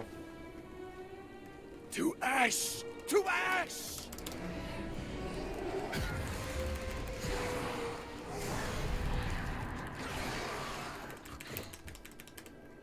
Spots of tea. Oh, good. It seems like I'm getting this, whatever it is they want me to do. I don't remember this one at all. It's weird because I should remember this one. I did a lot of Raven Dread, but I don't remember this one at all. I remember this part of the quest a lot. I remember the quest really well, but I don't, like, in the main storyline, but I didn't remember, Oppressive, unbearable light. What? Make it stop! Everything burns! everything! There we go. There we go. Cool. Oh, yeah, okay. A moment's relief. Thank you. You too will burn! You too will burn.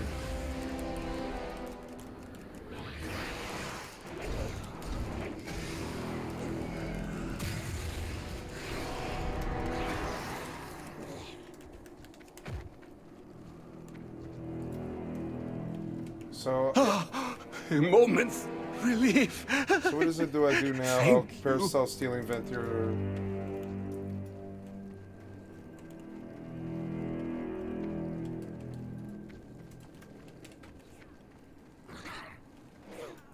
Damn parasol stealing. A moment's relief. Thank you.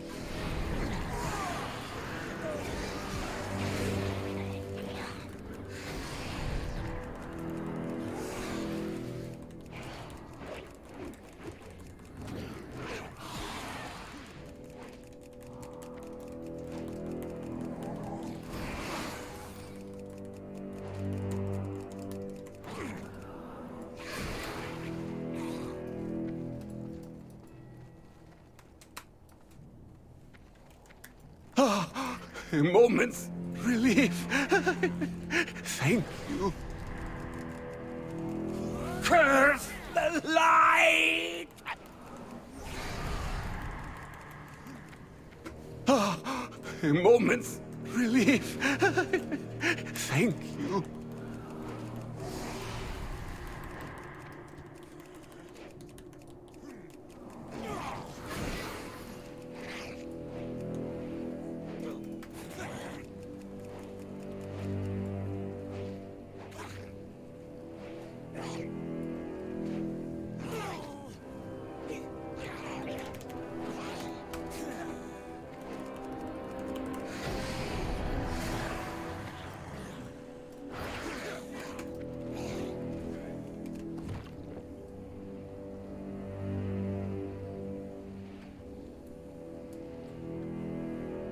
He has some tea.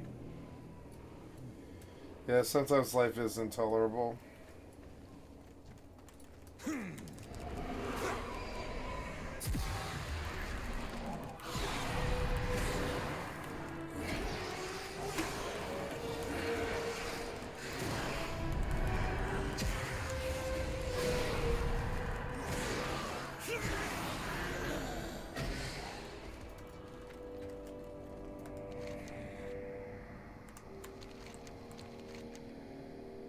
I'll get to the tea party, okay?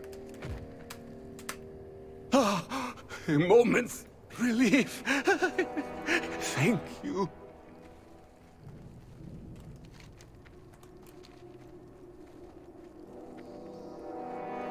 Like, the Venthyr were cool, and this whole zone is cool. It's a good example of WoW, but was so dark, you know? I'd like a little bit like of a lighter vibe, a little bit. I don't know. I can't believe they're doing another expansion this fast. But I mean, I'm so glad they're not wallowing in Shadowlands either. So. A moment's relief. Thank you.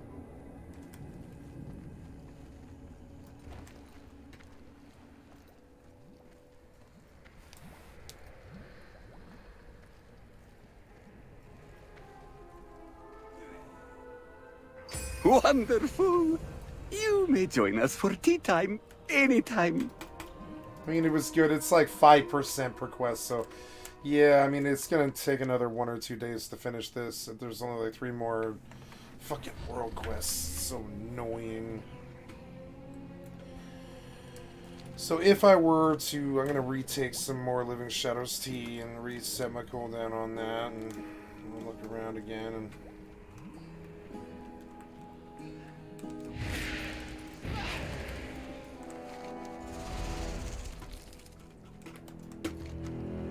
So, yeah, I guess we go over there. I guess it's faster to fly. Probably way faster to fly. So, I'm gonna go do that. take a break here and work on the stove a little bit more. So glad I could get this all done. It's good that I had the cut spa and the wherewithal to do it. Maybe about 3 in the afternoon or something. Yeah, I'm trying to get to. Oh, yeah. Trying to get to. Why would anyone walk anywhere? Oh, yeah, observing victory. Oh, yeah, I got a victory. Right. Hey, that's cool. That'll be some XP. So I guess before I do that, I will fly to Ouroboros real quick yep, and take a flight home to go grab that Ouroboros turn-in. Maybe a little bit helps.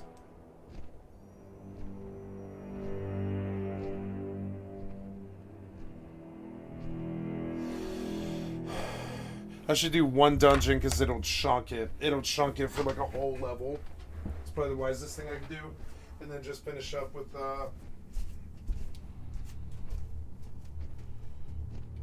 are fine. These are sitting pretty good.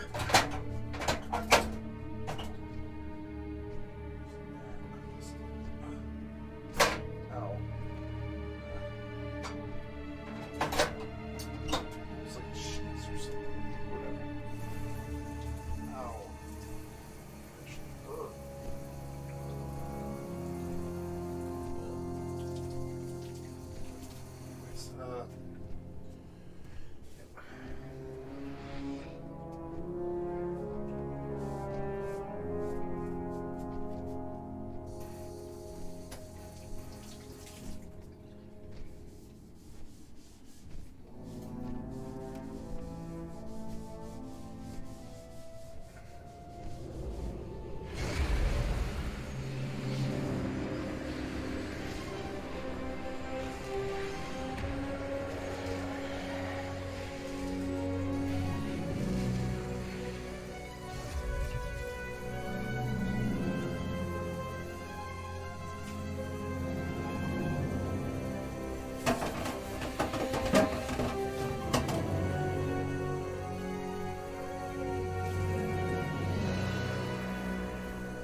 Okay.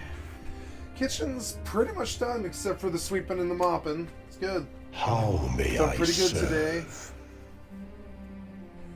All my dishes and everything done pretty well.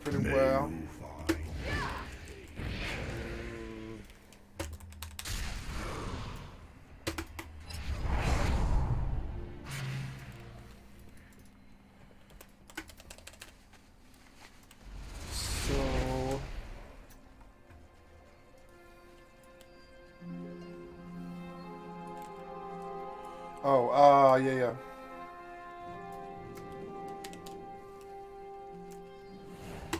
Everything is negotiable. Ooh, what's that? Oh, hey, 132s, but I already have 132s, damn it. Oh, well, that's okay. Pigs to get the bleak redown. Yep, and we gotta get all the Raven Drust stuff out of the way. So that was like a quarter of a level. That's huge. I believe a dungeon would be the best, probably use of the time. I need about 150,000 XP. This will be, I bet about 100,000 of it. Yeah, it'll put me through to like here. I think so. I think that's probably going to be my best bet. I don't really want to do... I'm going to do one dungeon because the daily pays, it pays pretty well. And I think I probably need the enema. There's all this other stuff I got to do, but yeah. go upstairs and go back to, oh. Hey, what's up, Nuxie? How you doing? You know, I used, hey man, you know, I used your video for an example of like I've been working a bit on my mouse work and stuff for shooters and stuff, and I used your video where you show your mouse pad. I used it for a talk yesterday. You know, that's good. Hell yeah. It's good to see. I just been playing some World of Warcraft and just chilling. You know. Been cleaning my house. I just finished my whole kitchen and everything. Got to sweep and mop here, and got some trash I got to pick up around my chair and stuff. But yeah, yeah. So I am going back to. Oh yeah, am I going back? Yeah, I'm going back to. Yeah, I got Q for random epic and yeah, and okay, good. And then am I in the right place? No, wait, no, I'm not. Damn it.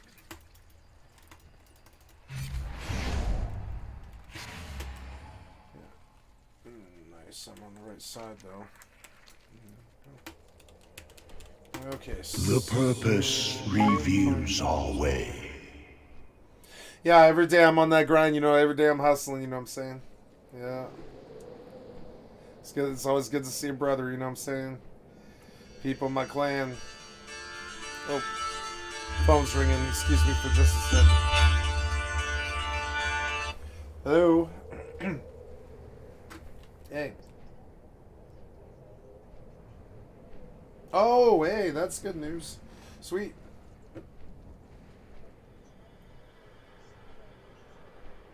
Yes, you want me to come right now? Alright. No problem, I'll be up in just a minute. Oh, yeah. Alright, yeah, sorry, I gotta go do something. I'm gonna AFK for 5 minutes, guys. Yeah, take care next, you know what I'm saying? Fucking heart sign, you know what I'm saying? Always a pleasure and stuff. I've been using your videos, trying to expose you a bit, trying to get you some likes and stuff, you know? Fuck yeah. Order shall be. Gotta go AFK, but I will take this flight What over do you there, seek? which is, where am I going? I'm going back to Maldreth to, I believe, yeah, that would be a charred parts. Yeah, here we go. Okay, I'm gonna go. I gotta go get. I got my other computer monitors here, so I'm gonna go. Gonna go grab that upstairs, and I'll be right back. That'll be nice. I wonder how I'm gonna make that work. That's kind of curious. I don't know where the fuck I'm gonna be able to stick that. I wish I could put it on my. I wish I could put it there, but it's like, I don't know. It could fall so easy. It's a problem. Yeah, I could.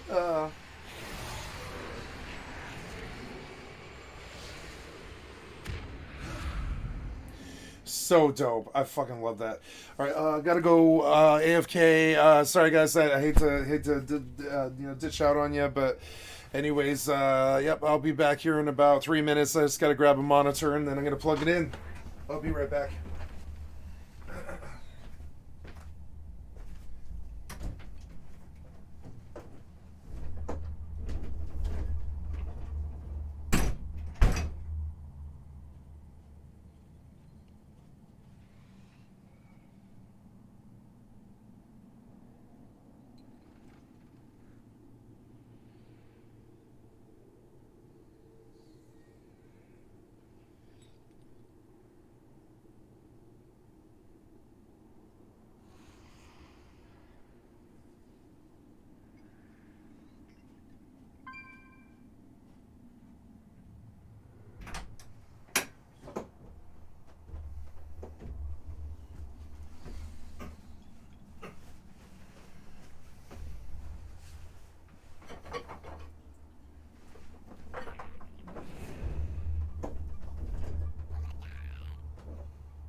So, fuck, man, come on, I just got down here. Hello? Huh?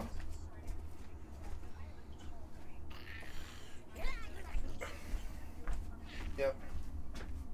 What do you need me to do?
Come on, kitty.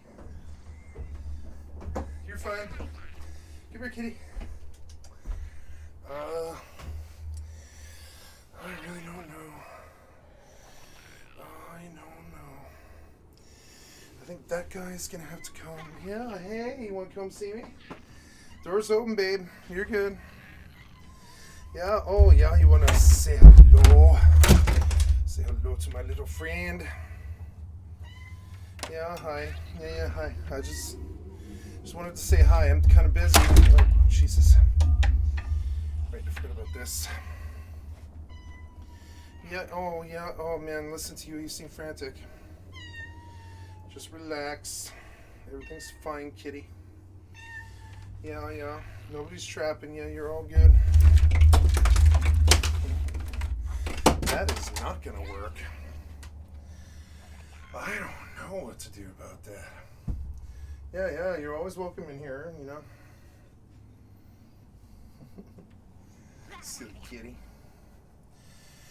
I don't know what to do about this. I don't know where to put it. I guess... I guess I have to run another cord.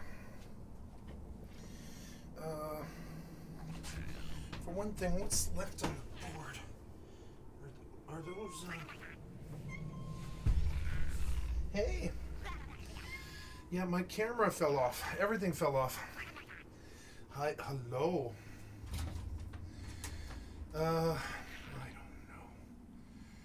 don't know how to do this. I'm not sure I can. Yeah, chillax, kitty. You're fine. Yeah, see, this is good, but it's not... It's good, but it's not perfect, because it's like... The other one has an HDMI cord. And, but I need both. I need both. This cord. I don't have two of those cords, I don't think. I don't think I have two spares. I think the one I have is the one I'm using. Oh, hi, love. Yes, hello. I love you. Gonna be back in here in just a minute, guys. I'm terribly sorry. I'm just, like, doing a transition here for a minute. I don't know where to put this motherfucking monitor, man. I kind of want this one by me and that one under. I mean, but they're about the same size. The cord is an issue. The cord's been an issue. I don't think I have a solution to it. I'm fairly sure I do not have a cord that'll work for this. I don't think I have display, or whatever that is, a little display cord, so I don't think I've got a 4K display cord. What am I to do, kitty? I don't know. I don't know. Oh, yeah, you're on the love attack today. Could kidnap you, but you don't want to get caught. You don't want to be my kitty. You don't want to live here. So we have to leave the door open like savages while you pretend like you're not trapped. You're trapped if I want you to be trapped. But you're not trapped. Hi. Yeah, oh, hello. Oh, purr. Yeah, oh, purr. Yeah, oh, purr, kitty. Yeah. Like, yeah. So kitty. Yeah. Get you a nice love attack, huh? Is that what you were after? There's an HDMI cord, but there's no way that it's... Right? Wait. Now, how did that happen? Now, how did that... Wait, this is... But see, the difference is... One's display... Oh my god, it's the actual proper cord. How is this... How did it all work out like this? I don't know. I don't know. I don't know. But it worked out. It did work out. It worked out. Look at this. I'm going to be able to plug this motherfucker in. Look at this. Wow, how did this work out? I was like, wait, I don't think I have a display, but I did. Yeah, I was like, I remember buying one. Yeah, I remember buying one. Oh, kitty. Oh, kitty. Oh, you silly kitty. Alright, now we need, the other thing was the bag that came with it. There was some stuff like, yeah, that thing. Oh, kitty, don't knock anything over. Don't hurt anything. So this is good. This will go in one of these. I don't know.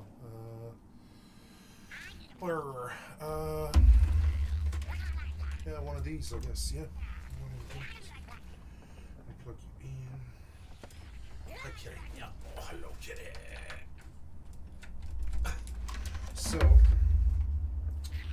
hopefully. Oh my god, the light's on this motherfucker. Where did. Oh, there. And I think that's.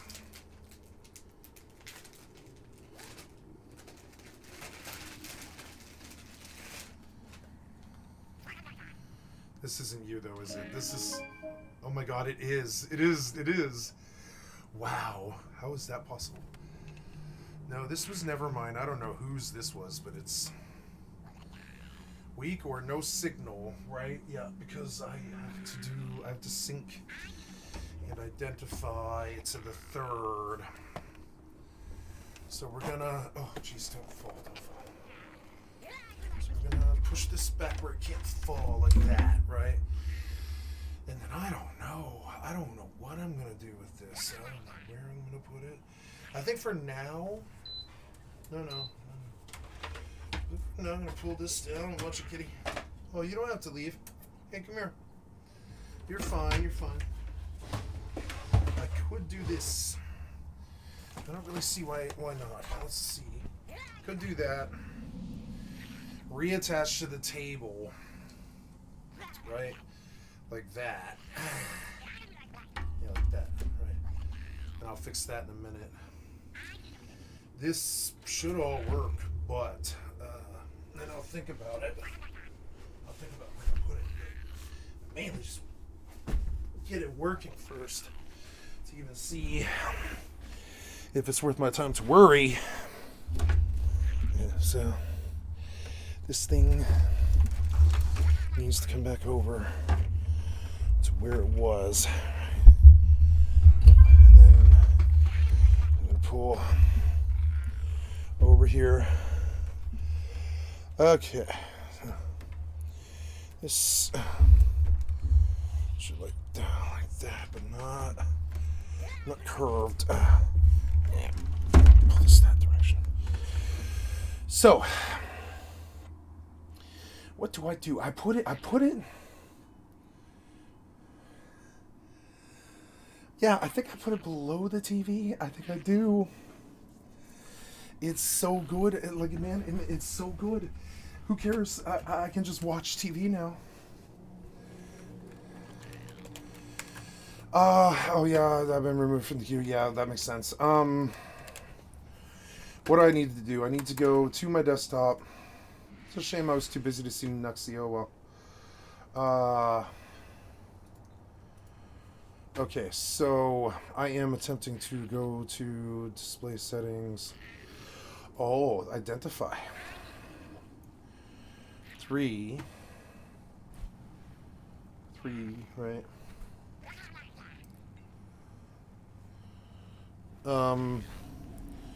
I think this is because I don't have the remote. I don't need the remote. We'll tilt this upwards, right? Like that. Move it over. And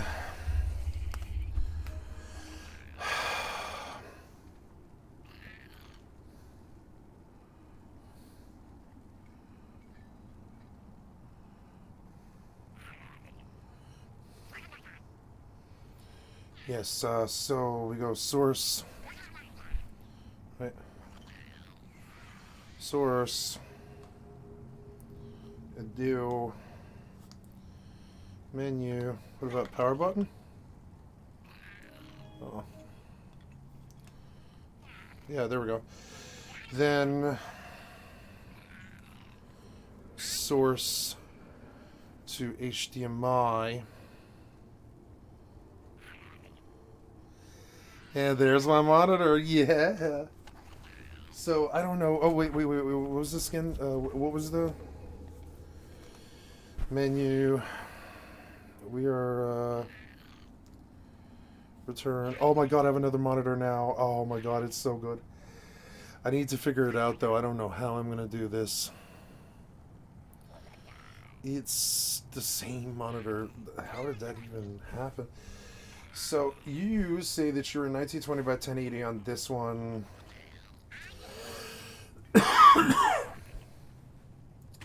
On this one, right? That's 3. It doesn't like 1920 by 1080, but I don't know what to tell it. I think it better. Yeah, I think maybe on the TV side we need to like take a look at the picture mode. Movie, dynamic, standard, movie, dynamic, movie. Ruby seems good. Sleep timer, Samsung lean back. Oh, we hit lean back Y or Samsung magic angle and don't know sports. So the pressure center watching during sports mode. Oh, okay, no, return. So tools, sleep, menu. You need to go down to mode stadium.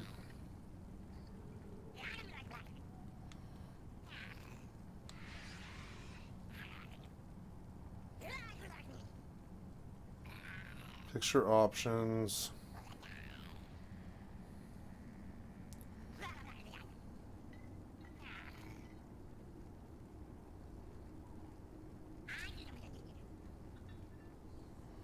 Screen fit.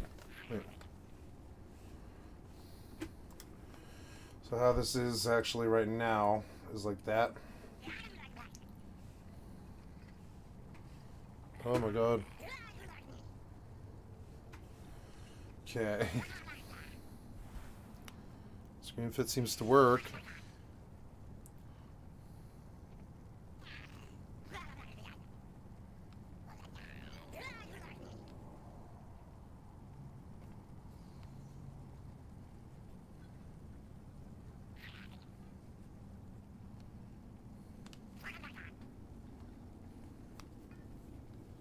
Sound, plug and play, source list, media play, sports mode, software, HD connection, guide, hard drive connection, software upgrade, self-diagnosis. Yep. We could potentially tell it to upgrade. Yeah, it's a nice little. It's not a nice little TV. So, oh yeah, it fit the screen fucking perfect too. Look at that. The refresh rate isn't amazing, so we're going to go take a look at that real quick and just see if for some reason this is like a 120 hertz TV. I don't think it is, but you never know. So, I should see my mouse, but... no.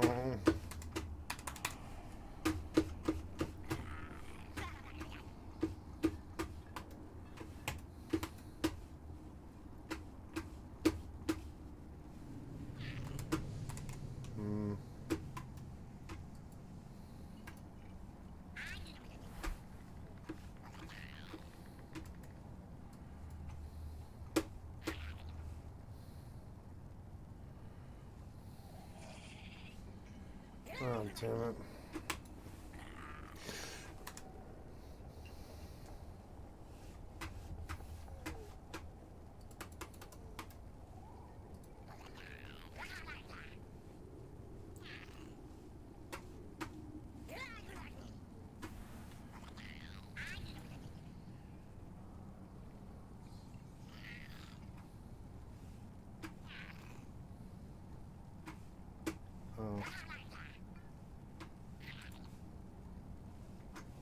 Oh, that's why. There we go. I fixed it. Yay.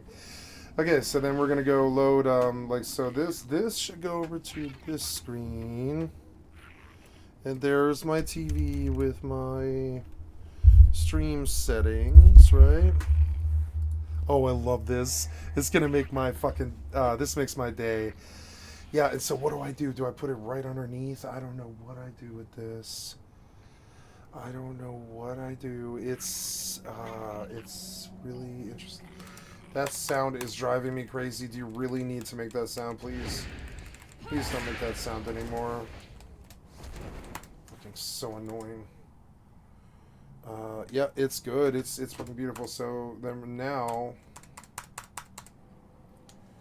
I'm gonna close Overwolf for now, and then I'm looking for like another tab. I'm gonna take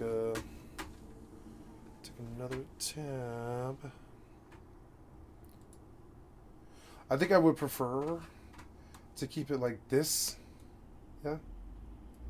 Oh, I didn't even know you could do that. You could do that. Yeah, you could do that. 3. Yeah, 3, 2. Yeah, I guess so. It would actually be exactly like that. 3, 2, and 1, right? Yeah, and apply. And now, yep, and that's okay. That is how it should be right now, anyways. This is so cool. This is the most elite my video game setup has ever been. 3 monitors. Oh my god. Oh yeah. Too bad I'm not running Rust anymore because, like, man, I can just watch them on the screen all the time. I got my 3rd monitor. Got my 3rd monitor. Oh yeah. 3rd monitor. So let's go see how. I guess it wouldn't really be like that. It would be, yeah. Like, I need to pull the mail muncher, but I'm also doing this. I want that on that tab. Yeah. Oh, look at that. Yeah.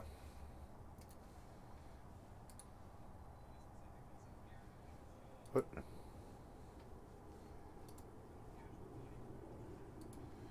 Oh no. What?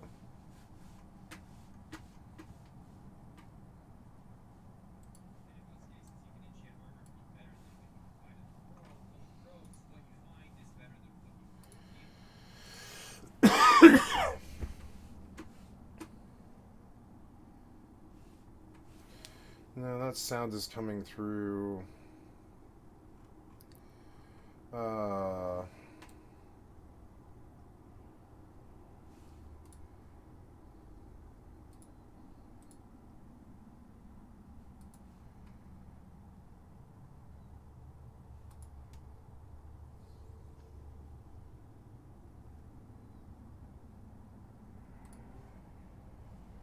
Anyways, why is that coming through?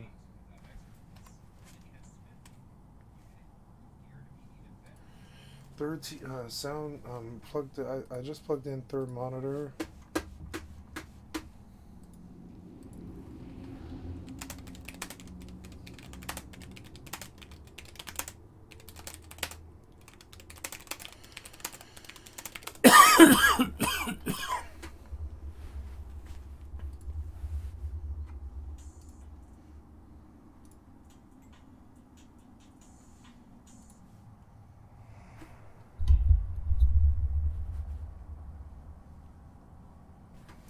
Oh, yeah, that might be it. So let's go, that might be it, yep.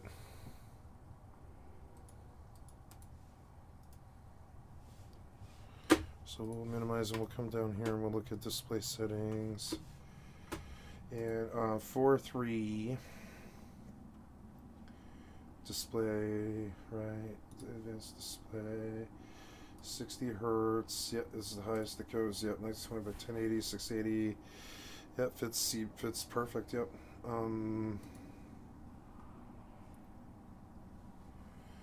So how to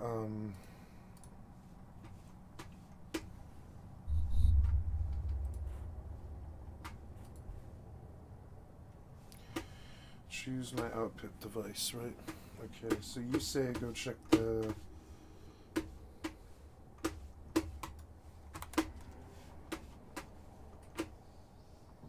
There we go. Yep. Oh, it's running perfect too.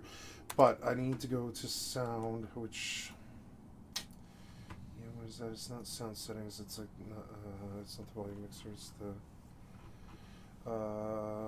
sound, right? Yep.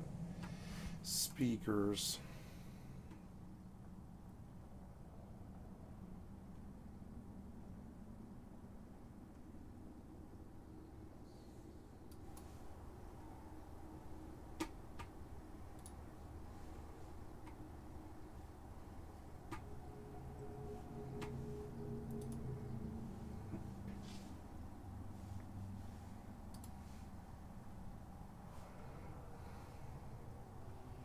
Yeah, don't allow that TC.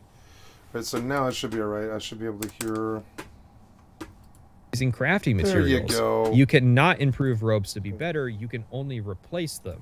Never mind that you can also improve weapons with smithing, but you have no mechanism to improve spells rather than simply replacing them. My point is not, why do warriors get it so good?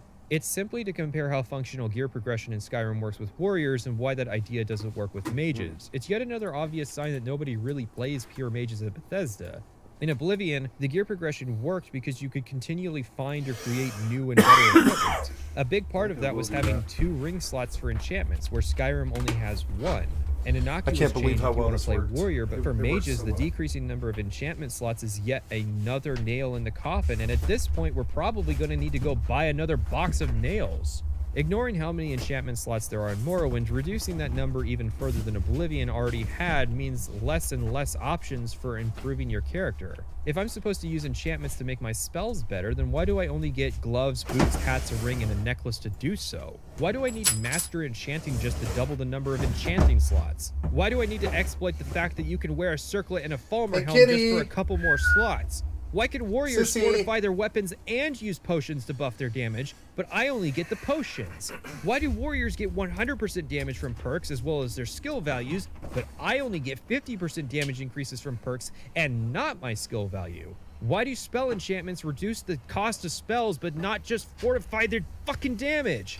While being able to cast magic for longer is a form of improvement, this is not World of Warcraft where I need to be able to cast Shadow Bolt continuously for 10 fucking minutes to down a raid boss. You said you learned from the shortcomings and exploits players use in Oblivion, yet Skyrim's magical combat is basically identical to macro grinding from Oblivion, yet people praise it because the spell system has at least been improved to an extent. Like, spells now actually look like the element they're supposed to be.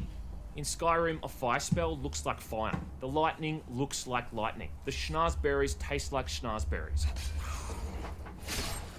Double shot lightning!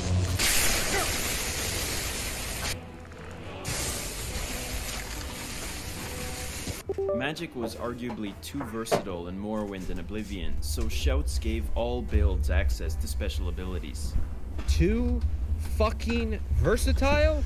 I think the funniest part is that Mr. Caption praised magic in Skyrim as being his favorite part of the combat. The magic in Skyrim is my favorite because of how varied all of the spells are. You have a lot of different spells to choose from. But then decided to play a stealth archer anyways. You're being had.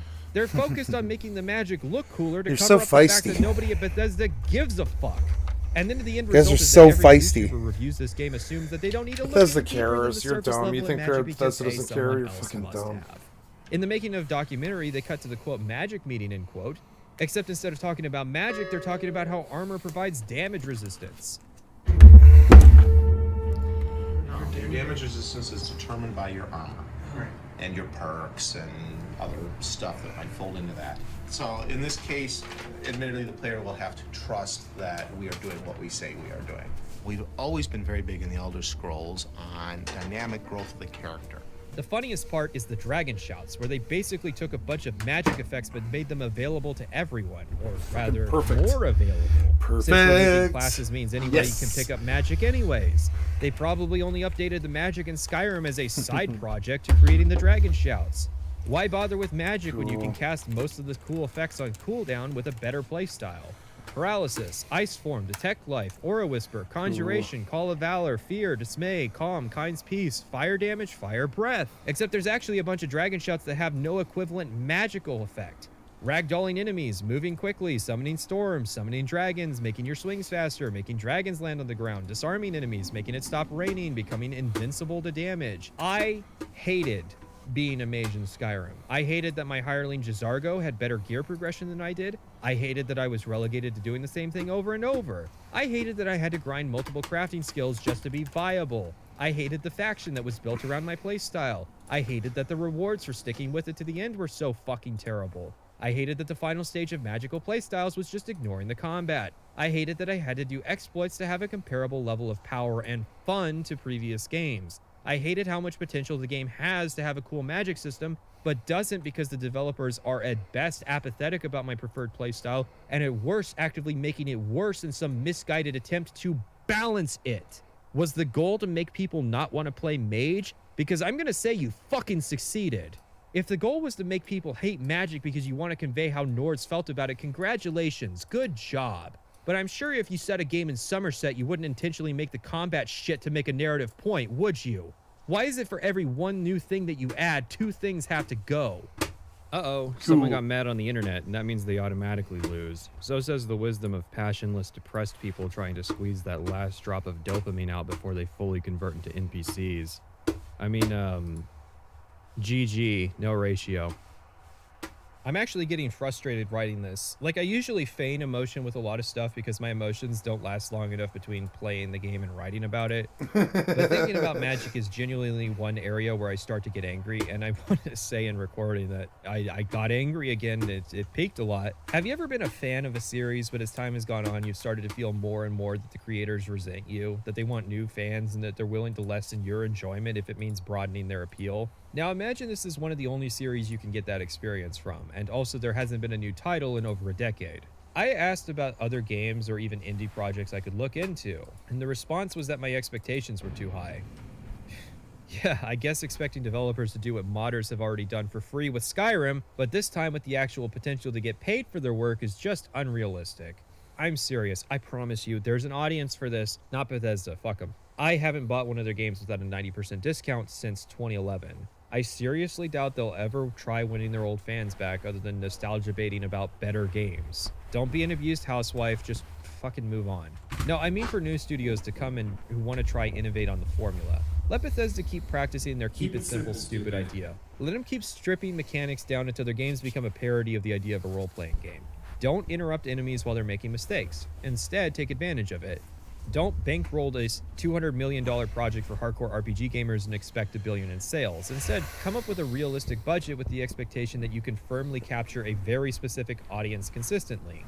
That is how From Software has been able to succeed this last decade. They cater to a very specific niche and budget accordingly, and as a result, they project such a large shadow over the industry that journalists write endless articles wishing their games were more accessible because of how desirable they are. By budgeting at an estimated quarter of the cost of a Bethesda title, they can maintain a similar sized studio with only 10% of the sales figures. And while some people on V will argue that their games have gotten easier with time, the fact that they maintain an impressive audience of hardcore gamers without really compromising their vision.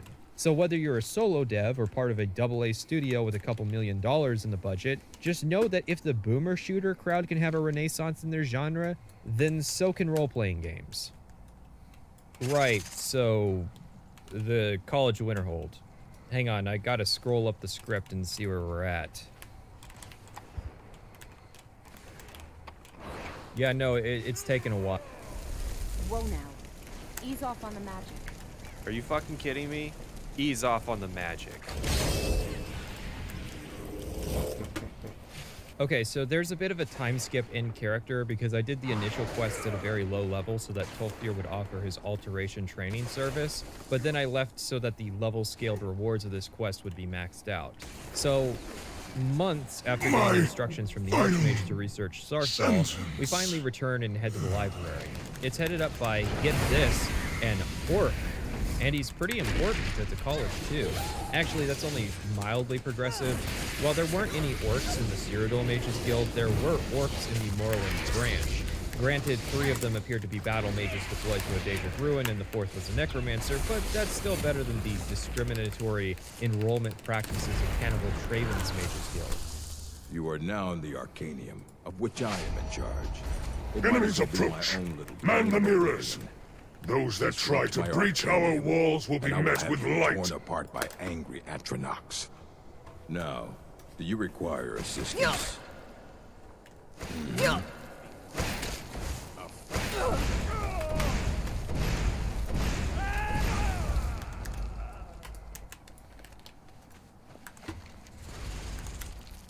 Hundreds of years have gone into assembling this collection. Ureg knows which book we need. Unfortunately, it was stolen recently by a mage looking to ingratiate himself with a band of renegade conjurers. Of all the books he could have stolen, he decided to steal a book that is effectively worthless. I mean, books are all mysteriously worthless in Skyrim. Oh, it's diegetic because the Nords hate books, okay? But not everybody hates books in Skyrim. There is, in fact, a college of people who like books. Most of the holds have court wizards. A decent chunk of Skyrim's population are Dunmer, a race of people who greatly value literature. And the game is about how the Nords are being culturally colonized by the Imperials, another group of people who greatly value literature. I'm just saying, the copium of saying that books should be worthless because Nords are morons who can't and don't read is exactly that, cope. They read all the time. Random bandits are often literate and keep journals. Many of Skyrim's legends are written down in volumes. Anyways, it's a great coincidence that happens to result in us running, of course, a dungeon, despite the fact that this is a setting that has invented the printing press and the college can even craft quills purpose-built for duplicating writing.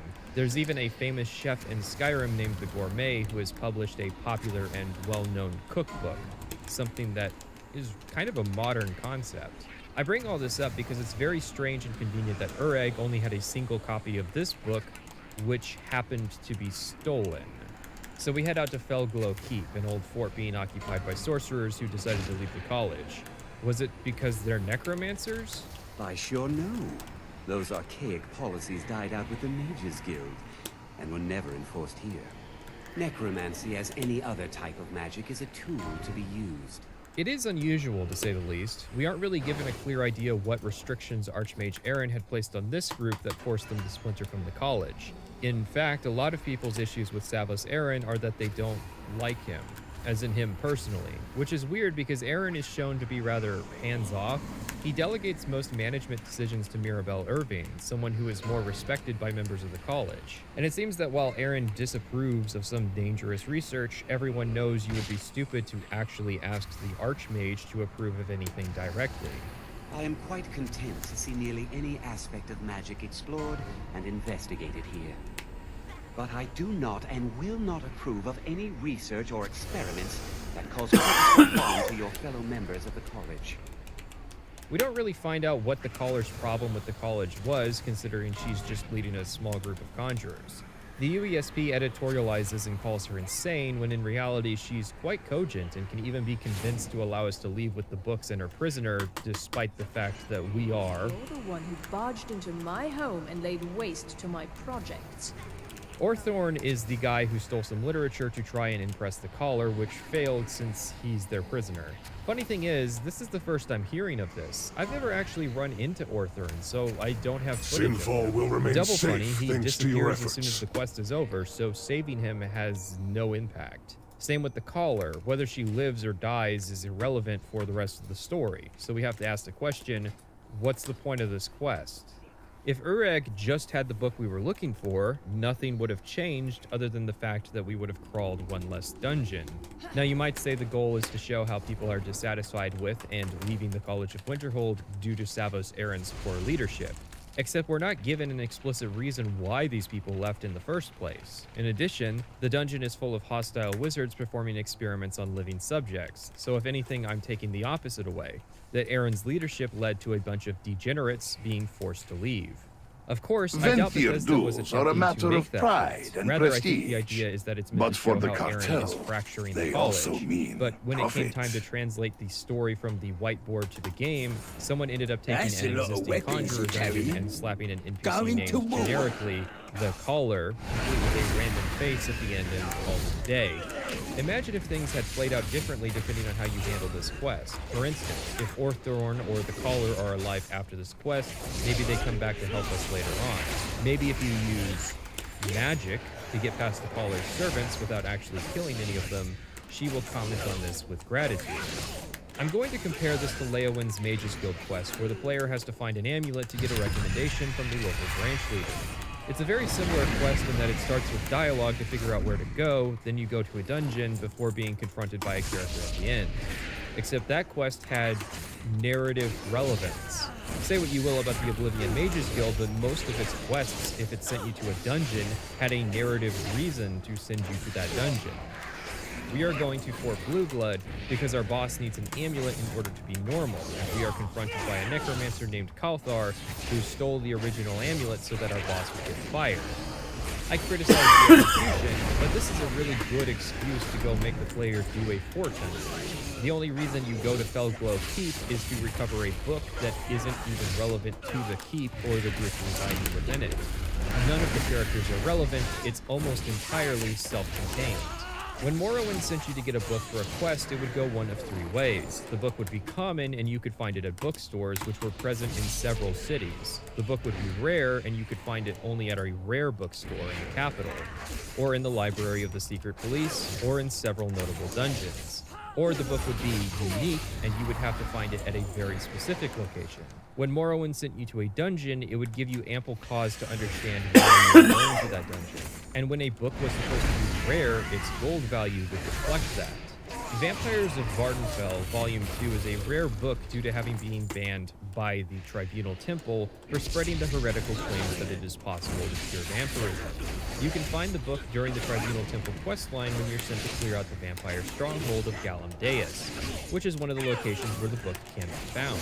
The thing that makes it distinct from the other books is that it's worth 400 gold. To translate that value to Skyrim, an Iron Cuirass and Greaves combination in Morrowind is worth 114 gold. So for the same price as 3 of these combinations, you could get one of these rare books. In Skyrim, rare books are worth, on average, 50 gold, while an Iron Cuirass and Greaves, now just plainly called Iron Armor, is worth 125 gold. So 2.5 books now go into 1 set of bad armor. I already talked about book value. My point is that the player stands a decent chance at some point of running into a book and knowing it's valuable by, well, its gold value, despite it not being a skill book. We return to Urag with the 3 books. 2 are relevant, although right now only 1 appears to be so. Night of Tears, a report on Nord history written by a dark elf, potentially even a member of House Telvanni if the name's a clue. There isn't much to this book. Seleth criticizes another report on Sarthal, titled the Imperial Report on Sarthal, written by Imperial, then makes several baseless speculations about the motivations of the sacking of Sarthal, including the accusation that Ysgramor was aware of what the early Nords had found at Sarthal and attempted to cover up the incident by burying the item. I mean, this is Ancient Aliens Hyperborea tier. Don't let my meme distract you from the fact that Seleth is making extremely wild accusations, or the fact that they were right. The final line is, quote, "Every effort will be made to relocate Sarthal and find that which has been lost to us." So, yeah, I can't help but notice that the ancient race war has become more modern and is being fought through these books, except for one small little detail. Seleth is a Dunmer name.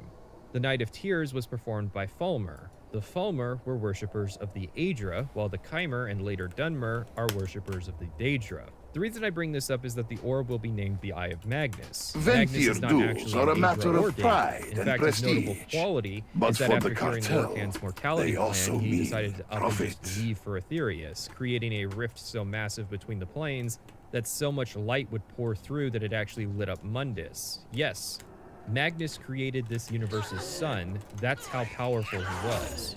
He's worshipped in most cultures as the god of magic or the god of the sun. Fine swordsmanship, mortal. I may have some would have been Magnus employment to the offer story you typically in the suggests future. that the elves decided to wipe the Atmoran colony out to prevent mankind from getting a foothold on Tamriel, and that was the event that caused Ysgramor to get 500 battle buddies together and turn the Falmer into an endangered species. However, this seems to suggest that the action of the elves was spurred by a desire to acquire the orb for pondering. I've noticed that neither source actually specifies the race of elves involved. We only know that the Nords focused their retaliation on the Falmer. Urag's attention is drawn primarily to the Night of Tears book, but the weird thing is that it doesn't actually tell us anything that we didn't already know. In fact, by finding the orb at Sarthal, we by default already have more information than the book provides, which is just a little bit more salt in the wound for this quest. Not only was Felglow Keep irrelevant, but the book we got was not useful. In fact, the only purpose of this quest is to make us leave the college while Tolfdir and the Archmage transport the orb back to the Hall of the Elements. So we head down to the orb and ponder it for a while with him. You know, this pondering orb meme is already out of date as of writing this, so I apologize how ancient the joke is by the time you're hearing it. Anyways, the Thalmor liaison, Ancano, if you even remember him, interrupts and demands that we come with him. Now, Feralda, the destruction trainer and college gatekeeper, will have warned us about Ancano, and if you meet him, he'll have questions about what it was we found at Sarthal. Ancano here is representing the Aldmeri Dominion, however pretty much everybody is aware that he's really spying on the college, which is hilarious because this means that by default, Ancano is actually probably a really low-ranking member of the Thalmor. I mean, think about it. The College of Winterhold is practically a community college in terms of relevance. There's barely any research or education really happening here.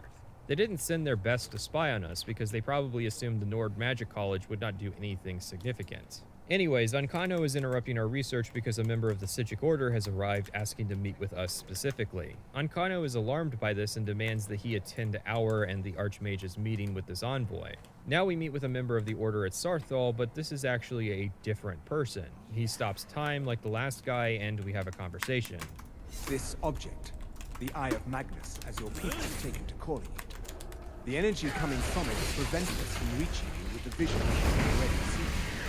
The longer it remains here, the more dangerous the situation becomes. You must understand the Psijic Order does not typically intervene directly in events.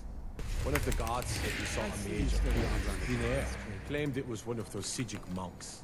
As you may have learned, this object, the Eye, is immensely powerful. The world is not ready for it. If it remains here, it will be misused. Okay, hold on. This is where we have to talk about the second book we found at Felglow Keep. It's titled On Artaeum, and it's about the islands that the Psijic Order lives on.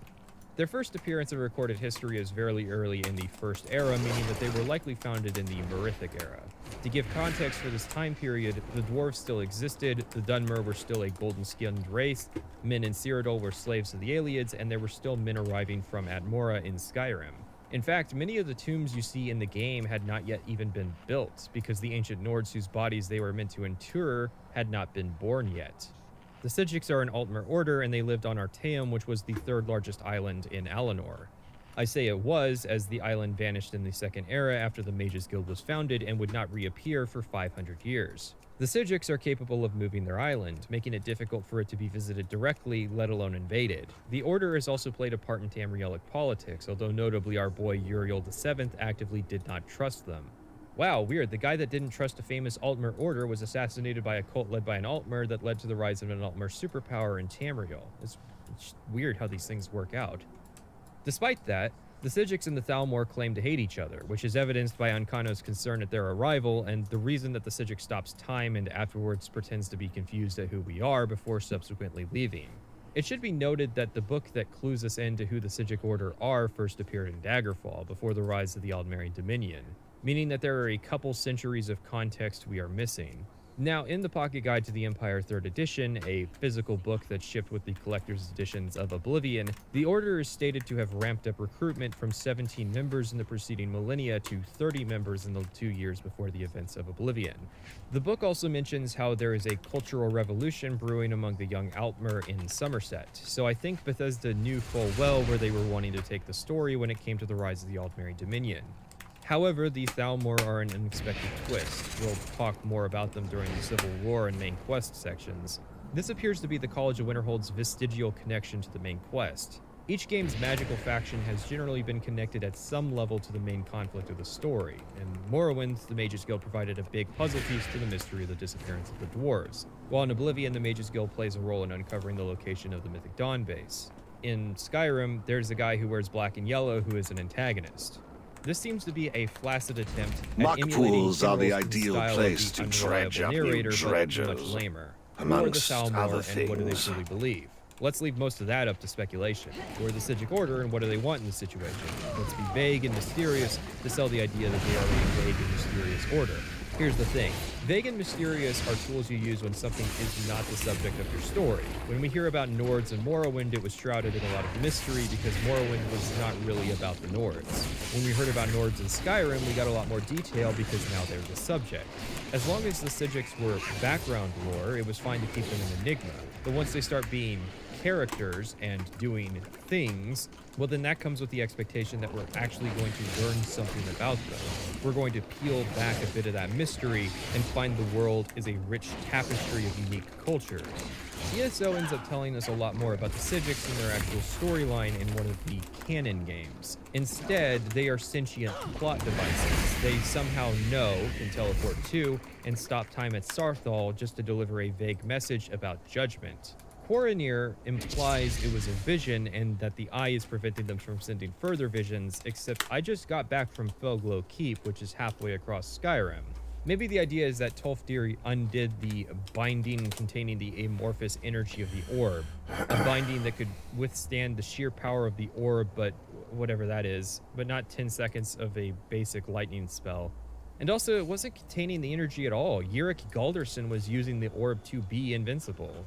Even if that wasn't the case, Quarnir could have met us without drawing attention, unless the goal was to draw attention from Ancano, but that's something that's going to need to be stated for me to believe it.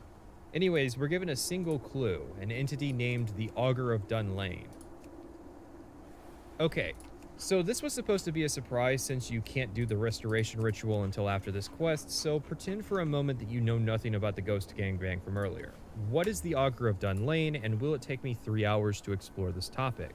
So, he would be savvy to its existence and of its power while also being aware of what had to be done to harness such power from the Dark Arts, which, as we know, something is required in exchange. More than a handful of deaths, a massive ritualistic slaughter, a city's worth of people dying at once. Can you think of any events that would fit such a description? The Great Collapse, of course. The Great Collapse, which I dare say may have been an intentional sacrifice forced upon the city by the Augur of Dunlane so he could harvest the required payload of soul energy to exchange void energy with the dark heart of Skyrim. I pulled that quote by randomly clicking around this video because I couldn't stand to watch more than 10 minutes of it. And to be honest, this video strikes me as being exactly what I've been accused of doing, which is reading further into the lore than the writers ever would have intended. That can be funny on occasion, like positing that Skior and Aela had werewolf sex, but extrapolating 3 hours of material on a character that everyone else would summarize in a paragraph is basically just farming watch time, which is strange to say because this video was obviously not easy to make. There's a lot of effort poured into the research and production. It's not just reading the lore page on a character over static gameplay. This is definitely as confusing as the subject, so points. Here are 2 lines of dialogue you need. Well, I suppose he wouldn't mind. It was all before my time, you understand. I've heard the story, the same as anyone else. He was a brilliant student, an accomplished wizard, delved into magic in a way none had seen before. But I think he became too focused on just how much power he could acquire. That's what led to the accident. The Augur was a brilliant mage, truly inspired, mastered spells others could barely comprehend. He was especially gifted when it came to restoration. He's very particular about who shares the knowledge. So you'll need his approval first. Go on, go talk to him. I'm sure he's been paying attention and will be expecting you. The Augur is an incorporeal entity living under the college in the Midden, which apparently has foresight and knowledge of events that happen around the campus. He knows the Eye of Magnus has arrived and has given information to Ancano about it. He also figures that while we're on a similar path to Ancano, we have been pushed down a chain of events that will preserve the college. Basically, we have no agency, and so we'll need to go through the motions of saving the college despite the outcome already having been determined. He tells us we need the Staff of Magnus and then tells us to fuck off. Now, you might be thinking, is that seriously it? Yeah, it kind of is. The Augur of Dunlane is just a plot device to point us to the next stage of the story. If the Augur was an old guy living in the Midden instead of a glowing ball of light, then I doubt anybody would have actually spent any more effort than a Reddit post investigating what their deal was. Like, nobody has done a deep dive on the real identity of the Caller and how she's secretly responsible for the Great Collapse, and you know why. Flesh and blood. But realize that the flesh is weak and all of a sudden you're responsible for the Great Collapse, which is probably supposed to be the implication, but as with all things in the mystery box, we don't know because Bethesda didn't tell us because they either don't know themselves or figure this is better. The clues are charitable at best and require great deals of mental stretching, assumption, and worst of all, ESO lore. The only part of the Augur I like is how realistic people are about it. Either you haven't been at the college long enough to know, or you've met the Augur and know what it is and react accordingly. Tolfdir's all, oh yeah, that guy, he's in the Midden, say hi for me, while Mirabelle's more reserved about talking about the subject. We bring our information to the Archmage, who doesn't immediately pick up on the connection between the Staff of Magnus and the giant orb behind him, which has been nicknamed the Eye of Magnus. He is impressed with our initiative, not knowing that we don't have any because we were told flat out to go talk to the augur by a Sijic monk and that we are, have a predetermined ending. A most impressive attitude. Keep this up, and you'll do quite well for yourself. I really hope Archmage Aaron doesn't have a tragic backstory about being part of a group of mages who took initiative and got killed over it. Trust me, that's just a random thought I had. He sends us to Mirabelle, who says that yes, she did mention it, back when some Synod representative from Cyrodiil showed up looking for it. This is a pretty good little detail. Savos is so distracted with whatever it is he does all day, that he doesn't really pay full attention to anything Mirabelle tells him. She told him that the Synod were looking for the staff, but all he registered was just the Staff of Magnus. I'm genuinely praising the game here because this is one of the only times it doesn't fumble a detail in the storyline. Apparently, the Synod are trying to hoard artifacts because artifacts don't have a history of up and disappearing after time. In fact, the book Tamrielic Lore, written by the last living dwarf and actually published across Tamriel, features a section on the Staff of Magnus that says that the staff has a history of abandoning mages before they become too powerful. So it seems like a massive waste of time to actually find the staff for expressly that purpose. Anyways, Mirabelle says she doesn't remember much, but she does happen to remember the name of a dungeon they were going to go visit. Oh boy, another dungeon! Mizulft is great. I mean, it is the perfect example of how linear dungeons in Skyrim are. But that's just a stylistic difference, Do you even remember how confusing Oblivion dungeons could be? This is so much better because it's not confused. Yeah, you get it. It's a straw man. The point is, Mizulft is a terrible dungeon, like impressively bad. It starts promising. There's a guy bleeding out, but you can't save him.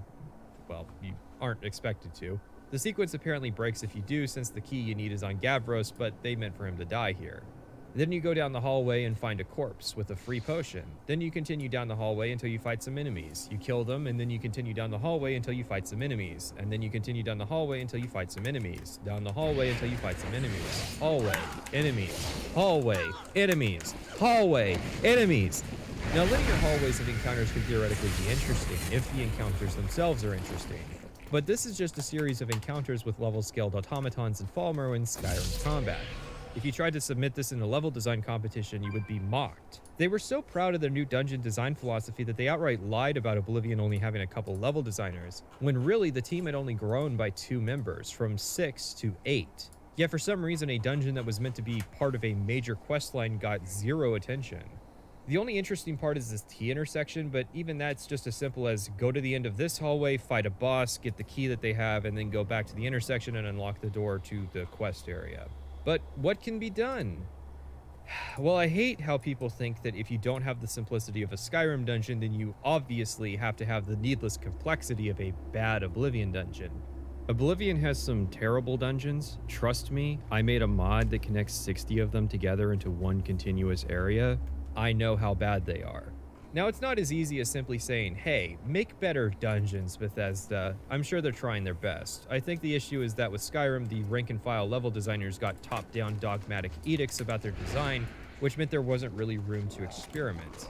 They were told that every dungeon has to be linear. You can have little supply closets along the way, but they have to be dead ends. You can't let players get confused by having side areas or multiple routes. Also, every dungeon has to end in some kind of quick shortcut back to the surface. All cool, and totally okay for DLC, but not profound. Like the first time I stumbled out of a shortcut at the end of the dungeon. Or the 100th. If you're waiting for a punchline, it's not coming. The shortcuts out of the dungeon was certainly a huge improvement over Oblivion's and Morrowind's dungeons, so that's definitely a point in the hit column of the dungeon designs. But as for the linearity, this is going to be a controversial goal, but I'm going to say that this is also a hit. Personally, I feel the sense of exploration is at its best in the overworld, due to the multitudes of rewards you get for exploring there. The dungeons are designed to be more challenge than exploration, and so the linear nature works best. The problem here is again the automatic assumption that any deviation from non-linearity requires an immediate regression to some past, obviously unideal state because it is past. As is, there is one path through dungeons. Adding secondary routes would double the complexity, but it would not result in spaghetti mazes. Some of my favorite locations in Skyrim were the Forsworn surface camps with many routes through them, often resulting in complex combat situations. yet no interior area was allowed to be designed in this same way. Note my phrasing.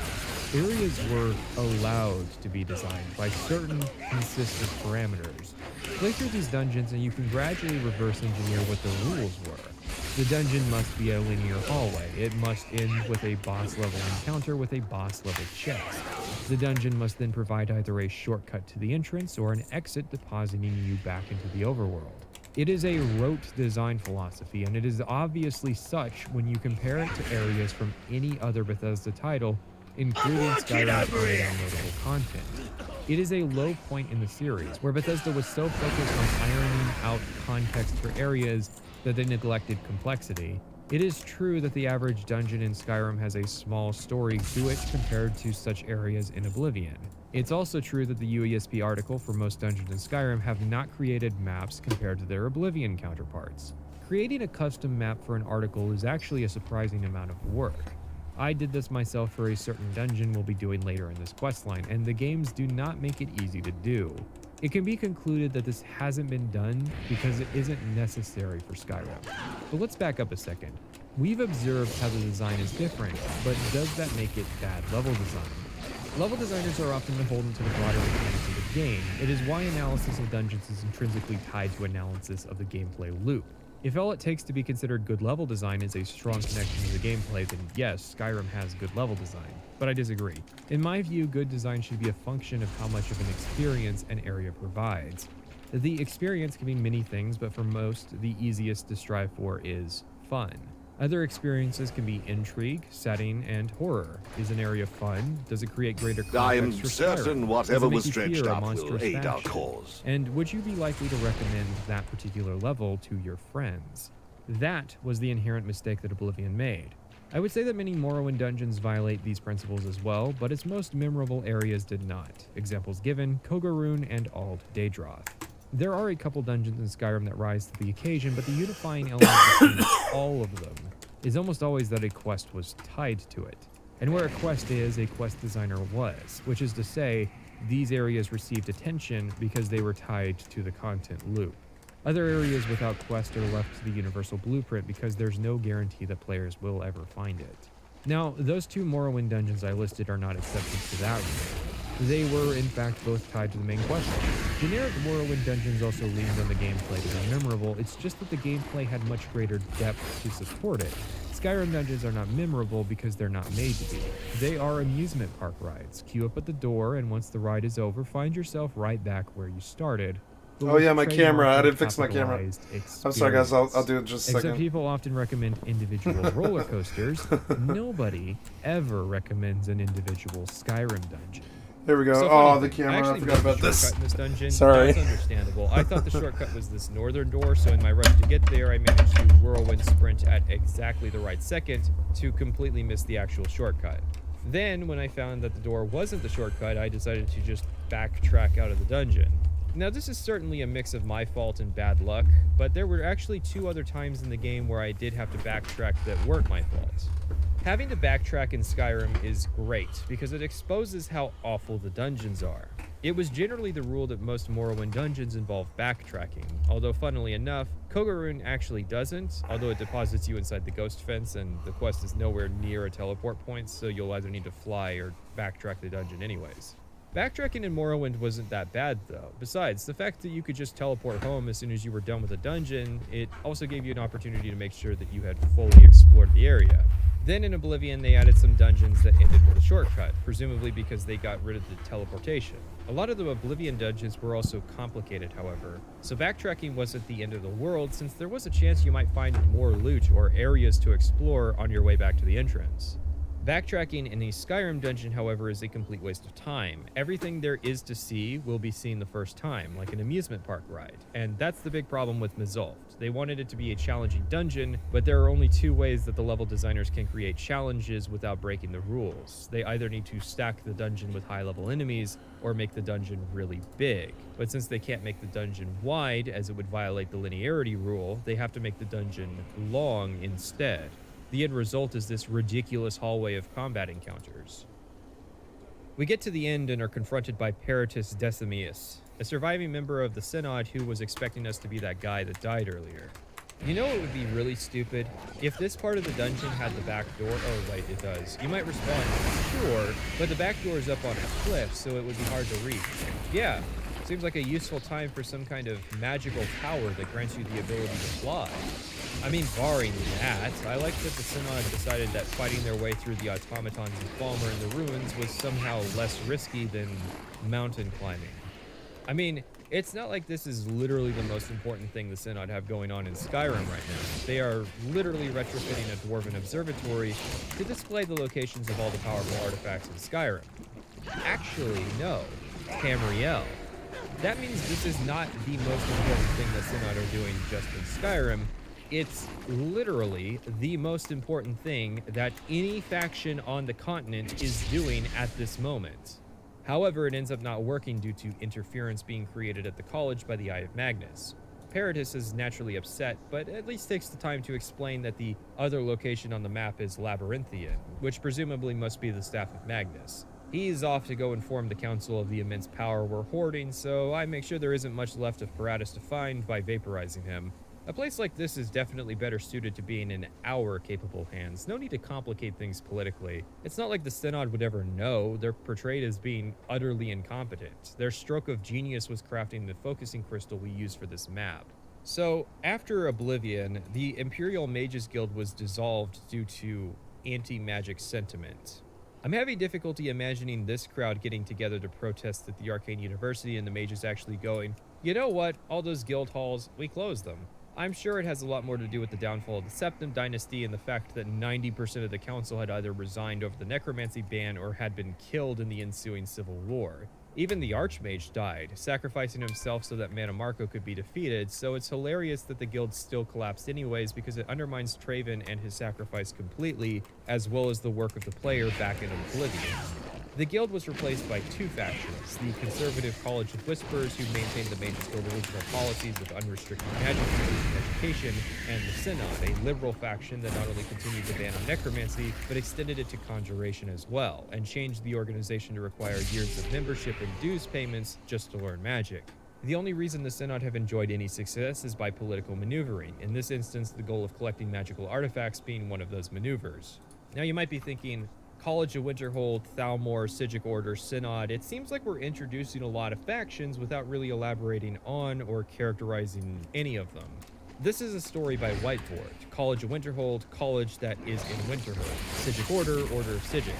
Synod, an assembly of the clergy and sometimes, oh, it's Catholic. Now things are starting to make sense. Are they called the College of Whispers because they have a mean librarian that makes everybody keep their voice down? Do the College of Whispers and Synod share the old Arcane University? Note here that it isn't just an absence of lore books written by Kirkbride and Peterson, although that certainly doesn't help. The story is outright uninterested in meaningfully exploring these topics. What is the point of Paradis' character? To tell us where to find the Staff of Magnus and provide some minor callback to the Oblivion Mages Guild. He is a plot device, just like every other character in the story so far. Now, I won't gloss over it. This quest is one of the few occasions where casting magic is necessary. The reason the Synod failed initially was that the focusing crystal they needed warped in Skyrim's cold weather and had to be recreated. The idea then is that the focusing crystal is easily changed by elemental magic.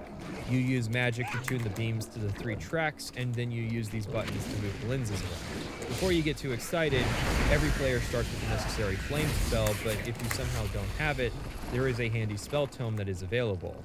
You also need the frostbite spell, which there's also a spell tome for. And, well, even if you had never invested a single point in magic...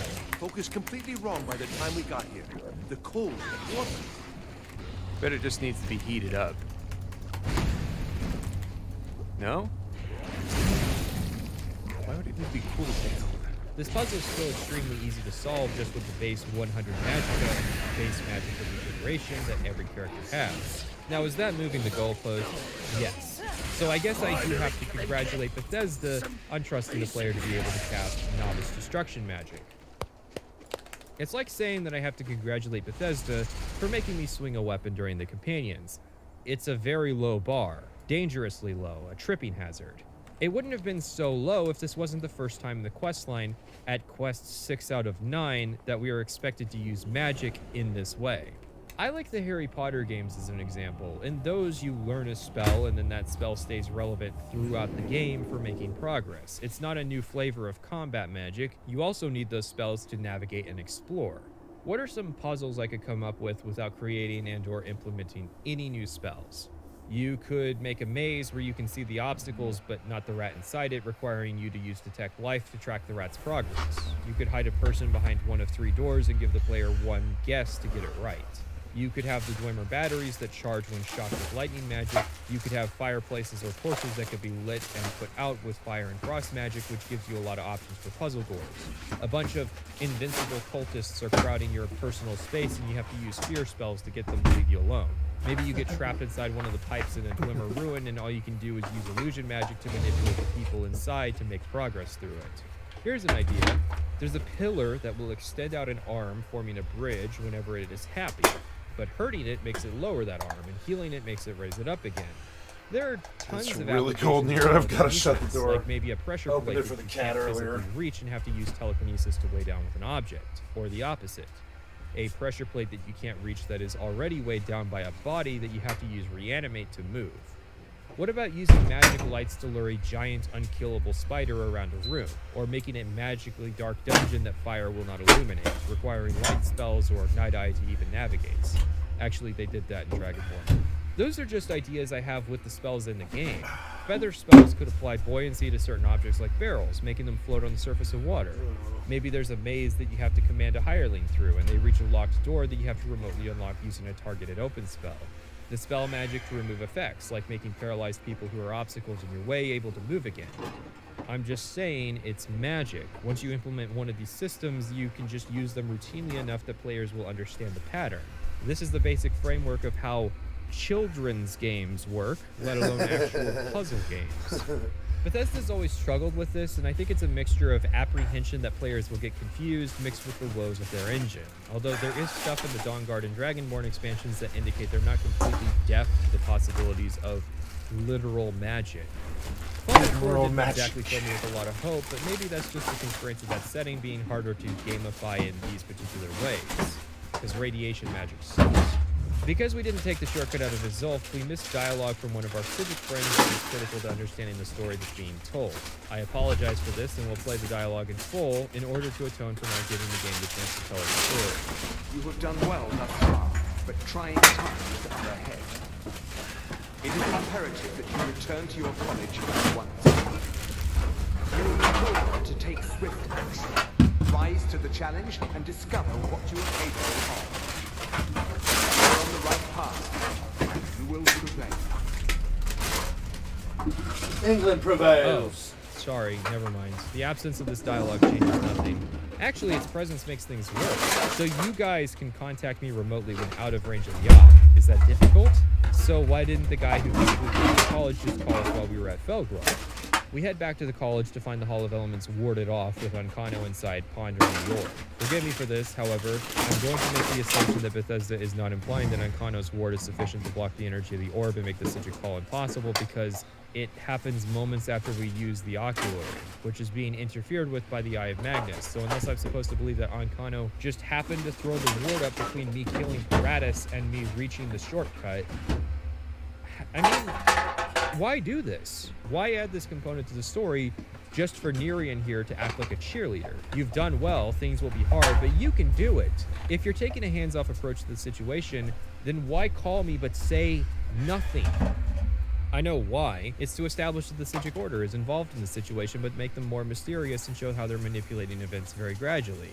The hardline Sigics can't intervene directly, but since you can't observe an action, well then, we need to see one of their monks being very loud and proud about his abstinence to establish such. In other words, our time is being wasted to demonstrate how little Nerian is telling us, to contrast with how radical Quaranir was for telling us about the Augur. I say this with all seriousness. Never make a game set in the Somerset Isles. As much as it would be a perfect setting for a spiritual sequel to Morrowind, at present it is very obvious that it would just be wasting potential, possibly permanently damaging the premise entirely. In retrospect, Fallout 4 is starting to make a lot more sense. Bethesda believes that it isn't actually necessary to do the work of showing an intelligent faction full of intelligent people behaving intelligently, rather that it is sufficient to simply say that they are the intelligent faction and that they can simply be taken at face value. Ankano's ward gets undone by a couple seconds of the combined might of 3 whole wizards using novice-level magic, in case you power scalers want to calculate how strong a ward needs to be to block the energy of the orb to make the Psijic phone calls. I don't know what he's doing, but he won't get away with it. I think the college is due for a change in leadership. Thanks, Neria. It is funny that she says this in earshot of the college's present and future leadership. Neria, not to be confused with Feralda, doesn't actually do anything at the college in terms of offering services. She's pretty much just another warm body who existed to have a rivalry with Feralda. Most everybody at the college is either a trainer or a hireling or part of a quest. I'm not really complaining though, it helps the college feel more realistic, but it is somewhat unusual that Neria's unique trait is that she has no unique traits. The Skyrim nativity play ensues.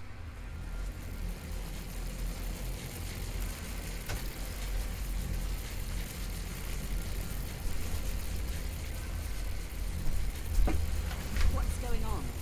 What's going on? Stop this at once. I command you. Don't go near him. Are you all right? Can you walk? I need you on your feet. We're in trouble here. Despite Jazargo and I being much closer, we've survived the explosion, while Aaron is flung completely out of the building to his death and Mirabelle's wounded.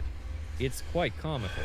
Even better is that I think the game glitched out since Aaron's body either didn't spawn or spawned in the wrong place, so it wasn't where it was supposed to be. We're not told what exactly Ankano is doing to the Eye, because Bethesda has no clue themselves, but it spawned wisp creatures and Winterholds, and now we need to go save Winterhold from the problem we created, as though we're redeeming ourselves among the Nords. I think that's what this is supposed to be, but there is no scene where a crowd of Nords forgives the college, so it seems fairly unfinished no matter how you look at it.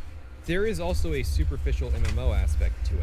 It feels like an ESO quest where I'm being tasked with killing exactly 10 wisps, before the instance changes to the peacetime version of Winterhold again, instead of just being tasked to kill wisps until either they're all dead or the event ends, as is more traditional in Elder Scrolls. Which is weird because it would have been more effort in terms of quest scripting to introduce the variable that tracks the number of wisps. Mirabelle figures we'll need the staff and says that Savos had given her an object from Labyrinthian that he said she would know what to do with. Okay. Labyrinthian is the modern name for the ruins of the city of Bromjanar, capital of Skyrim during the Dragon Cult's reign. This would have been post Night of Tears. Now the ruins have been named due to Shalador, who built the titular Labyrinthian inside the city to test mages of their worthiness to lead the College of Winterhold. However, we don't actually have to do the maze. In fact, it's not even a maze, it's a labyrinth, which, yeah, it's in the name. The area is completely optional, which is cool, I guess, but it does lead people to posting their surprise that the significant site in Skyrim's history has secrets to be found. Rather, we find the big door the support we were given corresponds to, which unlocks a lengthy dungeon named, confusingly, Labyrinthian. This is actually not the first time in the series that Labyrinthian has appeared, the previous time being in Arena, as part of the game's main quest. Here is what it was like in Arena, and here's what it's like in Skyrim. What in the actual fuck is this? In fairness, Dagothur, the level, not the guy, didn't fare well by that particular metric either. But Dagothur was created under considerable time crunch by a very small team. The fact that the end of Morrowind's main quest is very badly paced is evidence enough of that. Skyrim had a much larger team and budget and couldn't even live up to the standards of Morrowind. Now, of course, the change in the complexity of these ruins could be owed to the decay of time. That explanation, however, would require the ruin to have been intact for thousands of years, and then in the span of just 225 years have drastically fallen apart. Not only has it decayed so rapidly, but it's done so perfectly as to avoid creating numerous dead ends without blocking off access to the necessary part of the ruin that housed an ancient, powerful dragon priest. As we explore the ruin, we're treated to ghosts recreating the events of their past exploration. A young Savos with a group of fellow college apprentices are searching for artifacts in the ruins. They encounter many of the same traps we do, but lacking protagonist status, they dwindle in numbers at each obstacle. The skeletal dragon is a bit weird for reasons that bear mentioning in the main quest. I get what they're trying to do, though. Savas Aaron was a safety-focused archmage due to his bad experience here, losing a bunch of his friends. The problem is that it is justifying a level of strictness that we aren't even really shown. There isn't a point where Savos is hemming and hawing about the dangers of an experiment or excavation. I do have to give Bethesda credit, and it's for something that was cut rather than included. Originally, Aaron was meant to guide you through the ruins as a ghost. He would verbosely explain in 7 different chunks the point of what happened here. Thankfully, the designers no doubt realized how terrible this was and opted for a much better style of showing us the events in ghost form. I always wondered what the rules for ghosts in this setting were. It seems to be a mixed bag. If you have feelings of injustice, I guess you could stick around until justice is served, but only sometimes. Like that Windhelm serial killer would have been caught if his victims just came back and recounted the events of what happened. Anyways, the resident dragon priest, has figured that we are here.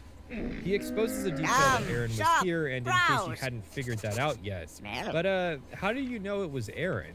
This dungeon has protagonist syndrome written all over it. 6 mages went into this dungeon and only 1 survived, yet we cleared it effortlessly despite all the enemies restocking. 2 mages had to sacrifice themselves to contain Mordecai, but we will manage to defeat him. We've done nothing to develop our character as part of this questline. Our rewards so far have been a staff that casts Mage Light, 6 skill books, a leveled circlet that can provide between 20 and 70 points of magicka, and an amulet that provides another 50 points of magicka. Let's contrast this with Oblivion. In Oblivion, between the time you join and the time you duel the Dark Lord Mana Marco, you're given a unique mage's staff capable of a variety of effects, an amulet that can absorb magic, robes which can fortify a variety of magical skills. You learn how to craft black soul gems, providing easy access to grand level souls and plenty of necromancers to harvest for that purpose, and a unique destruction spell that's cheaper than custom spells. It makes sense that the twerp who joins Cyrodiil's Mages Guild develops enough to fight Mana Marco that I certainly didn't question it when it happened. And then you have Morrowind's Mages Guild. Between the time you join the guild and fight Trebonius Arturius at the end, assuming you get that ending, you will be guaranteed to have a magic skill at least of 70, although more likely 80 due to how the quests are set up. There are a number of powerful items you can get before the fight depending on how your questline goes. You'll definitely have a wizard's staff, but you may also have the Staff of Magnus, funnily enough, the Warlock's Ring, which is an artifact of Cerebane, a Daedric Dagger capable of trapping souls, a ring that can summon ghosts, and best of all, you'll have the Morrowind magic system. Again, I doubt most people would question our qualification at the end of that questline. But Skyrim? We had a door exam involving a random low-level spell, we had a couple minutes of practice casting wards, and we've been on a single school-sanctioned expedition. I mean, just look at the other apprentices in our class, all of whom have been at the college longer than us. We end up doing their research or tasks for them. That's how unqualified they are for life, barring Jazargo since he was dealt a fierce companion for practically the entire game. None of the other apprentices developed this quickly because it would be stupid for them to do so. Now, sure, if you check the clock like I did in Oblivion, you can go from Associate to Archmage in a week in Oblivion, and that hasn't changed. My problem is not the amount of time, even though the questline is laughably short. My problem is that we are about to face a capital L Lich with characters that are, at best, level 3. If this was a normal story, we would have gotten the Staff of Magnus to stop this guy, not the other way around. Dragon Priests are one of those things that we'll have to come back to later. All you need to know is that Mordecai was a very high-ranking priest in the Dragon Cult before being entombed in these ruins. However, there is a minor continuity error. I assume the priests were kept sustained in stasis by the Draugr, something established by a Skyrim book. But the threat of their return was made real by the return of the dragons. That's why many of the priests that are near, or in one instance living on the surface, haven't been terrorizing Skyrim for millennia. They all came back very recently. Yet somehow they managed to wake this one up, and Aaron even had to go so far as sacrifice 2 of his comrades just to contain him. And then you have the question of how exactly Mordecai got his hands on the Staff of Magnus. As mentioned earlier, the staff last appeared in Morrowind. It's been 2 centuries. So no doubt through a chain of events, the staff could have wound up here. Maybe the last mage to wake up Mordecai happened to have the staff and died. I do want to say for the record that no, the 6 apprentices did not come searching for the Staff of Magnus, nor did they have it when they came searching. Enchanted weapons, tomes of ancient knowledge, Shalador's secrets themselves. Who knows what we could find? When asked about the Staff of Magnus, Savos expresses surprise. Trust me, Savos has a speechcraft skill of 5. He could not successfully lie to us about anything. We have to assume Mordecai had the staff during the incident, but it's fair to say Aaron had no clue that's what it was. It makes sense considering Mordecai doesn't actually use the staff in combat. No, really. Mordecai looks at the staff and says, nah, I can do better. Okay, so a correction. When writing this section, I had only done this questline once, so of course I only fought Mordecai once, who didn't get to do much of anything against my OP endgame mage character. He didn't get a chance to attack me, so when the article says he elects to use his spells over the staff, I just believed it. Such things are inevitable with videos like this, and I endeavor to try and catch all of them in editing. I found out on my VR run that it turns out he will utilize the staff, but he'll as likely utilize lightning magic. The real problem is that even with the staff, Mordecai is still a bog standard Dragon Priest encounter. Dragon Priests are dangerous enemies, yet despite having 8 named priests in vanilla Skyrim forming into a collection quest for masks that seem to be meant as powerful rewards, there is little distinguishing between them. They don't speak during fights, they don't reveal anything about the culture they once lived in, and a lot of the danger is simply that they are extremely mobile enemies with a big health bar. That said, it is interesting that the mage questline features a dragon priest seemingly designed to be difficult for mages to fight. Throughout the dungeon, Mordecai saps our entire magica pool, potentially forcing us to sit around and wait for it to recharge so that we can continue doing the Draugr crypt. The other questlines do not feature equivalents of sapping stamina before a melee-heavy fight, so it's almost as though the designer is intentionally trying to annoy a mage character that is doing a magic questline. The staff absorbs magicka, and then once you run out, it starts absorbing your health. It makes sense. Going off of his cryptic dialogue, it's fair to say Mordecai's post-life hustle has been to steal power from mages looking for artifacts of Shalador. Reflecting that by giving him a powerful mage-killing staff would be fitting, plus Mordecai specializes in lightning magic and can use the spell Command Daedra, making him a powerful anti-caster boss already. But either because Bethesda realized it would be too powerful, or because they didn't have time to actually make his AI use the staff correctly, this idea was lost. And now we have the hilarious image of a powerful lich wielding a powerful ancient staff, but not actually deciding to use it. After we leave and get confirmation that Aaron had left his friends behind, we get confronted by our old school rival, Estormo. Who the fuck are you? It's a bit out of left field and unusual. We just fought an ancient dragon priest and now we're being confronted by a guy a fraction as powerful. Typically, before a final confrontation, you might have a moment where you reprise a first act conflict. Think of it like dueling your Pokemon rival before or after the Elite Four. Bethesda went to the effort of making and naming this guy for no other purpose than to be a minor speed bump during this quest. When Oblivion did this, it was a council member that we had met before. There's also very little dialogue or insight provided here, just Ancano said you were dangerous, I'm gonna have to take that staff. This could be a moment to exposit some information about what the Thalmor are trying to accomplish here, since Ancano isn't going to. There's not even a line like, I can't believe such powerful items were allowed to languish in the hands of such weak men for so long, or anything to really characterize these people. So we head back to the college and Mirabelle is dead. What? How? I healed her. Well, it doesn't bode well that the Archmage and the leader of the college are now both dead. It also means I won't inherit a secretary. We have to use the staff to take down the barriers surrounding the college, and we head inside. Cue a boss fight, and Ancano is dead. I do have to say that he is mildly more competent in terms of design than our last black-robed Altmer antagonist. He doesn't have custom spells he's mathematically incapable of casting, at least. And he has an invulnerable phase that you have to use the staff to bypass. It's basic, but it's there. However, Ancano does not have a monologue discussing what exactly he's trying to accomplish. Mannimarco made it clear that his short-term goal was soul-trapping Archmage Travin, and you could easily infer from other quests that his long-term goal was to destroy Vanis Galarian's Mage's Guild. Ancano is sucking up power or something, but it's pretty obvious he needs the eye for that. As soon as the eye power's gone, he becomes killable again, so whatever he seeks to accomplish would have to be pretty short-term.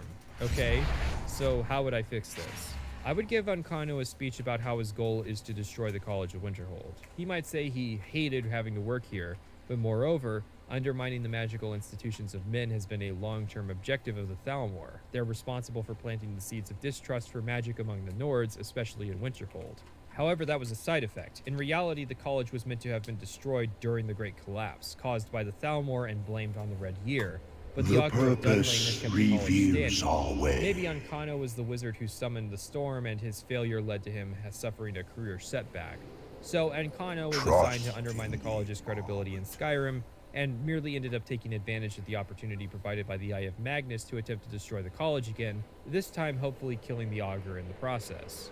Then the Psijic Order intervenes. They push the player down the right path, and it ends in them taking the Eye of Magnus from us. They claim it's for our good, since the Eye is unstable, but you can tell this is a lie. In reality, the Psijics are stealing the Eye of Magnus for their own purposes, which may well be the intended interpretation of the game already, but it comes off with an air of incompetent storytelling. You see, the Psijics provided fantastic storytelling opportunities.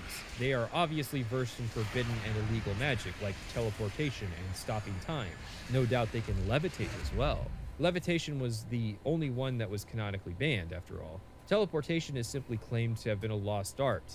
In reality, however, it may be possible that the Psijics are responsible for the art being lost, hoarding that power for themselves. It certainly paid off.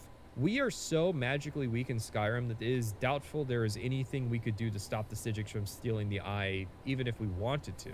It's like someone at Bethesda is actively highlighting and pointing out how much weaker magic has become in the setting by making a powerful group of old wizards who know Morrowind-style magic.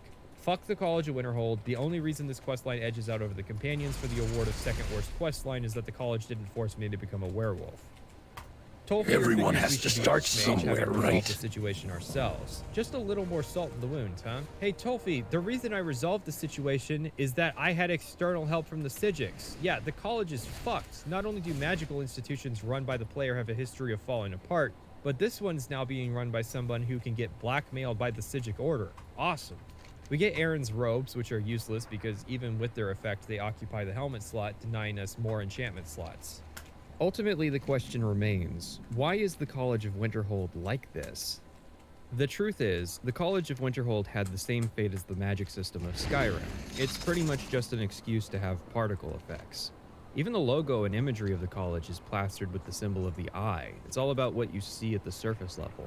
Think about how many times in this questline over the others the game has drawn attention to various effects that the game has. In fact, it was in replaying the game in VR, where I was more attentive due to only playing in 30-minute to hour-long chunks, that I noticed just how many times the college questline will do something visually unique. The reality is, the magic questline exists only to bedazzle, just like the magic system. It's a fundamentally inferior story coached in a predetermined prophecy and actions which only exist to further the plotline. Savos Aaron gave Mirabelle the torque needed to enter Labyrinthian, but Savos' story doesn't go anywhere nor really meaningfully accomplish anything other than to justify his attitude. Why is he getting wrapped up in this prophecy stuff as well by thinking we'll need the torque soon when he so obviously earlier didn't know about the Staff of Magnus? Why does the Synod researcher tell us the location of the Staff of Magnus despite being at odds with us and rushing off to report the results of his artifact survey? Why does the Augur even exist if they weren't going to do anything in this story with the collapse of Winterhold? The answer is that they wanted to show us some sparkly stuff. In the making of documentary, you can see the designers having a meeting about the Augur's room. They aren't discussing what he meaningfully contributes to the experience of playing through this questline, other than the visual spectacle of being a giant swirling ball of light. The sad part is, the college has so many good opportunities to really interface well with the rest of Skyrim. You have the mystery of the collapse, you have 3 distinct ancient cultures you can explore, you have an opportunity to flesh out the Thalmor, you could even make it about the Red Year or repairing the Nordic view of magic. And that's not including the opportunity to make this a character piece about Savos or the new apprentices. When The Companions was a short and boring story, it didn't create that same feeling of wasted potential because it's a low opportunity premise. So what if it botched the idea of this one specific group of warriors? But it's pretty hard to make that argument that Skyrim hasn't been dumbed down when the faction that is literally a college is just seen as an excuse to create visual spectacle. And for what? That kind of cynicism about the audience only makes sense if Bethesda had been utilizing it in their advertising. They showed off the magic, but not the college. So ultimately we come to my final conclusion, which is that nobody cared. It was all about the graphics, which were immediately dated. It accomplished its story of representing magic, but that was supposed to be secondary to telling the story. There was only a college because these games are supposed to have a magical faction. If nobody's chomping at the bit to tell a story about it, then just pass it to the special effects guys and see what they come up with. Alchemy and enchanting were two crafting skills that already existed prior to Skyrim, so their inclusion to fulfill the terms of the Rule of Three was important. Alchemy allows you to use ingredients found in the world to create potions to augment yourself, while enchanting allows you to use souls trapped from fighting enemies to augment your equipment with magical effects. The reason they are discussed together has to do with the fact that they are somewhat tied together. See, alchemy can fortify your ability to enchant objects, while enchanted objects can fortify your ability to create potions. It should be pretty obvious what the inherent implications of that idea are, which of course raises the question of whether or not this is an intentional idea on the part of Bethesda. You would have to imagine so. Enchanting was cut as a skill in Oblivion, and Fortify Alchemy did nothing as an effect. This came off as almost a response to people in Morrowind using alchemy to make Fortify Intelligence potions, and then drinking them so they can make even more powerful Fortify Intelligence potions. Bethesda has to at least be somewhat cognizant that players will take advantage of these feedback loops to create absurd items to make these changes. And indeed, doing this apparently results in a max Fortify enchantment value of 49%. This is where the effect Fortify Restoration comes into play. Restoration sits atop all the Fortify skill potions, so fortifying Restoration through potions makes those effects even more powerful. This results in what is called the Fortify Restoration loop. The idea is that you enchant a set of items with Fortify Alchemy, make a Restoration potion, then unequip the items, drink the potion, and repeat. The restoration effect makes the alchemy equipment more powerful, which in turn results in the second potion being even more powerful than the first. Once you're sufficiently powerful, you make a Fortify Enchant potion and then use it to create a new set of alchemy equipment with a much higher enchant value to save your progress. Now again, how much of that is intentional is up in the air. Given that they re-added the ability to fortify your alchemy from Oblivion, it's fair to say Bethesda knew people would use the effects for this purpose, but maybe not necessarily to the extent that people do, or that the problem is self-regulating. If that's what you want from the game, they left it an option, but they probably only ever intended the players to do it once. Unless of course you use the unofficial patch, which hates fun. Now, as fun as creative use of game mechanics are, I'd rather talk about the systems as a whole. Morrowind has 72 ingredients in the base game, while Skyrim has 91, with 18 more being added by DLC. Wow, 75 being added by Creation Core. Granted, they're mostly just ports of past game ingredients, most of which have to be purchased from Khajiit caravans. Like the previous game, each ingredient has 4 effects that you learn as you progress, and alchemy works by combining those ingredients with common effects into potions. A change, however, starts with how you actually do alchemy. Alchemy traditionally was done with apparati. That's not the correct pluralization, but I don't care. There were 4 types of apparatus, and the minimum you needed was a mortar and pestle. Each one would contribute to the effectiveness of the potion, but would also increase your carry weight. So it was best to keep the other 3 at home and stay on the go with your mortar, which meant that your alchemy progression was tied to exploration like everything else in the game. As you can see, mechanics and progression. All cut. Now alchemy is done at a station.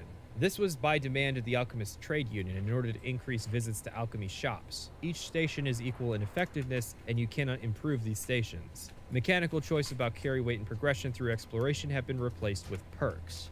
Enchanting is similar, albeit the context is different.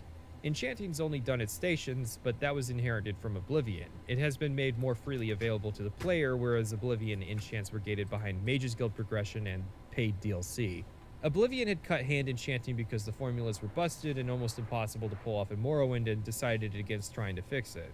So technically, Skyrim added enchanting back as a skill and added a progression system for it as an addition.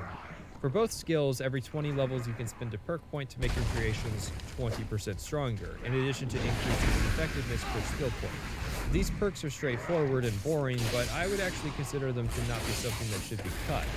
Now let's get into the core of gameplay loops of these skills.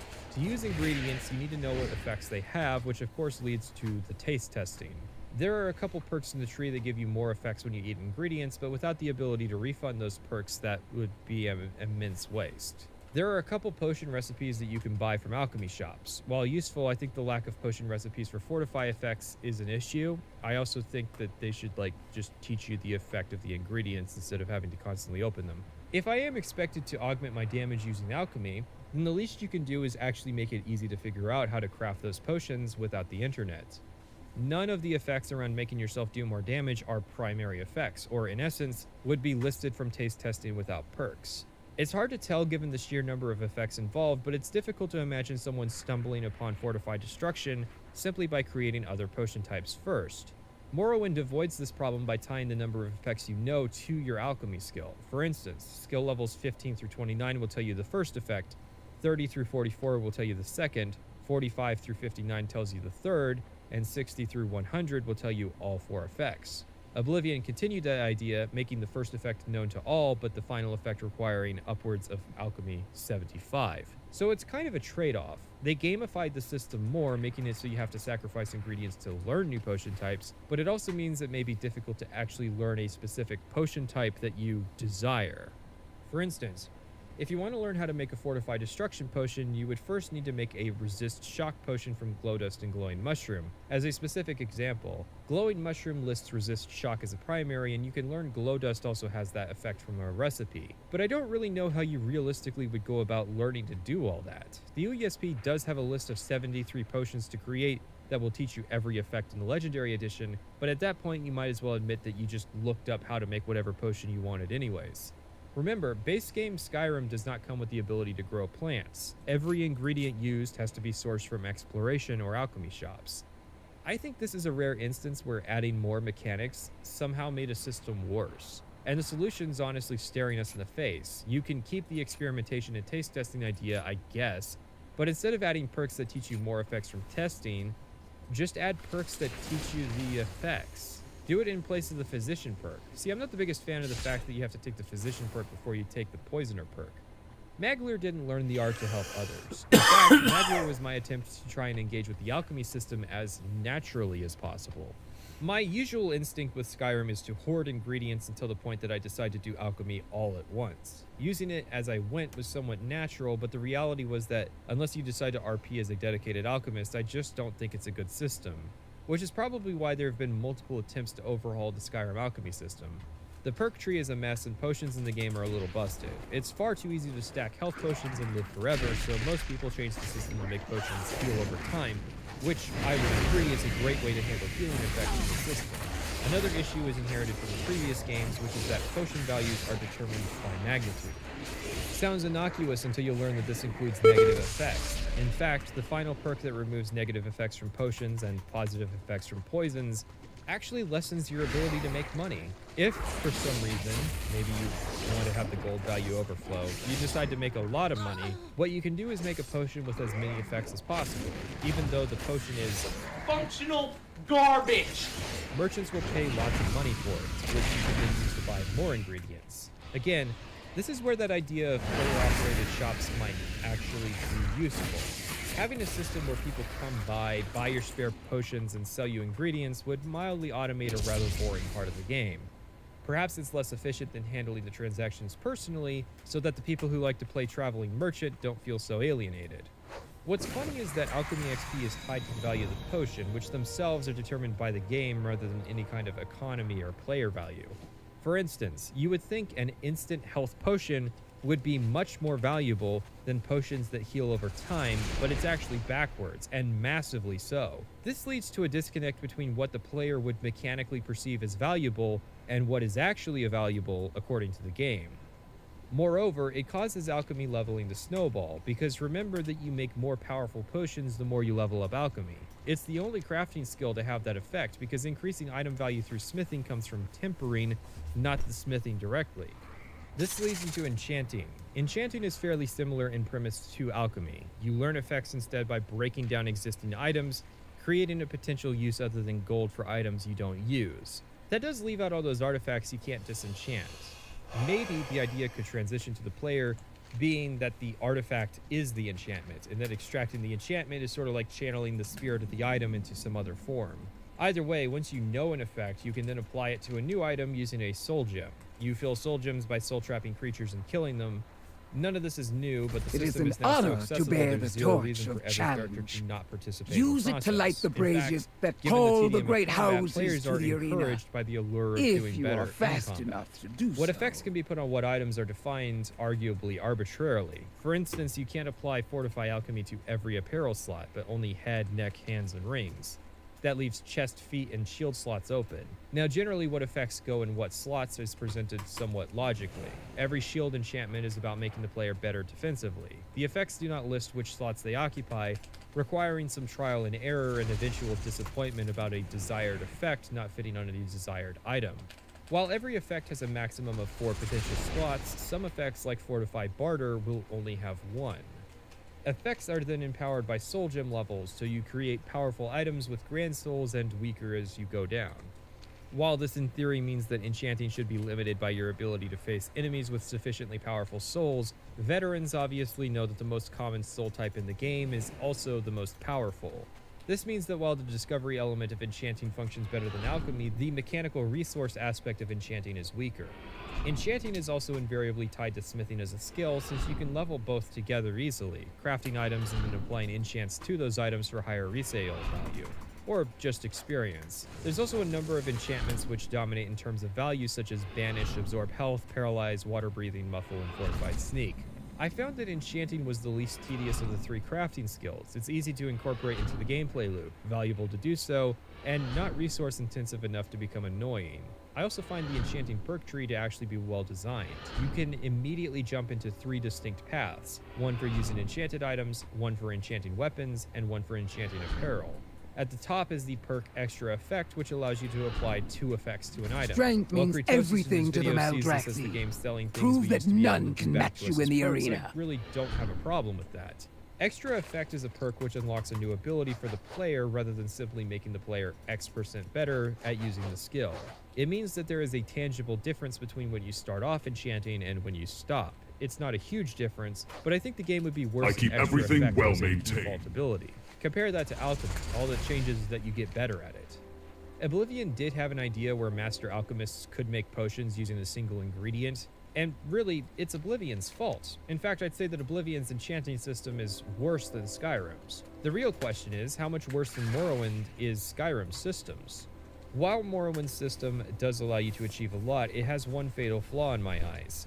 What is with these enchanting costs? You aren't going to be doing any impressive multi-effect enchantments in Morrowind without a healthy helping of Fortify Intelligence potions, and most people have to engage in mercantile Krav Maga to use enchanting services providers twice. Of course, the high prices were there to offset how absurd enchantments could become, and enchanting worked differently, offering to work as additional spells instead of just player augmentation. And there were more mechanics, like individual creature soul levels distinguishing different levels of power, or different items having different maximum enchant values. You know what, we'll just call enchanting for Skyrim best in show and write it off as a really bad year. Arcane Accessories is a spiritual sequel to the Oblivion DLC Spell Tomes. Costing $1, this creation adds robes and spells. Not really accessories, but okay. The robes are pretty straightforward. There are 2 sets which each combo a school of magic. One set for alteration and destruction, the other for conjuration and illusion.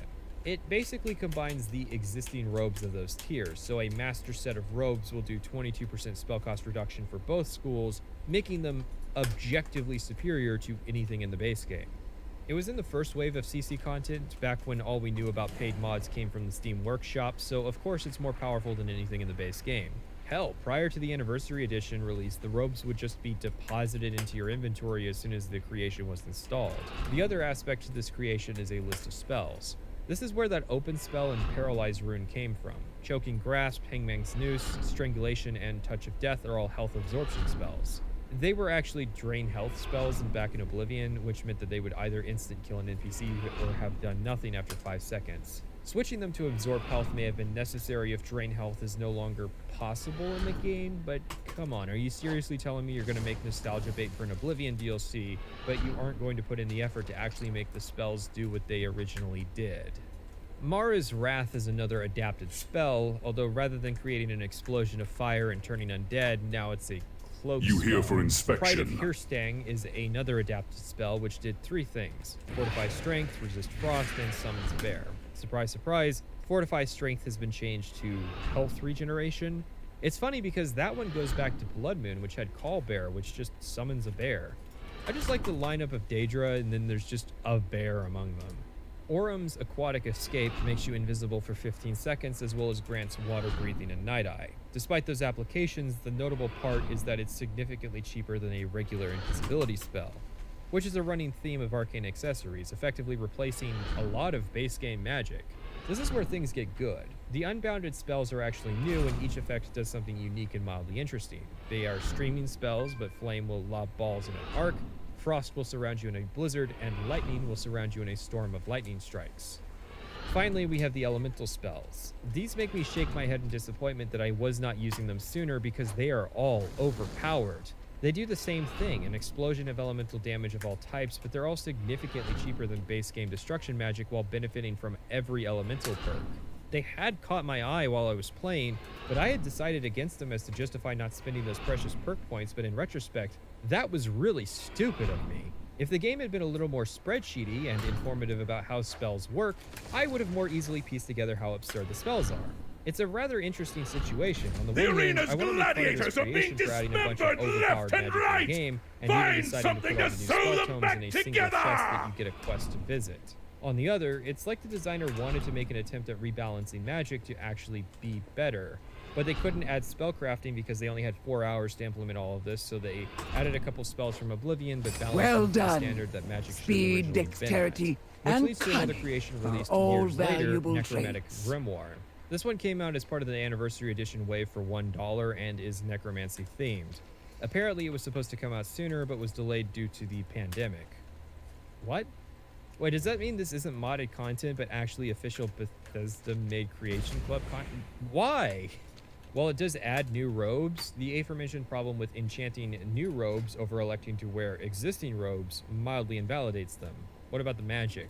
Well, most of it is not necromancy, but in fact just summoning magic. It makes more sense once you realize one critical thing, which is that this creation is actually a tie-in to Elder Scrolls Online. See, around the same time ESO was releasing its Necromancer class, this creation was data mined from a patch for Skyrim. So it seems the intention was to release them concurrently, and then the creation got delayed.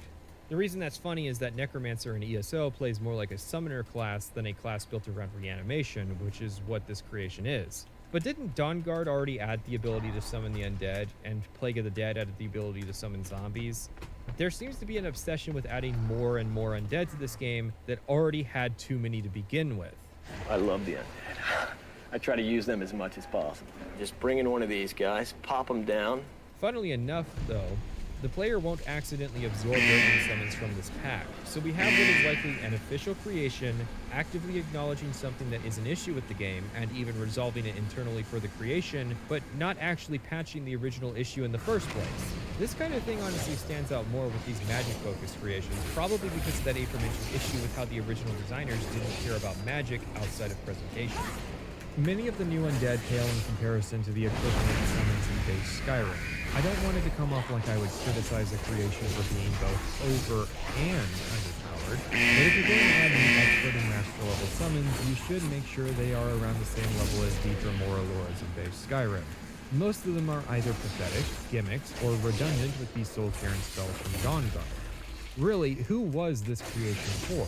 It does have a leg up on their zombies creation, however, because at least it doesn't add a random raid event where you get attacked by respawn Draugr. That sounds cool, maybe, until you realize that they're faithful to their Oblivion counterparts in terms of infinite, but useless at actually doing damage.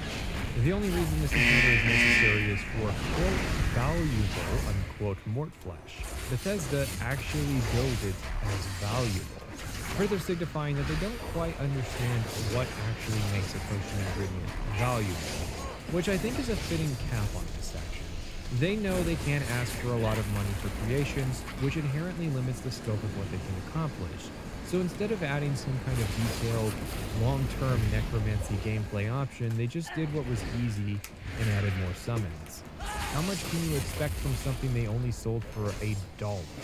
Sorry, the zombies one was actually sold for $4.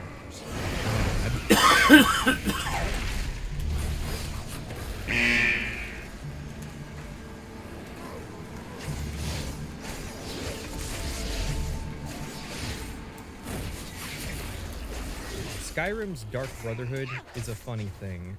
The Oblivion iteration is praised as one of the greatest factions in an Elder Scrolls game. Not by me, and I spent time detailing its problems in the Oblivion video. Well, the funny thing is that the Skyrim iteration has not earned that same accolade, and it's kind of curious. You guys know what the black hand symbolizes?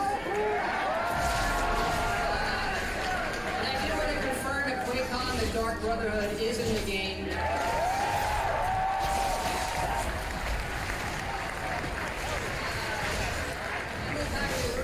is the lead designer and writer of Fallout 3, who made the Dark Brotherhood famous for Oblivion. He's done the game great fast.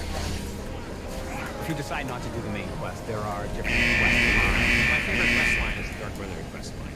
You've got the guy who's gotten himself a fancy promotion to senior designer and has even gotten to experience being the lead designer on a popular video game, with 3 or 4 years to reflect in retrospect on his past works. Yet even before it was popular to hate Emil for Fallout 4, nobody was really singing the praises of this faction. What happened? Well, that's what we're here to figure out. It starts with initiation. In Oblivion, you had to murder an innocent, and then in your sleep, you would be contacted by a representative. Serious. If it isn't patrician. Oh, damn it. Fuck, man. Not so here. Kind of weird. A lot of people praised that aspect of the original guild. Sure, it had the habit of accepting any old murder, innocent or not, but at least it was interesting and unique. In Skyrim, you receive your invitation after doing a quest. Okay. I doubt it's because Fucking Emil felt compelled to do annoying. I something can't new. believe it died I at mean, 1%. Have you played Fallout 4? He doesn't seem to have an issue with reusing his ideas, which means that he must see this as a superior method of initiation. Alright, so what's the quest? I mean, at least if it's interesting, that makes it alright. Well, there's a rumor going around that Aventus is performing the Black Sacrament to summon the Dark Brotherhood, so you have to do the quest. Here's the problem with that. In Oblivion, there was a guy who did the Black Sacrament who got life in prison It's so just annoying. for doing the I don't ritual. wanna Yet these die. I don't Nords wanna are die. okay with See, it. you're Hey, like he's a glitched or kid. something I don't have the heart to stupid. stop him. Oh, Guys, no, there you go. he's trying to summon a murderer dumb. to your city. It would be one thing if this was solitude. Maybe imperialized culture has caused the local Nords to start looking the other way at this kind of thing. Even though the Imperials Jesus Christ, man. You don't think that might be kind of unfair? It's directly in my home of the face. Stormcloaks. That alone should be damn cause it. for someone to kick down his door, especially since Aventus Arantino is an Imperial name. But here's another reason. Windhelm has a serial killer who has been targeting young women. Even noble families have lost daughters. Remember how Torsten Cruelty paid the Thieves Guild to wipe out the Somerset Shadows because he believed they were responsible for his daughter's death, when it turns out all they had done was rob their corpse? Well, the child just outside Arantino's house is Grimvar Cruelty, meaning it's only a matter of time before Daddy Cruelty finds out about Arantino. Let's just say I'm a firm believer in an eye for an eye and leave it at that. He fancied himself a thief in some sort of new guild forming around here. Gave me some valuable information before, well, you know. Emil even shows awareness of this plot later, as one of the Dark Brotherhood quests ties directly into the serial killer storyline. There's also the fact that the Dark Brotherhood are bitter rivals to the Morag Tong, as well as generally worshippers of Mephala. Now, what group of people on Tamriel in the last 2 centuries have had a cultural revival in the worship of Mephala? And what group of people have a quarter in Windhelm after having sought refuge from the Red Year? I'm just saying, there might be more than a couple Dark Elves in Windhelm who will take issue with this. But, I mean, I don't think just because so. it's gossiped about doesn't mean everybody knows what's going on, right?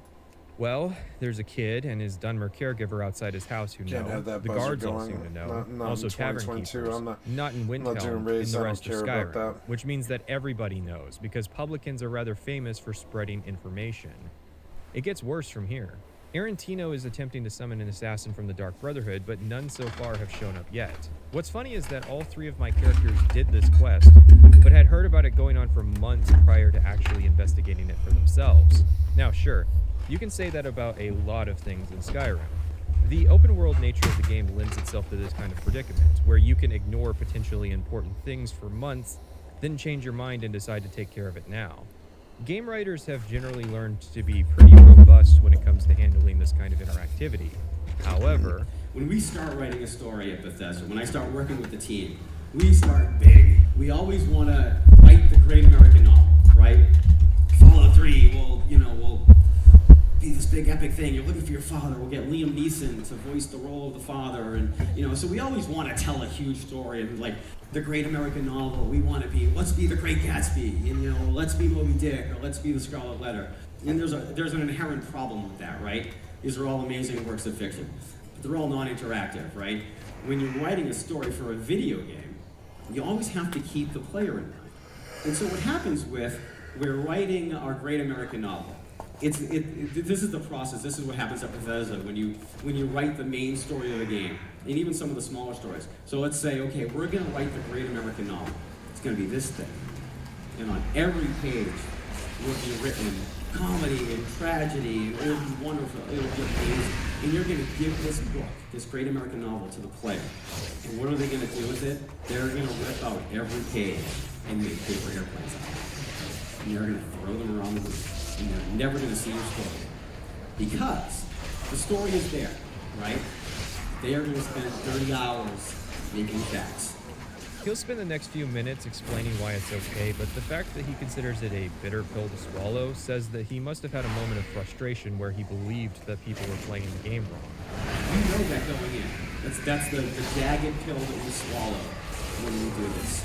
It's strange because Oblivion's Dark Brotherhood displayed a level of confidence he would never show again when it comes to integrating his stories with the broader world. The Dark Brotherhood made sense to do at any time, with most of it being appropriate to do at your leisure, and only at the end was there a time-sensitive component to the quests. This is why I find it to be an appropriate mix between an open world and a story that tries to create tension. And then you have the Fallout games, which he was the lead designer on, both of which are about leaving the vault to find your missing family members. It's an open world game that distinctly tries to shackle you down with its story to try and create tension. Skyrim's Dark Brotherhood is much the same.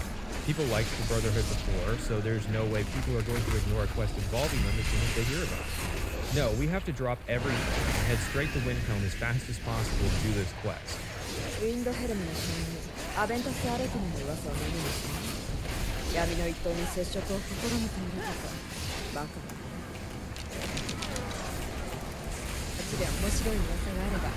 What killed me? What killed me? Oh, did you reset? I think you did. I don't know. Oh, damn it.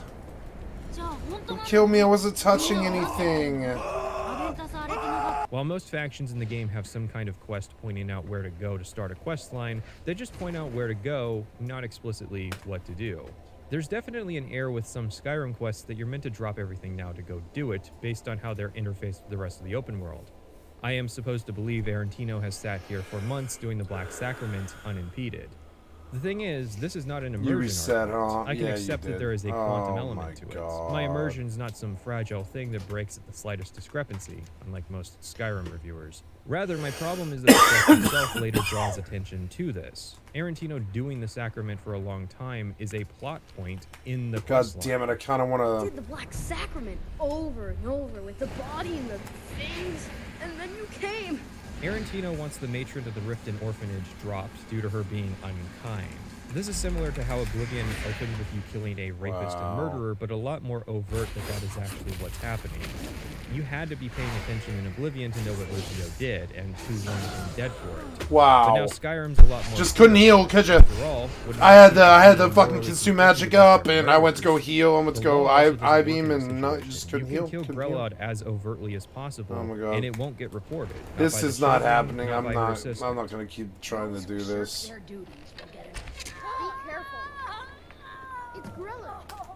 The quest is presented comedically, and I can easily imagine this being a Fallout quest where, like, there's an orphanage of ghouls, and one of the ghoul children escapes and asks you to kill the mean headmistress ghoul. When I grow up, I'm going to be an assassin. That way I can help lots of children just like you. After doing this quest, you'll receive a note from a courier, the annoying "We Know" message with the signature black handprint, which singularly caused every single handprint everywhere to be posted in Elder Scrolls meme communities as secret black hand signs. It's not like a hand dipped in paint was one of the first things cavemen figured out about art. Are those his nostrils? Well, they're nostrils. Did I forget to draw the eyes? Oh, well, this one fucking sucks. After you get the notes, the next time you sleep, you wake up in an abandoned shack and are confronted by a masked woman named Astrid. She goes on about us stealing the Dark Brotherhood's kill and how we need to make it up to them. Now, you might be wondering, hey, if Arantino was doing it long enough for word to get out around Skyrim about his actions, then surely we can't have actually stolen it from the Brotherhood. What are the odds we would find out before they did? The thing is, they lampshade that very issue in this questline. They don't have the Night Mother to alert them to sacraments. Instead, the Skyrim Brotherhood waits until they hear about the sacrament being performed and then make contact after that. So back to my original question, if Arantino was doing it long enough for word to get out, you see the problem, don't you? Because they don't have the Night Mother, Astrid relies on hearing about the sacrament being performed to find work. She apparently doesn't have a network of contacts in each city writing to her every time this happens, otherwise she would have heard about the Arantino job before we have. It's an absurd notion that we somehow got to him before she did, which then raises the next question. Astrid knew about the job, but chose not to do anything with that information. Why she would do that is obviously a matter of conjecture, however, I'm going to say it probably wasn't for testing purposes. It is pretty absurd that no one stopped Arantino in the first place, let alone that Astrid would assume whoever would find him would complete his contract.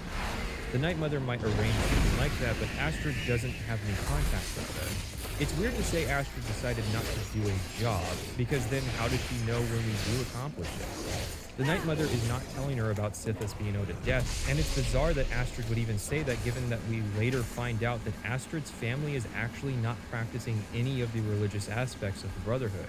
The final theory I have is that Astrid decided not to do the job because the pay would be bad, but I'm not clear on how she would know that. After all, we're clearly the first person Arantino has spoken to since he thinks we are the representative, and Arantino didn't talk about money, and even Arantino's payments worth 100 gold, not a big payout, but also not particularly difficult.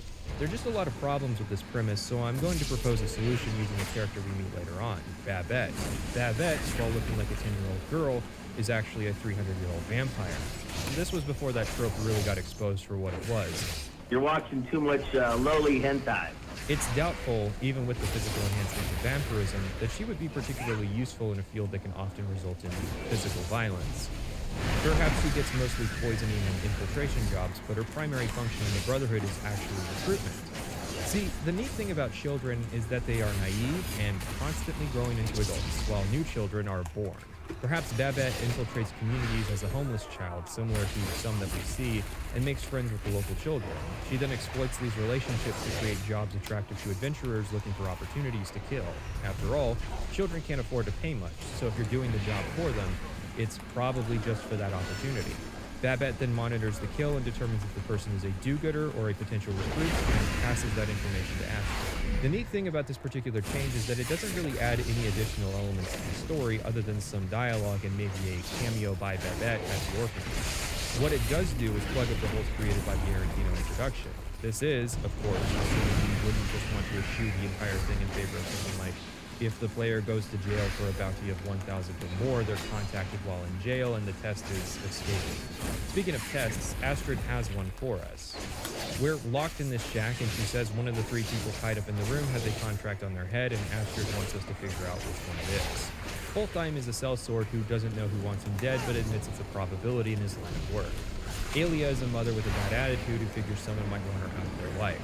Vasha is a Khajiit who openly admits this isn't his first time. Astrid has a line for whomever you kill, as well as whatever combination of people you kill. However, the worst lines are for when you only kill 2 people. The singular kills in the Astrid lines for when you kill all 3 are much better. Which one will you choose?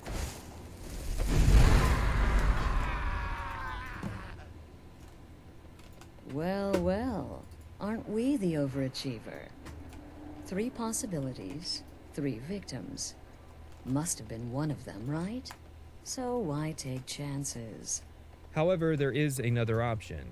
No, it's not stealing the key. We can steal her signature dagger and her clothes, but I guess Astrid has hidden the key somewhere Wrested even from the talented twisting pickpockets nether, can't reach without the lord of the detection. No, the pits, other option is to turned kill her, and I guess glorified pull the pit key out of her fighter. ass. Devastation Oblivion had the same awaits option. If you all wanted to, who you could kill oppose. Lucian when he approached you and got quest block. It was nice because instead of Lucian being essential, you had a way to opt out of the story. However, Skyrim actually goes a step further. Although before I mention it, I should say that you have to kill Grelod to reach this point, so there's no way to destroy the Brotherhood and keep your hands clean, which of course is why Grelod has to be so evil. After killing Astrid, you can report the incident to a guard, who then sends you to Commander Marrow in Dragonwood. He's is the ranking commander of the Unitas Oculatus, an organization filling the role of the Blades from past games. Marrow is quite interested in this information and will give us the passphrase to the Brotherhood hideout and instructions to clear it out. Okay, a bit odd there are no reinforcements or that you were just sitting on this information, but hey, if your character's morally good, then it's really refreshing that you're at least given the option. Shoring took the field while Maglier and Delphier did the rest of the quest line. We head to the Sanctuary, we get a free set of shrouded armor, and meet the members of the Dark Brotherhood. If we come as a new member, then the family will be sharing stories in a circle. It's kind of cringe, right? Because they're doing this near the word wall where they have a dining room they could be doing it in. Not the swapping stories part, although hearing the child voice actor trying to do an in-character old person impression caused me internal pain. Sir, my mama and papa left me all alone, and I'm so very hungry. I know a shortcut to the candy shop, through this alley. Oh yeah, very good, very good. Mine is dark down here. Oh, but you're so beautiful, such a lovely smile. Your teeth! No! Arrgh! Is it weird that they're doing this but don't do it later? Not really, considering Astrid probably told them a new member is going to be joining today. They really do seem like a fraternal order of assassins who take the concept of family extremely seriously. Astrid doesn't have a contract for us yet, and instead has us speak to Nazir about getting to work. It makes sense that Astrid doesn't have work for us, considering the method she is currently relying on to find new work, but it's a bit odd that Astrid is so hastily trying to find a job for us to do. We only just got here. Now sure, the Cyrodiil Dark Brotherhood and Morat Tong both had jobs for the player to complete out the gate, but that seemed to be because they were flush with work. They had the Night Mother to give them work in Shadenhall, while in Morrowind, the Morat Tong was a legal organization who had plenty of work with the Great Houses to accomplish. However, Nazir does have jobs for us. 3, in fact. For some reason, these aren't considered to be serious contracts, despite the fact that people are seriously killed and serious money changes hands indeed. Now all of Maldraxxus knows you are not to be challenged The idea is that lightly. I can go on a long and bloviating tangent about something that isn't really relevant, and some people would point out that that was what was happening. However, if I start by saying that the tangent is going to be long and bloviating, then people are more likely to notice and comment. These jobs are not different from the dead drop quests you get in Oblivion or the writs of execution in Morrowind. Here's a target, go kill them. The difference is that Skyrim draws attention to these being simple quests. These aren't particularly glamorous assassinations, I'll be honest. Don't pay much either. But they'll keep None you can busy. best me. See what I mean? Nazir draws direct attention to the fact that the quests are simple, that they don't pay much, and that they're ultimately busy work. Whereas in Oblivion, you only receive the dead drop quests after being appointed to the position of Lachance's silencer. Lucian never drew attention to these being simple quests. Mix that with the fact that Oblivion started with its best quest first, and suddenly the Dark Brotherhood is considered a good faction. It's a neat trick. We start with 3 jobs: Narfi, Beytild, and Enodius Papias. It's a bit weird. Nazir says we can just do these whenever, but why? I mean that with sincerity. Why? Isn't there somebody out there waiting for these people to die? What if they get tired of waiting and decide to hire a regular mercenary to do the hit? There's also the why question in a metatextual sense. Why do these quests need to exist in Skyrim? I can understand and actually approve of the decision to not immediately hand in an important contract to the player when they first join, like pretty much every other faction in the game, and I actually appreciate simple and straightforward jobs because you can make a lot of them. These aren't Radiant quests either, so there's some thought being put into them. I just don't understand why it was necessary to make these contracts appear casual. Is the Dark Brotherhood in hard times? Or are they so busy with work that they don't have enough time to finish up the little jobs they have? Which is what these Unnecessarily are. fucking loud. Take the first target, Narfi. He's a homeless beggar living in Iverstead. He has a very short side quest where you try and figure out what happened to his missing sister. The local innkeeper is afraid his sister has died, but doesn't want to break the news to him. We search for her corpse and return her necklace to him, being given a choice of whether or not we tell him the truth. This quest is extremely basic, but it's interesting that they actually gave an assassination target content prior to his death. It means there's a chance, however slim, that the player might actually know Narfi, know about his plight and his mental illness. Now, I believe it is actually possible to spare Narfi, as I think you can get away with only doing 2 side contracts.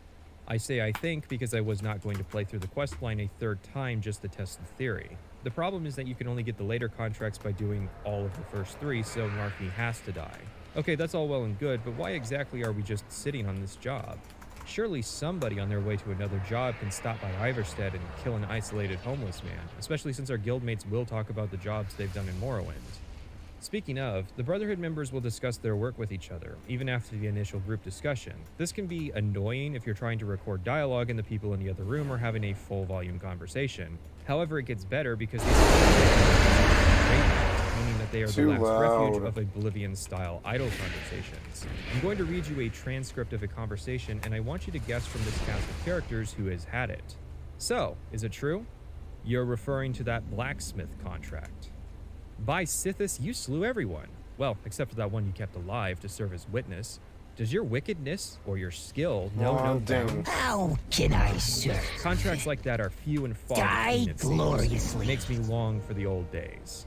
So, do you have a guess? Because you're right. Got my Congratulations. eye on you. You don't even have to tell me, because the Gonna people show who my can have this greatness. dialogue are everybody. This is kind of like Oblivion, where every voice type pulls from a pool of generic dialogue to generate conversations. You could overhear crack addicts discussing geopolitics, although that's actually pretty realistic. The difference is that for some reason it was decided that there should be a pool of common dialogue among everybody. Apparently everybody here has hidden inside the body of a mammoth during one of their contracts. 7 different people all have the same dialogue lines, but recorded by their individual voice actors, so about 150 voice lines are redundant for this little system, in addition to the non-redundant lines, bringing the total closer to 180. Big question being why, because I noticed on my first playthrough that everyone's stories were sounding very similar. It's the worst of both worlds. You could have used a lot less dialogue by recording specific stories for each NPC, but I guess I applaud the attempt at making dynamic dialogue. However, 180 voice lines isn't really a lot in the grand scheme of Skyrim's 60,000 voice line pool, and it's definitely not enough for this system. Given the number of times you'll be returning to the Sanctuary being a minimum of 9, but potentially more, the probability is too likely that you'll hear the same extremely specific voice lines get used by multiple NPCs. It doesn't help that many of these conversations take place in the background of dialogue that you may be having with Astrid or Nazir, needlessly distracting you from the story. New to hear recruits means the irrelevant, need to radiant tame additional dialogue. mounts. Either get rid of Only the the system, bravest or scale most it up to where it's foolish improbable are that a able player to would hear the capture a same wild story flayed twice, wing. or randomly assign the stories to each NPC at the start of the playthrough. I think the goal of the system is to make it seem like the NPCs aren't just hanging out in the clubhouse all day by pretending that they actually go out and do things. I think that would only really work if the NPCs did ever actually leave the Sanctuary. Calandril and Shadenhall would. You could encounter her out in the world and even potentially during contracts. Anyways, we should really get back to work. I'm not exactly clear on who it is that wants Narfi killed. Plenty of speculation, but I personally don't believe the theory that he got killed just to clear him out, considering Iverstead is an actively shrinking town. There's plenty of space for new development without claiming Narfi's burned out house. Then you have Enodius Coppius. He's paranoid that someone's out to kill him, so he left his old job site at a mill. Again, I'm not entirely clear on who wants him dead. You can speculate plenty in both cases, however my general rule is to not accept "I don't like them" as a motive for hiring assassins. Not just no. The people that have, like, inconvenienced you in the slightest way. It's like, oh, it turns out that guy that fucking scratched my car, he killed himself. Yeah. Remember last week when I got into an argument at the bodega with that guy? He killed himself. He also killed himself. He killed himself. Oh, yeah, no, that old Yeah. landlord I had that didn't give me my security deposit back. Yeah, he had was Car at accident. the gym and choked himself to death while bench pressing. Baytild is much clearer. She's a mine overseer in Dawnstar who is having a public feud with her ex-husband who runs a competing mine. It's not stated outright, but when even stuff like their political opinions are directly contrary to each other, well, needless to say, the old Lay Gelf couldn't handle that strong ward pussy. With 1 or 3 contracts done, we can get our first real contract from Astrid. See what I mean? We just killed 3 people, but that wasn't real work because of the way the game presented it. It doesn't help that after each mission, Nazir will make a comment. Now, he will come to respect the player's work, but at first... Congratulations. You slaughtered an emaciated beggar. You are truly an opponent to be feared. And I hope you were careful in that lumber mill. Those splinters and rusty nails can be quite nasty. I hear the mining business is extremely cutthroat and devoured. Murder. I could do this all day. Now, I don't think Bethesda is wrong to do this, just that opening with 2 milk runs that you're forced to do and insulted after doing before you're allowed to do the quote-unquote real work is going to color people's opinions in a way that Oblivion doesn't. The game even doubles down on this being bitch work after you get your first real contract. The contracts I dole out are fairly simple. Go to a location and kill the target. But this is different. The jobs Astrid gives you will be more important and usually more complex. Before we get our real work, however, there's been a development. A jester has arrived alongside the corpse of the Night Mother. The Brotherhood has been without a listener for 13 years, that being the person who actually talks to the Night Mother, meaning that for this period of time there's been no magical mechanism through which the Brotherhood could find black sacraments. This is actually potentially the second time you'll have run into Cicero, the first time being on the road between Dawnstar and Whiterun, where you can find a wheel on his wagon has broken. You can convince a nearby farmer to help him out, or turn him into the guards. Reporting him ends in the family's death, which they deserve actually, given the wife was busy cutting me up while I was talking to her husband under the pretense of trespassing. It is interesting that Bethesda was brave enough to create an optional, and potentially missable, scenario without trying to force the player's nose into it. Originally, you would be pointed to the side quest when you overheard a conversation in Whiterun, but this was cut, and I say that's good. That's one of those areas where the cutting room floor mod always makes me raise an eyebrow, because sometimes stuff being cut is a good thing. I'm not a big fan of quest timings in RPGs, especially in extremes like Dragon's Dogma or Dark Souls. Quest timings being when the game gives you very specific windows to be able to do side content in that's only defined by arbitrary stages. However, modern Bethesda has often gone to the other extreme, to the point of its own ridicule. It feels like nothing ever happens in a game like Skyrim, because it doesn't ever really try to even create the illusion that time is passing. In a typical Skyrim quest, if they wanted to portray Cicero's journey, the quest would involve being sent by Astrid to a point in the road where Cicero is and meeting with him. Then doing an objective for him, like clearing a cave of damaged rocks. Cicero would be instantiated at that point, and then afterwards be teleported to wherever he needs to be for the next player-related thing that he will do. While the wagon quest is just an illusion, illusions tend to go a long way in video games. Elder Scrolls games often achieve something akin to this by having NPCs actually physically travel between locations. Instead of just running into the Khajiit caravans in different cities where they teleport when you're not looking, you can actually run into them out in the world, traveling. By creating an optional opportunity to meet Cicero, they make something special for the player to discover. It is rather obvious that Cicero is going to be a main character for some questline, what with the voice actor and the unique outfit, but again, baby steps. Astrid has been working hard and has come up with a contract for us. We're to meet a woman in Markarth named Yuri. That's the extent of what Astrid knows about this contract. I'm not sure what she really arranged for us here, but as compensation, she's willing to allow us to keep the full payment. Miuri is an apprentice alchemist who wants her ex-boyfriend killed, with a bonus if we kill one of her ex-friends as well. The context is that one of her friends was murdered in Windhelm by the town serial killer. Yes, that plot point came back within only a couple quests. Even better, this is about another Windhelm clan who lost a daughter, a clan which ended their relationship with Miuri after she was used by a bandit in a robbery scheme. They were mad enough to cut ties with Miuri, but I guess none of them had the heart to stop Arantino, bless his heart.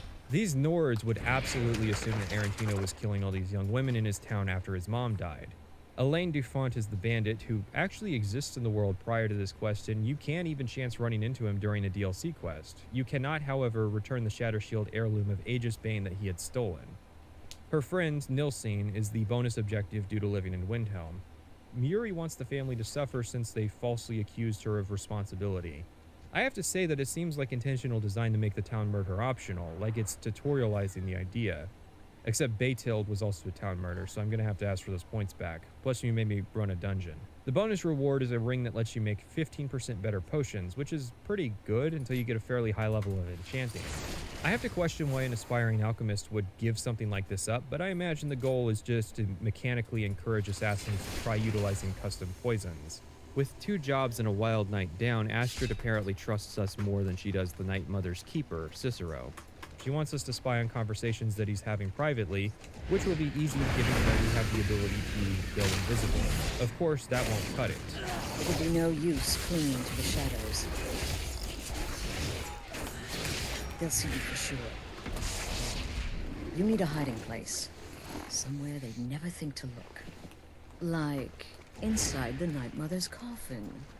The guy whose primary responsibility is maintaining the remains of the Night Mother will not look inside her coffin. I mean, other family members will point out that the goal of this is to show that Astrid is just being paranoid, but the goal is to also put the player in physical contact with the Night Mother so that she can reveal our promotion to Listener of the Dark Brotherhood, effective leader of the entire organization.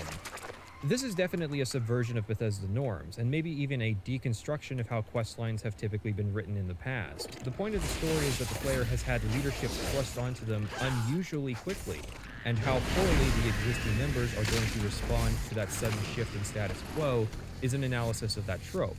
It's actually surprisingly smart and well thought out. This is the right faction for the story because the Brotherhood is a religious organization whose leaders are appointed by a metaphysical entity rather than a traditional meritocratic hierarchy. And the faction is in the right state for this story, over their gradual downfall over the past 200 years. Is Astrid a dumbass? Yeah, that's the point. She complains that a crazy person is frantically talking to himself, and the punishment for her error is being supplanted in authority. This is a pretty big deal too, as having the Listener again can mean only good things for the faction. Instead of having to hear rumors about the sacraments, we can once again rely on the secrecy of the Night Mother. And, as an added bonus, we have a job. Amand Motieri in the ruins of Volenrud. Astrid knows where that is, but refuses to tell us, instead tasking us with doing bitch work while she molds it over. We can, however, ignore this order if we know where Volenrud is and go anyway. Again, this is smart. By rights, we're the leader now, and don't have to take orders from Astrid. Alright. Now, is all of this actually competent? Now let's take things back a step. Your first target is an orc bard named Lurbu. He is, by all accounts, the worst bard in all of Skyrim. Apparently, so many people sought his death, Astrid had to hold a lottery to determine the client. Congratulations, that's so fucking stupid that it invalidates 3 paragraphs worth of praise. I'm gonna go ahead and give Mr. Pagliarulo the benefit of the doubt here and assume that he means for Nazir to be joking. We know the Morfell innkeeper doesn't want Lurbach back, as she'll report the crime, and also states that if Lurbach wasn't paying for his room, she would not tolerate his presence. Remember, Astrid has to find contracts the old-fashioned way, so the idea that she was confronted by multiple people wanting the same guy dead, and she didn't just take all of their money. I mean, I've never heard a set at a bar so bad that I wanted to hire a dark web crypto assassin to kill the band players, and subsequently, I was not told to keep my money due to losing a lottery to bid on their deaths. As for our other job, someone wants us to kill a vampire. Romeo and Juliet here are a vampire duo running a mill down the lane. They seem to have a name too. If I'm supposed to take away that they're threats to society, Bethesda's been unusually subtle about it. There's no obvious evidence of them waylaying travelers on the road. There is a corpse not too far from the house, but again, that's unusual subtlety. No clue if it's connected to them. I would expect, like, corpses strung up in the basement or something.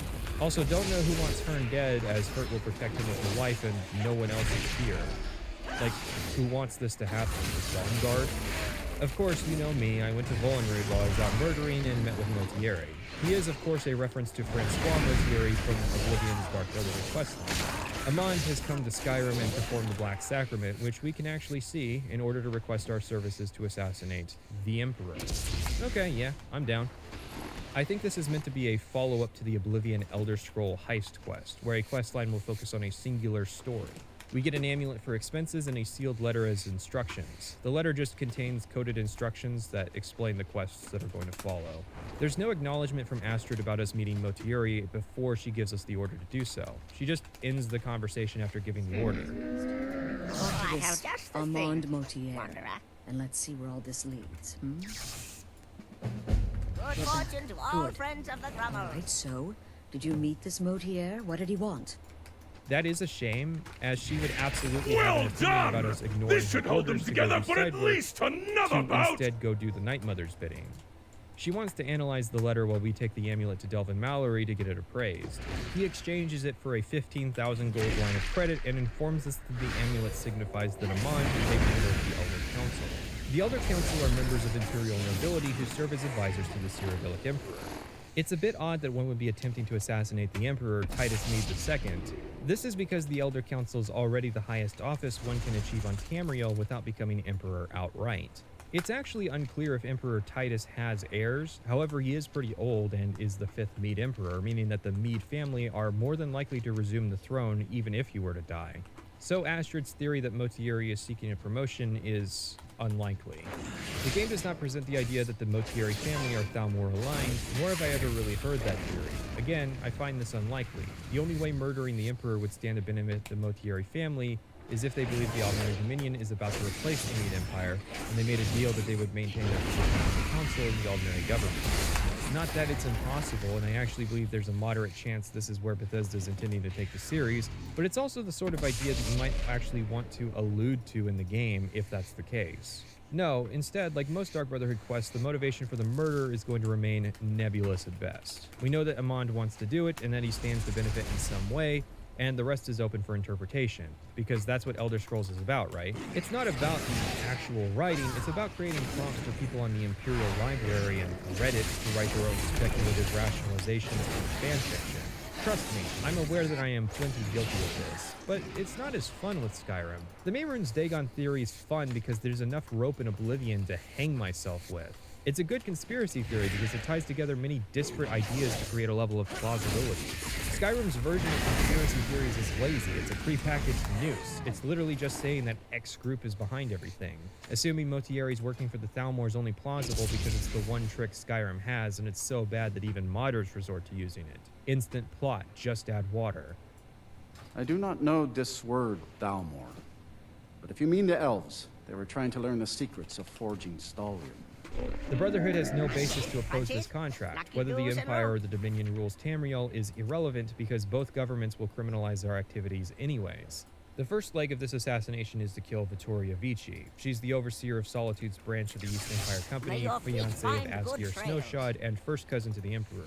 We're killing her at her wedding, which is interesting. Clan Snowshod are Stormcloak aligned, and Asgeir is an investor and partner in Maven Blackbriar, who herself has connections in the Empire, as well as real power running Riften. This wedding has implications regardless of when it happens or what has happened in the Civil War.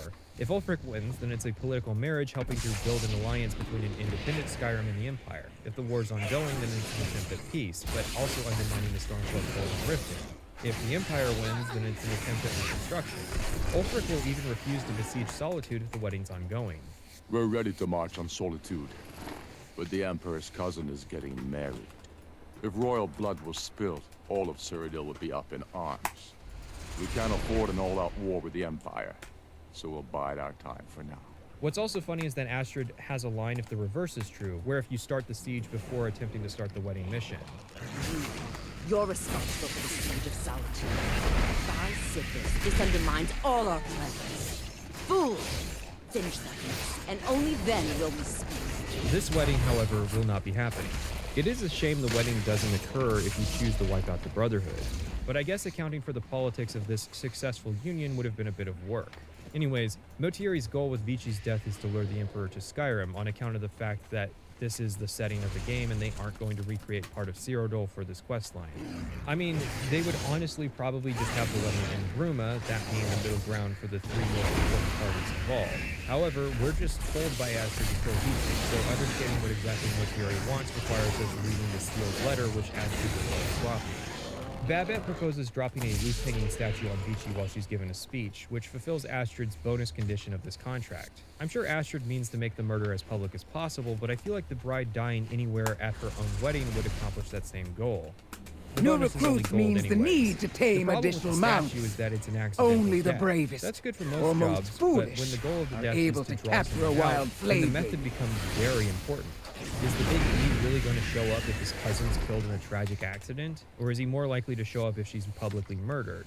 You could make cases for both. I just thought I'd mention this to get it in your mind for later. Personally, I like using Frenzy to make other people do the killing for me. This leads to Pandemonium, but it gets the job done.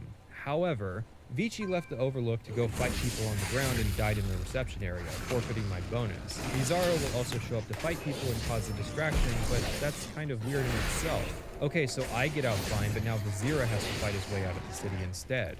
Seems pointless to me. I think the only point is to make it seem like this is a team effort. Funny thing, one of the priests is lying dead in the reception area, naked.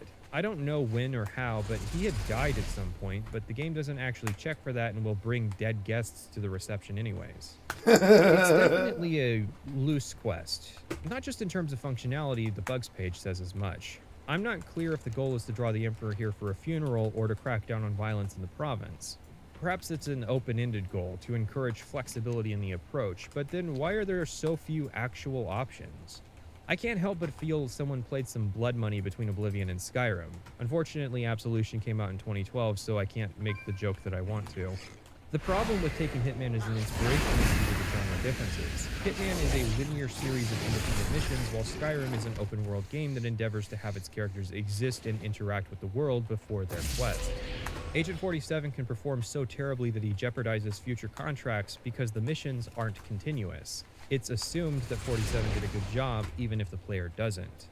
I'm going to assume the goal is to lure the Emperor to Skyrim to attend his cousin's funeral. It seems like this should be harder if word gets out that Vici was assassinated, which is inevitable since an assassin shows up to fight the guards, even if Vici dies in a plausible accident. Where Skyrim can shine is by having contingency missions. Do a bad job in one area, but make it up in others. Do a bad enough job overall, and maybe even create commentary on your poor performance. This is a delicate matter and has to be handled exactly right. Part 2 of Motieri's plan is vague, but involves crippling the security for the Emperor.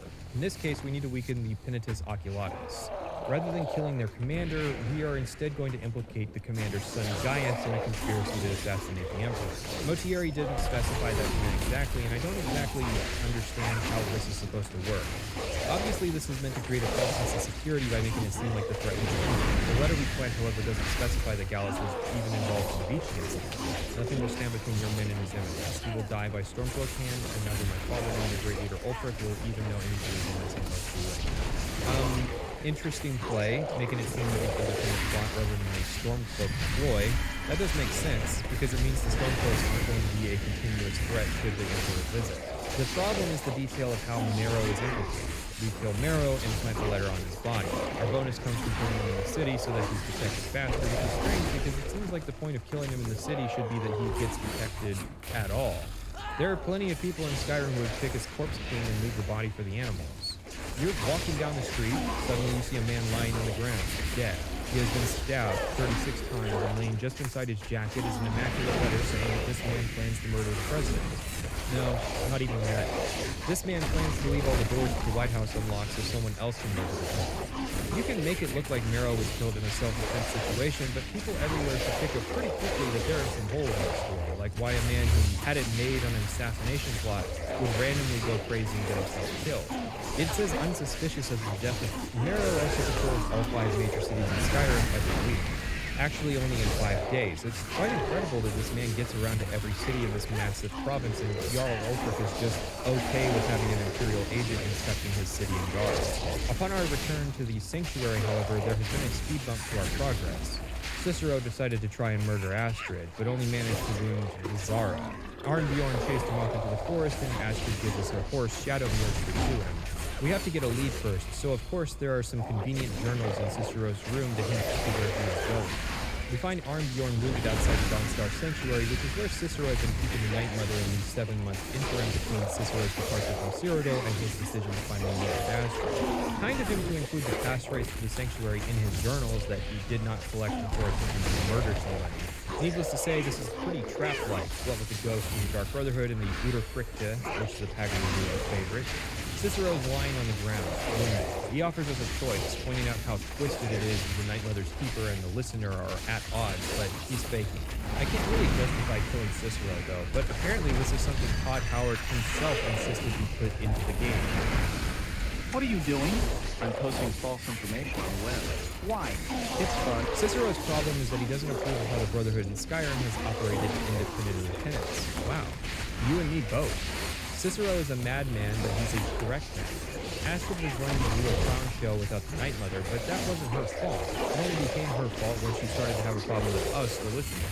So, I always lie about killing Cicero. Plus, honestly, there isn't really any benefits to knocking him off. If I wanted his gear, I could just pickpocket it off him.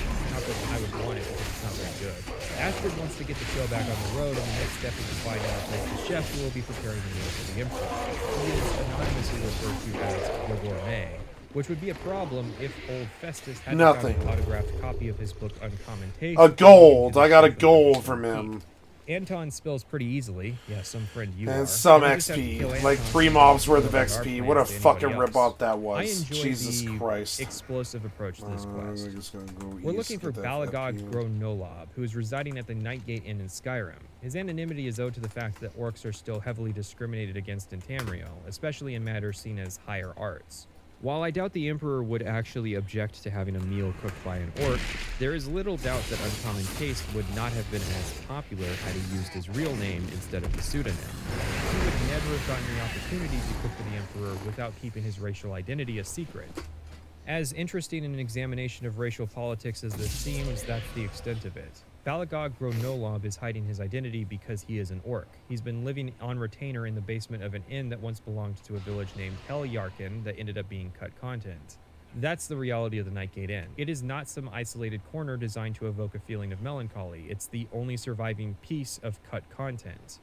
I love Nightgate Inn. Really, it's not special in any way, but that makes it feel more real to me.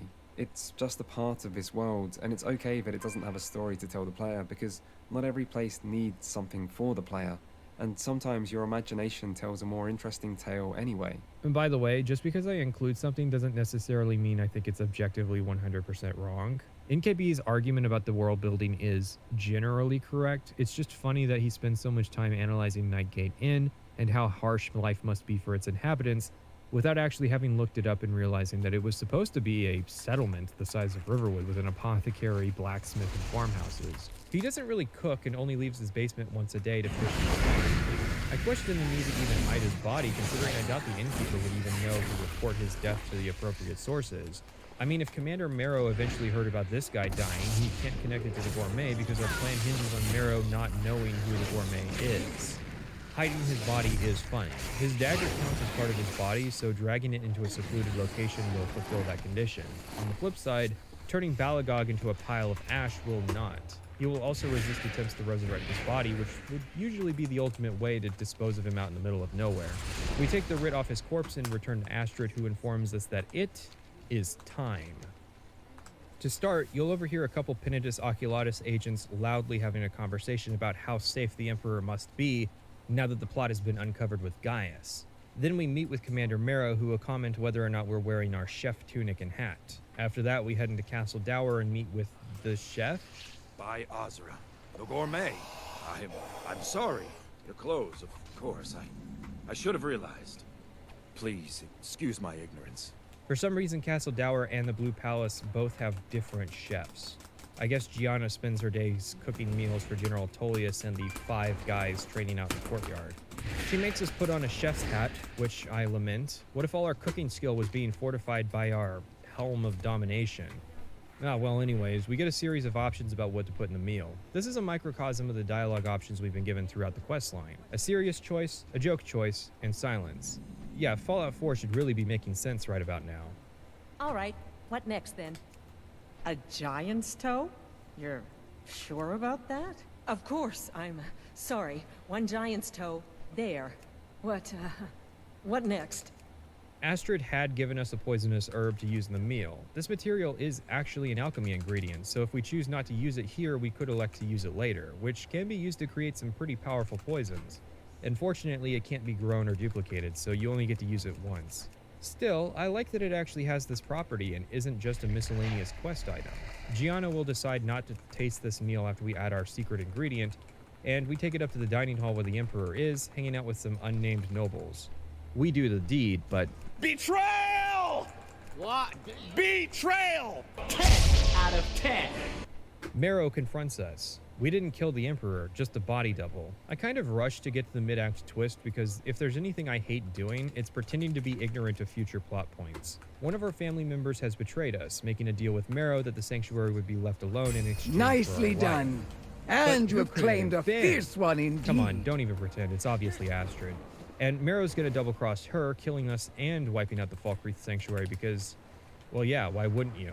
Sure enough, the Oculatus has torched the place. Most everyone is dead, barring Nazir and Babette. Nazir because there may still be bitch work to complete, and Babette because, well, you can't kill children. Killing a little girl at her birthday party. Astrid has survived, albeit in a burned state. She apparently performed the sacrament on herself, which Well, I just don't think you want the precedent of the sacrament working on a living person out there. You know, rituals need rules. Astrid wants us to kill her, okay? I assume this is going to be a symbolic admission of wrongdoing on Astrid's part by embracing the old ways in her death. Except we were still doing the sacrament thing when she was alive. That was not the old way that she had abandoned. Plus, people converting on their deathbed is always Good lame. fortune Yeah, that's to our real convenient friends. of you. We picked up a second blade of WoW since I stole the first one, and now I need to dump some stuff on you. Astrid's problem is that in the absence of the Night Mother, she became the mother of the Sanctuary. Despite the varying opinions of the Brotherhood, the universal factor is that they all share a loyalty for Astrid. But the thing is, it's a universal truth of Skyrim characters, unless you rush this particular storyline, that you will be ambushed on the road by a Dark Brotherhood assassin, a person who was part of Astrid's family. They even have orders with her name attached to them. The sealed letter you delivered to me was mysteriously unsealed upon its arrival. I can only assume you've read its contents. Sloppy. Hell, Delta Fear got jumped multiple times by Astrid's assassins. She is a paradoxical mixture of orthodoxy and liberal-minded philosophy. When we took the Arantino job, her problem was that the contract belonged to the Night Mother, a Night Mother Astrid hasn't heard from in years. Astrid values her family over the 5 tenets, so much so that she's willing to spy on the Keeper Cicero out of paranoia. And she betrayed us, again, out of the interest of protecting her family. Yet she has no problem inviting someone into her ranks who has an open contract on their head and has taken her family members' lives. She hates that we became the listener, but has no comment for us actually going over her head and meeting with Motieri, probably because the designers assumed it would be impossible to do that without a quest marker.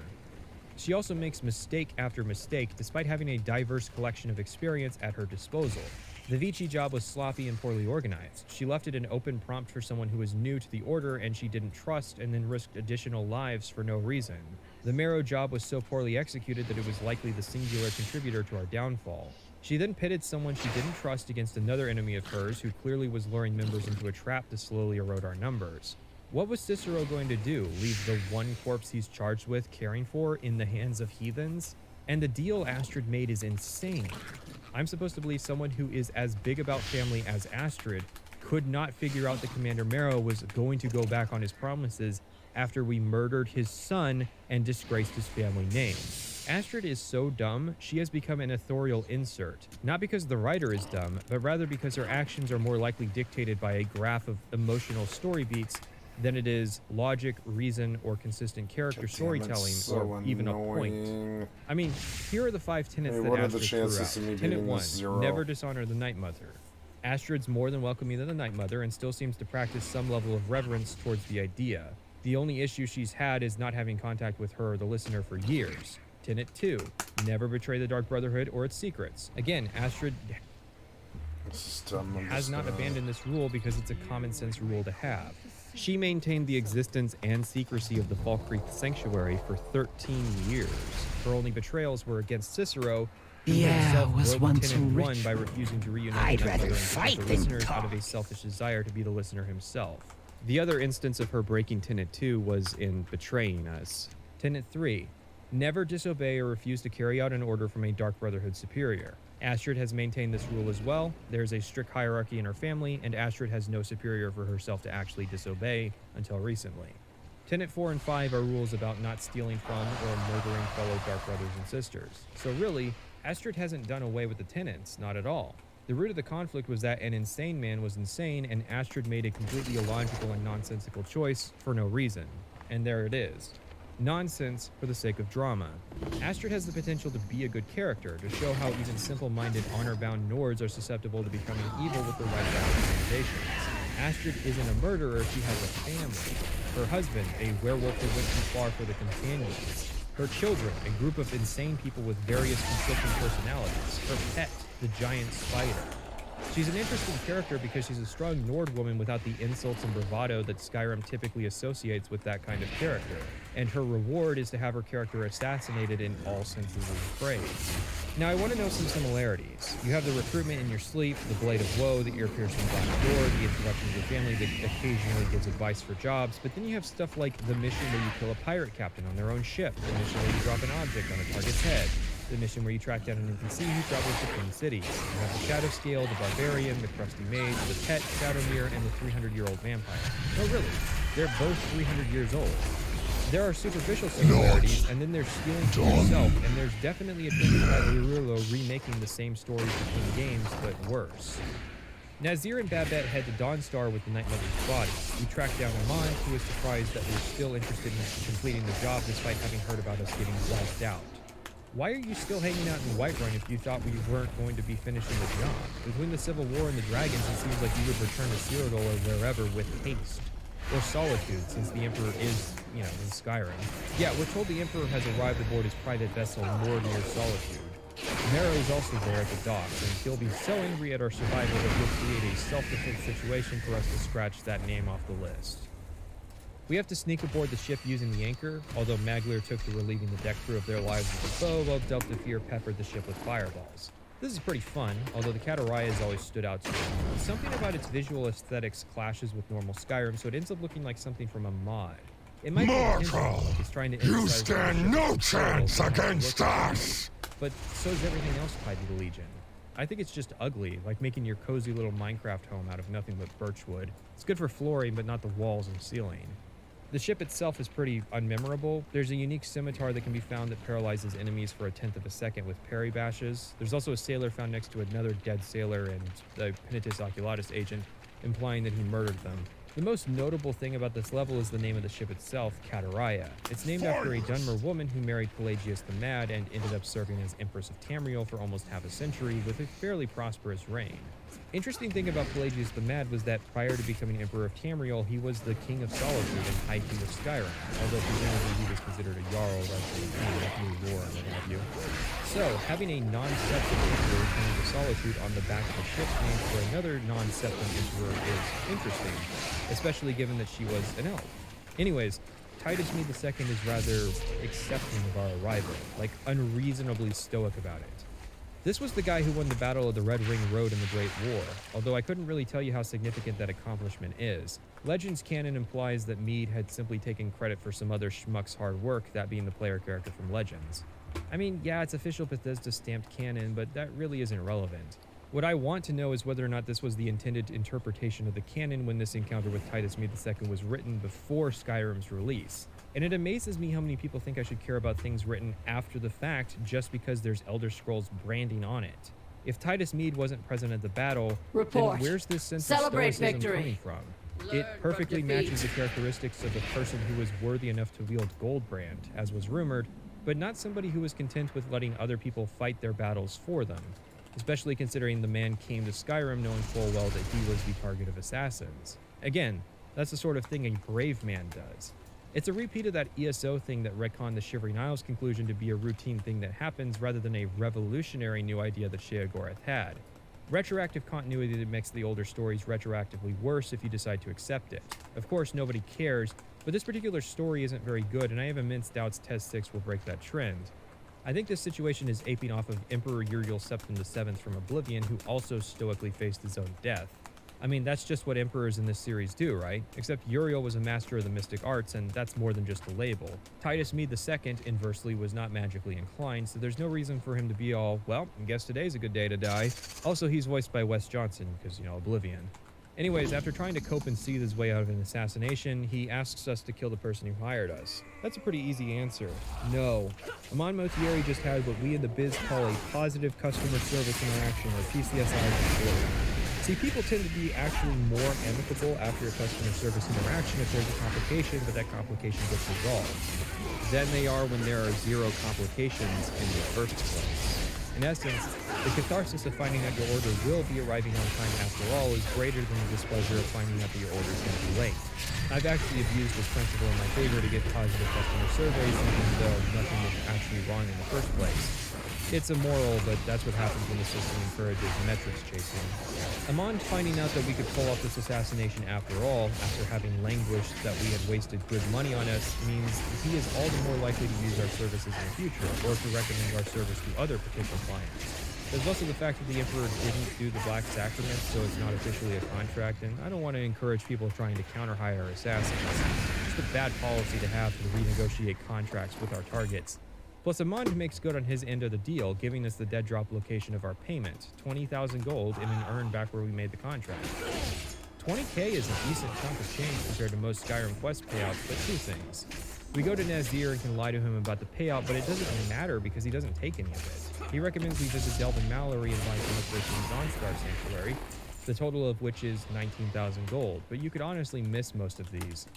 Second thing, however, is that 20,000 gold really isn't anything in Skyrim. I mean, the fact that the clip of my character getting the 20k while already having 91,000 gold says a lot. The real reward is unlocking more assassination contracts. The Night Mother will tell us where a prospective client is located and then we go. I actually got paid twice, once at the start of the conversation and again after the conclusion. And you know what these are? Radiant quests. You get a generic name, albeit an objectivized title holder like the Nervous Patron, who will then ask you to murder another objectivized title holder like the Traveling Dignitary. So this is pretty similar to how in Oblivion, after you finish the questline, you could every week be told a contract and relay that information back to your speaker. Except in Oblivion, the Night Mother would name the characters and locations, but you didn't actually kill anybody yourself. It's rather interesting to consider this to be the primordial Radiant quest. This is pretty much as dynamic a system as you could create in 2011, and the only way past it would be to incorporate text-to-speech naming of NPCs, or to bite the bullet and record dozens of dialogue lines for these disposable characters. While I appreciate the attempt to continue offering content for the player, it obviously rings rather hollow to keep doing this same repetitive contract over and over. The remaining generic contracts that Nazir gives you are a mixed bag. They're honestly on par with the Morag Tong assassinations in Morrowind. Go to X place and kill Y person. Except the Morag Tong missions usually pitted you against decently difficult targets and all had a bonus condition. While murdering people as a member of the Tong was legal, you would actually get paid more if you could pull the job off without having to use your writ of execution in guard. The targets will also usually have made sense with the desire to be dead, a mixture of bandits, Great House members, Ashlanders, and even the top enforcers of the Kamana Tong. And then you have Beaches. He loots shipwrecks. He does not wreck the ships, he just scavenges from ships that already wrecked along Skyrim's coastline. Okay, I can imagine that eventually somebody might want him dead if he did it for long enough. What about Agnes? She's an old lady who can Fort Greymore, independent of whoever actually controls the fort. Oh, I guess she wrote a mean letter to the fort commander, so it's time to hire an assassin. They're like, oh, that's a suicide. That's clearly a suicide. Classic suicide. Okay, and then you have Maven Drenham, a powerful wizard with a moderate rank in Grey House Tovani. We're given zero details about why someone would want him gone, but it's pretty obvious Drenham is at least capable of doing something that would motivate his death. He's not a cowardly looter or an old maid. I think that's a pretty big deal. Again, the Dark Brotherhood's not the sort of organization that you hire over hurt feelings or mild inconvenience. Who wants the guy that runs the meat stand in Whiterun dead? He doesn't even have an AI package to actually go out hunting like we're told he should. The final contract of the Dark Brotherhood is also pretty infamous. You need to find and kill Safia, the captain of the pirate ship Red Wave. The ship travels the northern coast and sometimes isn't even in Skyrim at all. So you'll have to be patient. Good luck. Ah, yes. The pirate captain. A ruthless she-devil, by all accounts. Deadly with a blade. And Point let's me not at my forget foe! her crew. Loyal and bloodthirsty, the lot of them. All will This is my final contract, and certainly the most challenging. Be careful with this one, my friend.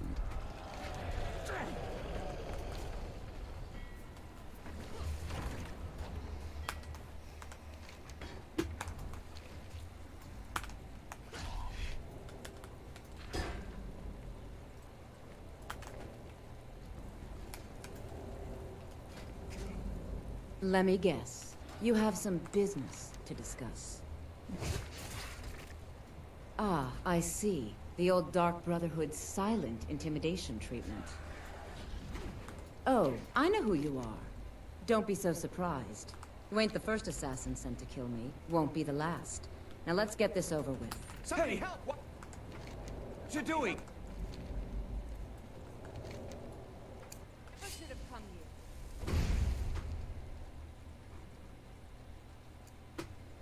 What is that? Necropolis Xeracris.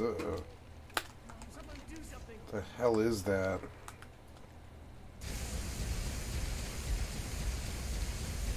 Seems like it might be of interest to me, and then I don't know what it is.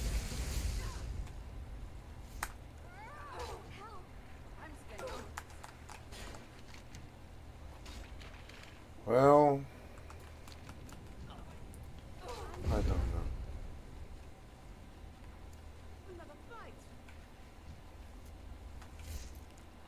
That's funny. I can actually see his arcane int buff.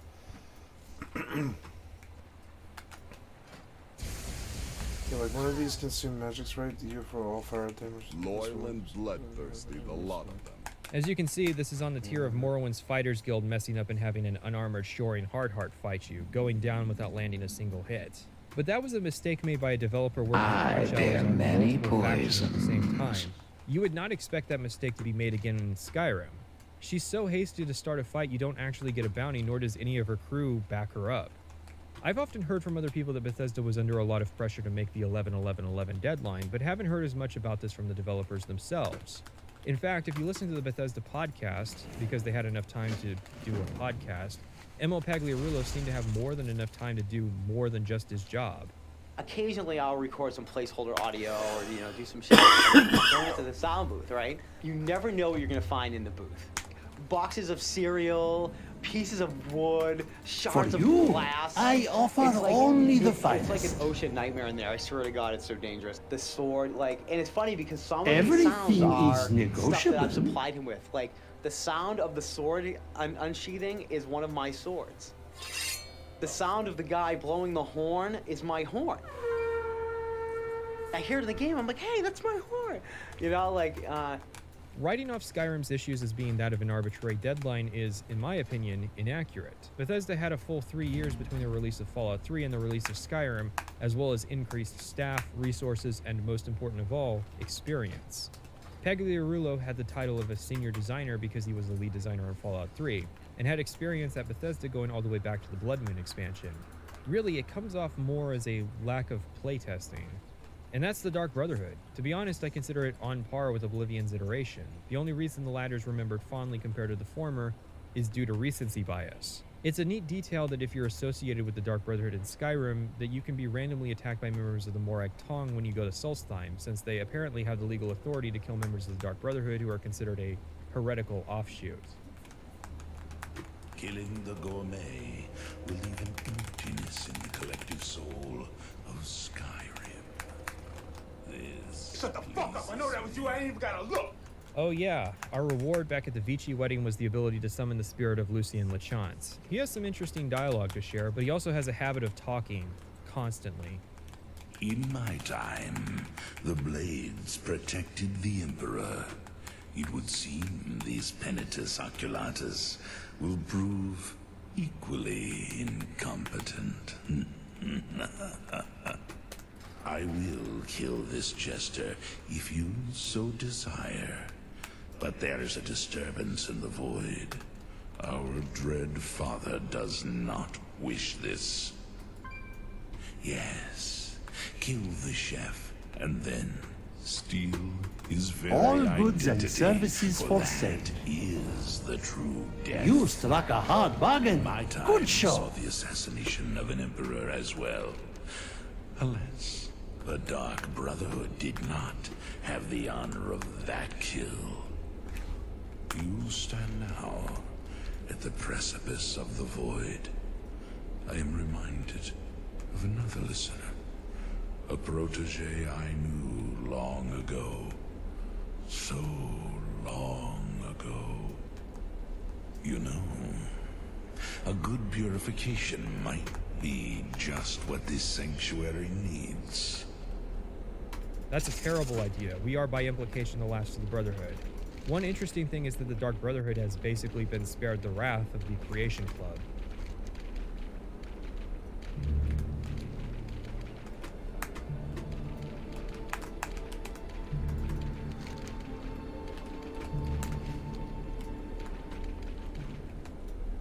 Skyrim's introduction is unique for 3D Elder Scrolls by introducing 2 storylines, the main quest as well as the Civil War.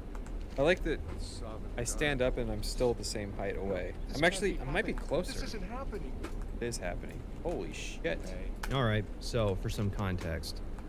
Daggerfall was a big political conflict, while Morrowind had a 3-way proxy war being fought by its great houses. This was an understandable change, given Morrowind had reduced the land size of territory drastically in the shift to handcrafted world design over procedural generation. Oblivion, however, had 0 political conflict. So Skyrim having a civil conflict between two actually joinable factions is mildly a return to form. On the one hand, you have the status quo, the Imperial Legion, or Red Team. On the other, you have the Stormcloaks, a rebellion fighting for an independent Skyrim, or Blue Team. The Legion holds slightly more territory, but otherwise the conflict is evenly split, in more ways than just land.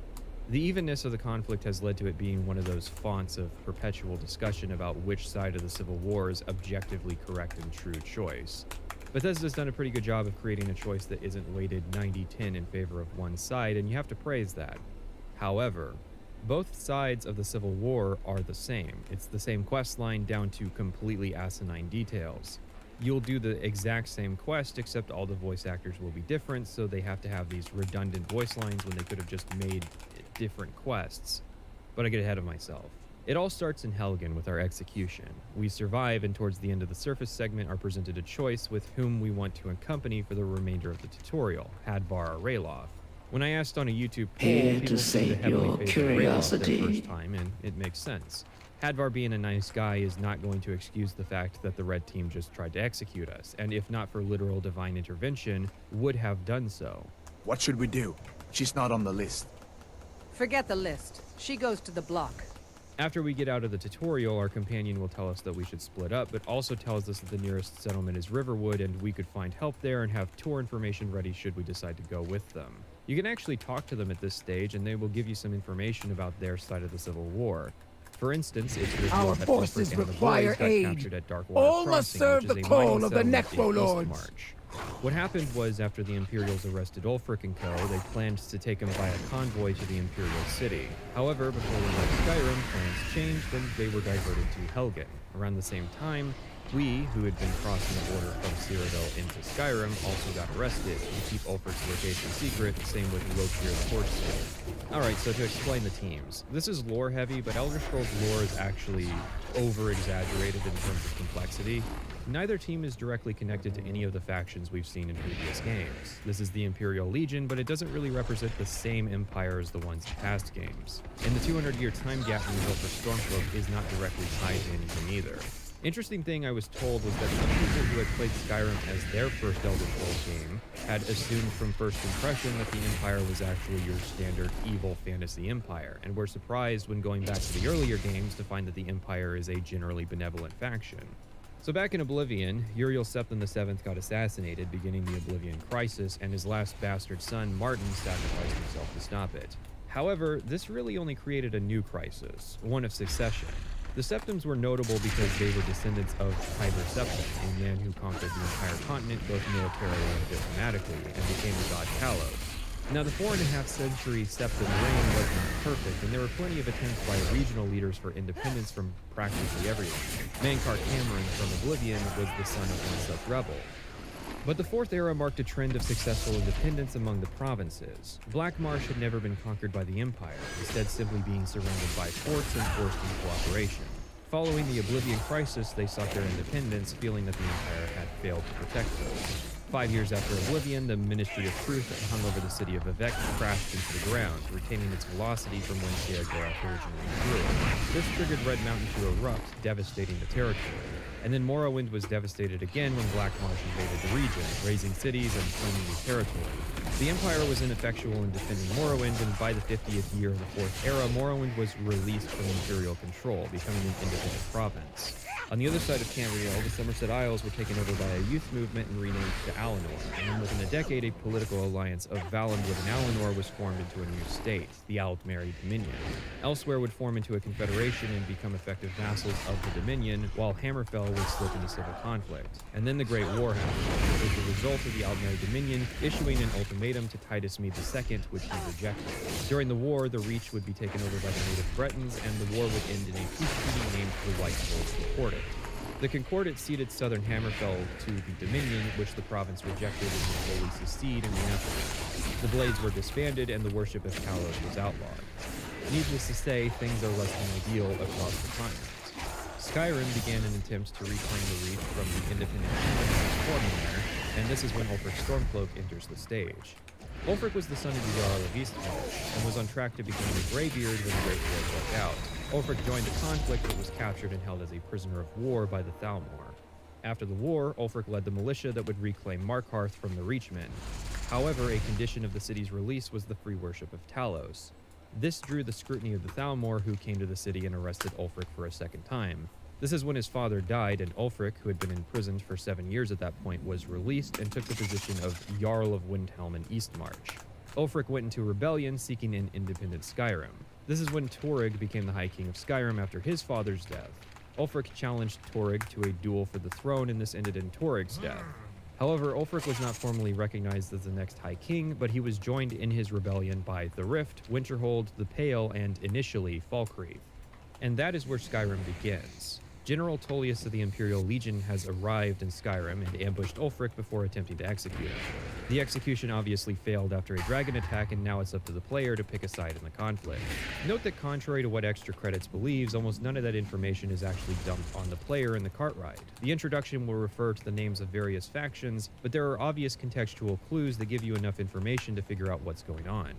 More information is made available through some quests, and more skill is contained in various books that you can find in the game. A big part of the Civil War is that it doesn't sit the player down for the history lesson before asking which side they believe is based in Red Pill. However much information you need to pick a side is dependent entirely on you, the player, and what you're willing to seek out. The thing is, I almost never do the Civil War because Skyrim's better during the war than it is after the Resolution. I guess that means that between the Stormcloaks and the Imperials, I choose the Thalmor, but that's not what I actually mean. Much of the open world of Skyrim is about the Civil War, so it doesn't feel right to immediately go off to resolve it. It's something that should be happening in the background. It would be like going back to the Mojave Wasteland after the Battle of Hoover What have Dam. you got to say? And simply playing Skyrim gives you clues about the conflict. Now, it's not New Vegas, where the war is the main quest line and many side quests will tie into it, but it's also not Oblivion, where there's zero conflict.